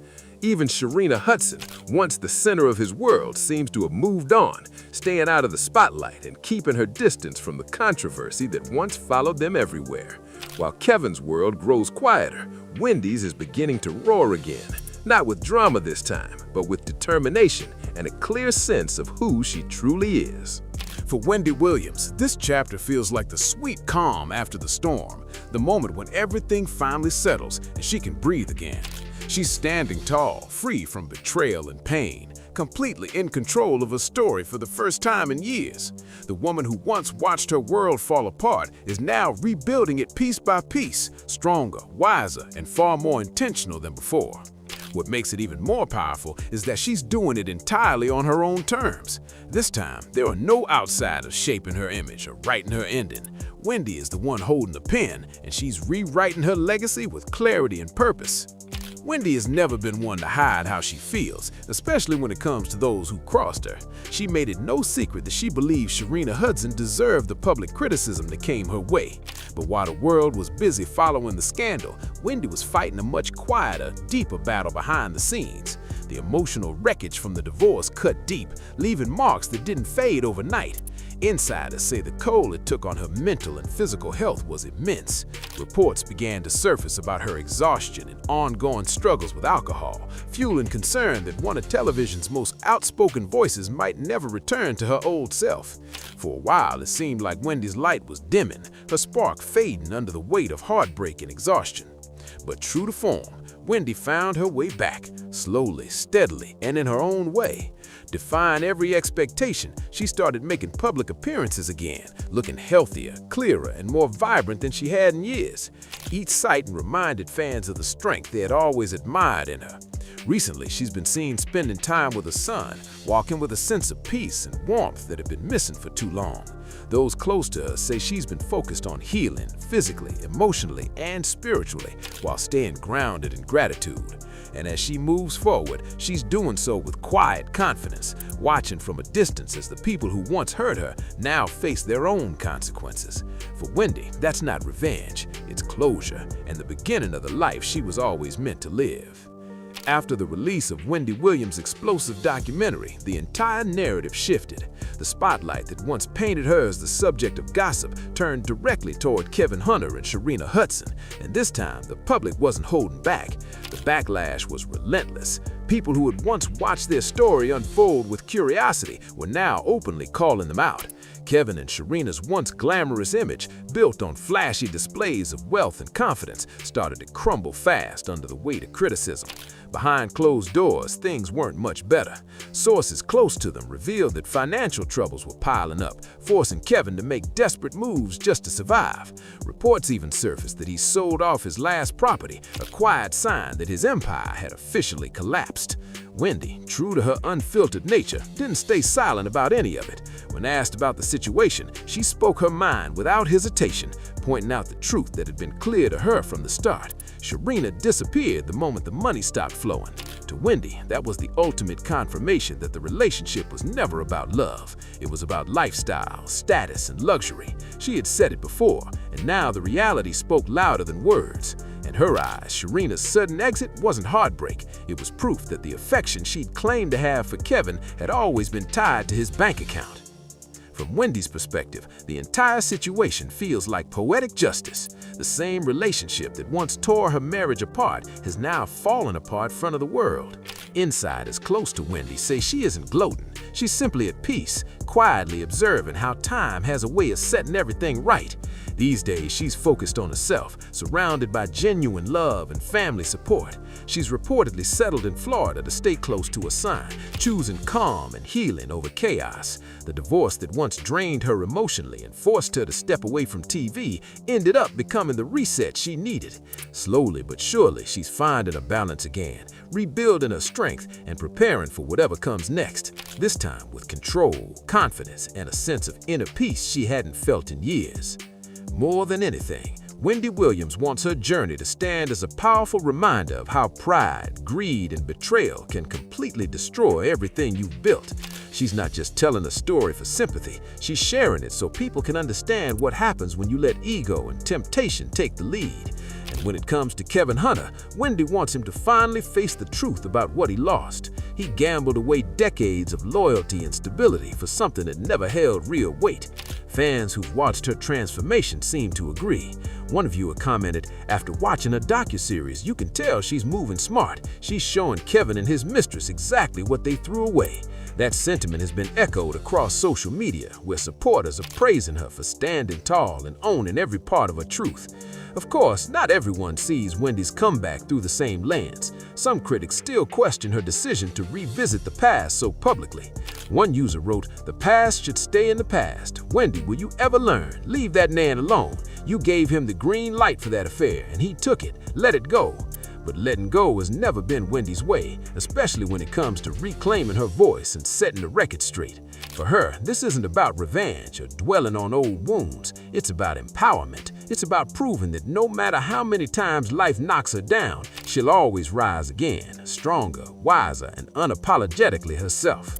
Now, the big question is, what comes next? Will Wendy finally get the upper hand over her ex and his former flame? Could she take full control of the narrative, showing the world that karma doesn't miss a beat? Whatever happens, one thing's for sure, Wendy's story is far from over. Her comeback is just getting started, and the world is watching closely. Drop your thoughts in the comments below and make sure to like, share, and subscribe to Star Watch so you never miss an update on Wendy's next big move, her ongoing journey, and all the latest twists in this unforgettable story. Poor Kim. I wonder if she regrets marrying that madman. Oh, please. Well, I was reading stuff. I don't know whether it's actually. Look, none of them look happy. Baby North always looks pissed. On his daughter wearing the makeup. And, you know, she's at that age where we all played with makeup, whether we knew what we were doing or not. It's just a part of it. So she likes to play, but no makeup, but she can have a faux nose ring. I'm assuming that this is fake. Long before these conversations became common, Wendy Williams openly questioned how some celebrities were raising their children. She often argued that growing up surrounded by cameras, luxury, and nonstop public attention could make it much harder for kids to experience a normal childhood. According to Wendy, when parents make their children part of their public image or personal brand, it can create challenges later in life. She believed that as those children got older, some might reject that lifestyle, while others could struggle to adjust to everyday life away from the spotlight. One example Wendy brought up repeatedly was Will and Jada's parenting style. She questioned whether giving young children so much freedom while moving away from more traditional routines and schooling could leave them feeling disconnected from the world around them. Wendy believed that clear guidance and structure were just as important as allowing children to express themselves, and she never hesitated to share that view. Wendy also spent plenty of time discussing Katie Holmes and Tom Cruise's daughter, Suri. She often questioned why someone so young was appearing at public events in high heels, saying the non-stop attention from photographers and entertainment news could make it harder to enjoy a normal childhood. In her view, growing up under that level of public attention could bring pressure that most children never experience. She shared similar concerns about Justin Bieber's rapid rise to global fame. As his career took off, Wendy repeatedly warned that surrounding a teenager with constant praise, massive success, and people who rarely disagreed with him could lead to personal challenges over time. She believed young stars needed honest advice, strong support, and people willing to speak truthfully instead of simply going along with everything. Looking back, many people have wondered whether some of Wendy's comments seemed to match events that unfolded later. That conversation has resurfaced around Blue Ivy and Northwest. Over the years, there have been claims that Wendy believed both girls might face unique challenges growing up under such intense public attention if they were not given enough room to experience a more ordinary childhood. Even though those claims have never been confirmed, they have continued to spark debate. When people talk about Blue Ivy, many still remember the moment she appeared to signal for her parents to be quiet during a public event while she was very young. Some viewers found it funny and adorable, while others saw it as a sign of how confident she already appeared. Around the same time, entertainment outlets and online discussions suggested that growing up surrounded by extraordinary success and constant public attention could influence a child's personality in unique ways. However, those conversations were based on speculation, not confirmed facts. Similar claims surfaced during the Renaissance tour. Some entertainment reports and online commentators suggested that Blue carried herself with a great deal of confidence behind the scenes and occasionally came across as taking the lead. They reportedly have hired a motorcade of 2 cars and 3 bodyguards to drive Blue Ivy to school. Now, you know, as an experienced parent in the pickup drop-off line, I don't have time for a... Those reports were never verified, but they drew even more attention to her public image. Jay-Z has also made lighthearted jokes about parenting over the years, during a special edition of Oprah's Masterclass. He laughed that Blue might grow up to be the most spoiled brat, making it clear he was joking as a father while reflecting on the lessons he learned from his own mother. As Jay-Z once said, "I imagine I'll take things I learned from my mom and things I've learned from raising my nephews and apply that. I'll probably have the worst spoiled little kid ever, child." That quote has been mentioned time and again whenever people talk about Blue Ivy growing up in one of the most well-known families in the world. Some fans see the remark as a playful joke from a proud father, while others believe it highlights how different her childhood has been from most. Beyoncé's father, Matthew Knowles, has also spoken about the many opportunities Blue could have throughout her life. He once suggested that no matter what career she chose, her family would fully support her goals. He gave lighthearted examples, saying that if she wanted to become a doctor, they would help her chase that dream. If basketball became her passion, she would have access to outstanding opportunities. And if she decided to pursue music, she would already have a strong foundation to build on. Many people viewed those comments as a reflection of the family's commitment to supporting her ambitions. Tina Knowles has also shared plenty of humorous family stories about Blue over the years. In interviews and on social media, she has affectionately called her the manager of the house, a nickname that fans have embraced. Those moments have helped shape a public image of Blue as a confident young person growing up in a close and supportive family. According to claims that have circulated online, Wendy also questioned whether constant travel and demanding global schedules created the best environment for a child. She reportedly believed that balancing family life with such a fast-moving lifestyle could be difficult, especially while growing up under non-stop public attention. Those reported views have remained part of the wider conversation about celebrity parenting, from traveling on major world tours to attending high-profile business and public events connected to the family's brand. Blue's schedule has often appeared much busier than what many people would expect for someone her age. Because of that, some entertainment insiders have suggested that frequent public appearances and tightly planned schedules could sometimes become overwhelming. Those reports have never been confirmed, but they added to ongoing discussions about growing up in such a high-profile family. According to those same reports, Blue would sometimes prefer to relax, spend time with friends, and enjoy everyday moments instead of constantly being surrounded by cameras, meetings, and carefully planned events. Boo Boo was eliminated last night on Dancing with the Stars. Stop it. Junior. Now, Honey Boo Boo is now how old? She's 13 years old. And Paris is 17. And this one right here, his name is Blanket, and he's 14. There have also been reports that people entering the family's private circle, including the parents of young visitors, may be asked to follow strict privacy agreements to help protect everyone's personal lives. While those kinds of privacy measures are common among high-profile families, some people believe they can make ordinary friendships a little more complicated. Because of that, online commentators have suggested it may be harder to enjoy the spontaneous get-togethers that many children experience. Whether those claims are accurate or not, they have kept the discussion going about the unique challenges of growing up in the public eye. It's not hard to picture Wendy raising those questions on her famous purple chair and wondering whether such a carefully managed lifestyle could shape a child's everyday experiences. North, meanwhile, has attracted attention for a very different reason. Through TikTok videos and other online moments, she has become known for playful jokes, sharing everyday family moments, and showing an energetic, unpredictable personality.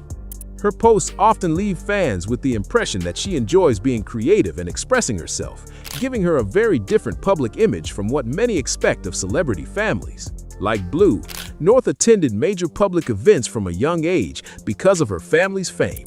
She appeared at fashion shows, entertainment events, and other high-profile gatherings long before most children would experience that level of attention. One moment many people still remember was the 2015 Alexander Wang fashion show, where North appeared unhappy to be there. Photos showed North looking upset, and the images quickly spread across entertainment news and social media, where people shared a wide range of reactions. The moment drew even more attention because the family was seated in the front row, with cameras focused in their direction. Not long after, another widely discussed moment came during Kanye West's Adidas fashion show, when North appeared restless while sitting near Beyoncé. Once again, the photos and clips made headlines, with many people pointing out that she was simply a young child reacting to a lengthy public event. There were several other moments that also attracted public attention. During one airport outing, North decided she didn't want to walk and chose to ride on a suitcase instead. The playful moment quickly went viral. Some people thought it was funny, while others saw it as another example of how even small moments from her life could become major news stories. Whatever people thought, it highlighted just how closely the public followed her. North also became known for speaking her mind around photographers. On one occasion, while her nanny was taking her to ballet class and photographers were waiting nearby, North confidently said, "I said no pictures." The moment stood out because she made her feelings about the cameras clear, and it became one of several public moments where she showed she was comfortable expressing herself from a young age. As North got older, more stories about her outspoken personality began making headlines. By the time she was around 4, many people felt she had a strong presence wherever she went. One story that circulated online claimed that at a friend's birthday party, North excitedly blew out the candles before the birthday child had the chance. Whether people saw the story as funny or surprising, it quickly became another topic across entertainment news. Other family moments also drew plenty of attention. During an episode of The Kardashians, Kim Kardashian shared that while trying to take the family's annual Christmas photos, many of the pictures didn't turn out as planned because North kept making funny faces and playful gestures instead of posing for the camera. Kim told the story with a sense of humor, making it clear that getting everyone to cooperate was not always easy, even during an important family tradition. Moments like these often became part of larger conversations about growing up in the public eye. During her Hot Topic segments, Wendy Williams frequently questioned whether introducing young children to front-row fashion shows, constant media attention, and celebrity lifestyles at such an early age was the right approach. She believed growing up in that environment could encourage children to become outspoken and self-assured much earlier than expected. Whether people agreed with her or not, those views sparked ongoing debate and kept audiences talking for years. Over time, many people have also noticed that North has developed a bold and distinctive sense of style. From standout outfits to bold accessories, North often becomes the center of attention whenever new photos or videos appear online. At different times, images have circulated showing what people believed were unusual jewelry pieces or creative visual effects, leading to plenty of online speculation. Whether those looks were temporary, part of a fashion choice, or simply artistic styling, they generated a lot of discussion. Kim Kardashian has also faced criticism from some online commenters who believe North is introduced to major fashion events and public attention too often. Others disagree, saying North is simply expressing herself with the support of her family. As with many celebrity stories, opinions remain divided, and nearly every public appearance sparks another round of debate. Many fans have said they hope she can enjoy a balanced childhood while exploring her own interests at her own pace. At one point, social media users closely examined photos of North's accessories and appearance, sharing their own theories and observations. Those conversations spread quickly across entertainment pages, even though much of the discussion was based on speculation rather than confirmed information. It is another example of how even the smallest details can turn into major headlines when someone grows up in the spotlight. Nice. But was not able to contain him. Everything that he did, she would come behind and say, we're sorry for him. And he just wasn't having it, not from her. He wasn't mean to her, but he wasn't having it. Her, us, you. These are the kinds of celebrity moments Wendy Williams often covered during her Hot Topic segments, where she questioned whether constant public attention could influence a child's confidence, personality, and public image much earlier than usual. Those conversations are still happening today. Over the years, there have been claims that Wendy Williams questioned whether children from famous families sometimes receive opportunities that attract extra attention because of who their parents are. According to those reports, she believed that having well-known parents could open doors much faster than it does for most young performers, and she openly shared that opinion. One moment that sparked widespread discussion was North's appearance in the Lion King concert event. The performance drew mixed reactions across social media. Some praised North's confidence for taking the stage in front of such a large audience, while others felt the role should have followed a more traditional audition process. It quickly became one of the most talked about entertainment stories at the time. Another widely discussed moment came when North appeared on stage with her father, Kanye West. She moved around freely, enjoyed the moment, and showed her personality instead of following a carefully rehearsed routine. Many fans appreciated her confidence, while others saw it as another example of the different opportunities available to children from well-known families compared with aspiring performers trying to break into the industry. These are the kinds of moments Wendy often covered during Hot Topics. She frequently argued that success becomes more meaningful when it is built through experience, preparation, and steady growth, and she questioned whether moving too quickly always served young people well in the long run. She also spoke about what can happen when young celebrities receive constant praise without enough honest feedback. In her view, every child benefits from hearing both, "Great job," and "Here's how you can improve." She believed that balance mattered, regardless of how famous a family might be. Wendy also argued that growing up with millions of people watching your every move creates a kind of pressure that few children ever experience. Every public appearance, every photo, and every performance can be analyzed online within minutes. While some people see that attention as part of celebrity life, others believe it's unfair for children to face that level of public scrutiny at such a young age. It's an experience that most families never have to navigate. When people compare Blue Ivy and North, many notice that they seem to be following very different paths. Blue is often seen at carefully planned public appearances alongside her family, while North has become known for her playful, outspoken, and unpredictable personality. Despite those differences, both continue growing up under an intense spotlight where almost every public moment turns into entertainment news. That is one reason Wendy's past comments continue to resurface. Whether people agreed with her or not, she had a way of raising questions that made audiences think.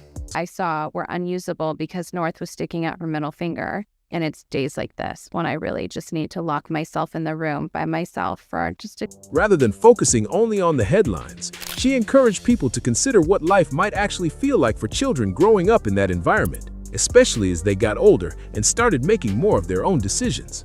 Another point Wendy returned to was how quickly expectations can build around celebrity children. The moment they appear at a major event or step onto a stage, they are often compared with experienced performers who have spent years developing their skills. Wendy believed that kind of pressure could become overwhelming if those comparisons started too early. She also questioned whether growing up with extraordinary resources could sometimes make it harder to appreciate the importance of patience and steady progress. Wendy was not arguing that success should be difficult to achieve.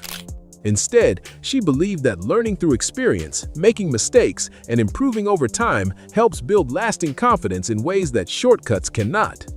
That was one of the ideas Wendy came back to throughout her discussions. At the same time, many fans have defended these famous families, pointing out that no one truly knows what happens behind closed doors. Public appearances reveal only a small part of everyday life, and social media clips or red carpet moments rarely show the full picture. Supporters argue that it's impossible to judge a child's upbringing based on a few viral videos or entertainment headlines. Even so, Wendy became known for looking beyond the obvious. She often compared different celebrity families, examining how early fame, constant public attention, and enormous expectations could shape young lives in very different ways. As she looked across Hollywood, Wendy believed another famous family raised many of the same questions from a different perspective.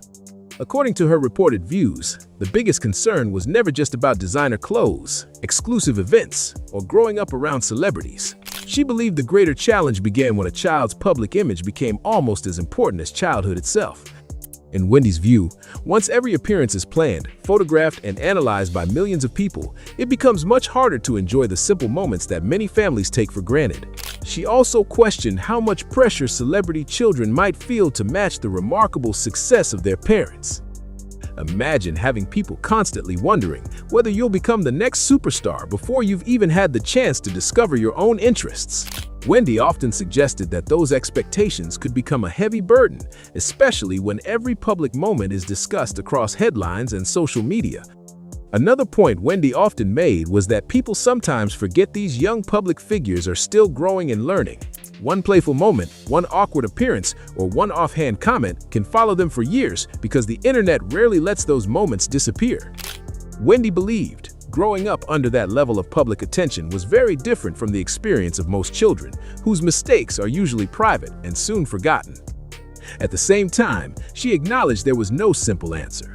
Some celebrity children grow into confident adults who are comfortable in the spotlight, while others choose quieter lives away from public attention. That is why she kept returning to the same question from different angles. She often asked whether growing up surrounded by fame truly prepares someone for life or creates challenges that only become clear later. That question remained at the center of many of her discussions as she looked at other well-known families and the different choices they made. One thing that set Wendy apart was that she rarely treated a celebrity story as just another headline. Instead, she connected moments over the years and asked whether they revealed a larger pattern. If a celebrity child kept making news through public appearances, brand campaigns, or viral moments, Wendy questioned whether that level of attention was becoming the new normal rather than the exception. She also believed there was an important difference between supporting a child's interests and shaping a public image around them too early. In her view, encouragement mattered, but children should also have time to discover who they are before millions of people begin forming opinions about them. Wendy also pointed out how quickly online reactions can shape public perception.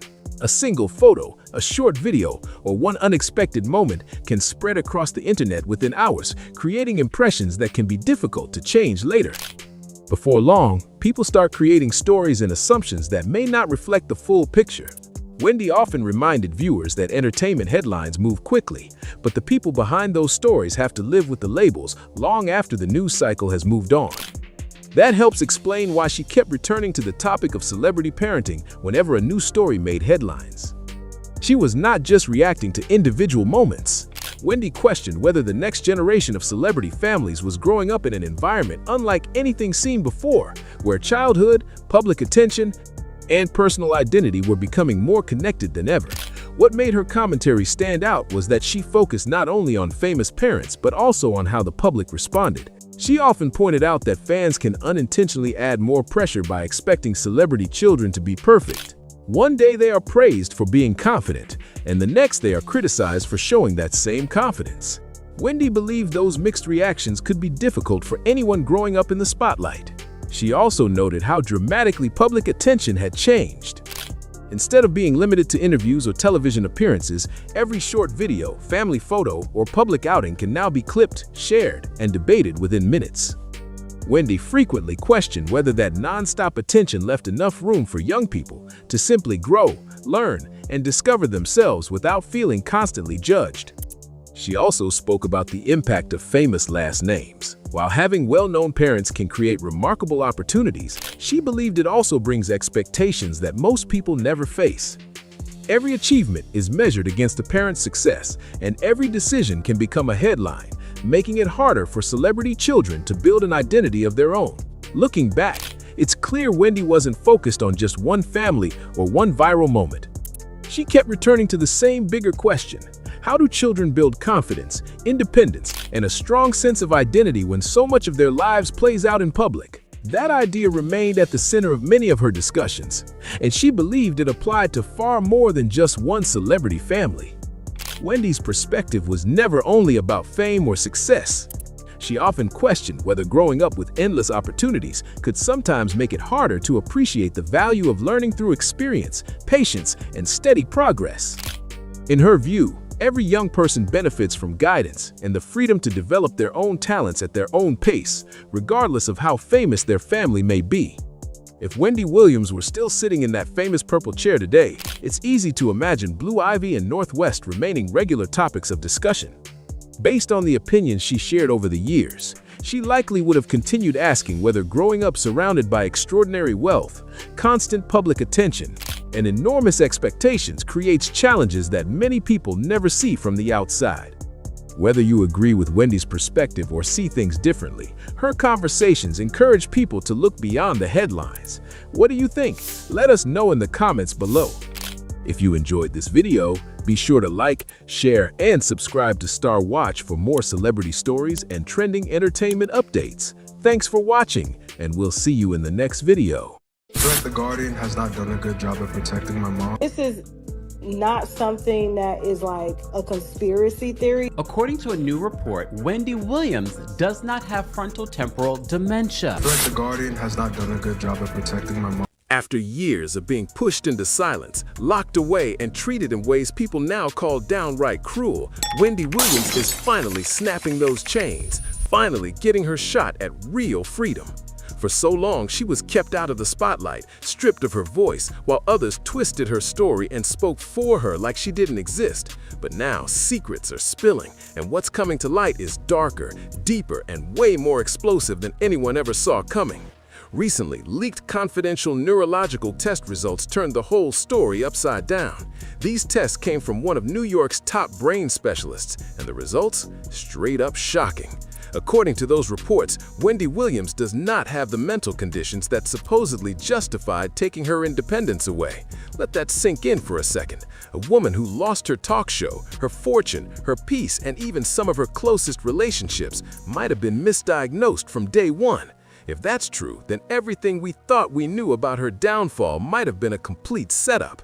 And here's where it gets even messier. The same people who were supposed to protect Wendy, the ones running her guardianship, are now being accused of pushing a fake diagnosis. Wendy Williams, she got fired from Hot 97 because she had a picture of Puffy. So if you don't mind, give me the story from your point of view, and what was in the picture? We were in Cancun. For whatever reason, dude was playing with Puff.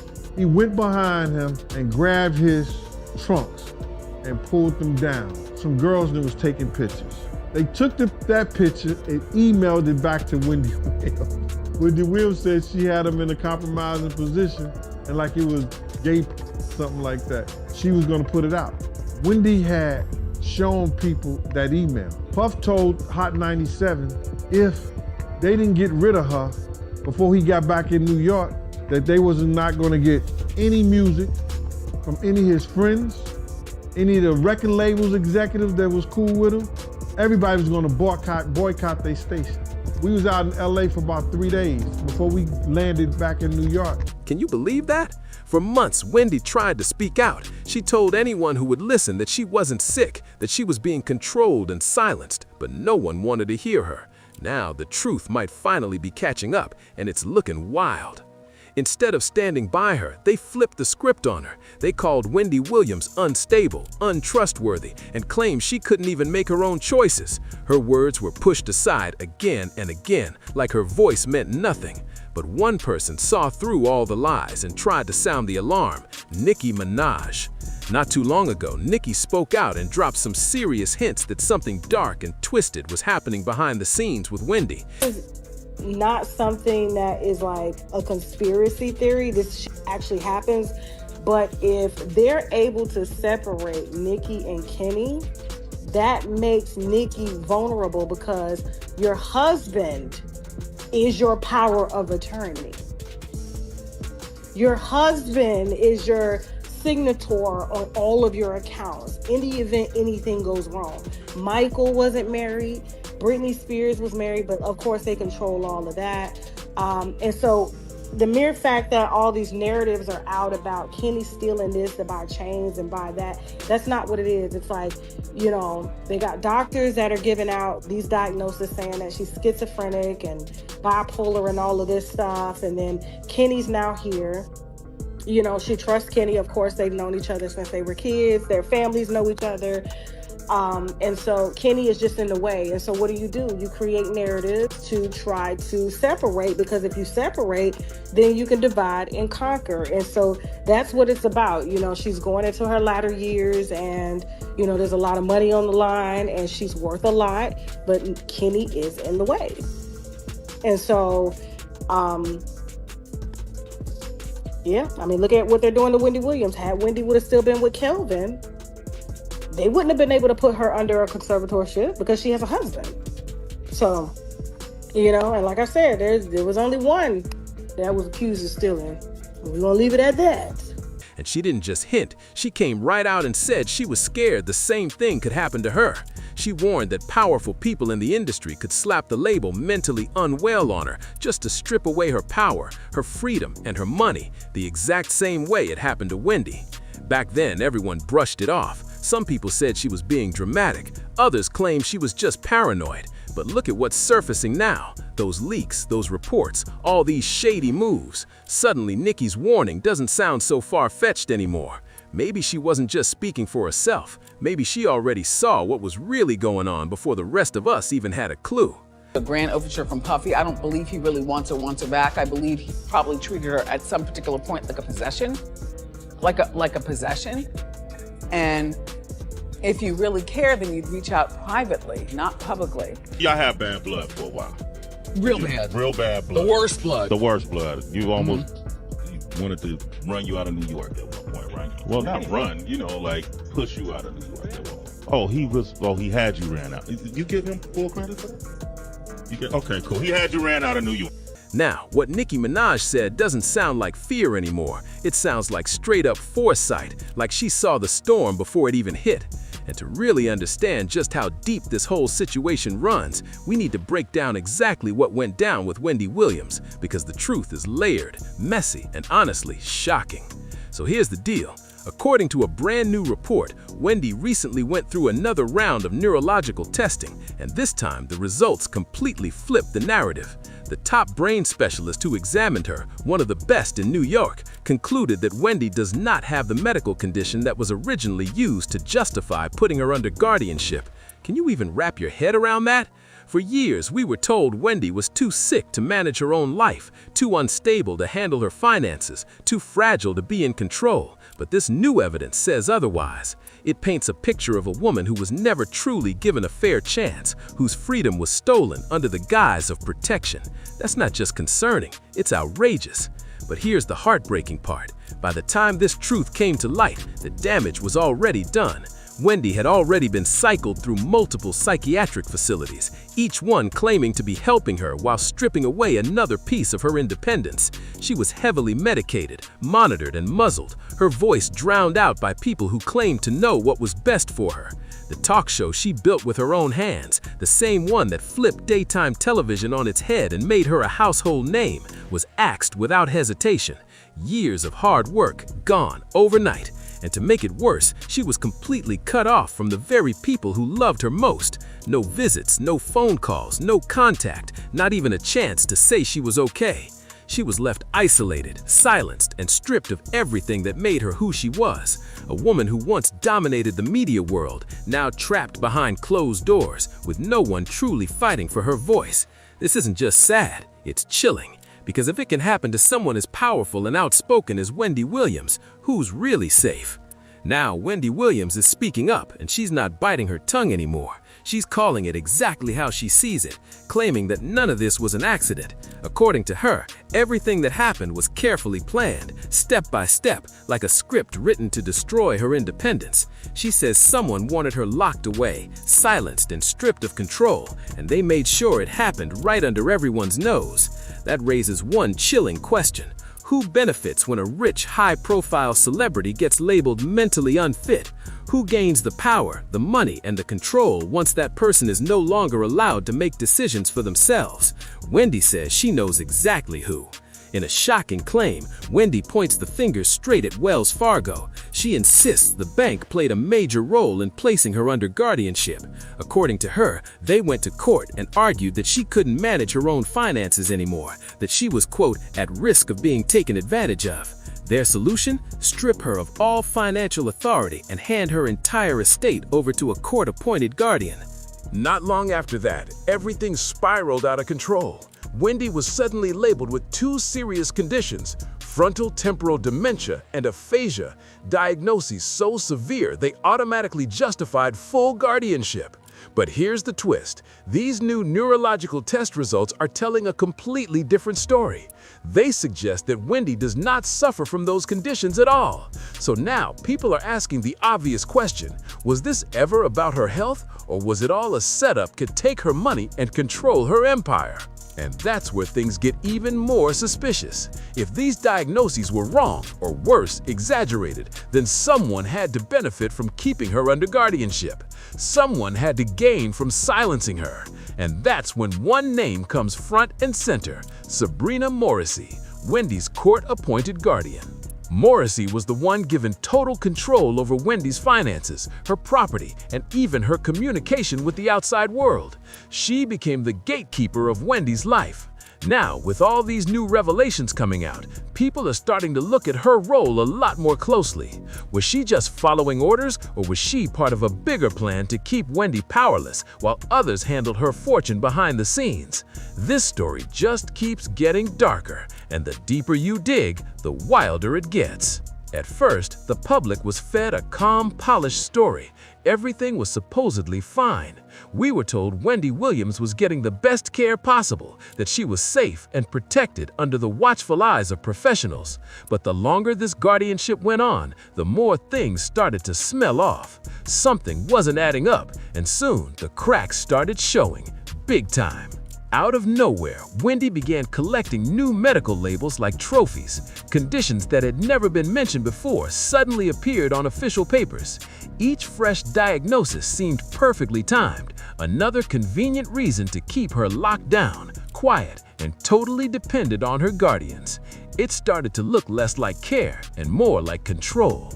And that's when Wendy's son, Kevin Hunter Jr., decided enough was enough. He started digging, asking the questions everyone else was too scared or too comfortable to ask.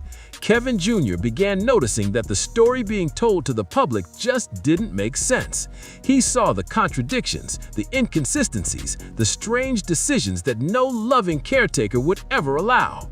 One thing in particular stood out to him, and it was a bombshell. The doctors were supposedly claiming that Wendy had alcohol-related brain damage, yet she was still being given alcohol. How could that possibly make sense? If drinking was allegedly ruining her health, why wasn't it stopped immediately? Why would anyone caring for her allow that to continue? Kevin Jr. wasn't trying to stir up chaos. He was just trying to protect his mom and get real answers. But the more he asked, the more walls he hit. Suddenly, people got defensive, stories started shifting, and access to Wendy became harder and harder. It was like every question he asked exposed another secret someone didn't want out in the open. What Kevin Jr. uncovered started to paint a very disturbing picture, a situation where Wendy's health, freedom, and finances might have been tangled in something much darker than anyone imagined. And the scariest part? It started looking like someone was pulling strings behind the scenes, playing a dangerous game with Wendy's life and money while pretending it was all for her own good. But even after all those red flags, nothing changed. Absolutely nothing. And that made no sense to Kevin Hunter Jr. He couldn't wrap his head around it. How could so many people claim to be protecting Wendy Williams while she was still suffering, still cut off, and still trapped? Something wasn't adding up, and Kevin Jr. knew it. Then he dropped an even heartbreaking truth. Wendy's own family had been completely shut out. No visits, no phone calls, no texts. Total silence. For her family, it felt like she had disappeared off the face of the earth. To Kevin Jr., this didn't look like protection at all. It looked like isolation. Someone was keeping Wendy away from the very people who loved her most, and that's what made everything start to look really suspicious. But the mess doesn't stop there, because when you take a closer look at Wendy's medical history, things start to unravel fast. Over the past few years, she's been evaluated by several independent doctors, none of whom were connected to the people handling her guardianship. And guess what? Every single one of those evaluations came back saying the same thing. Wendy did not have the illnesses her guardians claimed she did. Yet somehow, those reports were brushed aside like they never existed, ignored, buried, silenced. It's almost like the truth was being hidden on purpose. And when you start asking why, well, that's when things start getting really uncomfortable for certain people. Then there's the big question that's got everyone talking, that supposed frontal temporal dementia diagnosis. People with that condition typically decline fast. Their memory, speech, and awareness all deteriorate rapidly. It's devastating. But Wendy, she's been doing the opposite. Once she cut back on drinking and began taking better care of herself, her clarity, focus, and memory actually started improving. How could that be possible if she truly had such a severe and irreversible condition? That contradiction alone blows a massive hole in the entire diagnosis. It doesn't just raise doubt, it exposes the cracks in a system that might have been built on manipulation and lies. And if the doctors tied to her guardianship ignored that kind of progress, then you have to ask, what were they really trying to protect? Wendy's health or their own control? Now, Wendy Williams' legal team is gearing up for a full-blown war in court. Her lawyer isn't holding anything back. They've made it crystal clear that they're demanding an immediate end to her guardianship, once and for all. And if the judge refuses, they're taking this straight to a jury. Wendy is done being silenced. She's ready to fight tooth and nail for her freedom, no matter how long it takes. But as people began digging deeper into who might have wanted Wendy silenced in the first place, one name started popping up again and again: Sean Combs. Their history runs long, personal, and downright messy. As the mother of a now 16-year-old. Who I met backstage, He did? He's a great young man. Oh, thank you. You represent a lot. For years, Wendy used her talk show as a platform to spill major tea, calling out stories and whispering about secrets that Sean definitely didn't want out there. And now fans are asking the question nobody can ignore: could that old tension have anything to do with the nightmare Wendy's living through today? And here's where things take an even sharper twist, because when you bring Nicki Minaj into the mix, the whole situation explodes. Nicki boldly accused Roc Nation and Jay-Z of playing a part in Wendy's downfall. She didn't bite her tongue for a second. Nicki said the company has a pattern of manipulating media figures, twisting their narratives, and ruining reputations to protect their power players. According to Nicki, Wendy wasn't just another talk show host caught up in scandal. She was a threat to the people who run the game. She was outspoken, fearless, and she had too much inside knowledge. And when you combine that with her public clashes with Sean Combs, plus her willingness to say the names that others only whispered, the picture gets darker. Now fans are looking back at all the old clips, all the interviews, all the headlines, and wondering if Wendy's downfall was truly about her health, or if it was really about power, revenge, and control. The deeper you dig, the more this story feels less like a medical case and more like a Hollywood cover-up. Then, out of nowhere, blogger Tasha K jumped into the mix, and she came in hot. She didn't just back up Nicki Minaj's claims, she took them to a whole new level. According to Tasha, the same powerful forces that came after Wendy Williams might be gearing up to pull the same move on Nicki next. Yeah, she said it, and she meant it. Tasha K claimed that these industry power players have a pattern. The moment a celebrity, especially a woman, starts speaking her truth and stepping out of line, they hit her with the mental health label, take her money, and shut her down. But in Nicki's case, Tasha says there's one thing stopping them cold: her marriage to Kenneth Petty. Once you start connecting the dots, the pattern looks straight up chilling. Look at other high-profile cases. Britney Spears wasn't married when her conservatorship began, and Wendy Williams wasn't either. Both women were single, isolated, and surrounded by people who had a lot to gain from controlling them. It's like the same blueprint being used over and over again. Find a strong, outspoken woman with money, claim she's unfit, and take everything she built. When you break it down like that, this stops looking like a coincidence and starts looking like a system that seems to prey on powerful women the moment they stop following the script or refuse to stay quiet. And that's what makes all of this so alarming.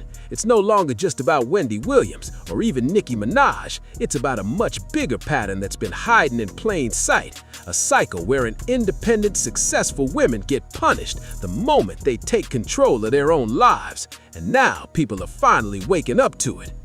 More and more people are starting to open their eyes, and what they're seeing is unsettling. It's like the same story keeps playing on repeat in the entertainment world. The moment a celebrity dares to question the system, call out the industry, or simply stop following the unspoken rules, they get hit with that same label, unstable.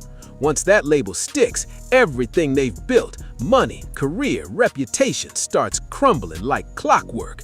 It's like a playbook that's been used over and over again, and people are finally starting to notice. Kanye West has talked about it openly, how speaking your mind can get you branded as crazy. Britney Spears lived it for over a decade, trapped in a conservatorship that controlled every move she made.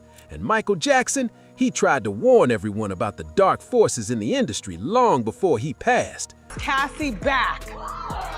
Oh, it's been all over social media. Puffy posted a picture of Michael Jackson's song, Lady in My Life. and wrote, if anyone sees Cassie this weekend, please tell her to listen to this song 100 times. I suggest don't use social media though to reach out. I think this is a grand overture from Puffy. I don't believe he really wants her back. I believe he probably treated her at some particular point like a possession. Like a possession. Now it's Nicki Minaj standing in that same storm, fighting off rumors that she's schizophrenic. She's shutting it down loud and clear, saying she knows exactly what's going on, and she's not about to let anyone rewrite her story. But here's where things take a seriously dark twist, a theory that's gaining more and more traction online.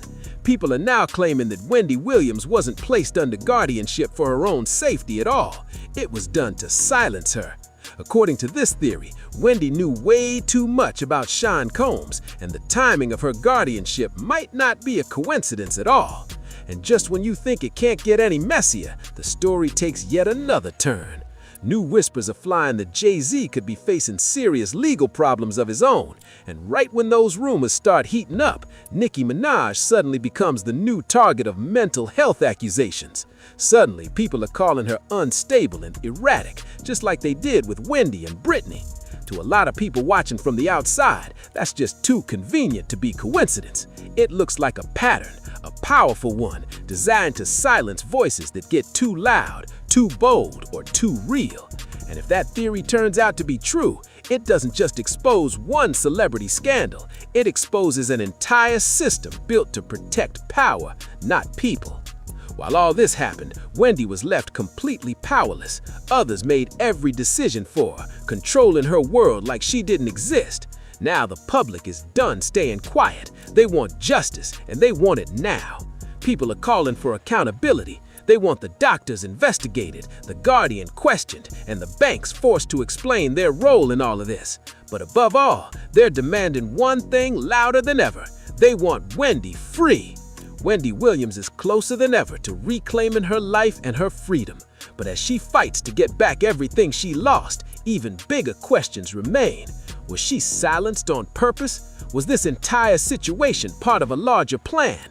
And if something like this could happen to her, a woman with fame, money, and millions of supporters, then who's really safe? The truth is finally spilling out, and it's darker and uglier than anyone expected. Wendy Williams may be on the verge of freedom, but the mystery behind her silence leaves one haunting question. If this could happen to her, could it happen to anyone next? Like, share, and subscribe to Star Watch for more shocking updates and deep dives into the stories they don't want you to hear. I really limit what he can have access to. He just got an iPad for Christmas. That was a grandma gift. But other than Does he have a phone? No. Jules Smith is making headlines again after reports claimed he allegedly met with a woman at a hotel, where the situation later reportedly took an unexpected turn. As the story spread online, it quickly sparked fresh debate about his past and the controversies that have repeatedly surrounded his name. Many people recognize Jules as Solange Knowles' son and Beyoncé's nephew, and that family connection has kept public attention on him whenever new claims surface. Online discussions have also resurfaced older moments, including comments from critics who said, "Solange shut you down." Solange.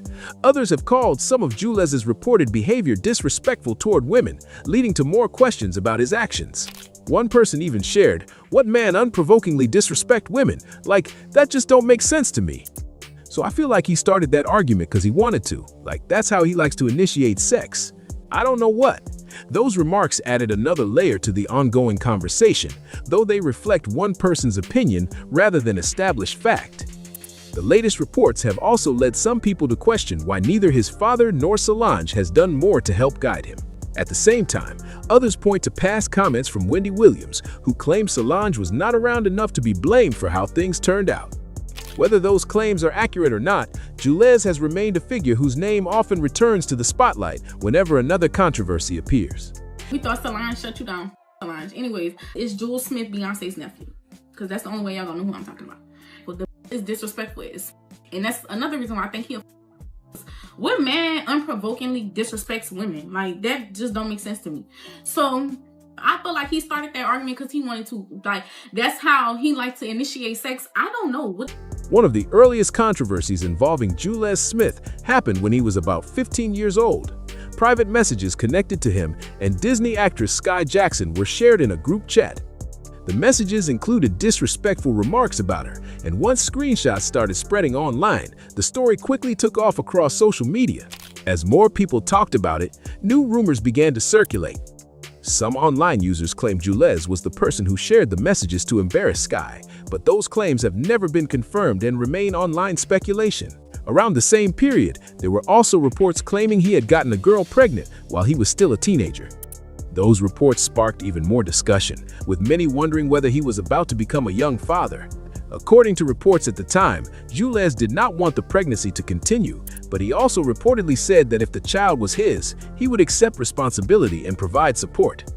Since he was still a teenager, many people felt he deserved room to grow and believed he had time to learn from his mistakes rather than be defined by them.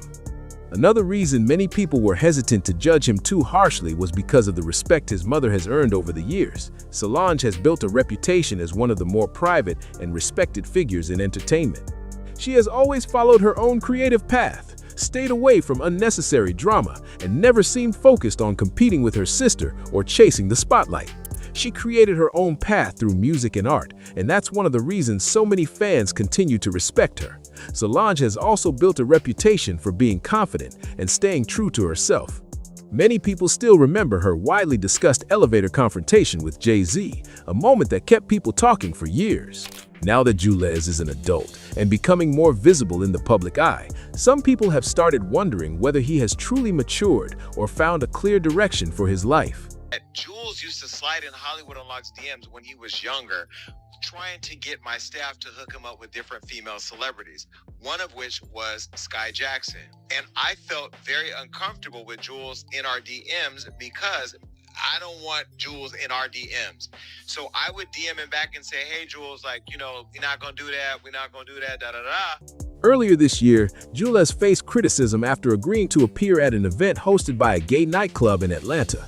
According to reports, he later did not participate in the scheduled interviews, leaving some attendees disappointed. Soon afterward, he was also seen spending time with reality TV personality Tommy Lee, who has frequently been in the news because of legal troubles and other public controversies. The situation attracted even more attention because Tommy Lee is older than Solange. Before that, when Jules was 18, he was also reportedly linked to 25-year-old Instagram model Arabian. Their reported relationship quickly became another trending topic online, bringing even more public attention to his personal life and the choices people believed he was making. More recently, a streamer named Rhea publicly accused Jules of becoming upset after the two spent time together. She later shared her account of the encounter, claiming the situation became physical. According to Rhea, but he grabbed my arm and he threw me up off of him, and he was like, "Get off me." She continued, "He threw me off of him, and at this point, he's literally mad." And I'm like, what the fuck is he mad about? Like, I'm still at this point confused because I literally cannot figure out for the life of me why Her allegations quickly spread across social media, leading to another round of online discussion and criticism. Rhea also claimed that Jules threatened her with a weapon, damaged her phone, and refused to pay the reported $120 repair cost or accept responsibility for what she says happened. Those are serious allegations, but they have not been proven in court, and Jules has not been found liable for them. Even so, the claims generated widespread debate online and added to the public attention surrounding him. But he grabbed my arm and he threw me up off of him. And he was like, "Get off of me." He threw me off of him, and at this point, he's literally mad. And I'm like, what is he mad about? Like, I'm still at this point confused because I literally cannot figure out for the life of me why the man. At the same time, another rumor began circulating on social media claiming that Beyoncé prefers Blue Ivy to keep some distance from Jules because she wants to shield her from negative influences. However, there has been no public confirmation from Beyoncé or her family to support that claim, and it remains online speculation. Solange became a mother at 17, and over the years, there have been plenty of stories and rumors surrounding Jules's father, Daniel Smith. One claim that has circulated for years alleges he was paid $1 million to marry Solange, but there has never been public evidence confirming that story, and it remains speculation. Despite those rumors, Daniel has appeared in photos with Jules throughout his childhood and teenage years, showing that he was present during different stages of his son's life. Tina Knowles has also spoken about how the family worked together to help raise Jules, explaining that he grew up with a strong support system. Because of that, some people have questioned why he has continued to find himself surrounded by controversy.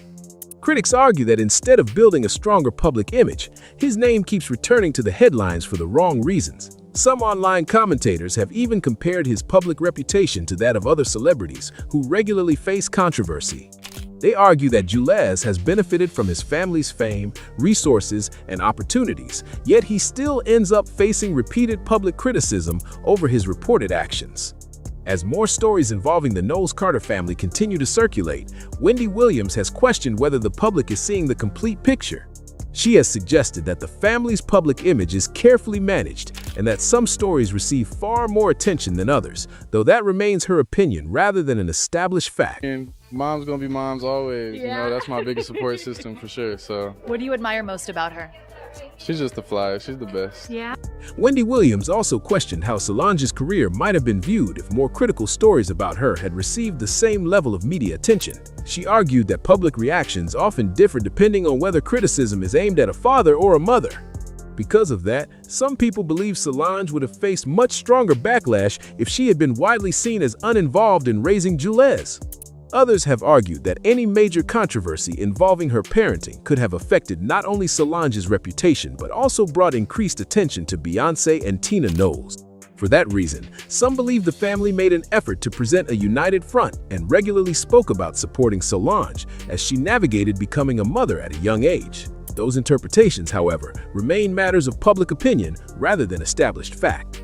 Over the years, Jules has spoken positively about his mother, describing Solange as one of his biggest supporters and someone who has always believed in him. At the same time, Wendy Williams has continued to question the family's public image. Throughout the years, she has repeatedly shared her own perspective, arguing that there was more happening behind the scenes than the public was led to believe. According to Wendy, along with stories she said came from members of the extended family, the situation was more complicated than it appeared from the outside. She claimed that while Solange and Jules lived together whenever she was home in New Orleans, Solange was still a teenager trying to balance motherhood with her personal goals and career. Wendy also suggested that becoming a parent at such a young age came with challenges that were largely hidden from public view. She further claimed that Tina Knowles and Beyoncé often helped care for Jules while Solange handled other responsibilities. Wendy also alleged that when Solange was home, her parenting style was more relaxed and supportive than strict, though these claims reflect Wendy's account and have not been independently confirmed. Wendy Williams also claimed that Daniel Smith took on the role of the easygoing parent rather than consistently enforcing discipline. Those remarks reflect Wendy's opinion and have not been independently confirmed.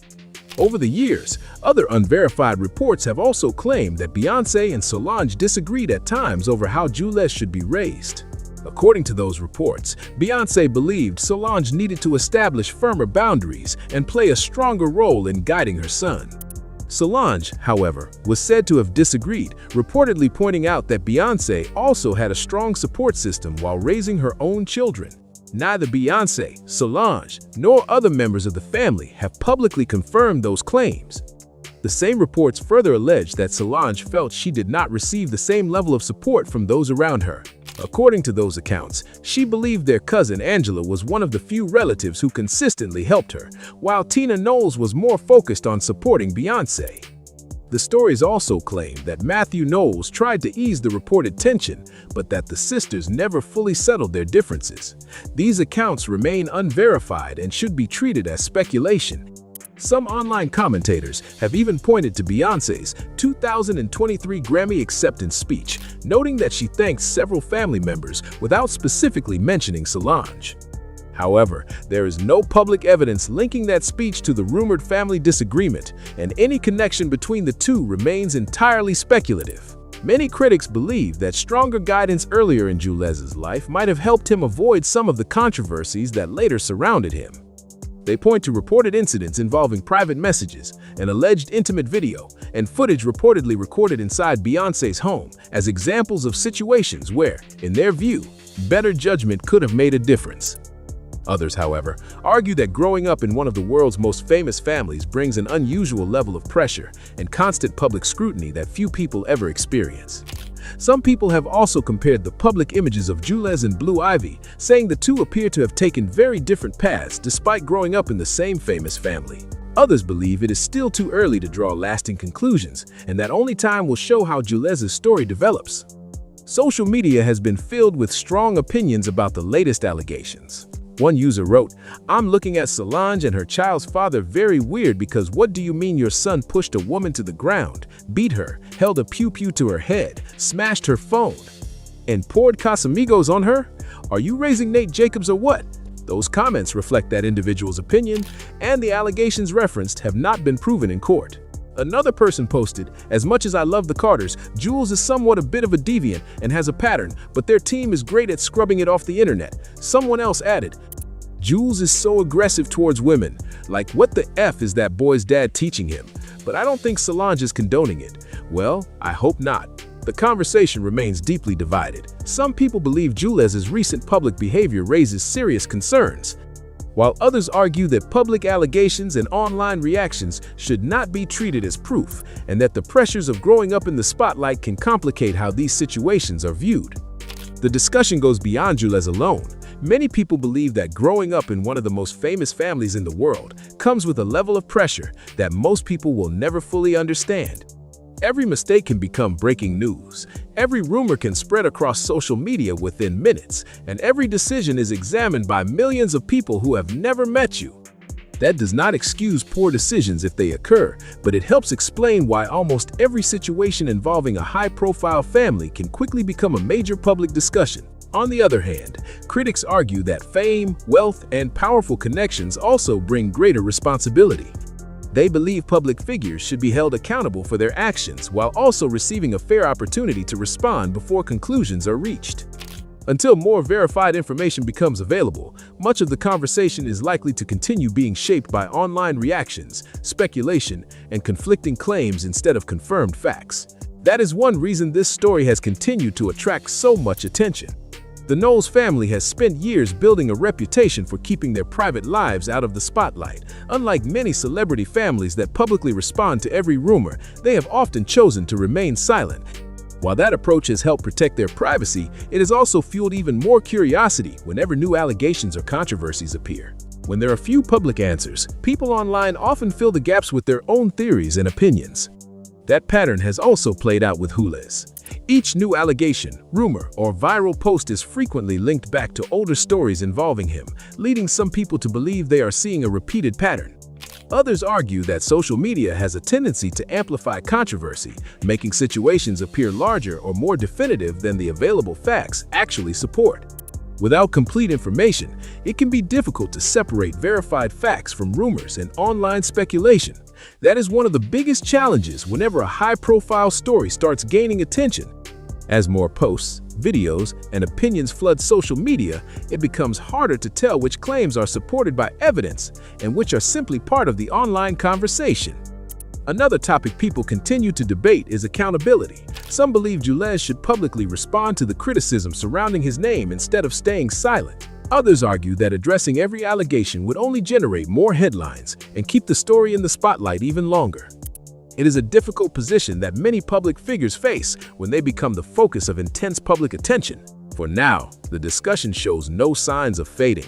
Whether future developments change public opinion or reinforce existing views, people will continue paying close attention to see what happens next. Until more verified information becomes available, this story remains a mix of confirmed events, public reactions, disputed claims, and ongoing debate across social media and entertainment news. Now it's your turn to join the conversation. Do you think the criticism surrounding Jules is justified, or do you believe the internet has been too quick to judge before all the facts are known? Let us know what you think in the comments below.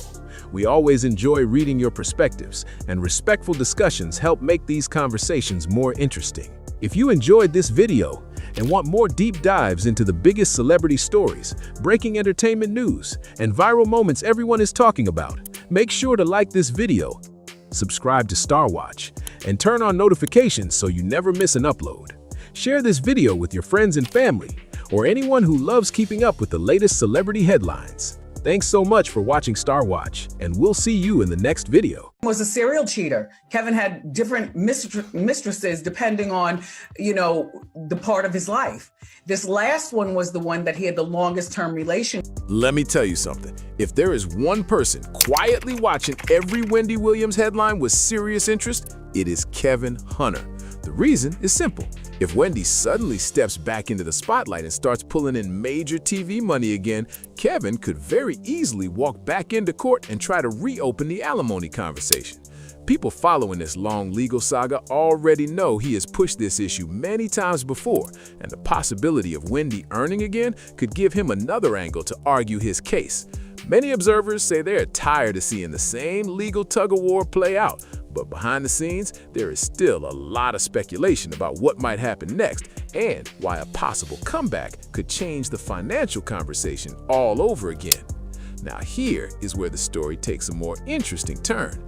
Online chatter has been heating up with rumors that Wendy could return to television around the time Cherise Shepherd eventually wraps up her current run. None of this has been confirmed, but the talk has been spreading fast. According to those rumors, Wendy is said to be eager to get back on camera and reconnect with the audience that followed her for years. Some reports even claim she has already looked at a luxury penthouse apartment designed to make daily living easier while she focuses on her health. The description alone has people talking. 3 full floors, a private elevator inside the residence, and a layout built to allow her to move around comfortably without unnecessary strain. And the speculation does not stop there. Another rumor making the rounds suggests the show could be redesigned to accommodate her needs on stage. Some sources claim producers have discussed a custom purple chair system that could gently carry Wendy onto the stage rather than having her walk across it every episode. The concept is meant to remove pressure from mobility issues while still keeping the dramatic entrance fans remember. People close to production are also rumored to be exploring additional support systems backstage so that she can focus on hosting while others handle logistics and health-related accommodations. Then there are the conditions people keep whispering about. According to various reports circulating online, a possible return to television might come with a structured support system built around Wendy's well-being. The talk includes full-time drivers to handle transportation, a private chef preparing daily meals, and even a professional life coach focused on keeping her routine stable and healthy. In return, some sources claim she may have agreed to strict accountability measures, including scheduled and random testing tied to wellness requirements. And one more rumor has really caught people's attention. There's talk that Wendy could have secured a significant retroactive payment connected to how suddenly her previous show ended. That claim alone has sparked major curiosity among fans and industry insiders who are watching closely to see what might happen next. People still remember how chaotic that whole situation became. For years, Wendy Williams was the face of that show and the engine behind its success. She carried the program, built its reputation, and kept viewers coming back day after day. Her personality, her commentary, and her fearless style were what made the show stand out in daytime television. When everything suddenly unraveled, a lot of longtime fans felt disappointed and confused. Many of them believed that some of the same people who benefited from Wendy's success for years seemed to distance themselves once things became difficult. Because of that history, rumors about a possible return to television have people paying very close attention. According to the latest chatter, if producers truly want Wendy back on television, she is not rushing into anything this time. Reports suggest she may have approached the idea with a much more cautious attitude and a list of conditions designed to protect her interests. After everything that happened before, people say it would make sense for her to secure stronger control and clearer agreements around her work environment. While all of this speculation spreads online, there is one person many believe is watching every headline carefully: her former husband, Kevin Hunter, who has spent years attempting to revisit the topic of alimony payments. Many people also remember the moment Kevin surprised the public with a court filing that quickly became a major talking point. In those documents, he claimed he had been relying heavily on the financial support outlined in their divorce agreement. In the filing, he wrote, "I have fallen behind on most of my bills. I currently live in a community that requires payments to the Homeowners Association, and I'm behind on that bill." That statement immediately caught attention because it suggested his financial stability was closely tied to those payments from Wendy. Kevin continued laying out his financial situation in those court documents, and the details quickly got people talking. He explained that once the alimony payment stopped, several parts of his life were affected almost immediately. According to his filing, even his car insurance had not been paid because he depended on those monthly payments to cover it. He also admitted he had fallen behind on multiple credit card bills. Then he revealed another detail that drew even more attention. Kevin stated that he did not currently have health insurance and needed hip surgery, but claimed he could not move forward with the procedure without proper coverage. In the paperwork, he suggested the delay meant he was dealing with daily pain while waiting for treatment. When those claims started circulating, many observers were surprised by how strongly his financial situation appeared tied to Wendy's income. A lot of people online questioned how someone who had once managed major parts of Wendy's career could end up in a position where basic expenses seemed difficult to maintain. The conversation became even louder because Kevin had already moved on with his life and was raising a new family, which made the situation seem even more complicated to those watching from the outside. When Kevin first attempted to restart the payments through the court system, the judge did not see the situation the same way he did. The court ruled that Wendy was not required to resume alimony at that time. In the decision, the judge explained that Kevin's request did not meet the standard of an emergency and dismissed the application without prejudice. That meant the case was not permanently closed, but his argument was not strong enough to move forward at that moment. On top of that, the judge also denied Kevin's request to have Wendy pay his attorney fees. The court then pointed directly to the language in their original divorce agreement. The documents were very specific. They stated that if Wendy's talk show contract ended, or if the show was suspended, canceled, or not renewed, and if she did not move into another television position paying a similar salary, then the financial arrangement between them could legally be adjusted. In other words, if Wendy was no longer earning that same level of income from a television show, she would not automatically be required to continue sending those payments. But Kevin did not appear ready to accept that outcome quietly. Only a few months later, he returned to court again with another attempt to change the situation. This time, he pushed a different argument, claiming that Wendy's legal guardian should step in and restore the alimony payments. That new filing immediately sparked another round of public discussion, and the documents connected to it added fresh tension to an already complicated legal battle. Kevin later gave more details about what he says happened during a mediation meeting on December 8, 2022. According to his explanation, he sat down with Wendy's legal representatives along with her court-appointed guardian, attorney Sharina Morrissey. The purpose of that meeting was to discuss financial matters connected to the divorce agreement and the halted alimony payments. Kevin claimed that during the conversation, there was talk about providing financial transparency so everyone could clearly see the status of Wendy's accounts and income. He said Wendy's lawyer and the guardian indicated they would provide certain account statements and bank records as part of that process, and he believed the New York court had approved the release of those documents. However, Kevin later argued that those promises never actually turned into real action. In his account of events, the records he expected were never delivered. He claimed that despite the discussion during mediation, he did not receive the financial statements he believed were supposed to be shared. According to Kevin, the situation dragged on for days without any follow-up.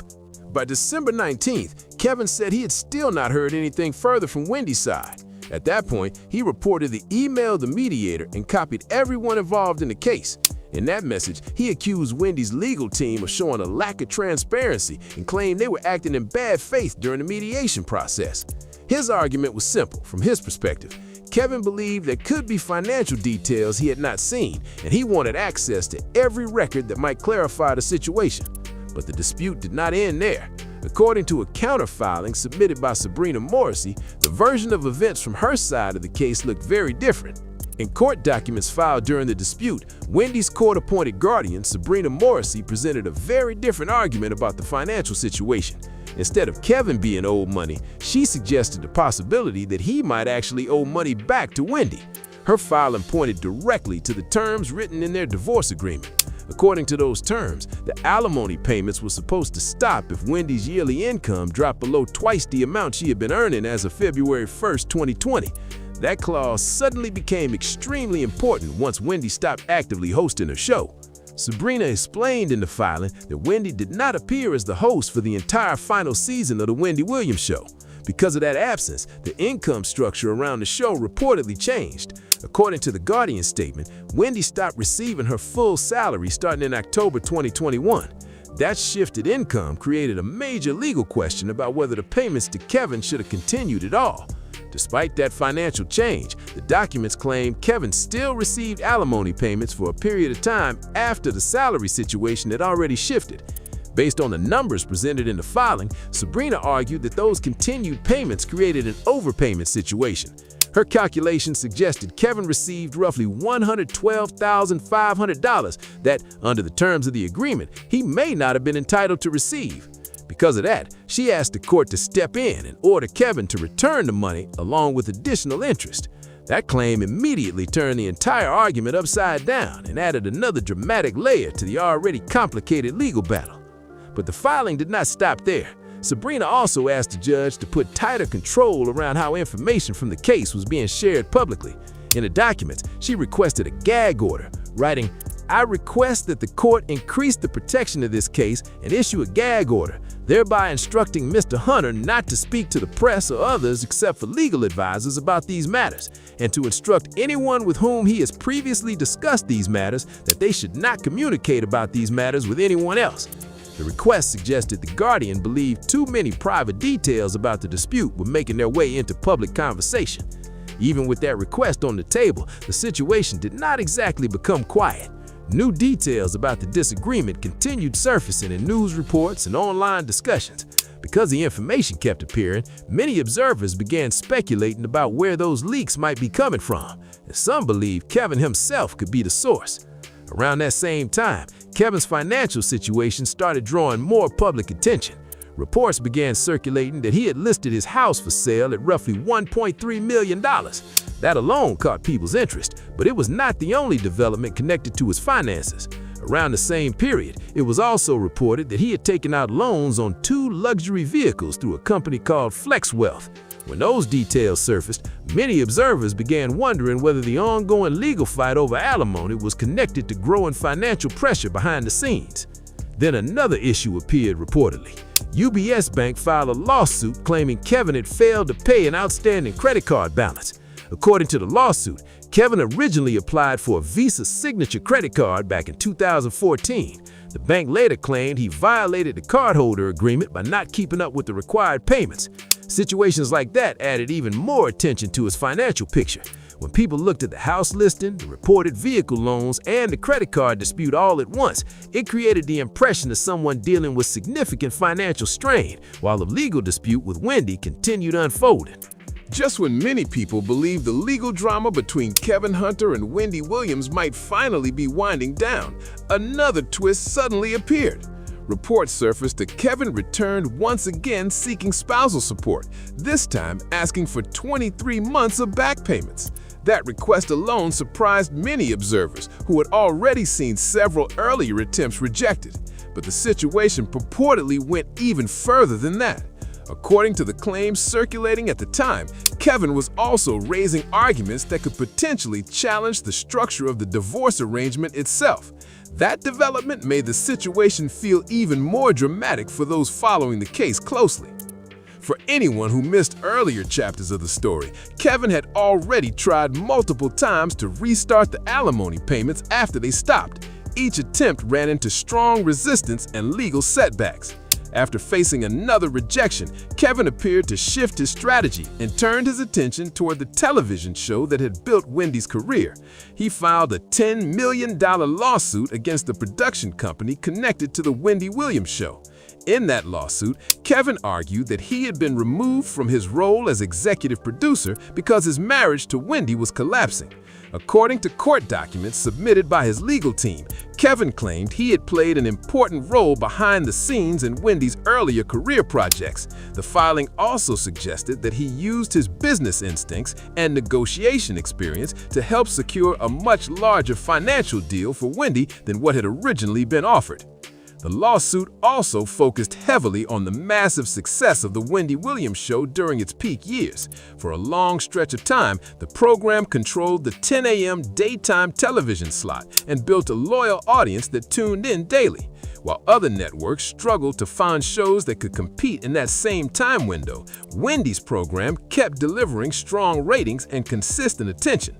Kevin's legal team pointed to that success as part of their argument, suggesting that the work done behind the scenes, including Kevin's involvement, played a role in building the brand into such a powerful daytime presence. At one point, Kevin even released an email that he said came from producers, using it to support his claim that his removal from the show had been handled unfairly. According to the documents, the message read, "Dear Kevin, out of respect for our 10-year working relationship, we had hoped to meet you in person and traveled to New York to do so. But unfortunately, you have canceled today's meeting, and we are left with no choice but to communicate to you in writing." The message then continued with a very direct statement about his position. It said that, effective immediately, your role as executive producer of the Wendy Williams Show is terminated, and your professional relationship with Deb Mark Mercury is also concluded in connection with the termination of employment. You are no longer permitted on the studio premises, and all communication regarding your transition, including collection of your belongings from the studio premises, should be handled via your attorney, as you have indicated that you were represented by counsel. Now, imagine the reaction if the rumors about Wendy returning to television turn out to be true. The possibility that the same production company could work with her again has already sparked plenty of speculation. Some observers believe a comeback like that might reopen old arguments and possibly trigger another wave of legal filings connected to the past disputes. People who have followed this story for years know that the situation between Wendy and Kevin has never stayed quiet for long. The history between them includes legal battles, financial disagreements, and plenty of public headlines. If Wendy does step back into television in a major way, many believe the tension surrounding those past issues could quickly return to the spotlight. If you want more updates and deep dives into stories like this, make sure to like this video, share it with others who follow celebrity news, and subscribe to Star Watch so you do not miss the next breakdown. Why is it that there's not as many people like you that will come out and say, yo, listen, I don't give a fuck what it is. You know what I'm saying? Because they'll kill you. And it's not a joke, and it's not like, no, because a life doesn't mean anything to them. It's easy for them to do. They're adept at doing a ditty, getting rid of you and not having no handprints on it. Like this is how they traffic. And so you have to really not be scared, not be acting like you're not scared. You'd have to really be too stupid to be scared. Something you long believed to be true but realized wasn't. Well, as one of the main opponents of the Illuminati, I always wanted to know what information they had that we didn't. And I found out, I was always wondering how our God could have been so thrown off by a story of a tree and fruit. And then I found out that that's not the case at all. For years, Cat Williams has built a reputation for speaking his mind and refusing to stay quiet when it comes to the entertainment industry. I said I hate it. They said come anyway. Very humble of me to be at your goat roast tonight, Kevin. This is my Riyadh Comedy Festival. Only one with a soul. For those of you just joining us, Kevin and I had beef. And I'll tell you why. Because privately, this motherfucker stole everything from me. We're misunderstood. I did say that Kevin was a Hollywood puppet. And I want to explain that. I meant that the head of Netflix literally has his whole hand up Kevin's ass and can make him do anything. Whether people agree with him or not, his interviews often spark heated debates, send social media into overdrive, and leave audiences wondering what he might say next. Now, his name is once again at the center of another wave of online speculation after reports and rumors claimed he had secured a multi-million-dollar Netflix deal for a film that would supposedly explore some of Hollywood's darkest conspiracy theories. Some of us are against the Illuminati, and we are against the Illuminati at our own detriment. When people are against the Illuminati, then they get punched in the face all the time. The press hates them, and nobody likes them. It's not necessary for us to stir up that hornet's nest unless we intend to get stung 1,000,000 times. I didn't understand that. They had to sting me 1,000,000 times. I'm still not going to join, but I respect it a little more.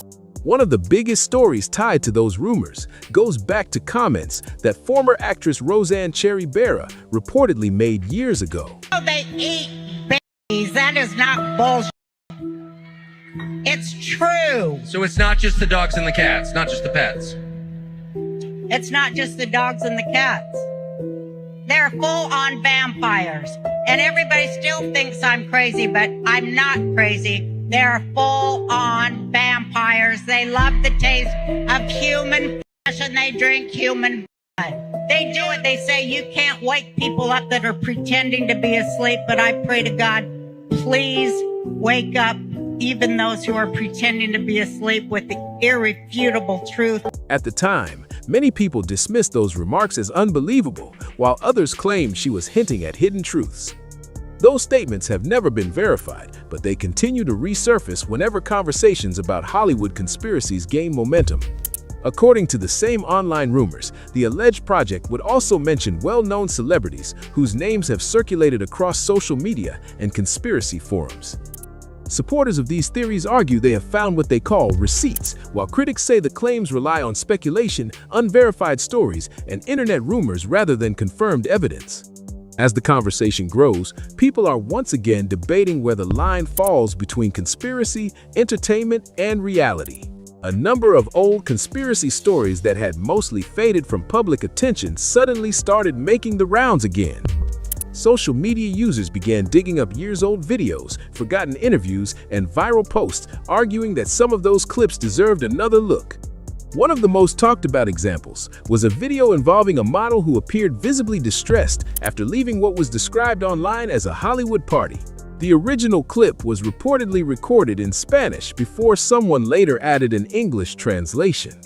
In the video, the woman appeared shaken, crying, and struggling to explain what she claimed to have witnessed. According to those translations, she made shocking allegations about events that supposedly took place at the gathering. ¡Comieron humanos! ¡Asquerosidad! ¡Comieron humanos! Yo no estaba enterada de nada. Que había, o sea, de los asesinatos sí, pero que habían comido humanos. ¡Humanos! Fue la carne. Her emotional state led many viewers to believe she genuinely thought she had seen something disturbing, while others questioned whether the translations or the claims could be verified. At the time, many people dismissed the video and treated her story with skepticism, believing there was not enough evidence to support such extraordinary claims. Others, however, continued sharing the footage across conspiracy forums and social media, insisting it pointed to something much bigger. The speculation grew even more after online users claimed the woman later disappeared from public view. Some posts allege she has been missing since around 2009, although those claims have not been confirmed.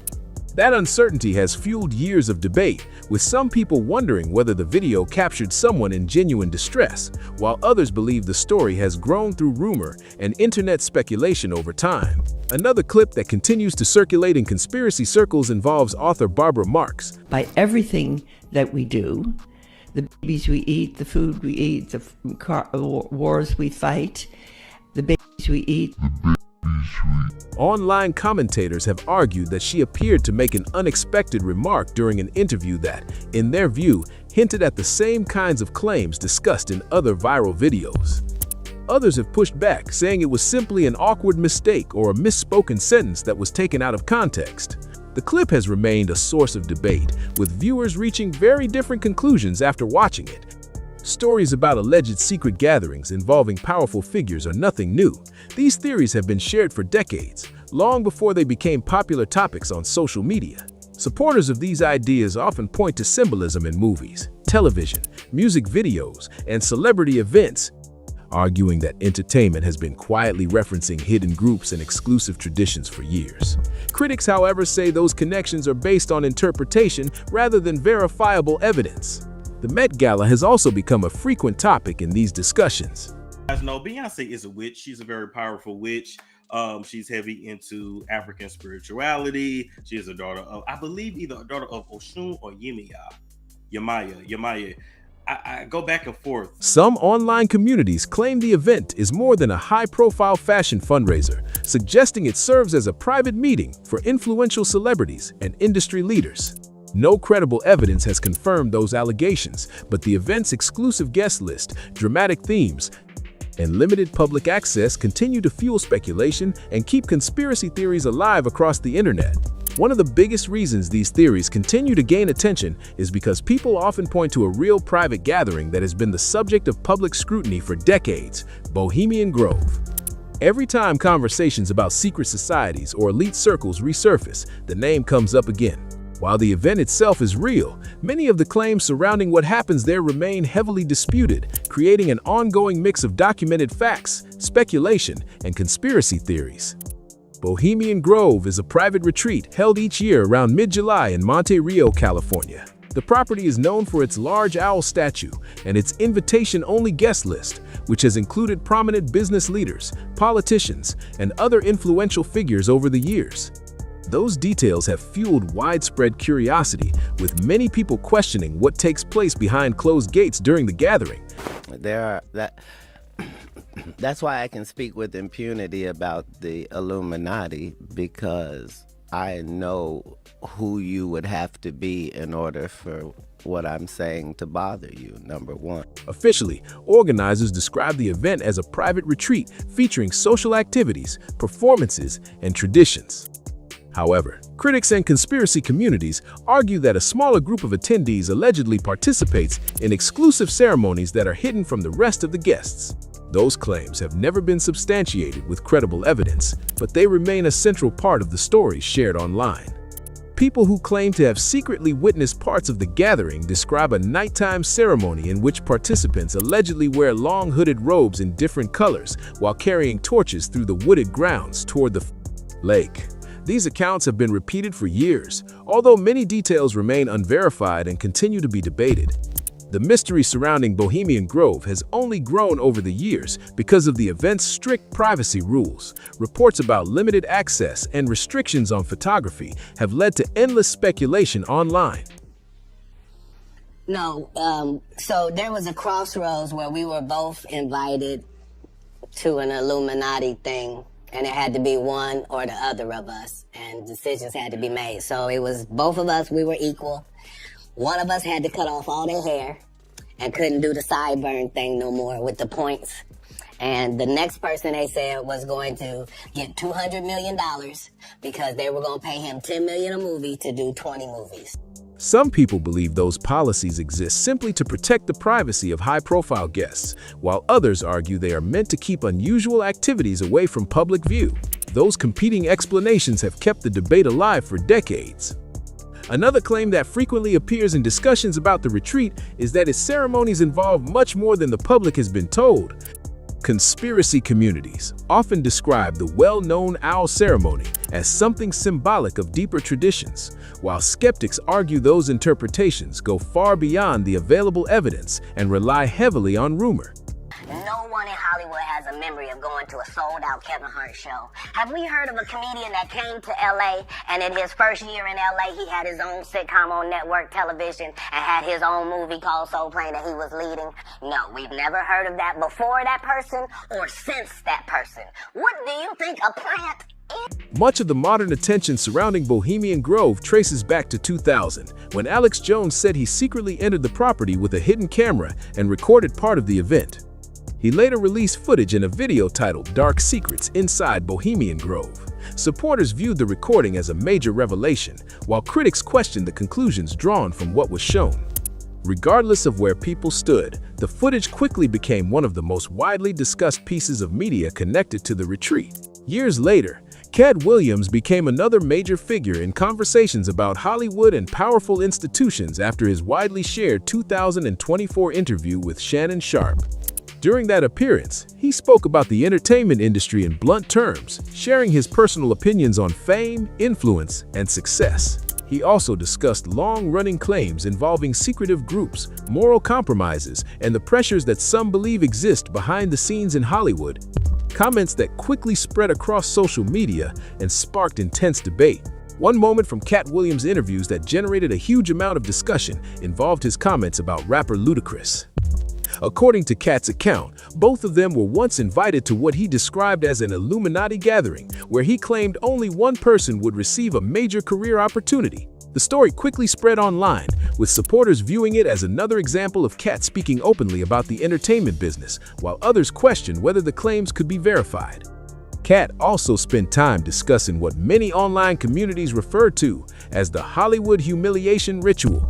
This long-running conspiracy theory suggests that some celebrities are encouraged to take on symbolic, embarrassing roles as part of advancing their careers. There is no credible evidence supporting that theory, but it has remained a popular topic across social media and podcast discussions. One example Cat pointed to was Kevin Hart's appearance on Saturday Night Live, where Hart performed in a comedy sketch wearing a dress. Cat argued that similar moments involving successful black male entertainers happen often enough to raise questions. Supporters of that view say the pattern is too consistent to ignore, while critics respond that performers of all backgrounds have worn costumes or dressed as different characters for comedic roles, making the theory highly speculative. Even so, the conversation has continued because people can point to multiple comedians and actors who have appeared in similar sketches over the years. Whether those similarities mean anything beyond comedy remains a matter of opinion, and no evidence has established a connection to the broader conspiracy claims. As for Cat's rumored upcoming project, online reports have suggested he could be working on a Netflix film expected sometime next year. Those reports claim the project would expand on many of the topics he has discussed publicly over the years and present what supporters describe as evidence for his views. At the time of writing, however, those reports have not been officially confirmed by Netflix. Cat Williams also appeared to reference many of these topics during one of his recent Netflix specials, where he spoke in a humorous and theatrical way about being an industry whistleblower who supposedly attends secret meetings, learns what powerful people are planning, and then shares those stories with the public. Some viewers interpreted those remarks as jokes, while others believed he was making a deeper point through comedy. As with many of Cat's statements, the comments quickly sparked debate across social media and podcast discussions. The reactions online were immediate. One person wrote, "Cat Williams has been telling us the real shenanigans of the celebrity and millionaires clubs.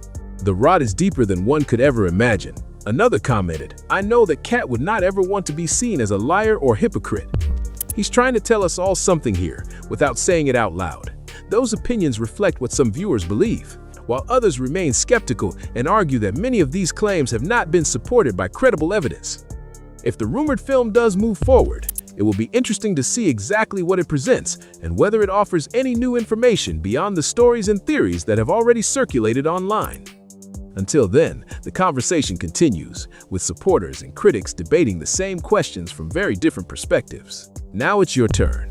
What do you think about the reports of Cat Williams working on a new film covering these topics? Do you think there's more to these long-running Hollywood conspiracy theories, or do you believe they're built mostly on speculation and internet rumors? Share your thoughts in the comments below. If you enjoyed this video, make sure to like, subscribe, and turn on notifications so you don't miss our next deep dive. And before you go, click the video on your screen now because it breaks down another story that's been getting everyone talking. This is one of the most outrageous things I have heard in a long, long time. In a case that has been filled with. And looks at Wendy and says, "You know, you had a great career. Your career is over. It is never coming back. You're done." You will not get away with trying to pull off having two families, you dirty. Kevin Hunter's empire didn't just crumble, it exploded right in front of everyone's eyes. The man who once strutted through TV studios dripping in fur and flexing fancy cars, the so-called mastermind behind Wendy Williams' talk show throne, is now drowning in lawsuits, debt, and straight-up humiliation. After years of living big off the fortune his ex-wife built, Kevin's luxury life is being ripped apart piece by piece. He was with me. begging forgiveness, telling me to take a moment, and he would see it, and we were meant to be together. And I sacrificed a lot of myself to come out successful on the other side. Court papers from 2023 spilled the tea. He fell behind on homeowners' fees, maxed out his credit cards, and even got dragged into court by a bank for over $20,000. It's a downfall that feels like karma came knocking loud and clear, just as Wendy starts shining again in the spotlight. The timing couldn't be messier. While Kevin's name keeps showing up in filings for unpaid bills and car repossessions, Wendy Williams. And I told myself I wasn't going to do this. It's one of the best things, honestly, that could have ever happened to me. Just about the whole 13 years that they were together, and people behind the scenes say it was once called unfit to handle her own life, shows up front row at Laquan Smith's New York Fashion Week. September 25, cameras go wild as she waves at fans, face glowing, hair on point. She looks like a queen taking back her throne, while her ex's empire turns to dust. Just a few years ago, the roles were flipped. Wendy was the one hidden away, saying she was stuck in a luxury prison. Kevin kept pretending everything was sweet, posting quotes about success, showing off cars, and bragging about his thing with Sharina Hudson. But now, that silence from him says it all. His last move crumbled when a New Jersey judge ruled Wendy didn't have to pay him alimony again, and that hit him like a wrecking ball. Those checks were his lifeline. $37,500 a month straight from Wendy's hard-earned empire. When the money stopped flowing, Kevin ran straight to court in 2022 crying financial hardship. He claimed he couldn't cover his homeowner's fees, insurance, or even his credit cards. The judge didn't waste words. The message was clear. None of that was Wendy's problem. That ruling didn't just shut down his appeal. It exposed how deep he'd been living off her even after the split. Behind the curtain, insiders say the decision threw his personal life into total chaos. Sharina Hudson, once showing off that soft life lifestyle, allegedly panicked when the cash dried up. Sources close to the pair claim she started hustling for income through lifestyle branding, vegan cooking, and even small-time real estate flips. But none of it brought in enough to keep their Florida dream alive. By mid-2025, their luxury home was listed for sale, and creditors were coming in hot. When Kevin started unloading his stuff, including 2 pricey cars that reportedly ended up with a financing firm in Idaho, rumors flew that Sharina had dipped out. His Instagram, once filled with her selfies and luxury shots, suddenly went blank except for a few business posts. Weeks later, whispers spread that she was trying to come back, but the damage was already done. Meanwhile, Wendy's comeback was pure drama in motion. Just months earlier, she was still fighting the guardianship that had her locked down in a Manhattan assisted living facility. The court had labeled her legally incapacitated, but when she showed up at Fashion Week, she looked fierce, sharp, confident, and ready to talk. In phone interviews, she didn't hold back, calling the facility a dump and a messed up situation.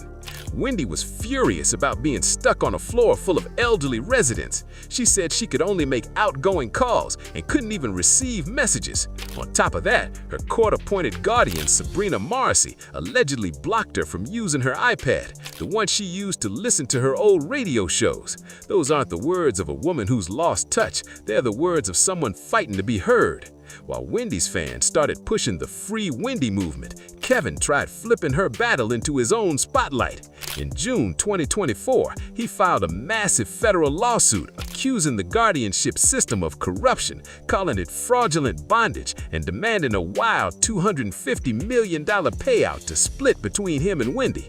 Legal experts tore Kevin's lawsuit to shreds, calling it straight up delusional, since he had zero legal right to sue on Wendy's behalf. The case was dead on arrival, but out in public, it set off major questions about his real intentions. Was Kevin genuinely trying to fight for Wendy's freedom, or just chasing another payday now that the alimony check stopped rolling in? Their messy past makes that question impossible to ignore. Kevin met Wendy back in the mid-90s, slid into a life as a manager, and somehow climbed into a producer role without any solid credentials to back it up. People who worked on The Wendy Williams Show described him as bossy, loud, and straight up intimidating. Kevin strutted through that studio like he ran the place. But when his marriage blew up in 2019, after his longtime affair with Sharina Hudson became public, the empire crashed overnight. Wendy didn't hold back. She filed for divorce, kicked him off the show, and erased his name from every company paper she could find. Months later, Sharina gave birth to a baby girl, and the new couple started living large off Wendy's fortune like it would never end.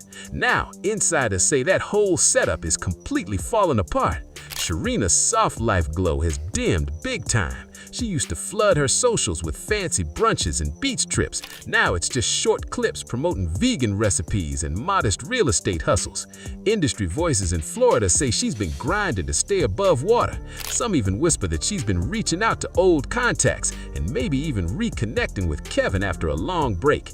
If that's true, it's wild. A full circle twist where the woman who once helped wreck a marriage might be back with the man who can't pay his own bills. Whether they're reunited or not, one thing's crystal clear: their fantasy lifestyle has gone up in flames. Wendy's story just keeps getting more tragic and more surreal. Since 2022, her every move, dollar, and decision has been controlled by court order. It all started when Wells Fargo claimed she was of unsound mind and froze her accounts, which led a judge to hand over control to guardian Sabrina Morrissey, a move her family still fights to overturn. In 2024, the Lifetime doc Where is Wendy Williams showed her looking lost and painfully alone in her apartment, and it broke hearts everywhere. But lately, Wendy's been stepping back into the light with fire and focus. She told radio hosts, "I'm not cognitively impaired," and her publicist, Shanti, swears she's as sharp as ever. Even her old producer says she's the strongest she's been in years. Every time Wendy shows up in public, it feels like a bold message, proof that she still knows exactly who she is. Kevin, on the other hand, looks like he's unraveling fast. The court rejections have made it clear his whole life was built on Wendy's fame and fortune. Every post-divorce project he's tried, a publishing company, a wellness brand, even a podcast, has gone completely silent. By June 2025, fans spotted his Florida property listed way below market value, a sign that financial trouble's closing in fast. Creditors have been hitting him hard with court orders for unpaid fees. He's mostly kept quiet, occasionally dropping vague posts about faith and resilience. That loud, cocky energy he once flaunted is gone, replaced with straight-up silence. The irony is wild. The man who once ran Wendy's career, managed her bank accounts and shaped her image, can't even keep his own finances together. The woman he built his new life with might be long gone, and the woman he once called incapacitated is now the only one still standing strong in the spotlight. Every new picture of Wendy stepping out, smiling in high-end designer looks, feels like a direct reflection of Kevin's downfall. Fans online can't stop talking about it. One viral comment nailed it: "She's smiling while he's selling cars." No one knows if Wendy's seen the chatter herself, but insiders say she stays plugged into entertainment news on her tablet and reacts with cool, calm amusement. Now the legal chaos around Wendy's guardianship might be ready to explode again. Court tapers from last summer show Kevin accusing the presiding judge of political bias, claiming she took donations from lawyers linked to Wells Fargo. The claims were never proven, but they showed how personal and obsessive his mission has become.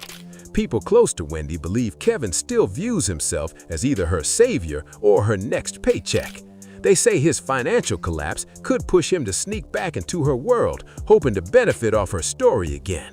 Meanwhile, whispers suggest Sharina's rumored attempt to reconnect might not be about love, it might be pure survival. With their money drying up and Wendy's estate still trapped in court, both of them could be desperate to reattach themselves to the same story that once made them rich. That's when the whispers started to grow louder. Some insiders claim Kevin's money meltdown isn't just a personal mess, it's part of a deeper, dirtier web, the kind of chaos that doesn't just ruin reputations, it exposes entire systems. Industry gossip says his financial troubles might be directly tied to Wendy's ongoing guardianship battle, and that his so-called fight to set her free might have really been about getting access to her frozen fortune. That theory's been circling quietly through media circles. Kevin wasn't suing from pride, he was suing out of pure panic. because behind that guardianship sits a mountain of cash, millions in TV checks, royalties, and locked-up assets that no one outside the system can touch. The same money Kevin once controlled, the same funds Sharina allegedly relied on to keep her luxury lifestyle going. When those accounts froze, their dream life cracked wide open. So when Kevin dropped that wild $250 million lawsuit against Wendy's guardian and the banks tied to her case, people saw it for what it really was, a desperate last swing at a fortune slipping through his fingers. Some believe something way darker is going on, a man trying to drag Wendy's entire legal setup down with him just to prove a point or make sure nobody rises if he falls. Former crew members from the Wendy Williams show are finally breaking their silence now that the dust is settled. One insider spilled on a podcast that Kevin always acted like the show was his, not Wendy's. They painted a picture of secret meetings, sudden firings, and shady production deals that vanished into thin air, a full-blown pattern of control. When you line that up next to his current mess, lawsuits, unpaid loans, frozen accounts, and even eviction drama, it all fits together too perfectly. This isn't just a guy falling on hard times, it's his whole empire collapsing brick by brick. Meanwhile, Wendy's guardianship has people side-eyeing the whole situation. The same court that labeled her unfit somehow keeps letting her accounts drain to cover luxury living expenses, sky-high security, constant legal fees, and non-stop bills. We've seen this kind of setup before in Hollywood, the kind that's supposed to protect someone but ends up looking more like a profit plan. People are starting to ask the real question, who's actually winning from Wendy's restricted freedom? Kevin insists it's not her. Last year, he told a reporter this system is corrupt to its bones, but his own money mess makes that claim sound real suspicious. If Wendy got her freedom back, so would her finances, and guess who'd probably be first in line to benefit? His motives look shaky at best, especially now that Sharina's gone completely silent. After years of flaunting her lifestyle online, she's disappeared. Posts wiped, comments locked, and her business is fading fast. That silence makes everything feel even more suspicious. A former acquaintance told a Florida gossip blogger that Sharina just couldn't handle the pressure anymore, saying she'd been cut off financially and even had to sell her jewelry just to keep up. None of that's confirmed, but the timing lines up perfectly with Kevin's loan defaults and desperate asset sales. If that's true, it shows two people trapped by their own downfall, while the woman they once wronged is finally standing strong again. And then there's Wendy's only son, the one she's always defended. Rumors once swirled that he used her credit cards to rent luxury spots in Miami. Wells Fargo's first guardianship filing mentioned financial exploitation concerns without dropping names, but several outlets hinted that family tension might have been part of what pushed the court to take control of her money in the first place. Sources tied to former production staff say Kevin tried to twist those same papers to make it seem like Wendy was surrounded by manipulators, trying to paint himself as the one who truly understood her. But if that was ever real, then why do all these moves keep coming back to the same thing? Her money. Industry lawyers say this whole mess is blown way past being just a celebrity divorce. It's become a masterclass in power, control, and money. When someone famous loses their grip, guardianships like Wendy's rarely end, one attorney explained. They just shift, evolve, and stretch on, always under the mask of care. That line hits hard. It exposes how influence can quietly disappear behind closed courtroom doors.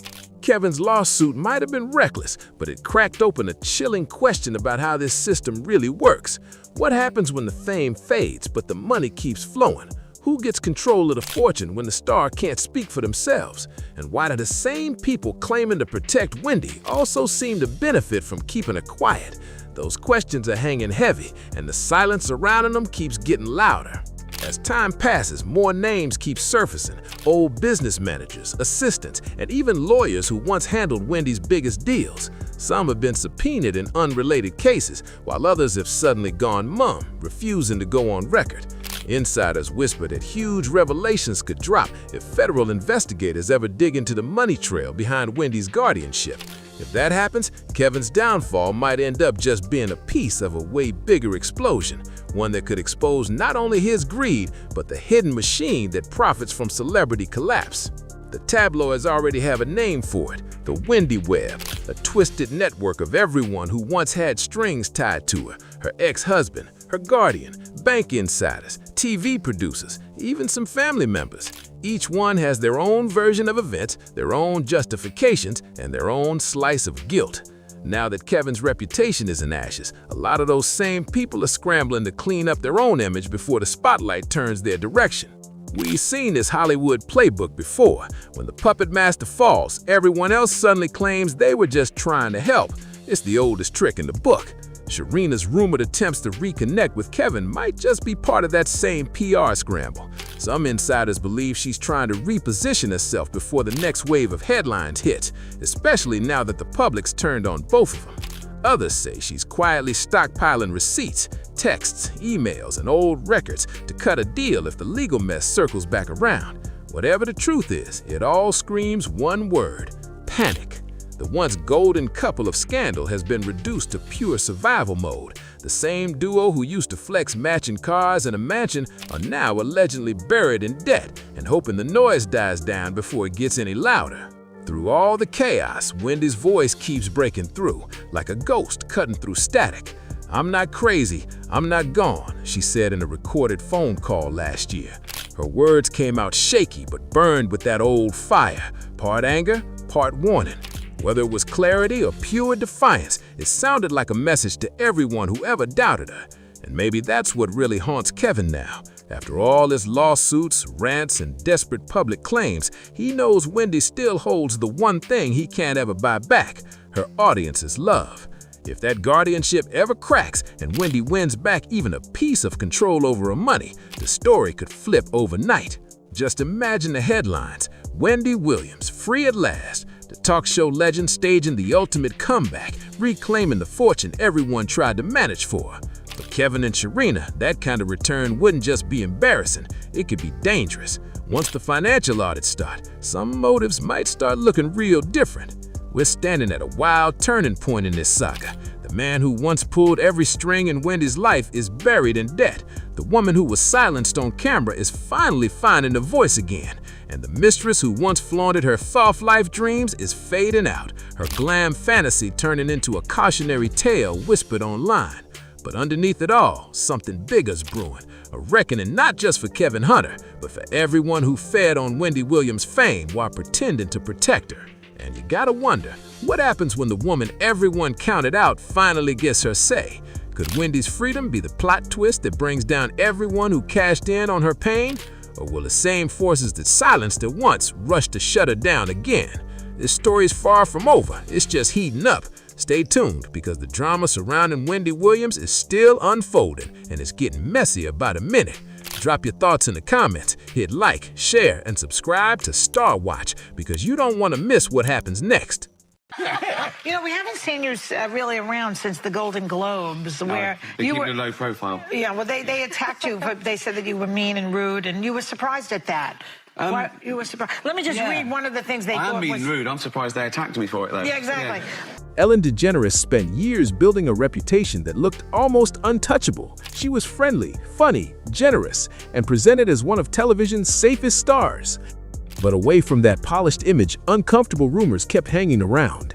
Then Wendy Williams publicly questioned Ellen's reputation, putting a spotlight on doubts that had already been circulating. That also made people revisit Ricky Gervais and his sharp jokes about Hollywood. His comedy had always pushed buttons, but suddenly, some viewers wondered whether certain jokes were pointing at a side of celebrity culture that rarely made it onto camera. Was it simply edgy comedy, or was there something deeper behind the punchlines? As more accounts and allegations entered the public conversation, Ellen's carefully built image faced serious scrutiny. Millions of viewers felt like they knew the person smiling back at them every afternoon, yet people began asking whether life behind the cameras told a different story. That gap between celebrity branding and workplace reality became impossible to ignore. Long before any controversy reached that level, Ellen had already created one of television's most powerful personal brands. Before Ellen became the face of daytime television, she had already fought her way through a career full of major highs and brutal setbacks. After breaking through as a stand-up comedian, she became a household name with her sitcom Ellen during the 1990s. Then, in 1997, she made television history by publicly coming out as gay. At the time, very few major celebrities were openly gay, and the decision brought huge attention, support, criticism, and serious career consequences. But Ellen eventually pulled off a comeback that few people saw coming.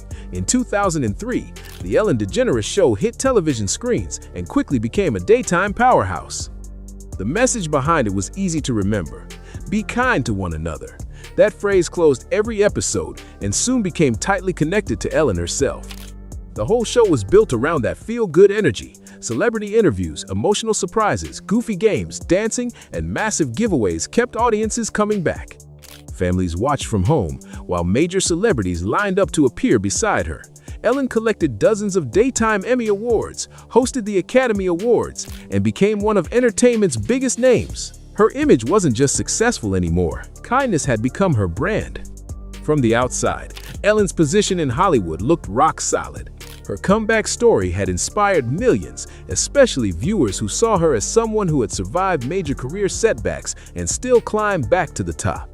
With the jokes, giveaways, and constant message of kindness, few people seriously questioned whether the cheerful personality on television matched everything happening away from the cameras. But Hollywood appearances can be complicated. Over time, scattered stories started popping up online and across entertainment media. Some former guests and comedians described Ellen as difficult in their own experiences, though many of those claims were personal accounts rather than independently verified facts. Without enough evidence to create a bigger story, most of the chatter came and went. Eventually, though, the conversation shifted.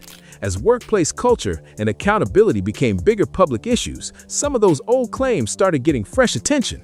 Then one outspoken television personality brought the subject directly into the spotlight, saying publicly what others had been discussing. That moment stirred up a new wave of debate and even had people revisiting Ricky Gervais's brutally sharp observations about Hollywood through a completely different lens. At the height of Ellen's carefully polished image, one outspoken television host was already willing to question what viewers were seeing.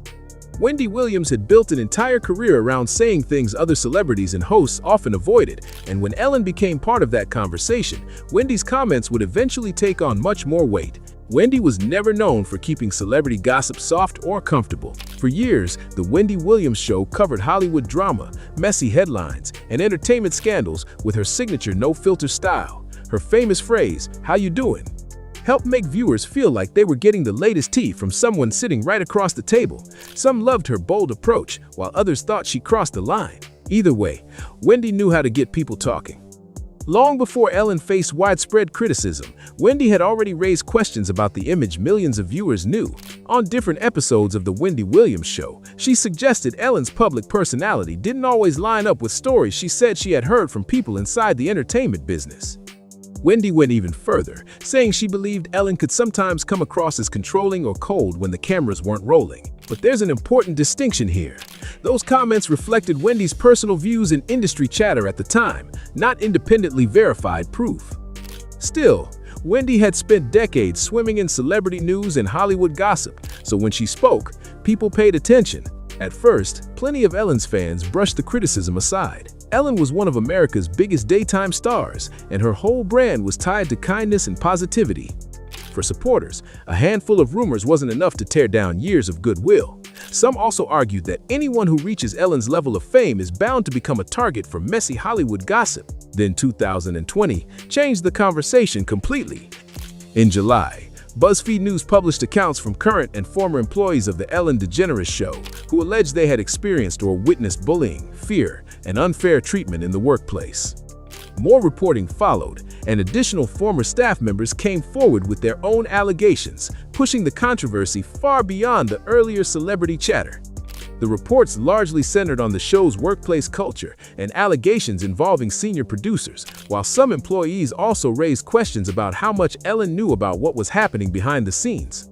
As the story blew up across social media, Wendy Williams' earlier comments suddenly resurfaced. People started wondering whether Wendy had picked up on warning signs years earlier, or whether the new allegations simply made her old opinions hit differently. Warner Media, which was behind the show, launched an internal investigation as the controversy intensified. Ellen also sent a public letter to staff, apologizing that some employees had negative workplace experiences and acknowledging her responsibility as the person whose name was on the show. When the program returned that fall, she addressed the controversy on camera and said changes had been made. For viewers, the shock wasn't only about the allegations, it was also the speed at which Ellen's carefully built reputation came under serious scrutiny.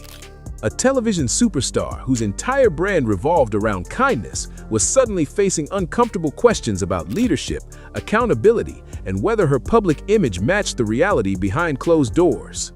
Then another famous comedian's old Hollywood commentary started getting attention again, without him needing to say anything new. Soon, old clips of Ricky Gervais started making the rounds again. Jokes that had once sounded like standard award show roasting were suddenly being picked apart line by line.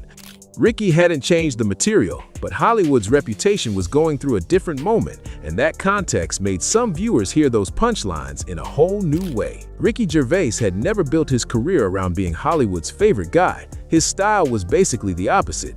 He became famous for smiling while dropping uncomfortable jokes about fame, money, power, and celebrity egos. Some people found it hilarious, others thought he pushed things too far, but Ricky rarely softened his approach.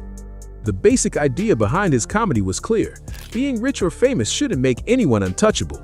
That attitude got its biggest spotlight at the Golden Globe Awards. Ricky hosted the ceremony multiple times, including his heavily discussed 2020 appearance. Standing in a room packed with major Hollywood stars and executives, he fired off jokes about powerful studios, famous actors, and the entertainment industry's carefully managed public image. His savage delivery split viewers. Some praised the jokes as fearless satire, while critics felt certain lines crossed boundaries. But there's a key detail that can't get lost in the hype.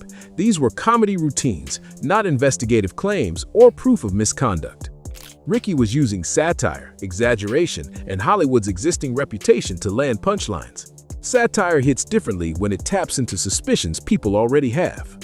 As headlines surrounding the Ellen DeGeneres Show kept spreading in 2020, old Ricky Gervais clips started circulating again across social media. His Golden Globes routines weren't centered on Ellen, but his broader shots at celebrity culture, Hollywood power, and carefully polished reputations suddenly felt connected to the conversation. That was the part people couldn't stop dissecting. Ricky had repeatedly mocked the idea that a celebrity's public image should automatically be treated as reality. Once questions about Ellen's workplace began dominating headlines, some viewers felt those old jokes suddenly landed with extra weight. The internet took it from there. Videos were chopped into shorter clips, longer routines lost their original context, and dramatic captions made it seem as though Ricky had somehow predicted scandals before they broke. But that claim goes further than the evidence. There is no documented proof that Ricky had inside information about the allegations involving Ellen or new details of any specific workplace investigation. Much of the viral connection came from viewers interpreting old comedy through the lens of newer headlines. Still, the overlap was enough to get people talking. Ricky had spent years roasting Hollywood's polished image. Wendy Williams had publicly questioned Ellen's reputation. Then workplace allegations became major news, and social media began stitching these separate moments together. That didn't magically prove every rumor or criticism. It showed something else. Online narratives can move at crazy speed, while verified facts usually take much longer to establish. By then, separating receipts from rumors had become more important than ever. Some claims remained unconfirmed, while others were examined as part of the official response. And as more details surfaced, the story moved beyond regular celebrity gossip. The bigger question became impossible to ignore. What was actually happening behind the scenes at one of America's biggest daytime talk shows? Answers began emerging through employee interviews, an internal investigation, and Ellen's own public statements. The internet was already packed with hot takes. Some people appeared ready to believe every allegation, while others defended Ellen and questioned the growing backlash. But viral clips and online theories could only tell part of the story. The documented reporting mattered more. The major turning point arrived in July 2020, when BuzzFeed News published accounts from current and former employees of the Ellen DeGeneres Show. Several workers alleged they had felt intimidated, unsupported, or unfairly treated at work. Some described experiences involving racism, while others raised concerns about speaking up and how workplace complaints were handled. As those reports exploded online, additional former employees came forward with allegations of their own. Importantly, some accusations focused on senior producers rather than Ellen personally. Employees alleged that bullying and inappropriate conduct by certain members of the show's leadership contributed to what they described as a toxic workplace. Now, the controversy had moved from whispers and celebrity shade into specific allegations that demanded serious attention. The allegations were serious enough that Warner Media, the company behind the show, launched an internal investigation. According to public reporting, investigators spoke with dozens of current and former employees to get a clearer picture of the workplace behind the cameras. And this wasn't just Hollywood chatter anymore. The investigation was followed by major changes inside the show. In 2020, senior producers Ed Glavin and Kevin Lemon, along with co-executive producer Jonathan Norman, departed the program. Warner Media also announced steps intended to improve the workplace culture. Meanwhile, Ellen addressed the growing controversy in a letter to her staff, apologizing to employees who had negative experiences and acknowledging her responsibility as the person whose name was attached to the show. Then came the moment viewers were waiting for. During the season 18 premiere in September 2020, Ellen addressed the controversy directly on television. She said learning about the allegations had been painful and acknowledged that things had happened on her show that should not have happened. She also said changes had been made and expressed hope that the workplace would improve. But the apology didn't settle the debate. Some viewers gave Ellen credit for publicly accepting responsibility and responding with changes. Others questioned why stronger action had not happened earlier, before the allegations exploded into national headlines. But plenty of people saw the situation as more complicated than the viral headlines made it look. A massive television production with hundreds of employees, multiple managers, and different departments couldn't easily be summed up by one headline or one person's statement. And one detail often disappeared in the online chaos. There was never public evidence proving that every rumor about Ellen circulating on social media was true. The internal investigation did identify workplace concerns and was followed by major leadership changes, but that still didn't mean every claim blowing up online had been verified. That distinction matters. Documented reporting, first-hand allegations, confirmed changes, and internet speculation weren't all the same thing, even when social media mashed them together. Still, something undeniable had happened to Ellen's public image. A reputation built over nearly 2 decades had taken a massive hit within months, showing just how quickly trust can collapse once people start questioning what happens behind the cameras. And that opened another chapter. What happened when the headlines cooled down? How badly did the controversy affect Ellen's career? Why did Ricky Gervais' reputation for roasting Hollywood gain fresh attention? And what did the entire mess reveal about celebrity branding? At first, some expected the controversy to disappear, like countless Hollywood scandals before it, but the Ellen DeGeneres Show returned to a very different atmosphere. The program continued after the workplace investigation, yet the public conversation surrounding Ellen had clearly changed. The fallout didn't disappear when the investigation ended. Ratings declined, the public conversation became noticeably more critical, and episodes were suddenly being watched through a completely different lens. For nearly 2 decades, Ellen's show had been associated with laughs, giveaways, celebrity interviews, and kindness. Now, controversy had become another major part of that story.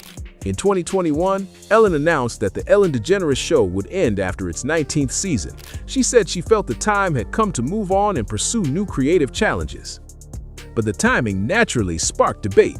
The announcement followed one of the roughest periods of her career, leading many media outlets and viewers to question how much the controversy influenced her decision. Ellen maintained that the allegations were not the sole reason she chose to end the show. After leaving daytime television, Ellen kept a much lower profile compared with her years of daily TV dominance. She still appeared in interviews and pursued comedy projects, but the non-stop spotlight surrounding her had cooled considerably. Ricky Gervais took a very different route. He continued doing what made him famous: stand-up, interviews, social media, and sharp commentary about celebrity culture and comedy. As his old award show monologues kept resurfacing, some fans treated them like brutal takedowns of Hollywood's polished facade. Others pushed back, pointing out that satire isn't journalism and jokes aren't evidence. That distinction remains crucial. Wendy Williams also became tangled back into the conversation. Her earlier criticism of Ellen resurfaced because later workplace allegations made people reconsider her old remarks. But Wendy's comments still represented her own opinions and industry observations, not proof that she had advanced knowledge of what would later be reported. In the end, it was the official investigation, not celebrity commentary or viral internet theories, that documented workplace concerns and was followed by real changes behind the scenes. And maybe that points to the biggest lesson in this entire story. This isn't only about Ellen DeGeneres, it's about how celebrity images are built, protected, and sometimes completely challenged. Television appearances, interviews, social media posts, and award shows give audiences a carefully presented version of famous people. Sometimes that image may be accurate. Sometimes serious problems can exist outside public view, and sometimes the full story is far more complicated than either supporters or critics make it seem. Ellen built a massive brand around kindness, but the controversy showed why a slogan alone can never tell the whole story. What happens when the cameras stop rolling matters just as much as what audiences see on screen. The story also shows why receipts matter more than rumors. Online speculation can spread insanely fast, while first-hand accounts, credible reporting, and official investigations provide a stronger basis for understanding what actually happened. So where do you stand? Was Wendy Williams simply saying out loud what some people were already thinking, or did the workplace investigation completely change how the public viewed Ellen DeGeneres? Drop your take in the comments. And if you want more deep dives into the stories, controversies, and hidden drama behind Hollywood's biggest headlines, like this video, share it with someone who loves celebrity stories, and subscribe to Star Watch. Turn on notifications too, so you don't miss what we uncover next. And smart women who moved to the big city with bright lights, you know, and she wanted to be a model. And so you know how the girls with the sparkler champagne bottles at the club, they get people to spend more money, they dress scantily clad and things like that. And I, being the girl about town, popular on the radio at that time, I was hosting a lot of these parties and I was a staple. I had the Wendy Williams Comedy Night at the Caroline's Comedy Club and things like that.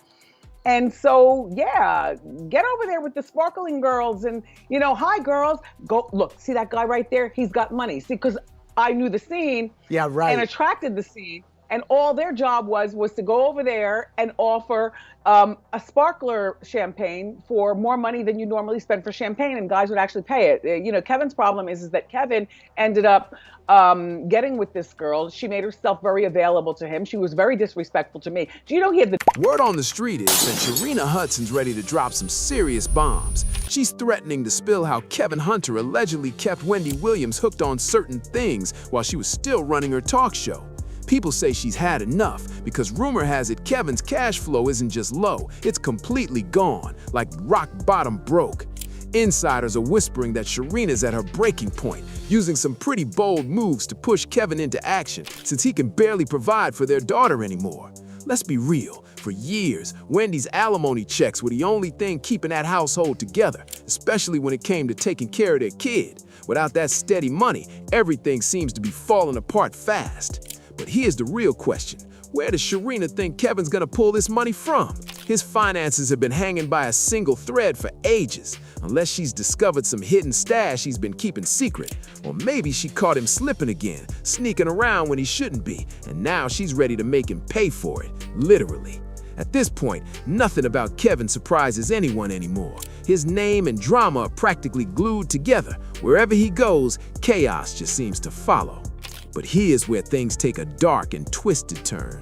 Word going around is that Wendy Williams was secretly planning to go back to her radio roots right after cutting ties with Kevin Hunter. She wanted a clean slate, no more flashing cameras, no fake smiles, no drama, just Wendy being Wendy again. I don't recommend that you work with your husband because I made him my manager, and then when I decided to divorce him, he had to be fired. In other words, I made him divorced and unemployed all in one day. But before she could make her comeback, someone from that tight Hollywood circle allegedly tipped Kevin off. And once he heard what was up, he lost it. Sources say Kevin couldn't stand the thought of losing control. If Wendy left TV, he'd lose the money, the influence, and the grip he had on her. So, the whispers claim he moved fast, teaming up with a few production insiders to pull off something cold-blooded. They allegedly came up with a creepy plan to keep Wendy medicated. Not enough to knock her out, but just enough to keep her calm, compliant, and able to show up for work. The goal? Make sure she stayed in that purple chair, smiling for the cameras, spilling celebrity gossip like nothing was wrong, while never fully being herself. And get this, the tea that Wendy was always sipping on during the show might have been part of the setup. That cute little cup everyone thought was harmless, some people say it was used to keep her in a fog. Every time she sat down, she'd dip her tea bag, smile, and chat with the audience. But the twist is, she wasn't the one pouring the hot water. That job was handled by someone else. Rumor has it that's how they slipped things into a cup without her ever realizing. Soon after, Wendy started showing strange signs. Her speech slowed, her energy dropped, and she just didn't seem like herself. Fans noticed it all, and when she fainted live on air in that green Statue of Liberty costume, that shocking moment that had everyone gasping, people now believe it wasn't a coincidence at all.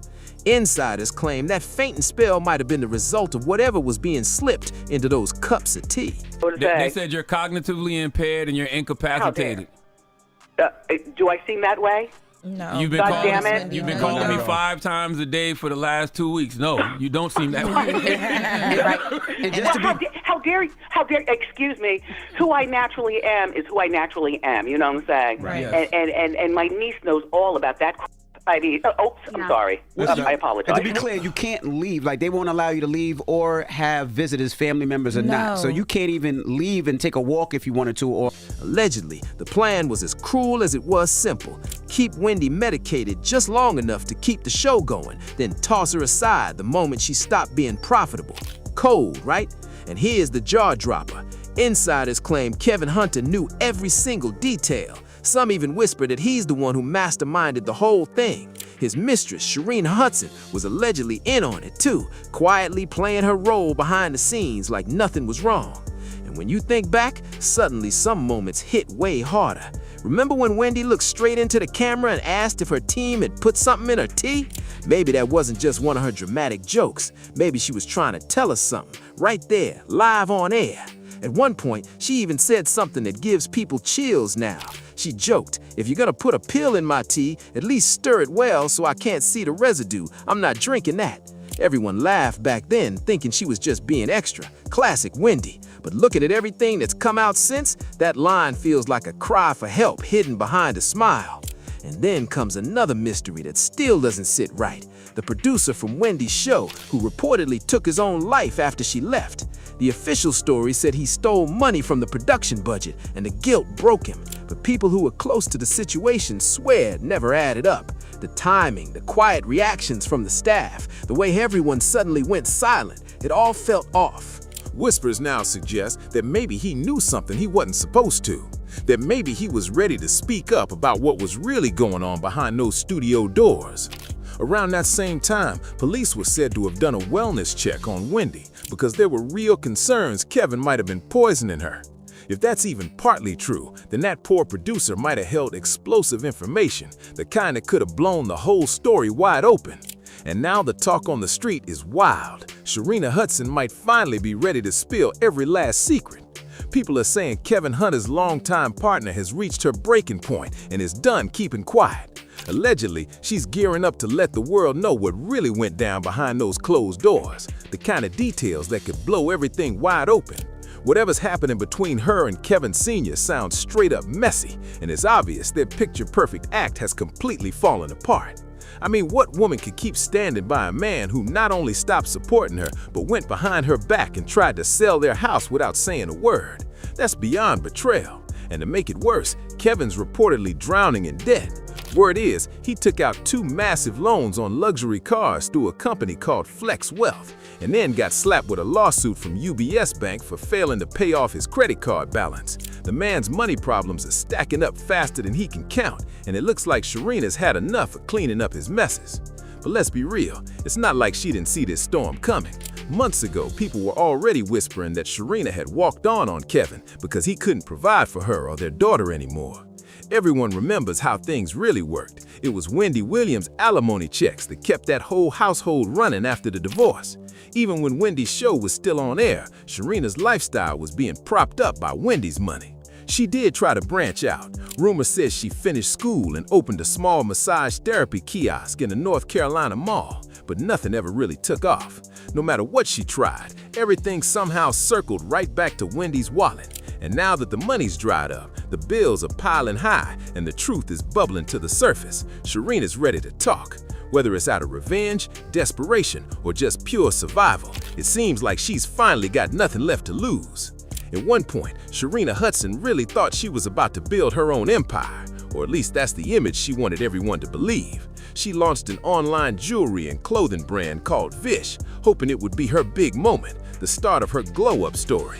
But that wasn't the only hustle she tried to pull off. She even dipped into real estate for a bit, thinking she could flip houses and make a name for herself. When that flopped, she switched gears again and tried running a vegan company. A whole new lane, same result.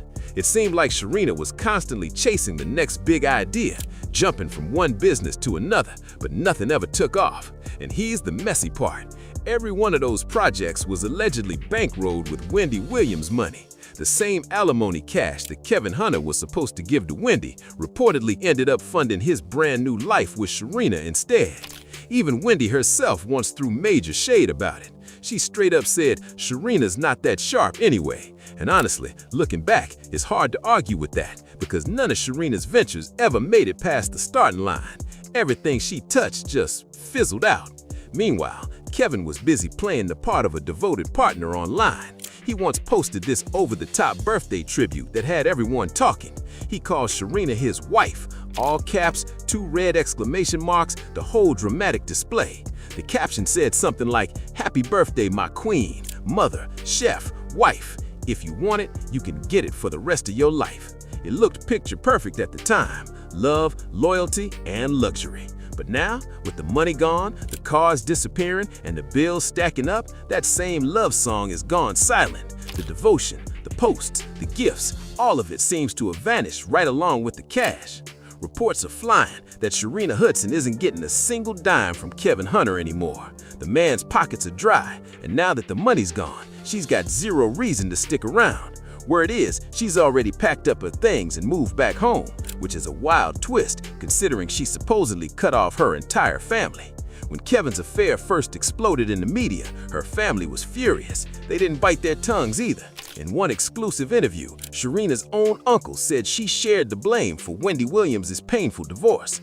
He described her as a strong girl who should know right from wrong and made it clear that the family never stood behind her choices. He even revealed that Sharina left her hometown in South Carolina years ago, cutting ties and skipping out on holidays because she thought she had made it. In her mind, she was set for life, living large, playing house with Kevin, and spending money that technically wasn't even hers.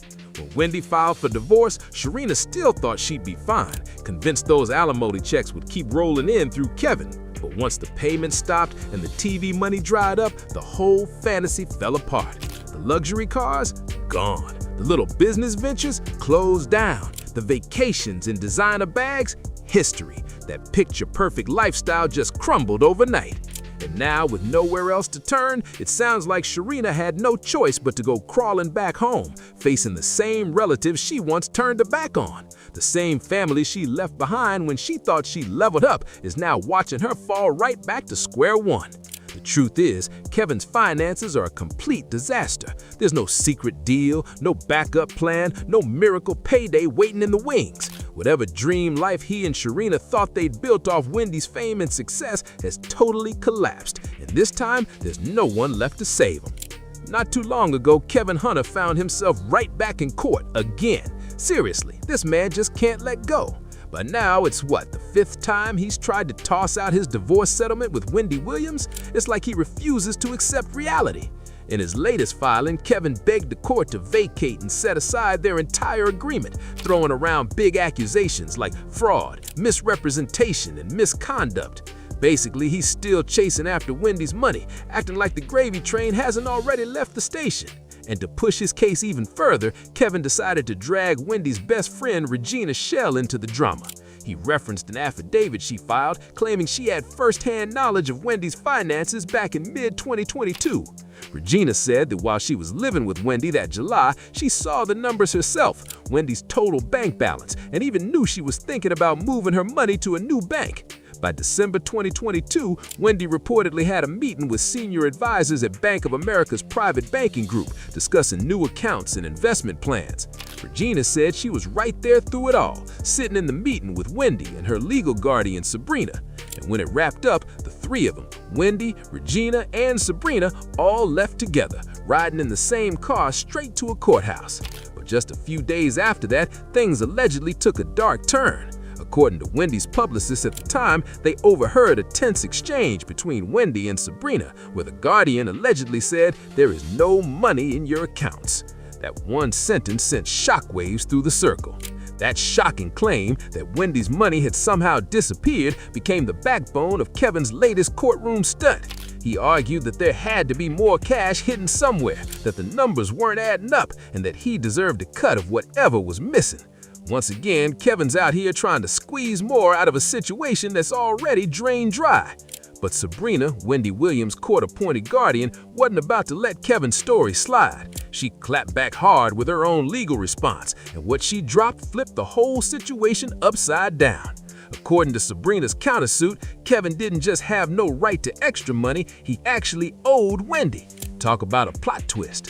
She laid it all out plain and simple. The original alimony agreement clearly said that Kevin's payments would stop if Wendy's yearly earnings ever fell below twice her income level as of February 1st, 2020. And guess what? That's exactly what happened.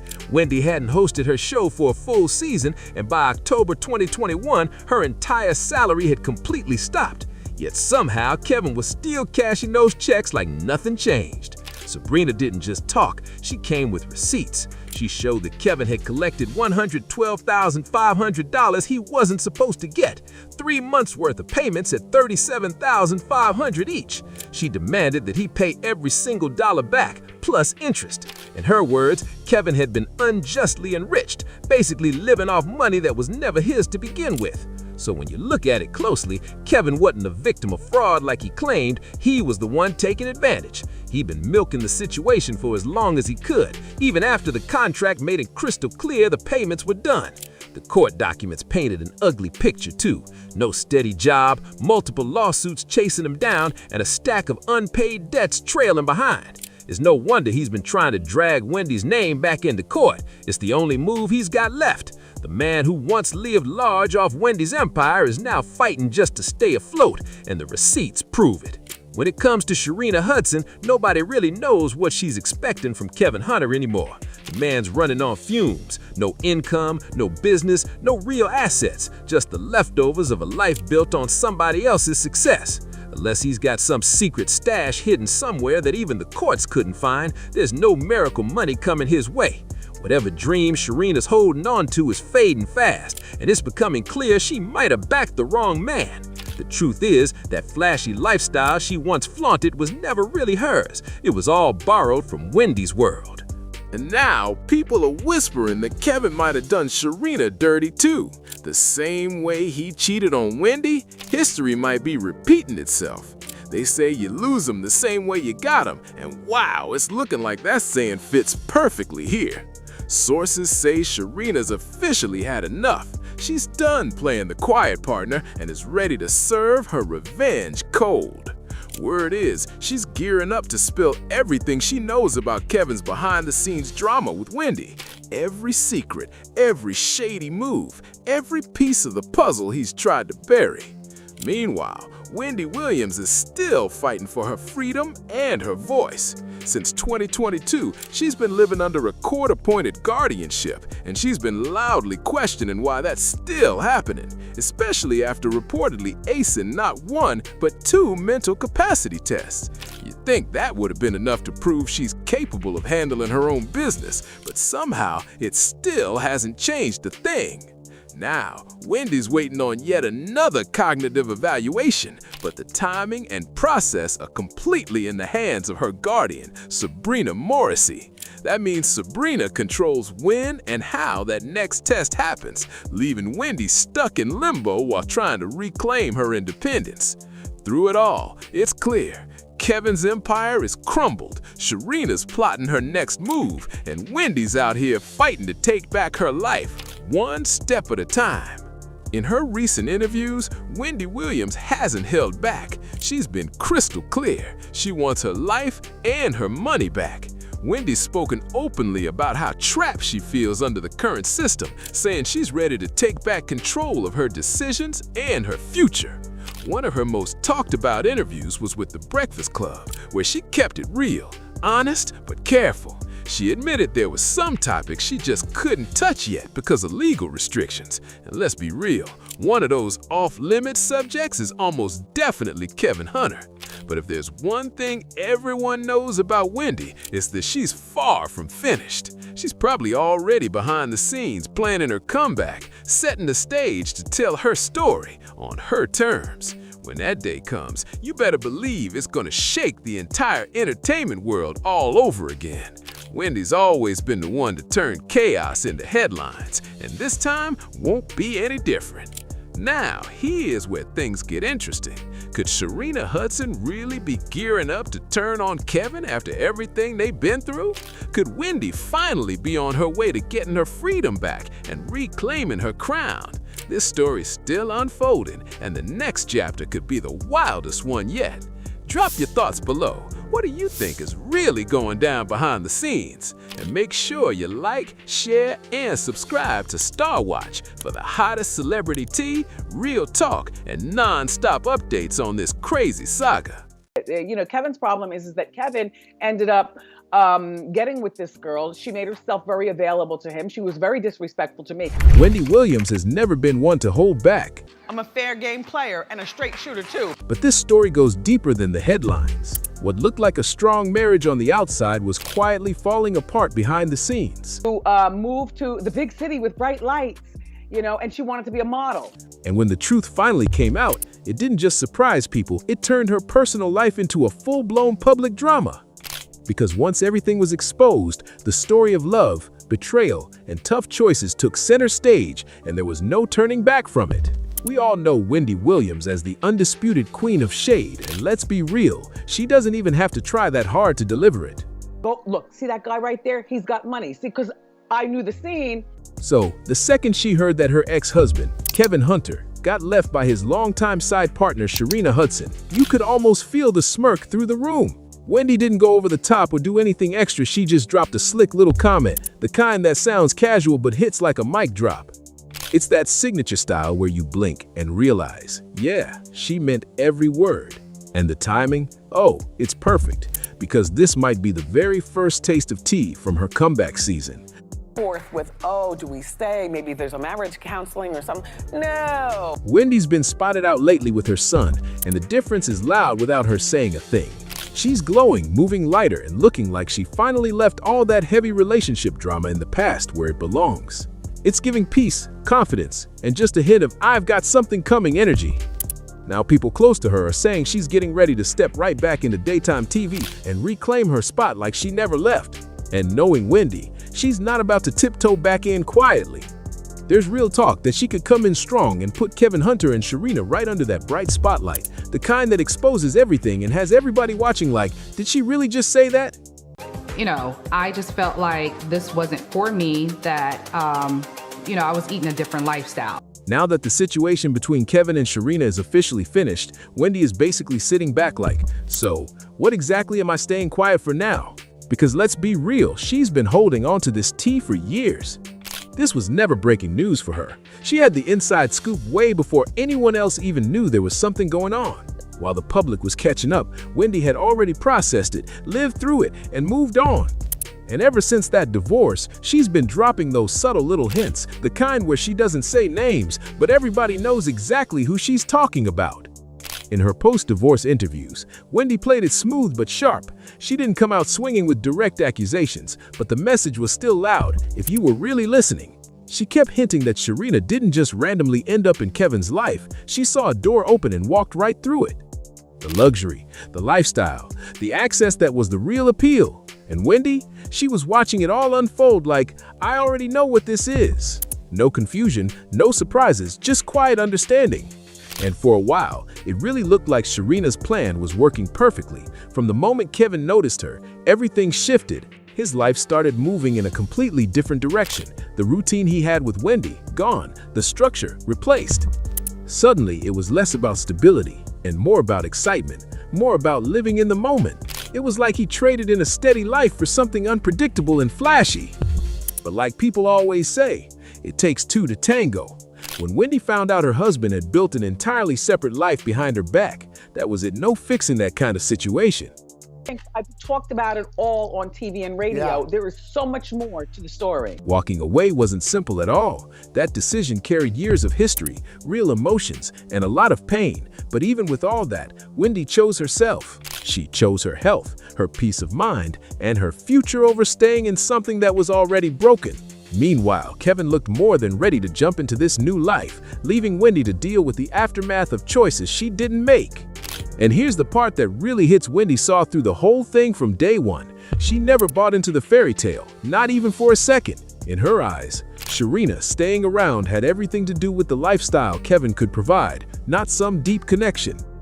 And now that everything has fallen apart, that perspective is starting to look less like shade and more like straight-up truth. And this is where things really start to spiral, because Kevin didn't just entertain the situation, he went all in like there was no off switch.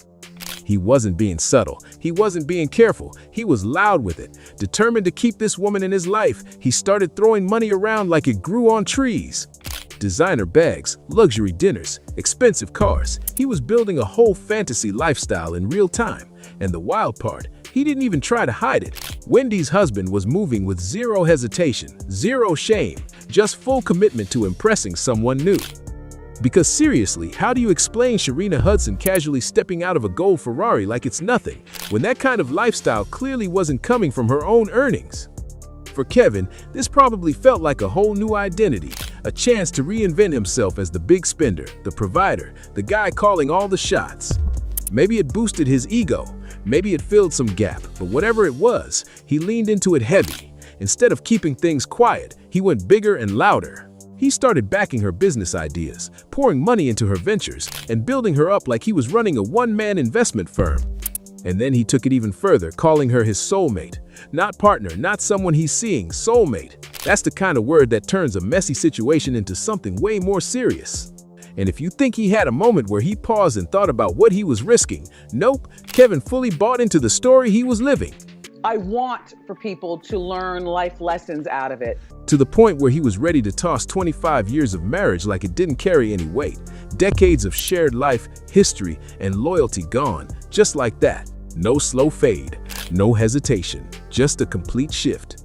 Meanwhile, Wendy saw more than she let on. She knew what was happening, she knew the money was being spent, and she knew this wasn't just a passing phase. But instead of confronting it directly, she held on to the hope that it would run its course and eventually fall apart on its own. Sometimes people wait things out, thinking reality will step in, but this situation had other plans.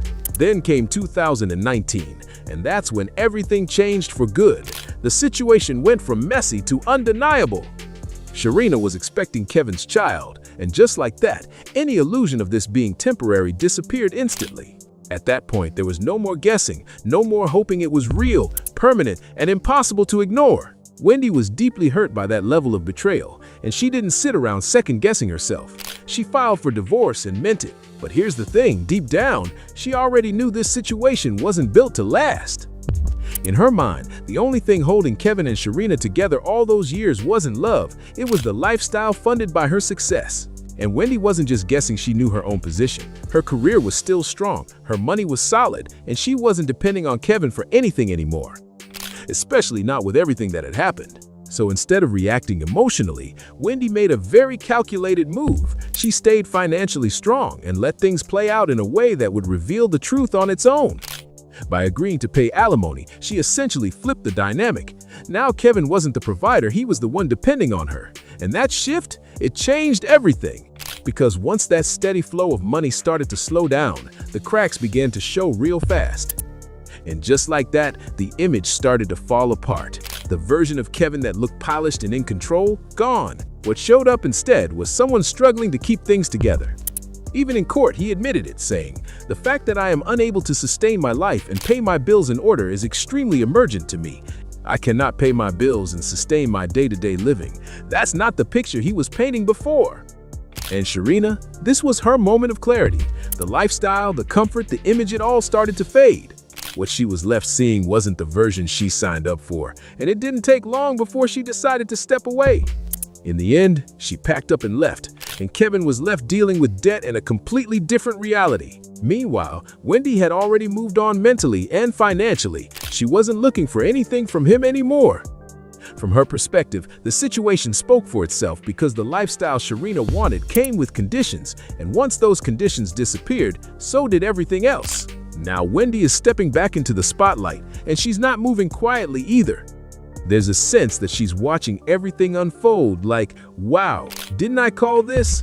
Because seeing that whole situation fall into financial chaos, that's the kind of outcome she already predicted. And she's not the only one. Fans have been saying the same thing from the very beginning. A lot of people online are pointing out that Sharina didn't really walk away with anything solid. Whatever lifestyle she had, it wasn't built on her own foundation. As one person put it, he bought that woman a home while married to Wendy, so that was one to Wendy's house. And another didn't hold back either, saying, of course, they were going to go broke. They have no job, no source of income. I would be laughing all the way to the bank. The internet has been connecting those dots loudly. And looking back, this might have been one of the best decisions Wendy ever made. The moment she signed those divorce papers, something shifted. She came out more confident, more focused, and finally free from a situation that had been draining her for years. That chapter with Kevin and everything that came with it was officially closed. No more funding someone else's lifestyle, no more carrying that weight. At that point, all that was left was time. Time for everything to play out, time for the truth to show itself without her needing to say much. And sure enough, it did. The moment Sharina walked away, it was like the final piece clicked into place.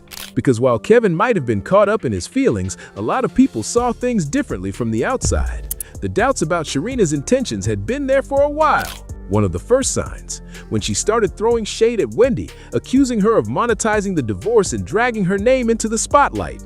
But instead of clearing things up, those comments only made people look closer, and what they saw raised even more questions.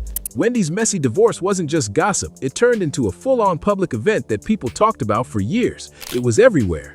In fact, the whole situation was so intense it even inspired a documentary called What a Mess, and honestly, that title says it all.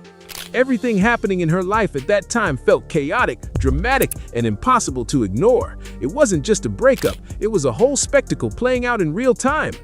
And with that kind of spotlight, it's no surprise Sharina came out swinging. Once Wendy called her out live on daytime TV, things shifted fast. Suddenly, Sharina wasn't just in the background anymore. She was front and center, and not in a good way. Public opinion turned quick, and people started watching her every move, just waiting for things to fall apart so they could say, "We saw this coming." The pressure was intense, and the criticism didn't slow down. Wendy didn't exactly hide that she knew what she was doing either. She understood the power of attention and wasn't afraid to let the spotlight stay right where it was. But while all this drama was unfolding publicly, there was a much more serious side happening behind the scene. Because at the same time, Wendy was dealing with her own health struggles. The stress from the divorce, the constant headlines, and everything surrounding the situation started to take a real toll. Reports were coming out about how much it was affecting her well-being, and things got genuinely concerning. The same TV icon who always looked strong and glowing was suddenly facing a very different reality. It wasn't just drama anymore, it was serious, and it showed just how heavy everything had become for her. Despite all those scary headlines and everything people were saying, Wendy clearly isn't as fragile as some thought.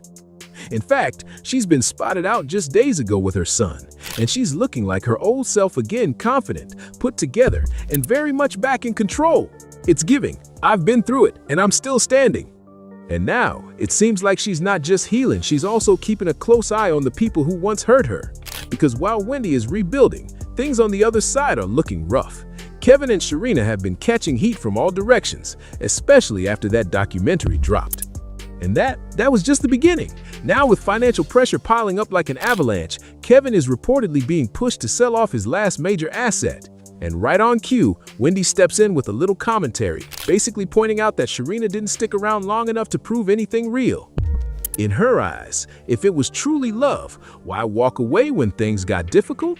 From where Wendy is standing, it probably feels like everything played out exactly how she expected.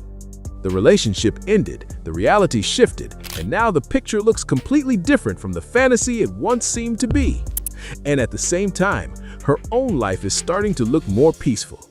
She's surrounded by family, spending time in Florida with her son, and focusing on herself, even though the divorce drama took a serious toll on her health and paused her career for a while. But Wendy isn't just watching all this quietly. There's a part of her that clearly wants this whole situation to mean something. Almost like she wants people, and especially Kevin, to really understand what was lost and what choices led to all of this. Because in her view, this didn't have to happen the way it did. Of course, not everyone is fully on her side. Some people online are saying she's still playing into the drama. One person wrote, "Like I said, after watching her docuseries, she's acting a role to get back at Kevin and his mistress." Wendy is not stupid, while another added, "The past must be left in the past." Wendy, will you ever learn? Leave the man and his peace alone. You gave him the green light to have the affair. So he did. He chose her. Leave it now. But clearly, this story isn't done yet, because Wendy didn't come back just to stay quiet. She came back with something to say after all that pain and humiliation. And the real question now is, how far is she going to take it this time? So when you really sit back and think about this whole situation, was it ever going to end any other way? Or was this outcome written from the very beginning? Like, was this actually love, or just a situation that looked good while everything was comfortable and flowing? And once that comfort disappeared, was there ever anything real left to hold it together? It really makes you wonder how much of what we see in these relationships is genuine, and how much is built on timing, opportunity, and lifestyle. And let's be honest, do you think things would have played out differently if money was never part of the equation? Now I've got to hear from you. Drop your thoughts in the comments, because I really want to know what you think about this story. Thanks for watching. I truly appreciate you being here. Don't forget to like, share, and if you're new around here, go ahead and subscribe to Star Watch so you don't miss any of the latest updates. And trust me, there's always more stories waiting for you right here, so stick around and check out what's next. Take care, and I'll see you soon. Now you kind of look at them like scoundrels. What won't you do for that damn career? Listen, this is a disgusting business. That's all I'm going to say. This business is so disgusting that I can't. I think that Jay-Z and Beyonce are master manipulators of the media. What is that? Is that a baby bump? I don't know. What the couple found most difficult to deal with, says another source, was the fact that some of the rumors were being perpetuated by people they considered friends, like talk show host Wendy Williams. Well, first of all, I've never partied with them. I've never been to their house. I don't swim in their pool. Like, we're not friends. The stunt left Beyonce angered beyond belief. That means she watches. Fortunately, one of the TVs in our kitchen has closed captioning, so I'll be able to understand what she says. She, you know, Beyonce can't talk. Beyonce sounds like she's got a 5th grade education. She can't talk.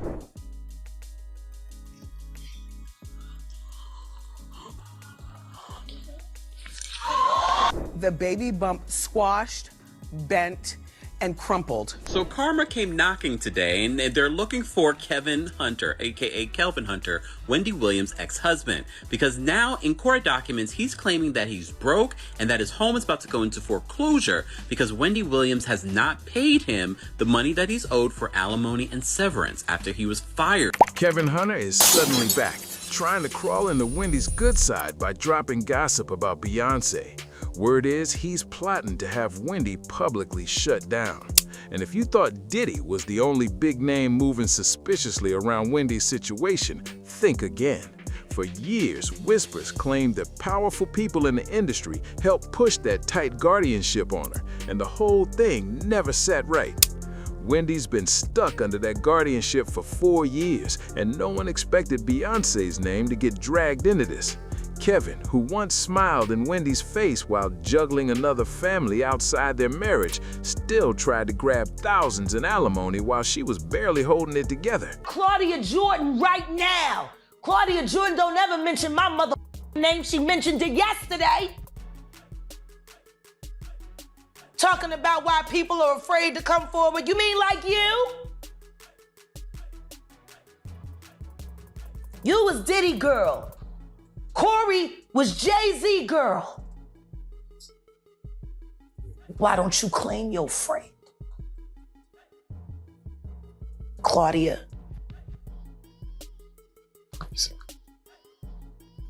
So, Jack, when you say...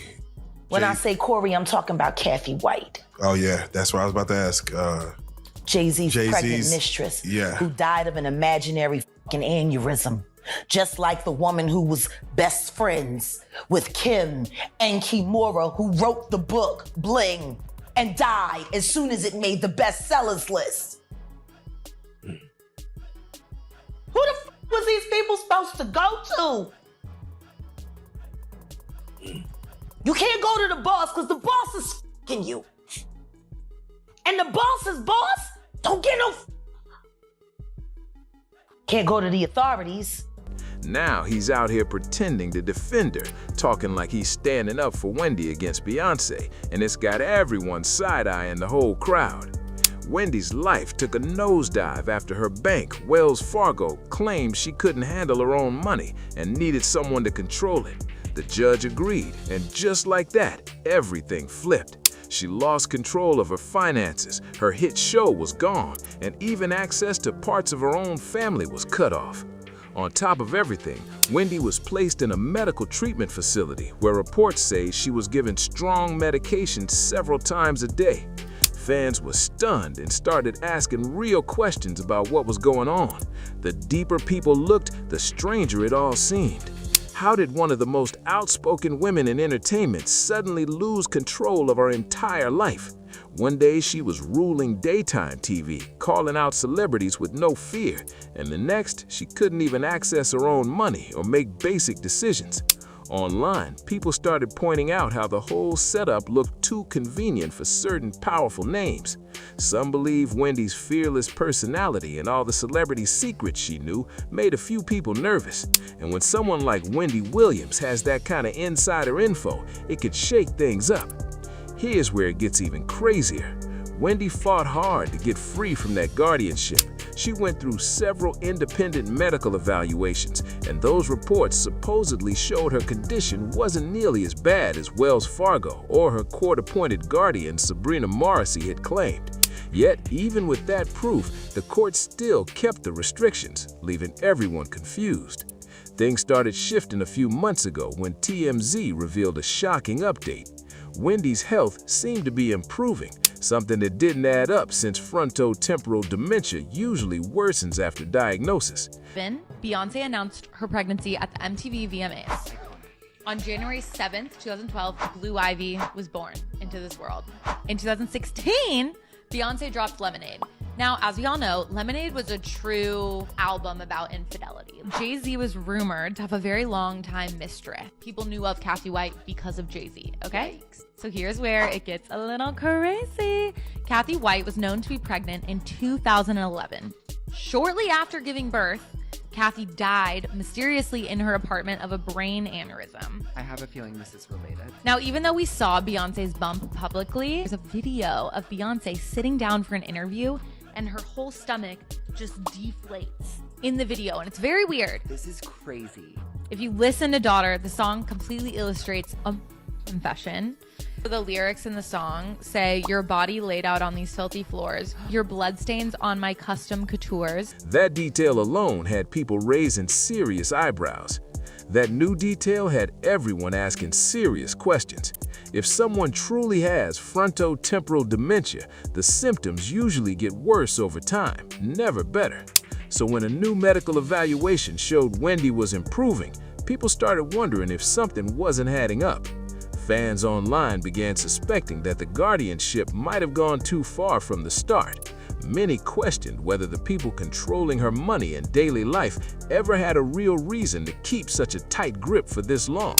With every new update, it looked like there was a deeper story hiding behind everything that happened to her. Then came a shocker. New reports said Wendy had shown strong neurological recovery and that she's been clean and sober for 3 years. That completely clashed with the negative image painted about her before. Suddenly, people were realizing the story they'd been told might not be the full truth. The reports also revealed that Wendy's legal team was preparing to file fresh court documents within 2 weeks, asking the judge to finally end the guardianship. And if that request gets denied, powerhouse attorney Joe Tina is reportedly ready to fight harder, demanding a jury trial to let regular people decide whether Wendy should be free.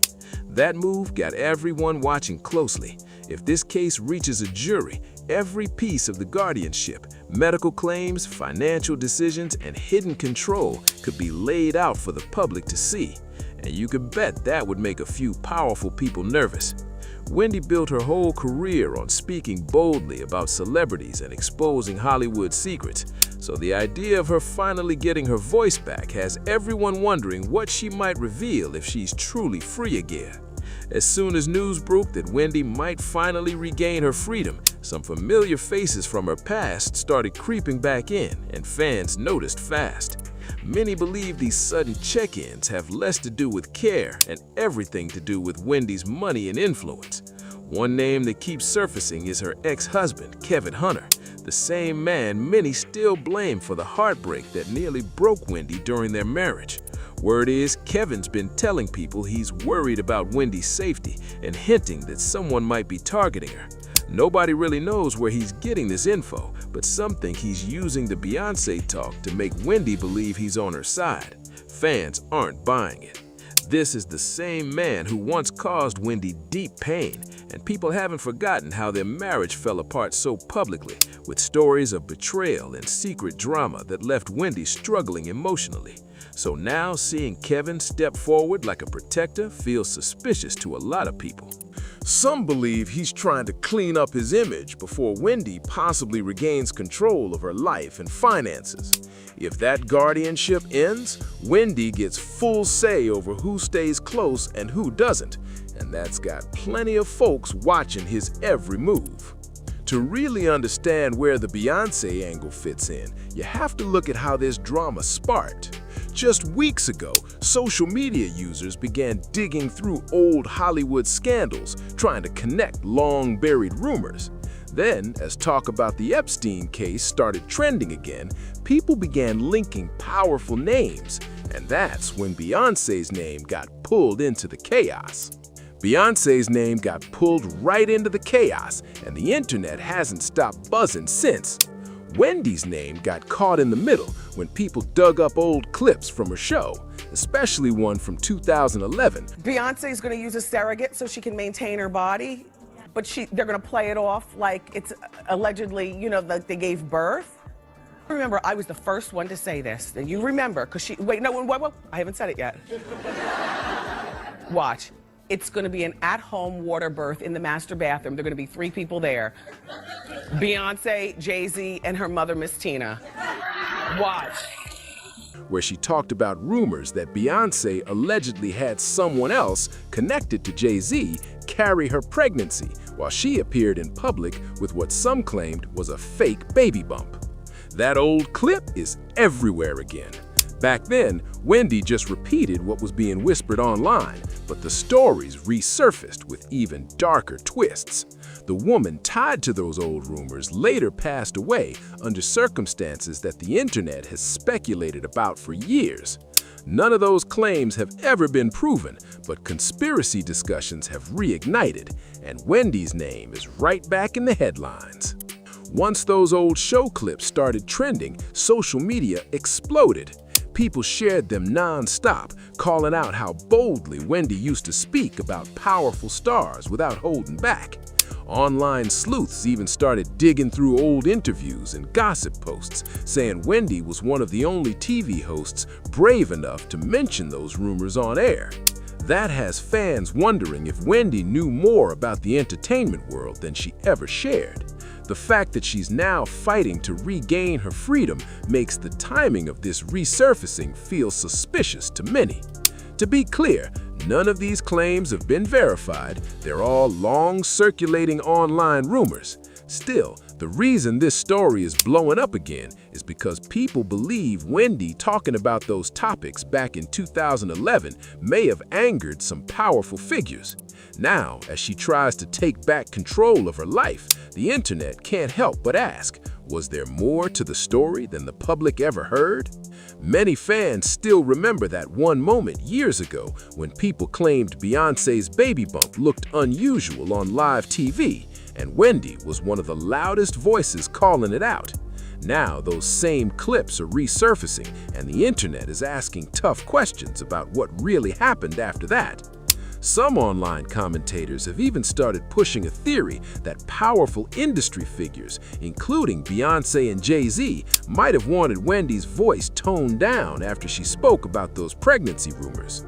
There's no solid proof of that, but the speculation keeps growing louder as Wendy fights to take back her life and her platform.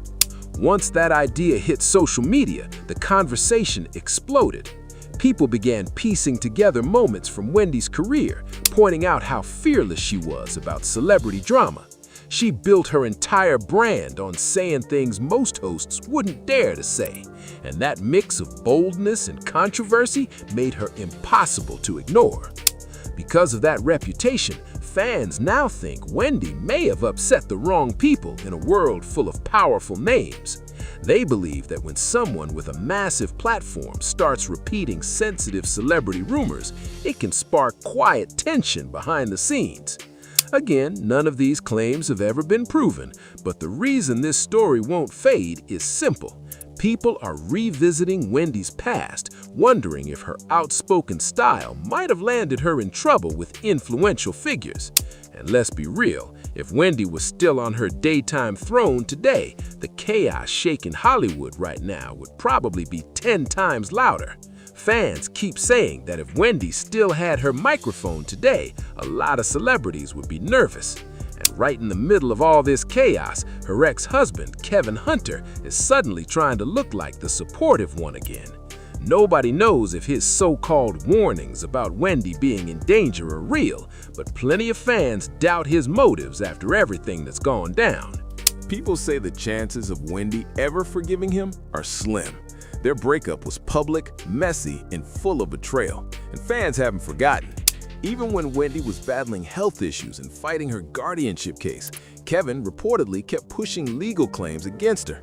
He allegedly sued for nearly 2 years of unpaid alimony and even tried to challenge parts of their divorce agreement, arguing over the money Wendy worked for her entire career. Reports say Wendy had carefully structured her finances to protect a big portion of her earnings after the divorce, which only made Kevin's legal moves look worse. Fans were already side-eyeing him for how their marriage ended, but seeing him still chase her for money while she was struggling made people furious. Wendy built everything she had from the ground up: radio, daytime TV, and a brand that millions watch daily. So when news broke that Kevin was still trying to pull more money from her, it hit people the wrong way. The timing felt cold and the backlash was instant. Many saw it as another reminder of how much Wendy had to fight just to hold on to what she built herself. That's exactly why people are skeptical about Kevin suddenly speaking up about Wendy's safety. Many fans believe he's trying to clean up his image now that Wendy might soon take back control of her life and money. Others think he's just trying to slide back into the picture before she's fully free from the guardianship. Either way, once Kevin Hunter's name comes up, drama isn't far behind. But things got even more shocking when Wells Fargo reportedly claimed Wendy only had around $7.3 million left to her name. That number didn't make sense to anyone. Wendy had built a massive career in radio and television, earning far more than that. Then her close friend, Regina Shell, filed an affidavit saying the numbers didn't match up at all. According to Regina, as of 2022, Wendy actually had around $55 million sitting in her accounts. She even said she had seen documents from Wells Fargo showing nearly that exact amount. The huge gap between $7 million and $55 million made people question what was really happening with Wendy's money. That financial confusion also became part of Kevin Hunter's court battles. Reports said he tried to use those figures to reopen parts of their divorce settlement, but the court didn't agree. During one hearing, Kevin claimed he was struggling financially, telling the judge, "I've fallen behind on most of my bills." He explained, "I live in a community that requires homeowner association payments, and I'm behind on that. If they're not paid, foreclosure will soon follow." He also admitted, "My car insurance hasn't been paid, and I'm behind on credit cards because I have no money." Those courtroom statements shocked the public. After everything that happened between them, people couldn't believe Kevin was now painting himself as broke, especially after Wendy spent years building her empire from nothing. Fans were quick to remind everyone how hard Wendy worked for everything she had. For decades, she carried her brand, her show, and her audience on her own back. Social media lit up with reminders that Wendy supported Kevin during their marriage. He was an executive producer on her show and handled parts of the business side. Because of that, many fans felt it was unfair for him to keep chasing more money after the split. People also couldn't ignore the timing. All this legal chaos was happening while Wendy was battling serious health problems and living under a guardianship that stripped her of control. So now that Kevin is suddenly talking about protecting her, a lot of people are side-eyeing his intentions. To many, it feels like a dramatic shift from the courtroom fights that weren't so long ago. With old celebrity clips, wild internet rumors, and Hollywood theories swirling around, the whole situation keeps getting louder online. Kevin even told the court, "Since the severance payments were suspended, my life has been greatly affected, since the plaintiffs stopped making payments under our settlement agreement." That statement had people shaking their heads, wondering how things between them turned into such a drawn-out, messy battle. Meanwhile, Wendy herself has been hit from every direction: the guardianship battle, ongoing health concerns, and non-stop media attention.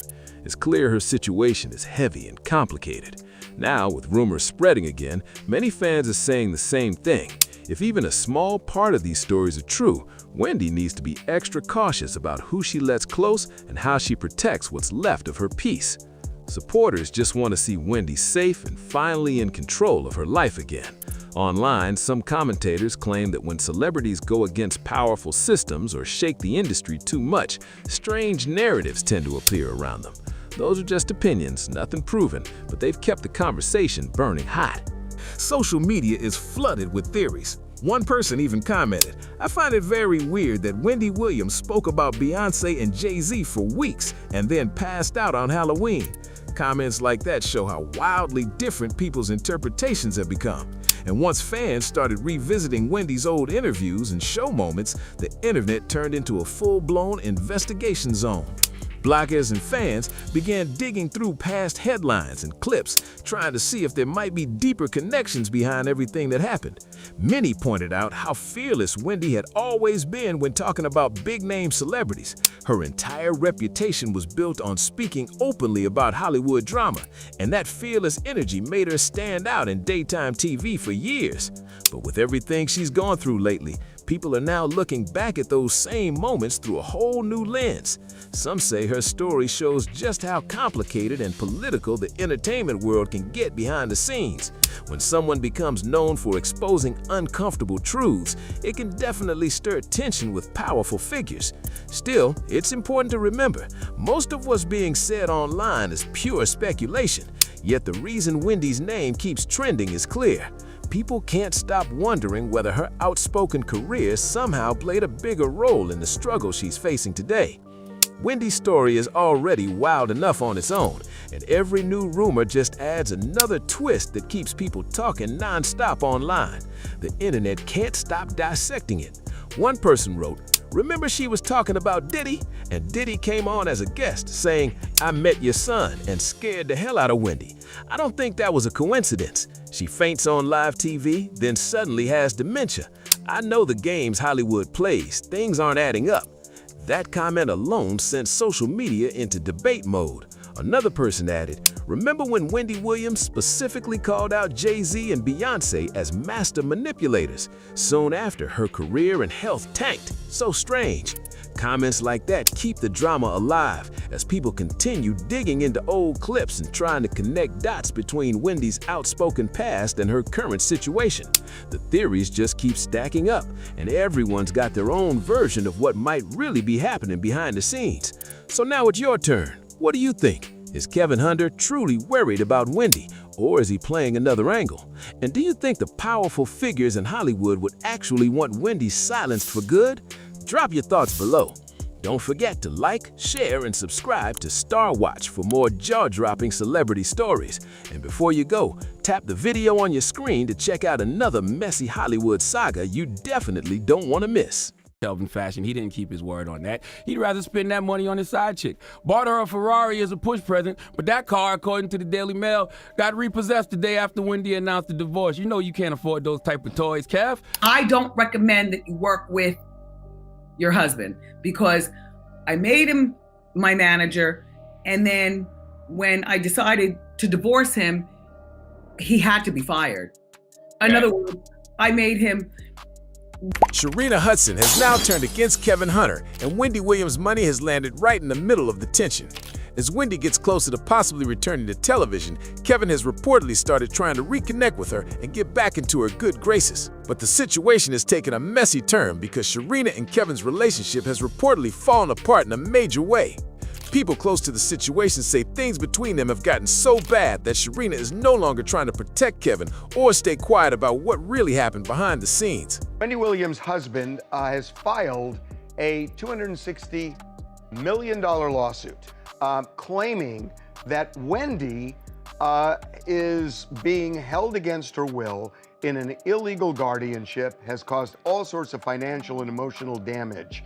Problem is, he's divorced from her, and she doesn't like her much. No, it was not a great divorce. She didn't like him much. And even though she's had to pay him out a whole lot of money over a lot of years, she doesn't want him a part of this. And you know this straight from the source. Well, I know it straight from the source because before I talked to the source, meaning Wendy, it was just apparent to me. I mean, he's filing this as Kevin Hunter, her friend. I mean, when does a friend have standing to file a 200? Sources claim Sharina has even been warning people that if Wendy ever decided to give Kevin another chance, it could create serious problems for Wendy's finances again. During their marriage, Kevin had a lot of influence over Wendy's career and business decisions, and some people believe he held more control than viewers ever realized. Because of that history, Sharina's warning has made a lot of people question what could happen if Kevin ever managed to work his way back into Wendy's inner circle. At the same time, there are growing signs that Wendy could soon be released from the guardianship that has controlled much of her life for more than 3 years. That legal arrangement originally started after doctors claimed she had frontotemporal dementia. The diagnosis became one of the main reasons the court approved the guardianship and allowed others to manage Wendy's finances and major decisions. But recently, that diagnosis has started to face serious questions. Wendy reportedly took another medical evaluation, and according to people familiar with the results, the new test did not show signs of frontotemporal dementia. Some sources now believe that the struggles Wendy was dealing with at the time may have been connected to alcohol-related health issues rather than a permanent neurological condition. If that turns out to be accurate, it raises major questions about whether the guardianship should have lasted as long as it did.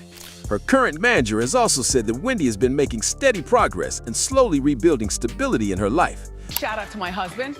I'm still wearing my ring. He's my best friend, he's my lover, he's all this and he's all that. I know what you've been seeing, and I knew what the streets have been talking about.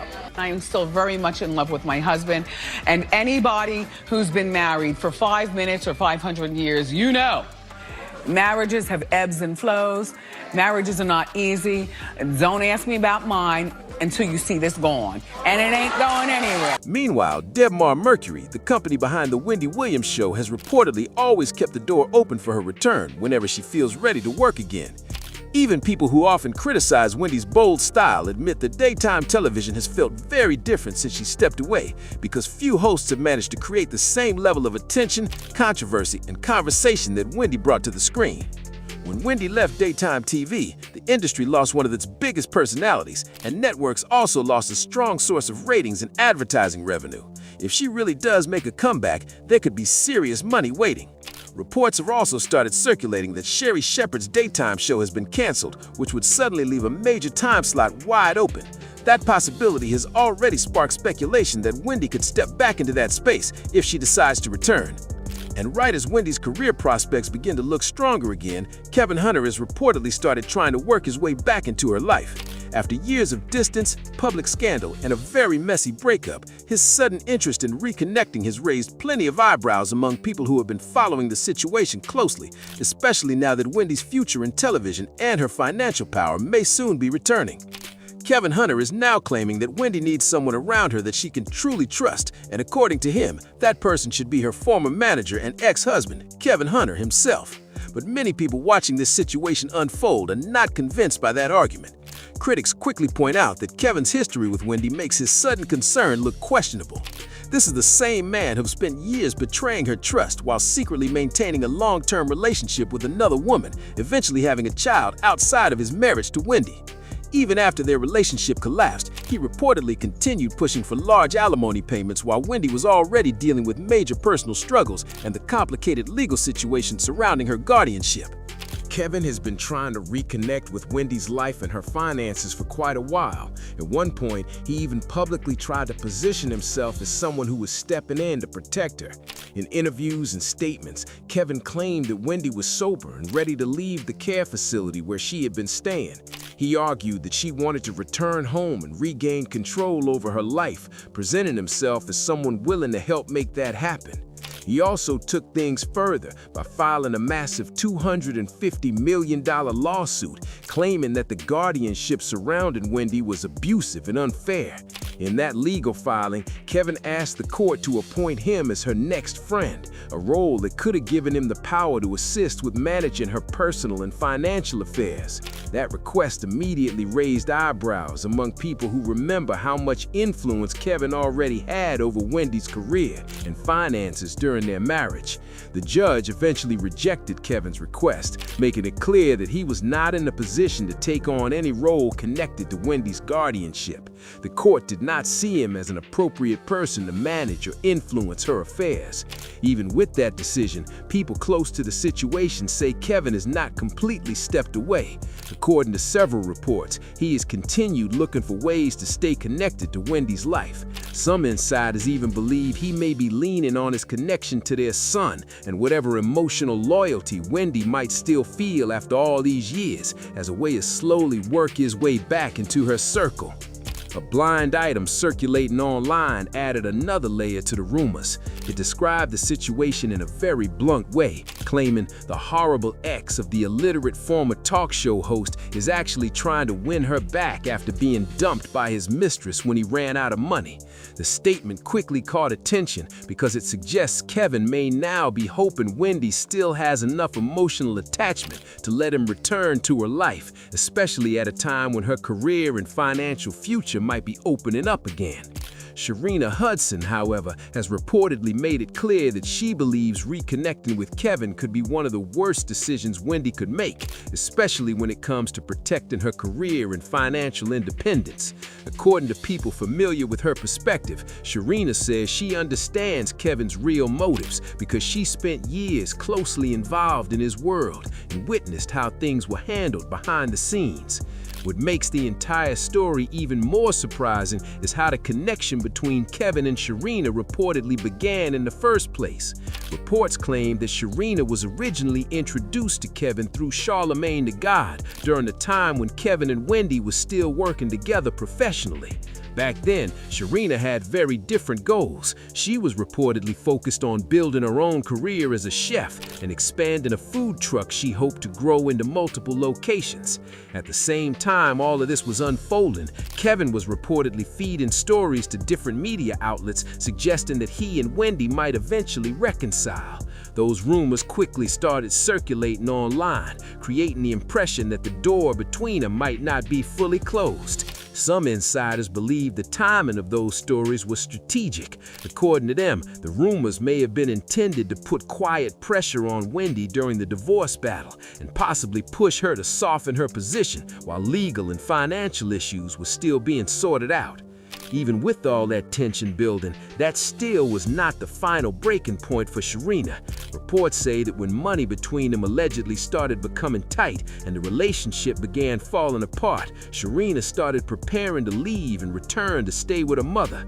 During that period, people say she was trying to make sense of everything that had happened throughout their relationship and the complicated situation surrounding Kevin's life. Around that same time, new rumors started surfacing about problems Kevin may have caused behind the scenes during Wendy's working years. Several stories suggested there had been serious conflicts and management issues connected to how certain situations were handled while Wendy was still hosting a show. None of those claims were ever proven in court, but the rumors added another layer of controversy to an already chaotic story that had been building for years. There were also past reports about intense arguments and difficult moments inside Wendy and Kevin's marriage, although many of those incidents never became public at the time. People who worked around Wendy often believed she tried to shield Kevin from public criticism and kept many personal issues away from the spotlight while her career was at its peak. Now that Wendy may finally be getting closer to reclaiming control of her life and possibly returning to television, many observers believe allowing Kevin back into her inner circle could reopen old problems. Even some people who normally criticize Sharina Hudson say on this specific issue, her warning might come from years of watching how Kevin handled money, relationships, and influence behind the scenes. Kevin Hunter may soon be facing serious financial pressure as well. When his marriage to Wendy ended, it also meant losing the opportunities, connections, and financial success that came along with her career. For many longtime viewers who supported Wendy through the years, the real focus now is on her recovery and the possibility that she could rebuild her life and career on her own terms, without the same people from her past controlling the direction of her future. Many people believe Wendy could eventually come back even stronger than before, with fewer people relying on her financially and fewer voices trying to control her decisions. This period of her life could give her the space to focus on herself, her health, and whatever direction she wants her career to take next. Supporters who followed her for years say they mainly want to see her fully recover and move forward with a clearer understanding of who truly deserves a place in her circle. When it comes to Kevin, critics argue that he had many years when money and opportunities were flowing steadily through Wendy's career. During that time, they believe he had every chance to prepare for the future and build something stable for himself. Instead, some observers feel those years were spent enjoying a lifestyle that may now be much harder to maintain without the same level of income and influence connected to Wendy's success. Others say they are not very interested in hearing apologies at this stage because the decisions that led to this situation happened over many years. The relationship drama, the very public breakup, and all the controversy that followed have shaped how many viewers see the entire story today. What do you think about the situation? Do you believe Wendy should keep her distance from Kevin moving forward, or is there still a chance for some kind of peace between them? If you enjoyed this video and want to stay updated on stories like this, make sure to like the video, share it with others, and subscribe to Star Watch for more updates and discussions. I'm not talking about him particular, but if you go on a podcast to degrade and belittle another group of people, that's a little move to me. That's just real to me. I don't, if y'all ask me on the show, man, I don't want to talk negative about nobody. That's why I say, man, like, I would apologize to him, or I would say, ask the brother what's wrong, because I really want to know, For years, Steve Harvey's public image seemed rock solid. He built a reputation around motivational stories, family values, and his journey from hardship to success. But now, that carefully crafted image is facing intense scrutiny. In October 2024, his adopted son Jason was arrested following a disturbing incident at an oceanfront Airbnb involving a powerful psychedelic substance known as Enigma. So you're not allowed, they don't want you to say nothing about what's really going on. No, they want you to be quiet. Reports described a chaotic scene, including a woman claiming her body was shutting down and another person found unclothed near the property's entrance. For most families, a situation like this would already be overwhelming, but many observers believe the story goes beyond a single troubling night. What is people paying attention is how quickly old conversations and past warnings resurfaced once news of the incident spread. Suddenly, comments that had been ignored or dismissed for years were being revisited from a completely different angle. As more people looked into the story, they uncovered old clips of Cat Williams and Wendy Williams discussing Steve Harvey and members of his family. At the time, many brushed those remarks aside. Now, with fresh headlines dominating the conversation, some viewers are looking back at those clips and asking whether they deserve a second look. For years, both Cat Williams and Wendy Williams raised questions about parts of Steve Harvey's public story. Cat openly challenged the well-known homeless to success narrative, while Wendy made remarks that pointed towards similar doubts. They also spoke about Marjorie Harvey's influence within the family. At the time, most fans dismissed those comments as celebrity drama, personal opinions, or attempts to stir controversy. He took my Winton from me. He turned my son against me. But after a highly publicized family incident became part of official reports and body cam footage spread online, many people started viewing those old interviews through a different lens. As interest grew, people began revisiting those clips and paying closer attention to what was actually being said. At the same time, details from the Airbnb incident started drawing even more scrutiny. According to reports, officers responded to a frantic emergency call at the property. Body cam footage reportedly shows multiple police units approaching the home with caution as they worked to assess the situation. Inside, authorities found Jason's wife, Amanda, along with another woman who both required medical attention and were later hospitalized. Jason reportedly acknowledged taking the same substance involved in the incident. So you can't possibly respond to it. You're not sure of the meaning. And I'm going to continue hitting you because this is what comedians do. Right. Amanda later told medical staff they had been working on what she described as a healing-focused documentary centered on personal awakening and alternative practices. She also said a shaman had been invited and brought substances known as Cambo and Bufo. Regardless of people's views on those practices, the situation surprised many observers because it was far removed from the public image often associated with Steve Harvey's family.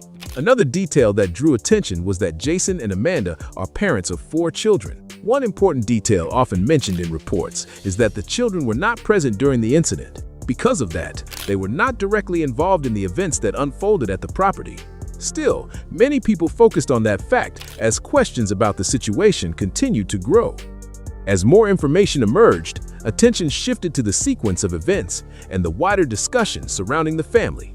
Reports suggested that Steve Harvey's reaction evolved from concern and frustration to relief once it became clear that everyone involved had survived and received medical care. That response is one many parents would likely understand given the circumstances. However, some observers began looking beyond the incident itself and focusing on the broader family dynamic. Steve Harvey is the father of 7 children. 4 are from his first 2 marriages, while 3 are Marjorie Harvey's children whom he later adopted after they married. Over the years, online discussions have frequently pointed out the difference in public visibility among family members. Marjorie's children, particularly Lori Harvey, often attract media attention through fashion events, magazine features, and high-profile relationships. By contrast, Steve's biological children from his earlier marriages generally maintain a much lower public profile. You know, he's a man with the power. He's in 60 markets. He's written these books. You know, he's socially connected with the programs and Disney and all these type people. On its own, that contrast does not prove anything. Many people simply prefer to stay out of the spotlight. But for those revisiting older interviews and commentary, the difference has become part of a larger conversation. That is one reason some viewers have gone back to re-examine Cat Williams' past remarks. In their view, he was not only making jokes or tossing out criticism, he was raising questions that some people are now discussing more seriously. Cat Williams did not frame his comments as broad criticisms. Instead, he pointed to specific details from Steve Harvey's early career. Cat claimed that roughly 25 years ago, Steve was earning thousands of dollars per show, performing multiple shows each week, and touring alongside comedian Mark Curry. According to Cat, those details did not match the widely repeated version of Steve's homeless to success story. He also accused Steve of borrowing material and referenced both Bernie Mac and Mark Curry while making those claims. Whether people agree with Cat or not, many noticed that he was making direct and detailed allegations rather than speaking in general terms. Say that Steve Harvey was in a perfect position to help me get clemency. I wouldn't have to go through what I went through, but God's hand. That is one reason his comments continued to circulate long after they were first made.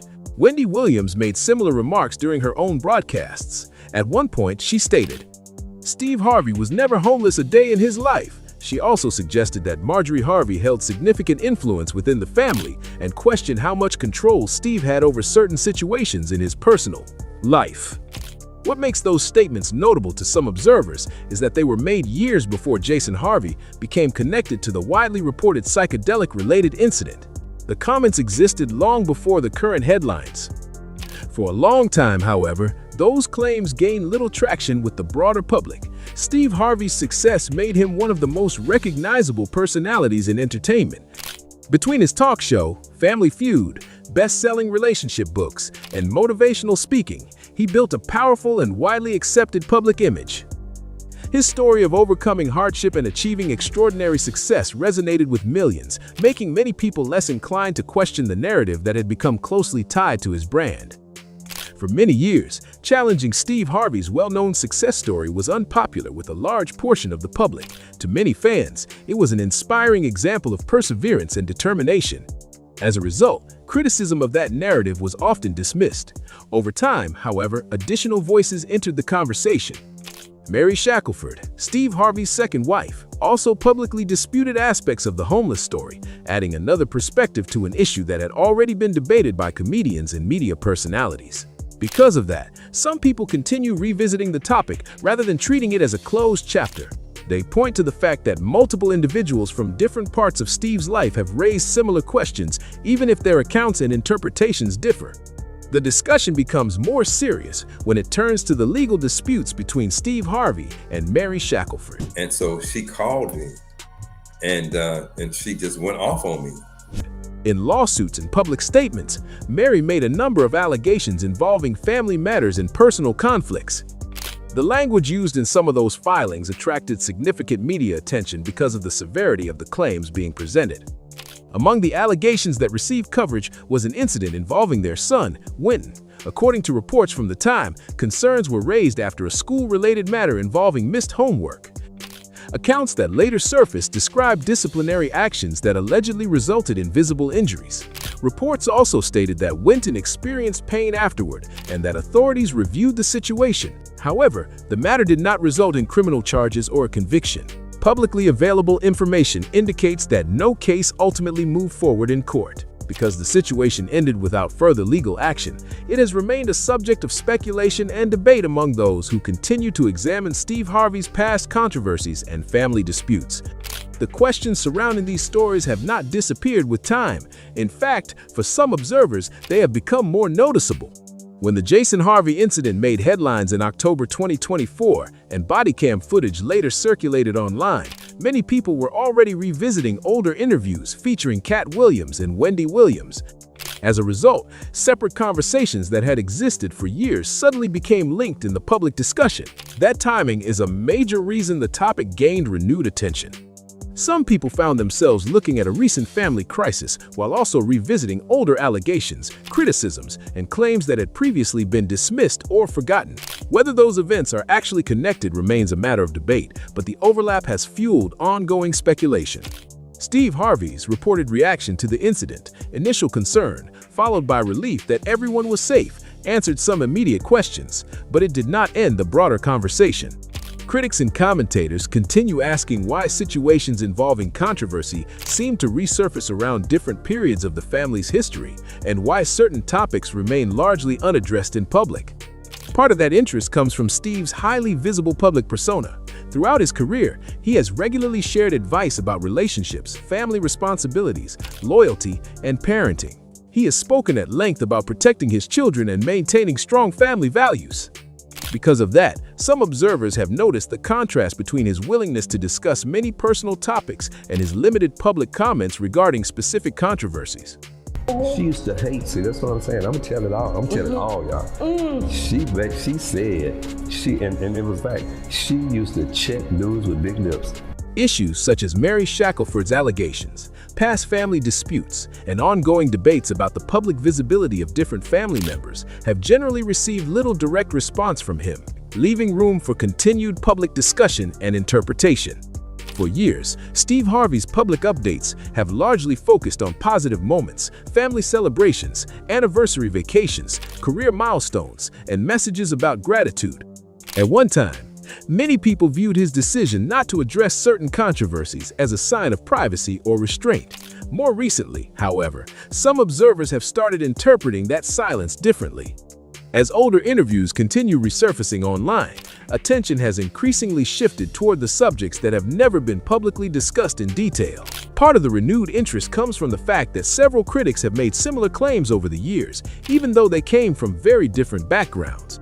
Cat Williams argued that parts of Steve's public history were presented differently than he remembered them. Wendy Williams repeatedly challenged the accuracy of the homeless narrative. Mary Shackelford, meanwhile, spent years making claims about her experiences following the end of her marriage, including allegations that she was marginalized, lost access to the lifestyle she once shared, and became separated from important parts of her family life. These are highly personal and disputed matters, but the Jason Harvey incident caused many people to revisit them with fresh attention. Instead of viewing each controversy as a separate issue, some commentators now see a broader pattern of stories, disputes, and unresolved questions that have followed the family for years. That is one reason older interviews, legal filings, and archived reports have begun circulating again. People are revisiting what Cat Williams and Wendy Williams actually said, examining the allegations that appeared in Mary Shackelford's lawsuits, and looking through records that received limited public attention when they first emerged. For many followers of the story, the Jason Harvey incident is not being viewed as the complete picture. Instead, they see it as the event that renewed interest in a much larger history of public claims, family disputes, and unanswered questions. There is also another layer to the discussion that often receives less attention. Beyond the headlines surrounding Jason Harvey, there was a long-running legal conflict involving members of the family that remained in the background for years. For some observers, that earlier dispute offers additional insight into how personal and family challenges have been handled when they become public. Mary Shackelford, Steve Harvey's second wife, remained a public part of the conversation long after their divorce was finalized.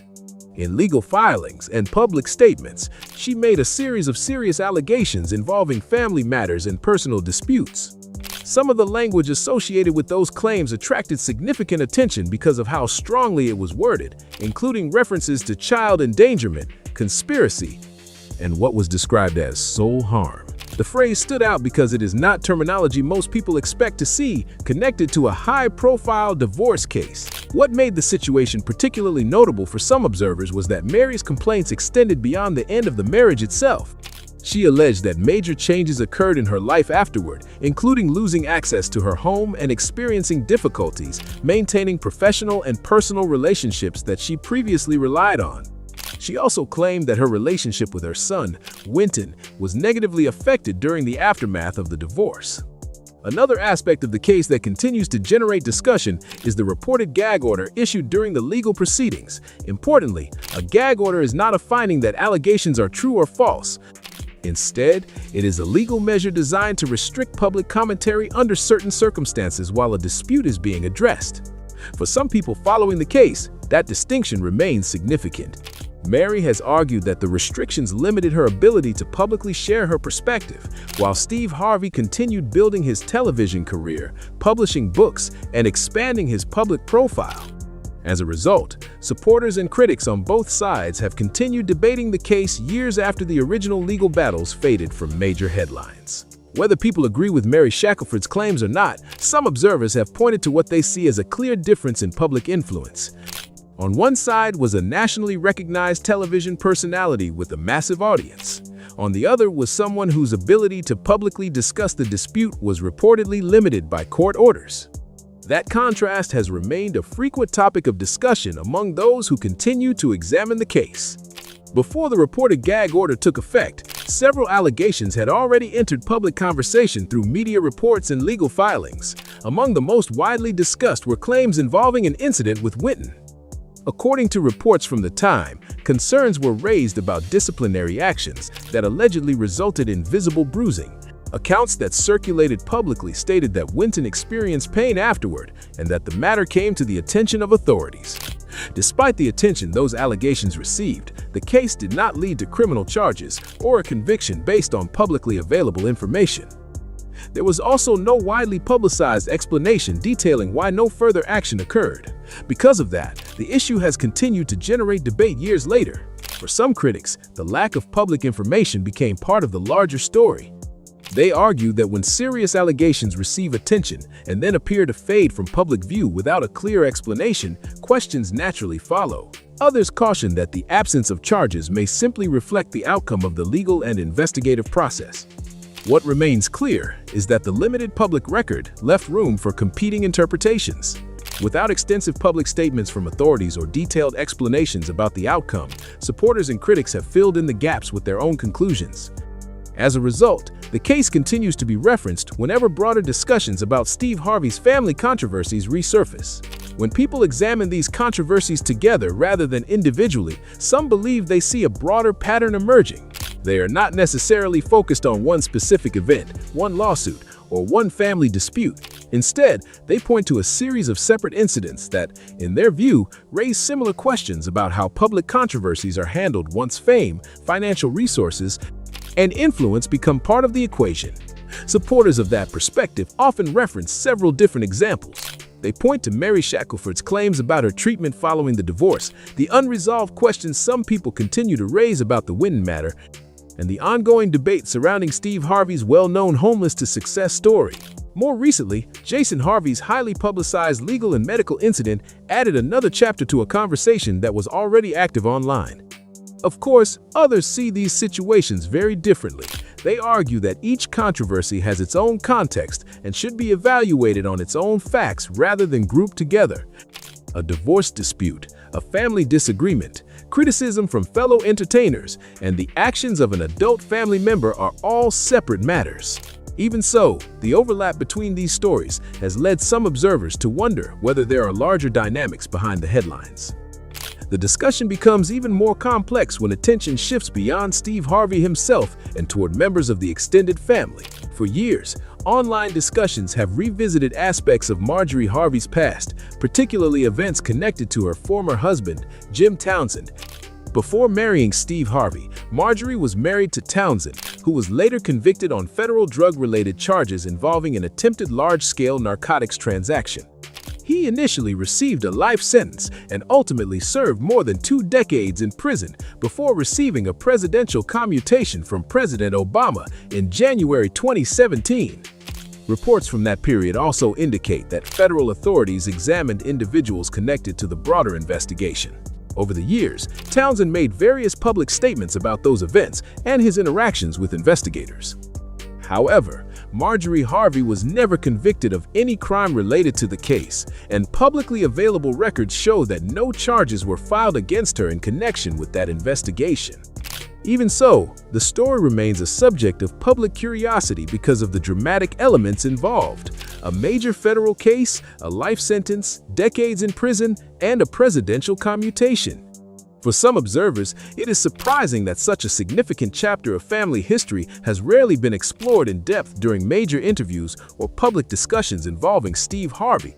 Steve Harvey has rarely been placed in situations where he was required to publicly address detailed questions about the legal history connected to his wife's past. As a result, discussions involving Jim Townsend, his federal conviction, the years he spent in prison, and his eventual presidential commutation have largely remained outside the spotlight compared with other celebrity family stories. For a long time, those topics stayed in the background while public attention focused on Steve Harvey's career, television projects, and family-focused image. More recently, however, renewed interest in the Jason Harvey incident has led some people to revisit older stories connected to the family, including Townsend's case and the events surrounding that period of Marjorie Harvey's life. Online discussions often expand beyond Townsend as well. Over the years, some commentators have examined Marjorie Harvey's relationships before she married Steve, including reports connecting her to Darnell Woods, who has been identified in various reports as Lori Harvey's biological father. Discussions about those relationships have circulated online for years, often alongside speculation about the people who were part of different stages of her life. Critics on social media frequently point to the progression of those relationships as part of a broader narrative they have constructed around Marjorie's past. However, it is important to distinguish between documented facts and personal interpretations. While people continue to debate timelines, relationships, and family history, speculation alone does not establish motive or intent. Even so, the persistence of those discussions helps explain why certain questions continue resurfacing whenever new headlines involving the Harvey family draw public attention. Questions about Marjorie Harvey's past relationships have circulated online for years. Some people view those relationships as evidence that she was seeking stability, security, or successful partners during different stages of her life. Others believe there may be a broader pattern worth examining. Regardless of the interpretation, these discussions remain largely speculative, and Steve Harvey has generally not addressed them in detail through interviews or public statements. That lack of direct engagement has become part of the conversation itself. While Steve frequently speaks about loyalty, respect, commitment, and family values, critics often point out that he rarely responds to many of the recurring claims and rumors that continue to follow the family. One topic that attracted particular attention involved Jim Townsend's announcement in 2019 that he was working on a tell-all book about his marriage to Marjorie. Townsend claimed the book would contain major revelations and stated that much of it had been written during his time in prison. Although the project generated considerable discussion when it was announced, no widely released publication has emerged, leaving many of the promised details unknown. Around the same period, reports and online speculation focused on property transactions and financial decisions involving Steve Harvey. Those discussions fueled rumors about potential marital problems, prompting Steve and Marjorie to publicly reject divorce claims. They even addressed the rumors in a lighthearted way, making it clear that they were not separating. Even with those denials, some observers continued scrutinizing the timing of various financial moves and asking whether there was more happening behind the scenes than the public was being told. Others argued that property sales, asset management decisions, and financial restructuring are common among high-profile individuals and do not necessarily indicate personal trouble. What brought renewed attention to all of these older stories was the Jason Harvey incident. For many people, that event served as a reminder that public discussions surrounding the Harvey family are not limited to decades-old rumors or archived interviews. Unlike many of the controversies that continue to be debated online, this was a recent event supported by contemporary reporting, police records, and publicly discussed evidence. As a result, it prompted many observers to revisit earlier claims, disputes, and unresolved questions that had largely faded from mainstream attention. Many of the controversies tied to the Harvey family are not new. The allegations involving Winton date back years, and discussions surrounding Jim Townsend's proposed tell-all book have been circulating for a long time as well. What changed for many observers was the timing of Jason Harvey's 2024 incident. Because it was recent and widely reported, it brought renewed attention to older stories that had gradually faded from public discussion. As those past controversies resurfaced, so did questions that have followed the family for years. Critics and commentators began revisiting issues such as the reported gag order connected to Steve Harvey's second wife, the circumstances surrounding past family disputes, and the continued public interest in aspects of Marjorie Harvey's history. Whether those questions have clear answers or not, they remain topics that people continue to discuss whenever new headlines emerge. For many observers, the renewed interest is less about any single event and more about the way multiple stories have accumulated over time. Each controversy may involve different people, different circumstances, and different periods of the family's history. But together, they have created an ongoing public conversation that refuses to completely disappear. Another reason these issues continue attracting attention is the contrast some people see between Steve Harvey's public role and his response to personal controversies. Throughout his career, he has spoken extensively about success, relationships, accountability, loyalty, and personal growth. Yet, when discussions shift toward disputes involving his own family, he has generally chosen to make few detailed public comments, a decision that continues to fuel debate among supporters and critics alike. For years, most of the public saw carefully curated social media updates, anniversary photos, family celebrations, and polished public appearances. Those moments helped shape the image many people associated with Steve Harvey and his family. But today, the conversation looks different. There are widely discussed reports connected to Jason Harvey's recent crisis, years of legal disputes that continue to be debated online, and lingering questions tied to past family controversies. There are also long-running discussions about court filings, old allegations, and the federal case involving Marjorie Harvey's former husband that continue resurfacing whenever the family makes headlines.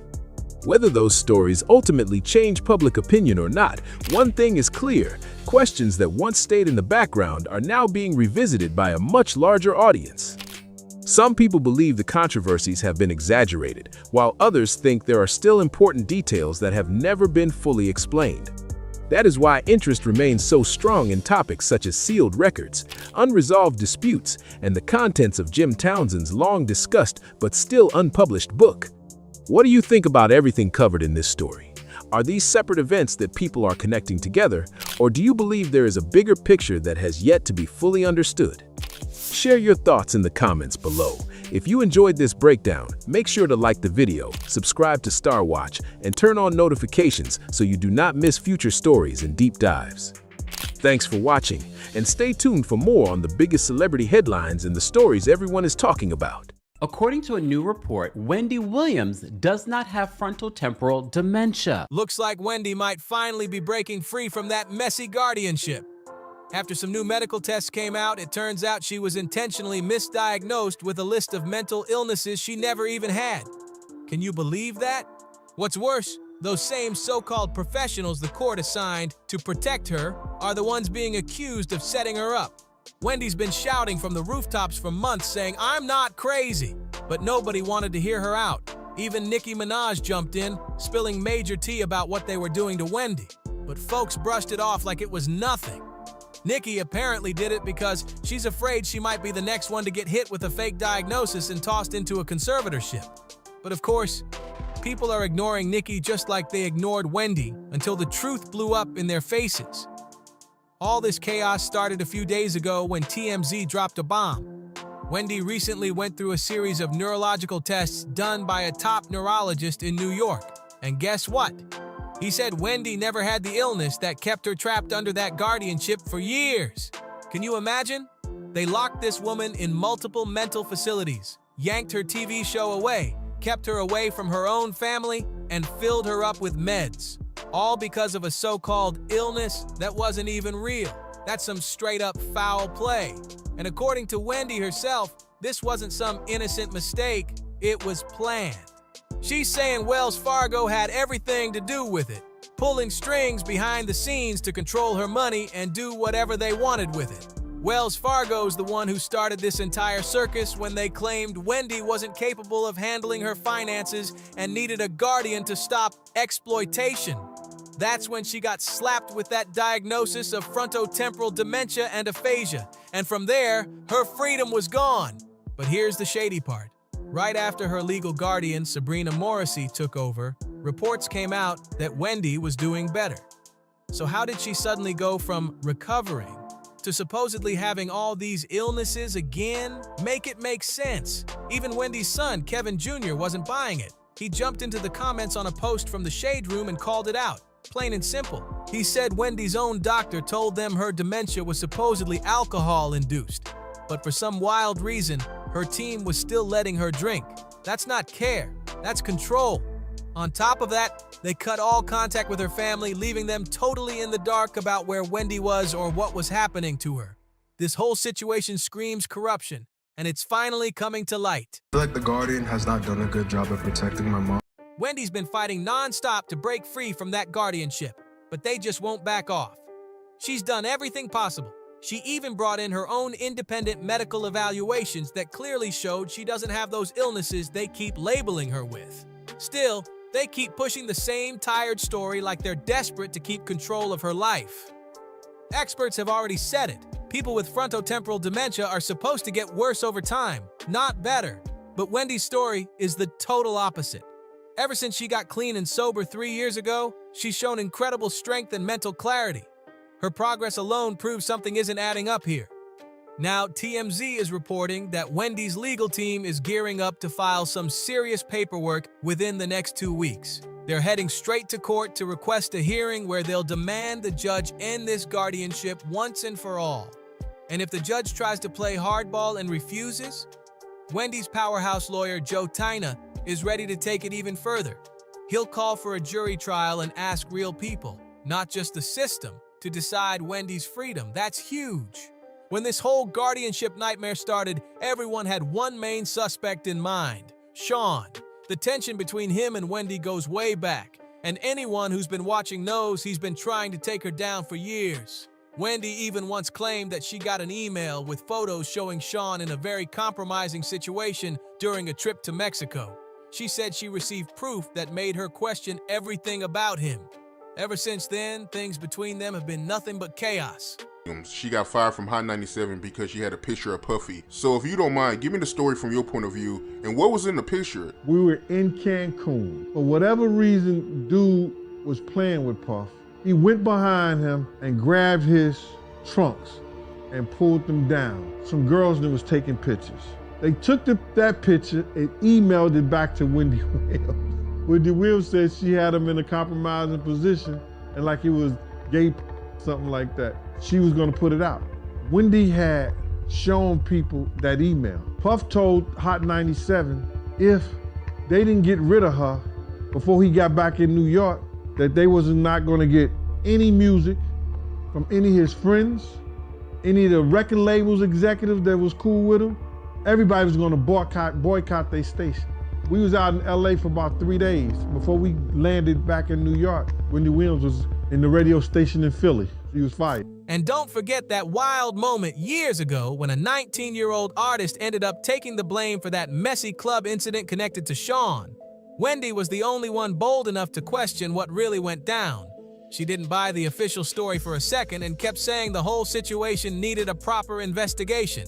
She even hinted that Sean and J-Lo might have been keeping something hidden from the public. That's how fearless Wendy was. She wasn't afraid to shine light on the secrets everyone else tiptoed around.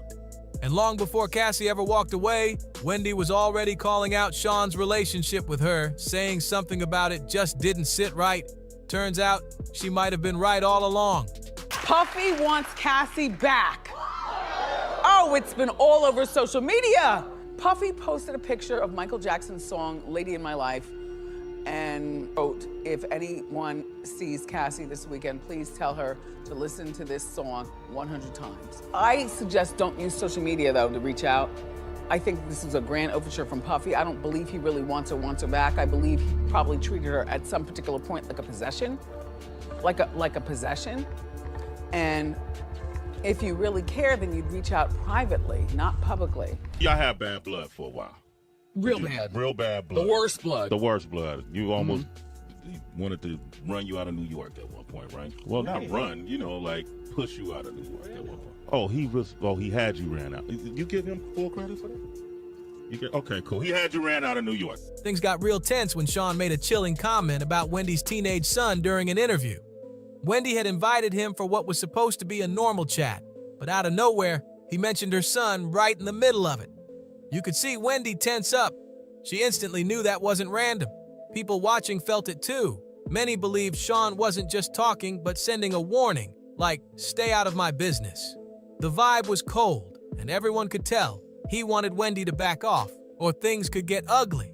Nicki Minaj might stir up drama sometimes, but one thing she's not is a liar, and people are finally starting to see it. For the longest time, everyone blamed Sean for what went down with Wendy because of their history, but Nicki's latest claims just flipped the script. She's saying Jay-Z and Rock Nation also had a hand in Wendy's situation, and now they're allegedly trying to pull the same move on her. A few days ago, Nicki went off after Charlamagne did that interview with Gucci Mane and Keishia, and she didn't hold back. She accused Rock Nation of using Charlamagne to help set up Wendy's guardianship, saying, Charlamagne, the fraud, is Jay-Z's friend and business partner, using iHeartRadio for these disgusting ploys against innocent families. That line shook the internet.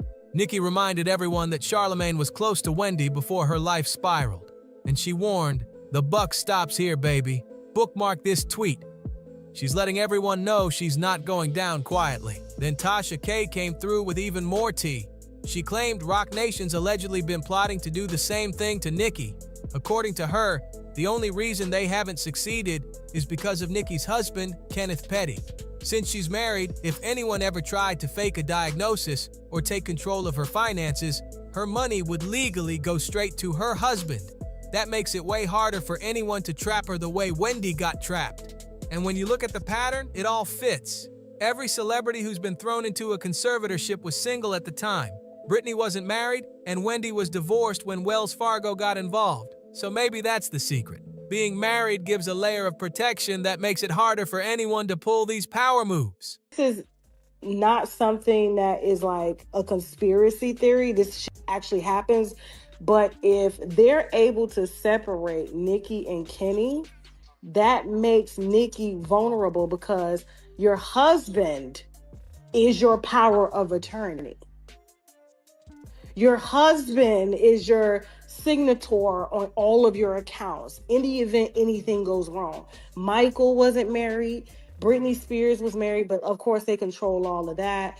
And so the mere fact that all these narratives are out about Kenny stealing this to buy chains and buy that, that's not what it is. It's like, you know, they got doctors that are giving out these diagnoses saying that she's schizophrenic and bipolar and all of this stuff. And then Kenny's now here.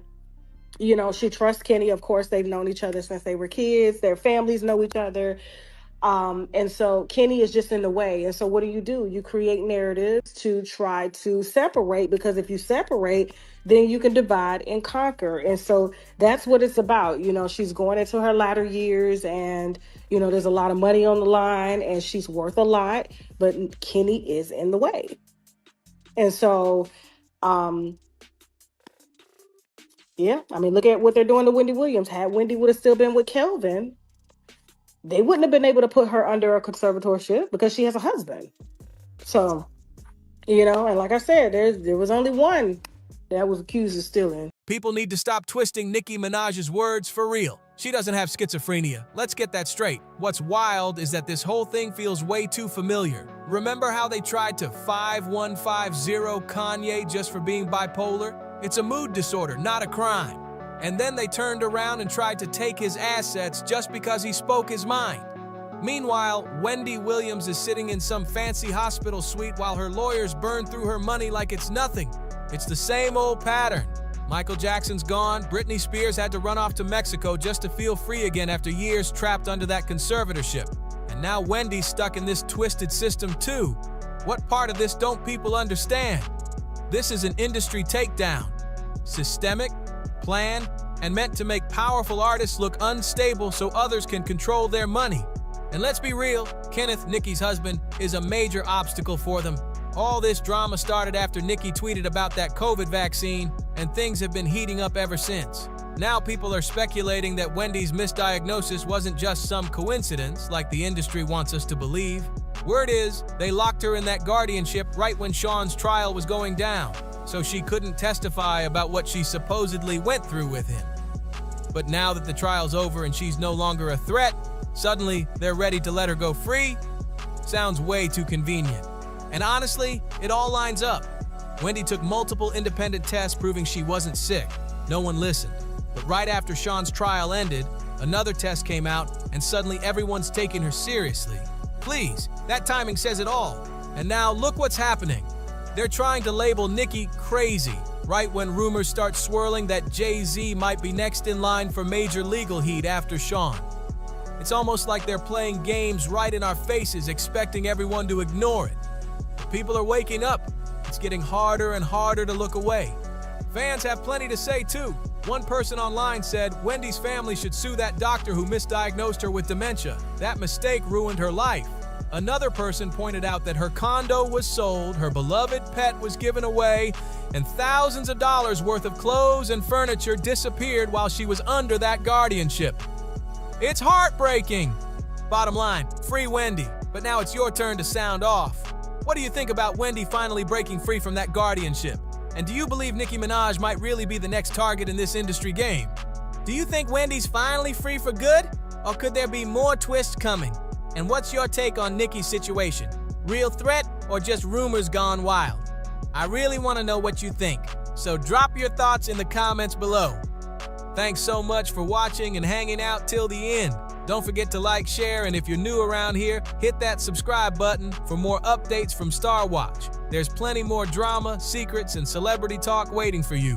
Go check out another video next. Catch you later. Stay sharp and stay tuned. Okay, so now, you know, I will just say that the people have been speculating and saying, well, why didn't Beyonce get in the middle?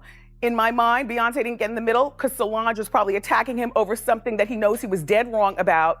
And therefore, sister didn't get in the middle. Some rumors in entertainment never really go away, and this is one of the biggest ones tied to the Knowles family. Can I tell you something? This is my opinion. And we can fight all day. I don't care. Beyonce is the greatest performer of all time, living or dead. Yep. For years, people have pushed the claim that Solange Knowles is not actually Beyoncé's younger sister, but her daughter. I think that Jay-Z and Beyonce are master manipulators of the media. What is that? Is that a baby bump? I don't know. What the couple found most difficult to deal with, says another source, was the fact that some of the rumors were being perpetuated by people they considered friends, like talk show host Wendy Williams.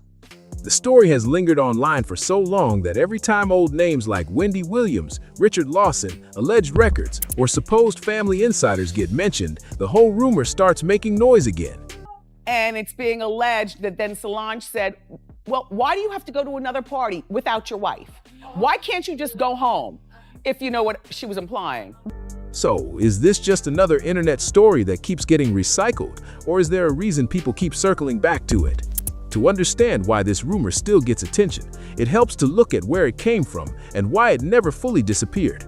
This has easily become one of the most repeated rumors ever attached to the Knowles family. For years, people online have insisted that Solange is not Beyoncé's sister, but her child. It's a wild theory, but there is still no verified evidence proving that claim is true. A lot of the recent chatter seems to come from the idea that the rumor started with someone who was supposedly close to Tina Knowles. That is where Wendy Williams often enters the conversation. Wendy built her name on celebrity gossip long before many stories hit the mainstream, so every time this rumor comes back around, people bring her up again. First of all, Beyonce, the most disturbing thing is I can see the differentiation between your natural hair and your ponytail. You know, as a hair girl, you know, full wig, you know the difference. Right about here is where the wig starts. Right about here. There are also rumors tied to Tina Knowles' former husband, Richard Lawson. In online discussions, some people claim that after being around the family for years, Richard may have known private details the public never heard. Others go even further and speculate that he quietly believes Solange and Beyoncé's family connection was not exactly what everyone had been told. Another detail that keeps people talking is how private Tina reportedly became about family matters after the divorce. That alone set off a lot of online discussion, even though nobody outside the family really knows what was behind those choices. Tina and Richard were not just two people who crossed paths later in life. Reports say they had been friends for more than 30 years before they started dating in 2013. So a lot of people assumed there was a serious level of trust between them and that Richard may have known more than the public ever would. Somebody said, nah, she is older than she says. Google is wrong. They do that because old people don't sell albums in that genre. I don't know about that, man. I think she legit 41, like they say, 41, 42. Somebody said the shocker boinked her too. This guy must be from the UK. Reports also claim their divorce agreement included both a non-disparagement clause and a confidentiality agreement that limited what Richard could say publicly about family matters.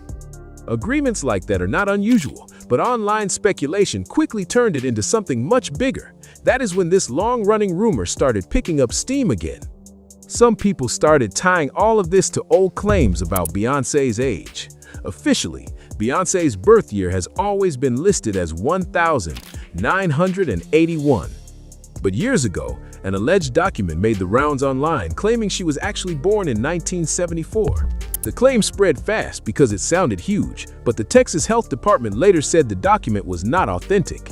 Just lessons I instilled in them to work. You got to work hard if you want good results. You know, there are no shortcuts, but to treat people the way you want to be treated. And so I'm most proud of the fact that my girls, including Kelly Rowland, who came to live with us when she was like 11. Yes, you raised baby, her. Yeah. Are all just wonderful human beings they are. First, you know? And that is a big reason this story keeps coming back. Over the years, people who believe the theory have pointed to a few moments they think deserve a closer look. One of the main examples they bring up is a story Tina Knowles once shared about taking Beyoncé to Michael Jackson's Triumph Tour in 1981. That memory gets brought up almost every time these rumors resurface. According to Tina, that concert played a major role in Beyoncé falling in love with performing and helped shape her dream of becoming an entertainer. Supporters of the age rumor argue that the story does not line up with the official timeline, while others say it proves absolutely nothing. There is still no verified evidence showing the timeline is wrong, but the debate keeps spreading online anyway.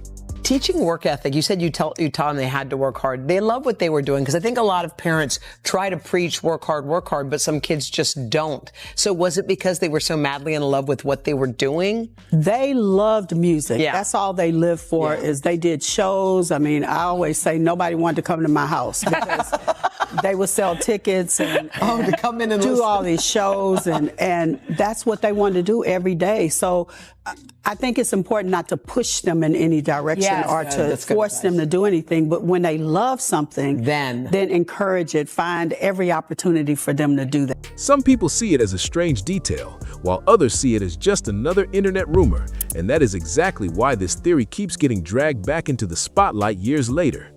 According to Tina Knowles, Beyoncé was around 3 years old when she saw Michael Jackson during the Triumph Tour, got overwhelmed, and started crying because she was such a huge fan. Tina said the moment stayed with her, and that Beyoncé later talked about wanting to grow up and be like Michael Jackson. It's a memorable story, but people who support the long-running age rumor keep pointing to it as part of the timeline they question. They argue that stories like this deserve a closer look, especially when they believe certain dates do not line up the way they should. Another moment that gets pulled into the conversation involves comments from Gabrielle Union. Gabrielle, who was born in 1972, has spoken about Beyoncé as a longtime friend and said they knew each other when they were younger. She also shared that they had the same hairstylist and described Beyoncé as kind, supportive, and easy to be around. Those comments have been repeated a lot whenever these rumors come back around, and that is where the speculation gets even louder. Some people try to compare Gabrielle's timeline with Beyoncé's publicly listed birth year of 1981 and argue that the ages do not seem to match the way the friendship was described. Others push back on that and point out that friendships can start through family ties, work, or shared circles, and that public memories do not always give exact dates. Even so, supporters of the rumor bring up the old unverified claim that Beyoncé was actually born in 1974, saying that it would fit their theory better. That is why some fans believe Gabrielle Union may have said more than she meant to, even if it was completely unintentional. People who support the theory argue that Gabrielle knew Beyoncé before her rise to global fame and see her comments as another piece that fits the timeline they believe in. Still, those readings are based on speculation, not confirmed facts. Somebody said, nah, she is older than she says. Google is wrong. They do that because old people don't sell albums in that genre. I don't know about that, man. I think she legit 41, like they say. 41, 42. Somebody said, Silk the Shocker boinked her too. This guy must be from the UK. Somebody saying, everyone knew. I don't know nothing. I'm just figuring out it as much as other people today. Somebody said that ish was a lie back then too. Oh, okay. He said everybody knew it was a lie. Somebody's mother, MFS, act like Beyonce and a female that can't get touched. Shaking my head. She's flesh and blood. Yeah, I heard rumors about that for years, man, but I don't know, man. I don't know. Some people also claim Beyoncé's team has always been very careful about protecting her public image. That has led more conspiracy-minded fans to wonder whether older photos, videos, or records that might raise questions were removed, hidden, or simply became harder to find over time. None of those claims have ever been verified. Fans often point to the well-known removal of certain unflattering Super Bowl photos as an example of image control, even though that situation does not prove any of the bigger claims tied to unrelated rumors. And that is where the conversation swings back to the biggest theory of all. Some people online claim Beyoncé is older than her publicly listed age and speculate that Solange was actually her daughter, with the family allegedly presenting them as sisters to protect Beyoncé's career. There is still no verified evidence supporting that claim, and it has remained an internet rumor even after years of resurfacing online. But the speculation does not stop there. One version of the story goes even further, claiming Solange's father was not the person the public had been told for years. Instead, some online posts claim that Solange's father was actually one of Beyoncé's early boyfriends, someone who allegedly believed they were building a future together before fame changed everything. That is where the story takes an even more dramatic turn, especially once an old online rumor from around 2011 starts getting pulled back into the conversation. According to internet speculation, a person claiming to be a former Columbia Records employee shared allegations that quickly caught the attention of conspiracy circles. Beyonce was 7 and her dance teacher put her in a talent show with bigger kids, like all the way up to high school. And I was like, that's not fair because she's only 7. And she went in and she was shy. And I mean, she got on that stage and commanded the stage. And my husband and I were like, who is that? You know, because the confidence came and the joy, I could see it. And so she felt so confident, she said, well, I just want to get my trophy. I'm hungry and I want to go home. And I'm like, you don't know if you won. Like, sit down and chill. But it was something that happened on that stage that I had never seen before. So I felt very confident. That's what she wanted to do, because she'd always say, you know, I want to be like Michael Jackson. I'm like, yeah, well, who doesn't? You know, whose kid doesn't? She showed a lot of confidence, and that was my main thing, is I saw the joy. The individuals said they had heard plenty of industry gossip while working at the label, but claimed there was one story that stood out more than anything else. According to those unverified claims, some members of the original Destiny's Child lineup allegedly had their ages adjusted for marketing reasons, while Latavia was supposedly the one exception. The same person also claimed they once saw what they believed was Beyoncé's driver's license on a manager's computer and alleged that it listed a 1974 birth year instead of the one publicly reported.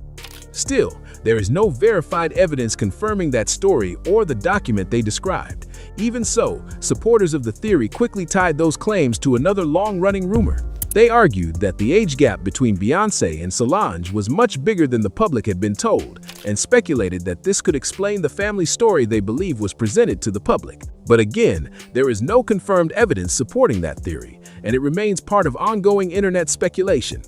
That same rumor also pushes people back toward Beyoncé's early days with Girls' Tyme, the group that later became Destiny's Child. The group appeared on Star Search in 1993 before eventually turning into one of the biggest success stories in music. Because of that, some online discussions have focused on the reported ages of different members, including Nikki Taylor, who has been reported as being born in 1975. Supporters of the theory argue that those age gaps raise questions about the group's timeline. Others counter that performers of different ages have always appeared together in music groups, so that detail alone does not prove anything. Still, it is one of the points people keep dragging back into the conversation whenever this rumor starts trending again. Some online posts even claim that information about Nikki Taylor's age became harder to find over the years, and supporters of the theory say that only made them more suspicious. Andy, my question for real. Since you're good friends with her, do you know who bit Beyonce, and was it Sanaa Lathan? Good question. Who bit her? Do you know? Were you at that party? I was not at that party.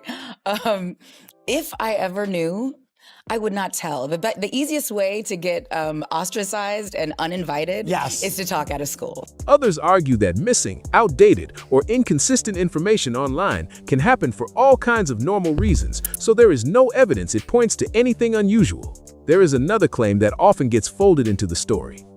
According to an unverified account posted online, the same person who claimed to be a former record label employee also alleged that Beyoncé's cousin, songwriter Angie Beyonce, made a joking comment during a Christmas party. The story says the conversation started after Beyoncé supposedly teased Angie about her weight. It then claims Angie joked about having childbearing hips before making a remark that some people later took as a hint that Beyoncé had already experienced motherhood. Supporters of the rumors say the comment was about Solange, but there is no verified evidence that the exchange happened or that the interpretation is true. When people stack that story on top of the old age rumors, the talk about Girls' Tyme, and all the other claims that have floated around for years, it becomes easier to see why this theory refuses to disappear online. Even when one part of the rumor gets challenged or falls apart, another version usually pops up and keeps the conversation moving, despite the lack of confirmed evidence. Some supporters of the theory even try to tie it to Solange's well-known experience of becoming a parent as a teenager. They speculate that if their version of events were true, the family may have dealt with a similar situation years earlier. But there is no verified evidence supporting that idea, and it remains speculation built on top of other unverified rumors. The theory also pushes some people to question the public timeline of Beyoncé and Jay-Z's relationship. Supporters argue that if the age rumors were true, the reported age difference between them would look very different. But because the claims behind that argument have never been proven, that conclusion is speculative too. One point a lot of people do agree on is that the entertainment industry has a long history of carefully shaping public image. Over the years, plenty of celebrities have faced rumors about their ages being changed to make them seem younger, more marketable, or easier to sell to the public.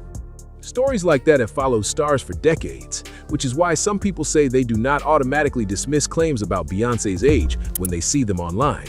Even with all of that, rumors by themselves are still not proof. One thing almost nobody argues with is Beyoncé's talent. You know how people, you see each other and you respect each other's music. There's always that conversation, we got to do something. Her voice, stage presence, work ethic, and level of success have made her one of the biggest names in music. Still, supporters of this long-running theory argue that if a birth year had ever been changed, it could have helped avoid certain questions during the early years of her career. There is no verified evidence that anything like that happened, but the rumor has kept spreading anyway, and the speculation does not stop with age claims.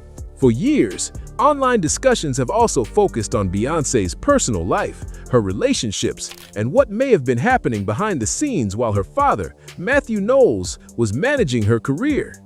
Some critics have described Matthew as someone deeply involved in shaping the public story around the group's success, while others see that as a standard part of artist management. There are also online claims that as Beyoncé became more independent and gained more control over her own career, it became harder for anyone else to shape the public conversation around her. Other rumors involve comments supposedly made by people connected to her former all-female group, with claims that Matthew preferred that setup because it helped manage personalities within the act. Those stories have never been verified, but they still circulate in fan discussions. Then the rumor mill took another turn. According to online speculation, someone allegedly made a sarcastic comment suggesting Matthew may not have known his own daughter as well as people assumed. There is no confirmed evidence behind that story either, but it has continued to resurface over the years.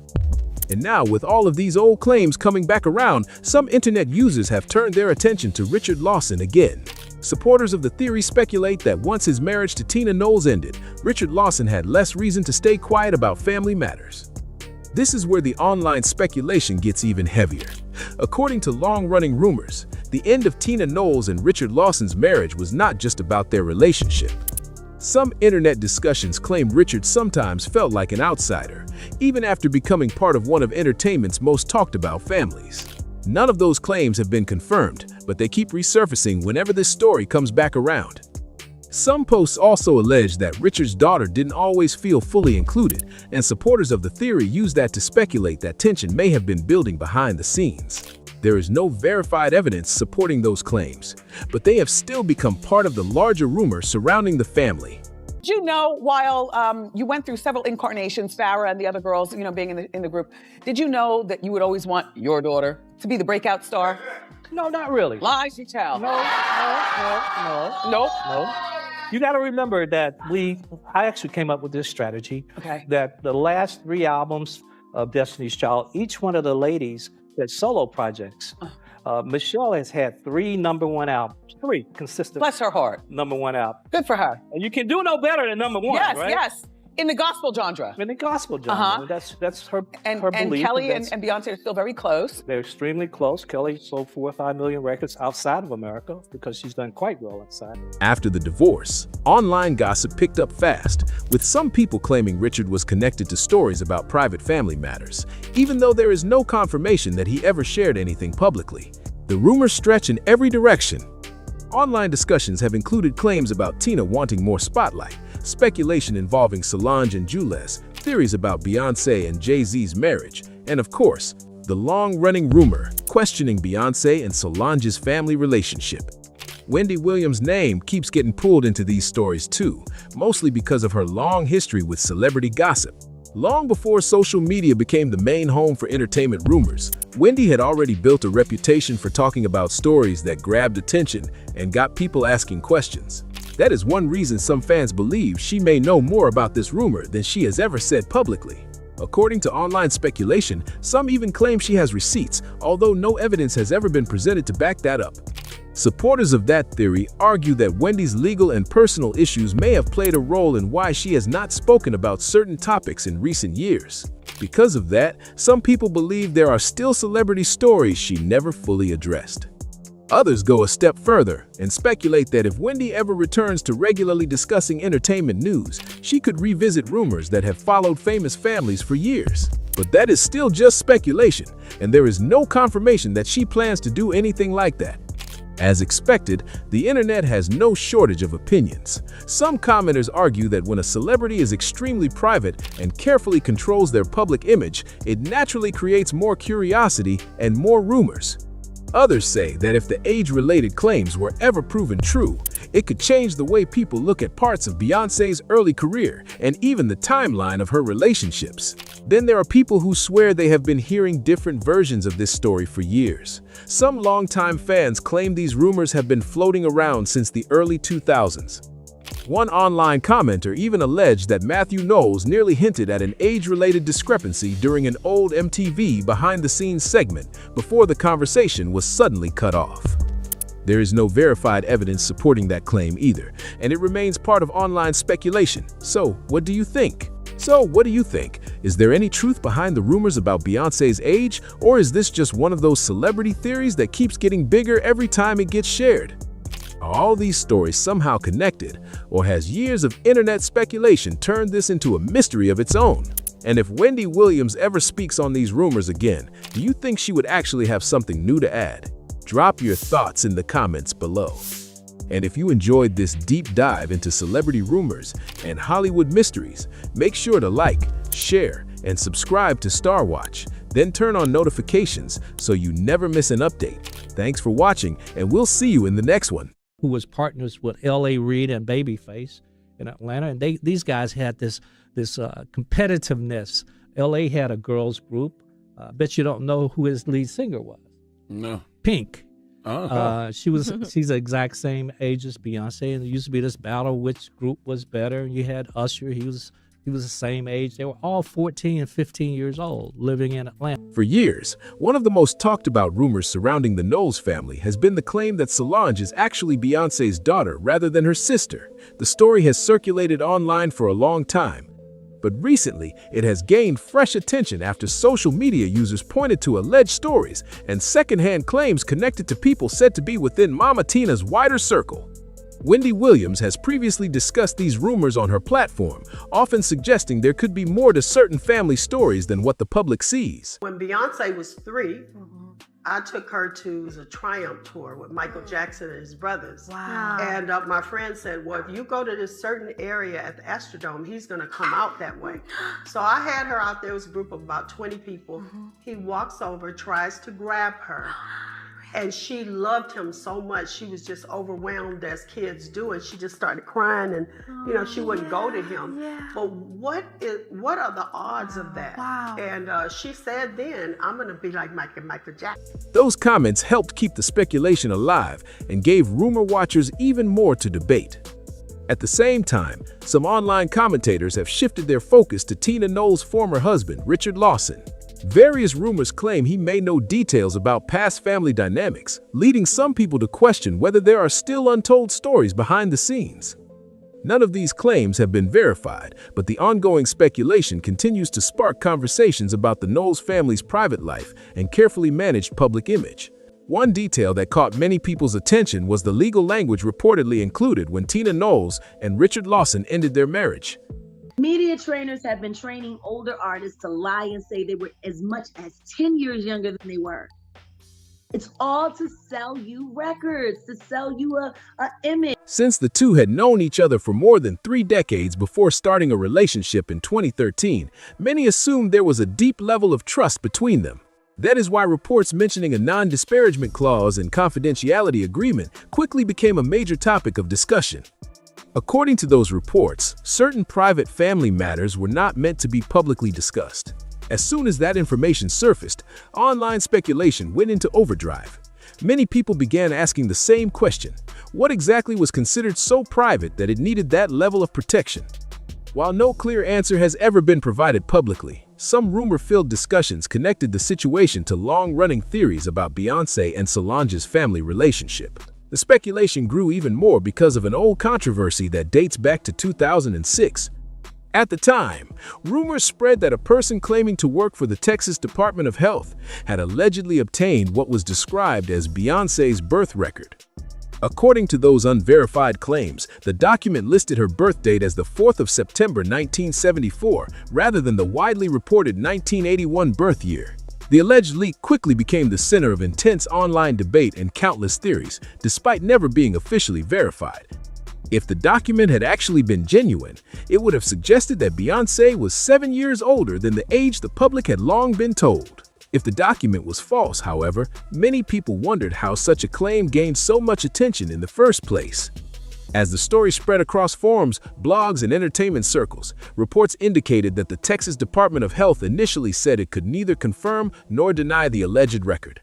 Not long afterward, officials reportedly clarified their position, stating that the document was not authentic and had no connection to their agency. Even with that response, the controversy did not completely fade away. The rumor continued circulating, with some people claiming that certain stories from past interviews seemed to line up with the disputed date. One example frequently mentioned by rumor watchers involves comments attributed to Mama Tina about Beyoncé attending Michael Jackson's Triumph Tour in 1981. Tina reportedly described the experience as a major moment that inspired Beyoncé's interest in performing. Others pointed to remarks from Gabrielle Union regarding her friendship with the superstar. She's a brilliant musician, and she was trained at the esteemed Berklee College of Music. Handpicked by my very good friend, Terry Lynn Carrington, Dr. Terry Lynn Carrington, who put together Beyoncé's entire female band, which was Matthew Knowles' idea because he couldn't get Beyoncé to stop people. Guess you didn't know your daughter well enough because she just started all the girls. Gabrielle, who was born in 1972, once said, "Beyoncé and I have been friends since we were teenagers." That quote sparked further debate among people already questioning timelines, even though no evidence has confirmed the rumors. We go to the same hairstylist now, and you know how those bonds are. That remark became another talking point among people who have followed the long-running discussion about Beyoncé's age. Even so, no verified evidence has ever confirmed the rumors connected to those claims. Gabrielle Union also spoke positively about Beyoncé, saying, "B is such a polite, nurturing person and a joy to work with. It's easy to work with her because she is a good friend of mine." Over the years, those comments have been examined repeatedly by online commentators trying to piece together different timelines. Some people have noted that, based on publicly reported birth years, Beyoncé would have been around 9 years old when Gabrielle Union was approximately 18. Because of that difference, critics of the rumors argue that friendship can develop through many circumstances and does not necessarily prove anything about either person's age. Meanwhile, supporters of the age-related speculation have offered a different perspective. They argue that if the unverified 1,974 birth year claim were true, the age gap between Beyoncé and Gabrielle would have been much smaller, making the story easier to understand in their view. Still, these theories remain based on speculation rather than confirmed facts. Those comments led some people online to question whether Gabrielle Union's remarks hinted at something beyond what was publicly known. Despite years of discussion, no verified evidence has ever supported those theories. Even so, the speculation continues to resurface whenever old interviews, photos, or public statements are revisited. At the same time, some commentators have argued that Beyoncé's team has been highly protective of her public image throughout her career. These conversations often include claims that certain aspects of her personal life have been carefully handled, although many of those claims remain unproven. Critics sometimes point to the widely discussed Super Bowl photo controversy, when several unflattering images attracted major attention online before later becoming harder to find on some websites. For some observers, that incident became another piece of a much larger puzzle. As a result, long-running rumors gained renewed attention, including one of the most controversial claims circulating online, the theory that Beyoncé is actually Solange's mother rather than her sister. According to that rumor, an alternative family narrative was supposedly created to conceal the alleged truth. However, there is no verified evidence supporting that claim, and Solange has consistently been publicly identified as Beyoncé's sister. The speculation intensified further when stories emerged alleging that a former Columbia Records employee had information about events from Beyoncé's early career, though those claims have never been independently confirmed. Those reports added even more attention to a rumor that has remained controversial for years, despite the absence of verified evidence.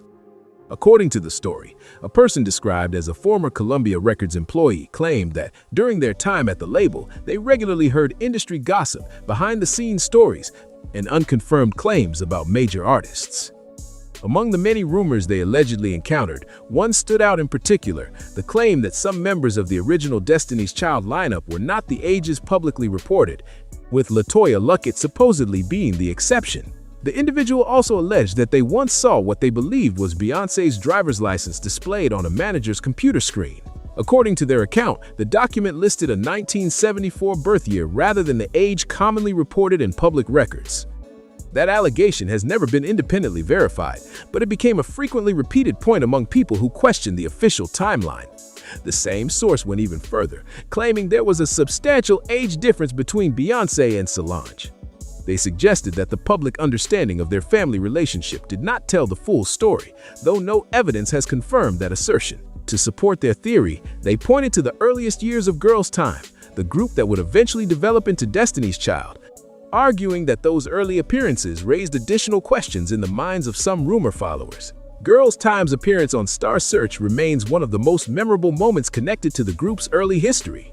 The young performers competed on the show in 1993, but did not win, a setback that later became a well-known chapter in the story of what would eventually become Destiny's Child.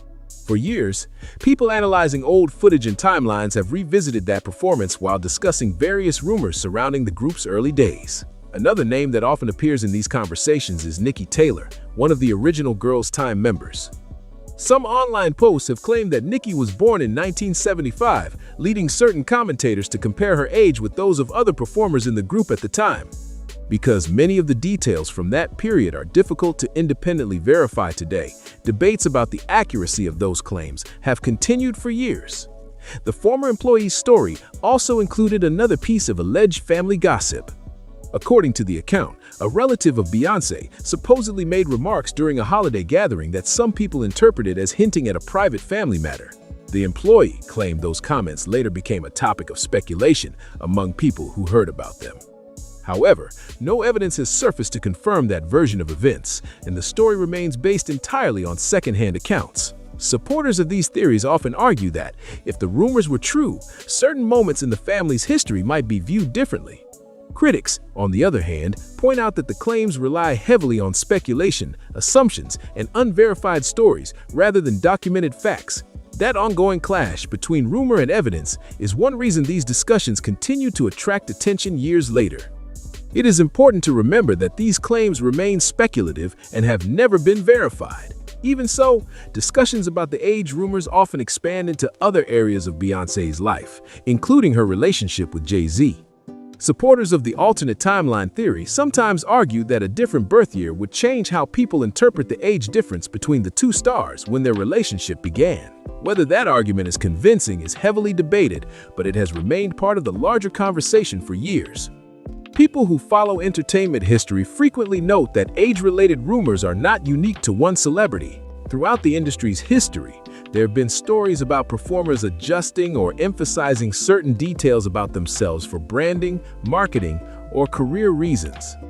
Because of those past examples, some commentators believe similar situations could be possible elsewhere in entertainment. However, no credible evidence has ever demonstrated that such a strategy was used in Beyoncé's case. Publicly, her success has consistently been credited to her talent, dedication, powerful performances and ability to connect with audiences across generations. Despite that success, rumors about her personal life have continued to circulate throughout her career. Online gossip has covered everything from relationships and family matters to alleged behind-the-scenes conflicts. Many of those stories gained traction despite lacking reliable evidence. In recent years, attention has increasingly shifted toward Tina Knowles and her former husband, Richard Lawson, as some rumor-focused commentators search for new angles connected to long-standing theories about the Knowles family. Following Tina Knowles and Richard Lawson's split, online speculation quickly began filling in the gaps left by the lack of public details. Various rumors have suggested there may have been tensions within the family before the marriage ended, with some stories pointing to disagreements or personal conflicts behind the scenes. However, the specifics of their relationship remain private, and none of those claims have been publicly verified. The speculation grew even further when some commentators alleged that Richard may have held unfavorable views about certain family dynamics after the divorce. These discussions often revolve around rumored disagreements, strained relationships, and questions about how high-profile public images are managed. While those stories attract significant attention across social media and entertainment blogs, most of the claims are based on anonymous sources, assumptions, or unconfirmed reports rather than documented facts. Another factor keeping these rumors alive is the belief among some fans that Wendy Williams may have heard similar stories during her decades in radio and entertainment media. Because Wendy built a reputation for discussing celebrity gossip and industry chatter, some online commentators have speculated that she may have been aware of rumors involving Beyoncé and her family long before they gained wider attention. Still, there is no public evidence showing that Wendy possesses verified information supporting any of these claims. Even so, some rumor-focused accounts continue to speculate that if she ever chooses to speak extensively about past celebrity stories again, it could spark a fresh wave of debate and renewed interest in these long-running theories. For now, all of these claims remain unconfirmed, and public reactions continue to be divided. Some people believe that when major celebrities keep their personal lives highly private, it naturally sparks curiosity and invites endless speculation. Others argue that choosing privacy should not be viewed as proof that someone is concealing a secret. Much of the online discussion centers on questions involving timelines, ages, and family relationships. Some observers say they would welcome clear answers that could finally put years of rumors to rest. Others counter that most of the claims being circulated rely on assumptions, secondhand stories, and accounts that have never been independently verified. Despite decades of debate, no conclusive evidence has emerged to support the most dramatic allegations involving Beyoncé, Solange, or the Knowles family. The central issue with the entire controversy is that nearly every claim eventually traces back to another rumor rather than solid proof. Over the years, people have examined old interviews, searched for documents, and analyzed archival footage in hopes of finding a definitive answer. Yet despite the constant theories and renewed waves of speculation, none of the major allegations have been substantiated by verified evidence. The mystery continues to generate discussion, but the facts publicly available have not confirmed the rumors. That reality has not stopped online sleuths from continuing their search for answers. Some revisit old family interviews and public appearances, looking for details they believe were overlooked. Others spend time comparing timelines, searching for inconsistencies they think deserve closer examination.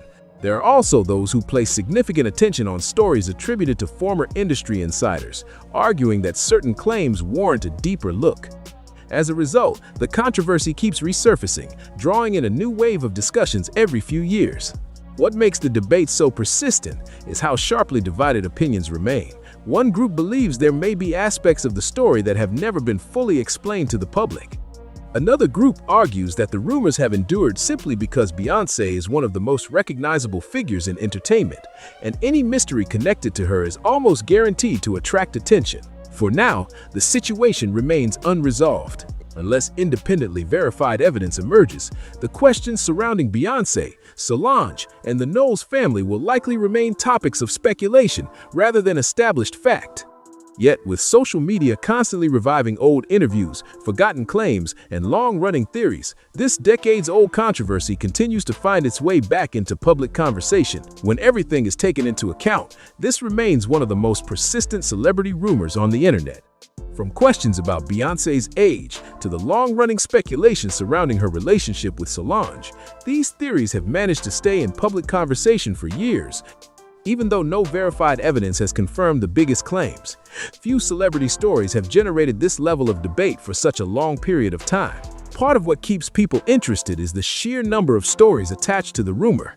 Over the years, old interviews, resurfaced video clips, alleged insider accounts, and social media discussions have all been woven into the narrative. Just when it seems like the topic has finally faded away, a new post, a forgotten interview, or another theory brings the conversation right back into the spotlight. At the same time, critics of the rumors argue that the story has survived largely because Beyoncé is one of the most famous entertainers in the world. They point out that global celebrities often become the subject of endless speculation, especially when private family matters are involved. Supporters of the theory see things differently, believing there are still unanswered questions worth discussing. As of today, however, the publicly known account remains unchanged, and none of the major allegations covered in this video have been conclusively proven. The debate continues, but the claims remain unverified. Now we want to hear from you. Do you think there is more to this story, or have these rumors grown far beyond the available facts? Share your thoughts in the comments below and join the discussion. If you enjoyed this video, be sure to like, subscribe, and turn on notifications so you never miss an update from Star Watch. Also, share this video with friends who love celebrity news, entertainment mysteries, and behind-the-scenes stories. Your support helps the channel grow and allows us to keep bringing you the biggest trending topics and viral discussions. Thanks for watching Star Watch, and we'll see you in the next video. I don't ever want to get to a place where I can sit and be comfortable spewing. Oprah sheds tears for Wendy Williams. They meant to say Gail. But like, I thought that this was a joke myself. I'm like, nobody needs to shed tears for me. I got this on lock.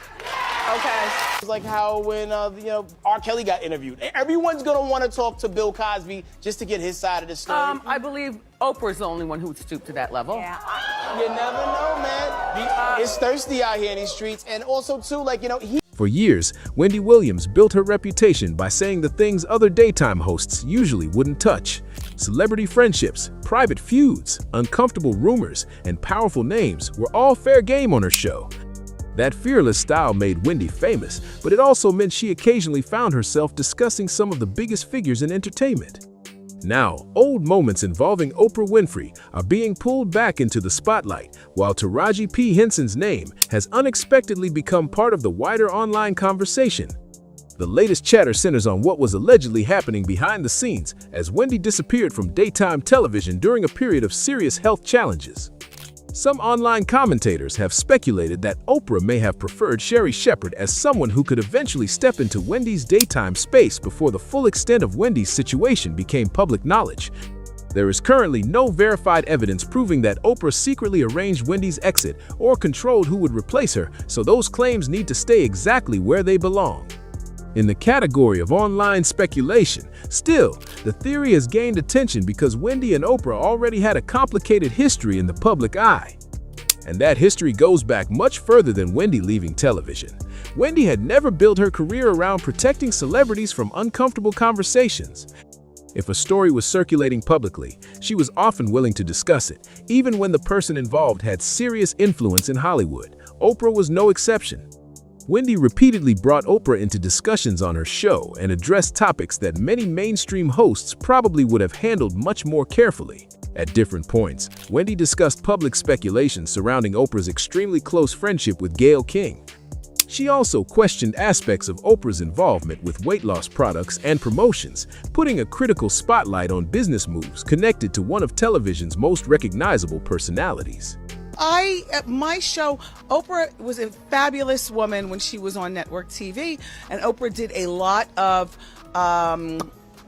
Oprah's show was just a different vibe than mine. I don't intend on turning my show into the Oprah show. I intend on doing my hot topics. I want to giggle and wiggle, and I still want to be a fabulous oasis for people to come once a day for an hour and have a good time, and then we all go home. Yeah. I don't have a lot of kumbaya moments. I enjoyed them on Oprah, but I'm not, I have to do a show that's true to my personality, and my personality is responsible, reliable, and accountable. I will be 47 this month, so what I want you to do when you turn on the Wendy show is know that you can take an oasis from your own problems. Because when I do my show, it's taking an oasis from my own life. So no, I am not the void of Oprah.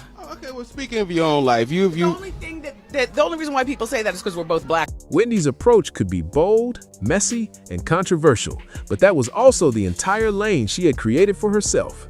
She wasn't approaching these stories like a traditional journalist delivering a formal investigation. She was a daytime personality, reacting to celebrity news, rumors, and public conversations in the style her audience expected. But one of the biggest points of tension came from another major Hollywood controversy, Monique's very public dispute with Oprah. When Monique began speaking openly about her experiences and frustrations with powerful entertainment figures, Wendy publicly showed support for her. That mattered because Monique's accusations and criticism had already created a heated conversation about power, influence, and treatment behind closed doors in Hollywood. Wendy stepping into that conversation meant she was once again publicly discussing an issue involving Oprah rather than staying safely on the sidelines. That history is exactly why some viewers are now looking backward and wondering whether Wendy's previous commentary could have created lasting tension. But there is an important difference between noticing a history of public criticism and claiming that criticism led to a coordinated effort against Wendy. No credible evidence currently establishes that Oprah engineered Wendy Williams' departure from daytime television, secretly selected Sherri Shepherd as her replacement, or retaliated against Wendy because of comments made on her show. What is documented is already interesting enough. I was there for a Crash for the movie. Yeah. And basically she said something about not agreeing with my music, but she thought I did great in the movie. And of course I was up there with the whole cast of Crash. And so I didn't necessarily feel like that needed to be said. You didn't agree with my music. And even if you don't agree with certain songs I made, say you don't agree with certain songs, don't say you just don't agree with all of my music. Wendy regularly talked about powerful celebrities. Oprah was among the famous names she discussed, and Wendy's support for Monique placed her near an already controversial Hollywood dispute. Years later, as Wendy's television career changed dramatically, those old clips and disagreements became perfect material for social media users trying to connect dots. Now, with Taraji P. Henson being mentioned in the broader discussion, an old entertainment story is being examined through an entirely new lens. The story gets even more interesting when you rewind the clock because the supposed friction between Wendy Williams and Oprah Winfrey didn't suddenly appear during Wendy's final years on television. People had been comparing these two women for years, even though they occupied very different spaces in daytime TV. And according to the public timeline, some of those comparisons started almost as soon as Wendy stepped onto the national daytime stage. Back in 2008, when Wendy began making her move into daytime television, the media quickly started putting her name next to Oprah's. At the time, Oprah was already one of the biggest forces television had ever seen, so almost any woman launching a major daytime talk show risked getting hit with the same comparison. But Wendy wasn't trying to play that game. She made it clear that she never wanted to be the next Oprah and wanted her show to have its own style, attitude, and lane. Wendy's whole setup was different anyway. Her show leaned heavily into celebrity gossip, audience reactions, pop culture, and the kind of messy conversations people might normally have with friends, rather than on daytime television. But by 2011, things took another turn, and this is where the story starts getting complicated. Because Oprah is the new face of Weight Watchers, plus she's got that investment with Weight Watchers, so she's like a boss and a dieter at the same time. There are a few pounds to lose. But if she doesn't lose any weight at all, and all she is a boss at Weight Watchers, you girls, don't be mad at Oprah because you guys dropped the football and she picked it up and ran to the bank with it. Gayle King, Oprah's longtime friend, moved to CBS after previously working with Oprah's network. Wendy saw the headlines and did what Wendy was known for doing. She brought the chatter directly to her audience. She discussed speculation surrounding Oprah and Gayle's relationship and repeated rumors suggesting the longtime friends might have been growing apart. That was a major claim to put on daytime television, especially considering how closely Oprah and Gayle had been publicly associated for years. Still, there was no solid evidence proving that their friendship was falling apart. Wendy was discussing speculation circulating at the time, not presenting a confirmed private account from either woman. Even so, once Wendy put the rumors in front of her audience, the conversation became much louder. It also gave viewers another reason to wonder whether Wendy's willingness to discuss Oprah so openly had created some genuine irritation behind the scenes. And then came an even stranger part of the story. Reports and online discussions began circulating about an alleged letter that Oprah supposedly sent to Wendy. According to versions of the story repeated over the years, the message allegedly ended with the words, "Stay black." That reported phrase immediately raised eyebrows because people couldn't agree on what it was supposed to mean. Some interpreted it as a subtle jab, while others questioned whether the alleged exchange happened in the way it was being described at all. That distinction matters because the supposed letter has never become solid proof of some secret feud. It remains part of the larger collection of disputed stories attached to Wendy and Oprah's relationship. But when you combine that claim with Wendy rejecting the next Oprah label, publicly discussing rumors about Oprah and Gayle, and repeatedly refusing to treat powerful celebrities as untouchable, first acknowledge what I've been in denial for 37 years. And that is, I did assault and inappropriately touch my sister in manners that were not comfortable for her. And for that, I apologize. Brother ever apologized to you? The apology that I got from my brother is, if you think I did something wrong, then I'm sorry. They were my exact words to my sister. Well, there's no more if you think I did it. You were absolutely right with what you said. It becomes easier to understand why people eventually started viewing every interaction between these two television giants through the lens of a possible rivalry. Wendy Williams wasn't the only major celebrity willing to question Oprah Winfrey's carefully built public image during that period. Another huge name stepped into the conversation, and this time it came from an entirely different corner of entertainment.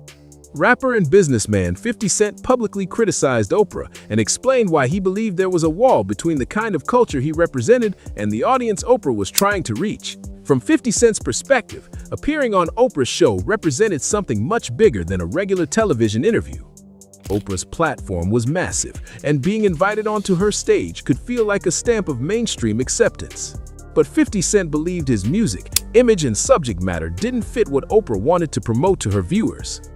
Instead of keeping those feelings private, he talked about them openly and turned the perceived rejection into part of their very public back and forth. He explained his frustration in his own words.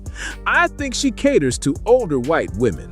Oprah's audience is my audience's parents, so I couldn't care less about Oprah or her show." I have some big news for you. Starting in September, I am debuting my own talk show, Sherry! I have always wanted to do a talk show. Even before I joined The View in 2007, I wanted this job bad. I'm telling you, I call Barbara every day. About 4 years ago, I started telling God, I said, Lord, I want a talk show. And when God says it's so, it will be.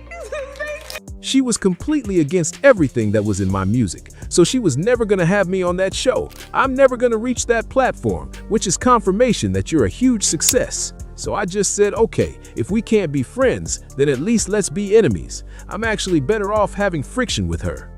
That statement gave people plenty to talk about. Rather than simply saying Oprah didn't like his music, 50 Cent framed the situation as a bigger clash over audiences, culture, and who was considered acceptable for mainstream daytime television. His comments also showed that he understood exactly how powerful Oprah's platform was. Even while criticizing her, he acknowledged that appearing on her show could represent a major level of success. The situation added another layer to the growing public debate around Oprah's influence in entertainment. Reports and commentary at the time suggested that 50 Cent's willingness to challenge her encouraged more discussion from people who had their own opinions or experiences involving Oprah. That doesn't prove every criticism that followed was accurate, and it certainly doesn't establish some coordinated campaign against her. But it did show something important. Even someone with Oprah's enormous status wasn't completely protected from public pushback. And that made the atmosphere around her much more complicated. Wendy was questioning celebrity stories from the daytime television side, while 50 Cent was challenging Oprah from the music world. These weren't identical disputes, but together they helped create a wider conversation about Oprah's enormous influence, the image connected to her brand, and what happened when famous people decided they were no longer interested in keeping their disagreements behind closed doors. You are certainly delivering a lot of people, and Sherry, I would cry with you, but my lashes got to get me through. I know, girl. I got the long ones on too. I can't lose these lashes. I can't lose this face. I'll never forget your interview with Oprah Winfrey, who opened the door for you, for me. You brought something out of Oprah that I had never seen before. She was laughing, she was light, and you could tell that she understood that you knew and know who you are. And that's something I haven't seen before or since, so I want to make sure I give you your flowers. Do you have any other dream guests, Sherry, out there? You make me cry. It's the truth, Sherry. You are that girl, and I want you to know that because I've been watching and studying Oprah since I was 9 years old. And for the first time in my life, I went, whoa. She went from being idol to auntie, friend, bestie, and it was because of you. By this point, the criticism surrounding Oprah wasn't coming from just one corner of the entertainment world. Wendy Williams had her opinions, 50 Cent had already made his frustrations public, and then Ludacris added another uncomfortable chapter to the conversation. The rapper and actor accused Oprah of treating him unfairly during an appearance connected to the promotion of the movie Crash. His account became another example people pointed to when debating whether certain artists felt judged or misunderstood when entering Oprah's highly controlled daytime TV space. Ludacris later described his side of that experience publicly, which kept the conversation moving well beyond the original interview. Of course, one celebrity's negative experience doesn't automatically prove a larger pattern, and Oprah has had successful interviews with countless entertainers throughout her career. But when several famous people are publicly expressing criticism around the same general era, viewers are naturally going to start comparing their stories.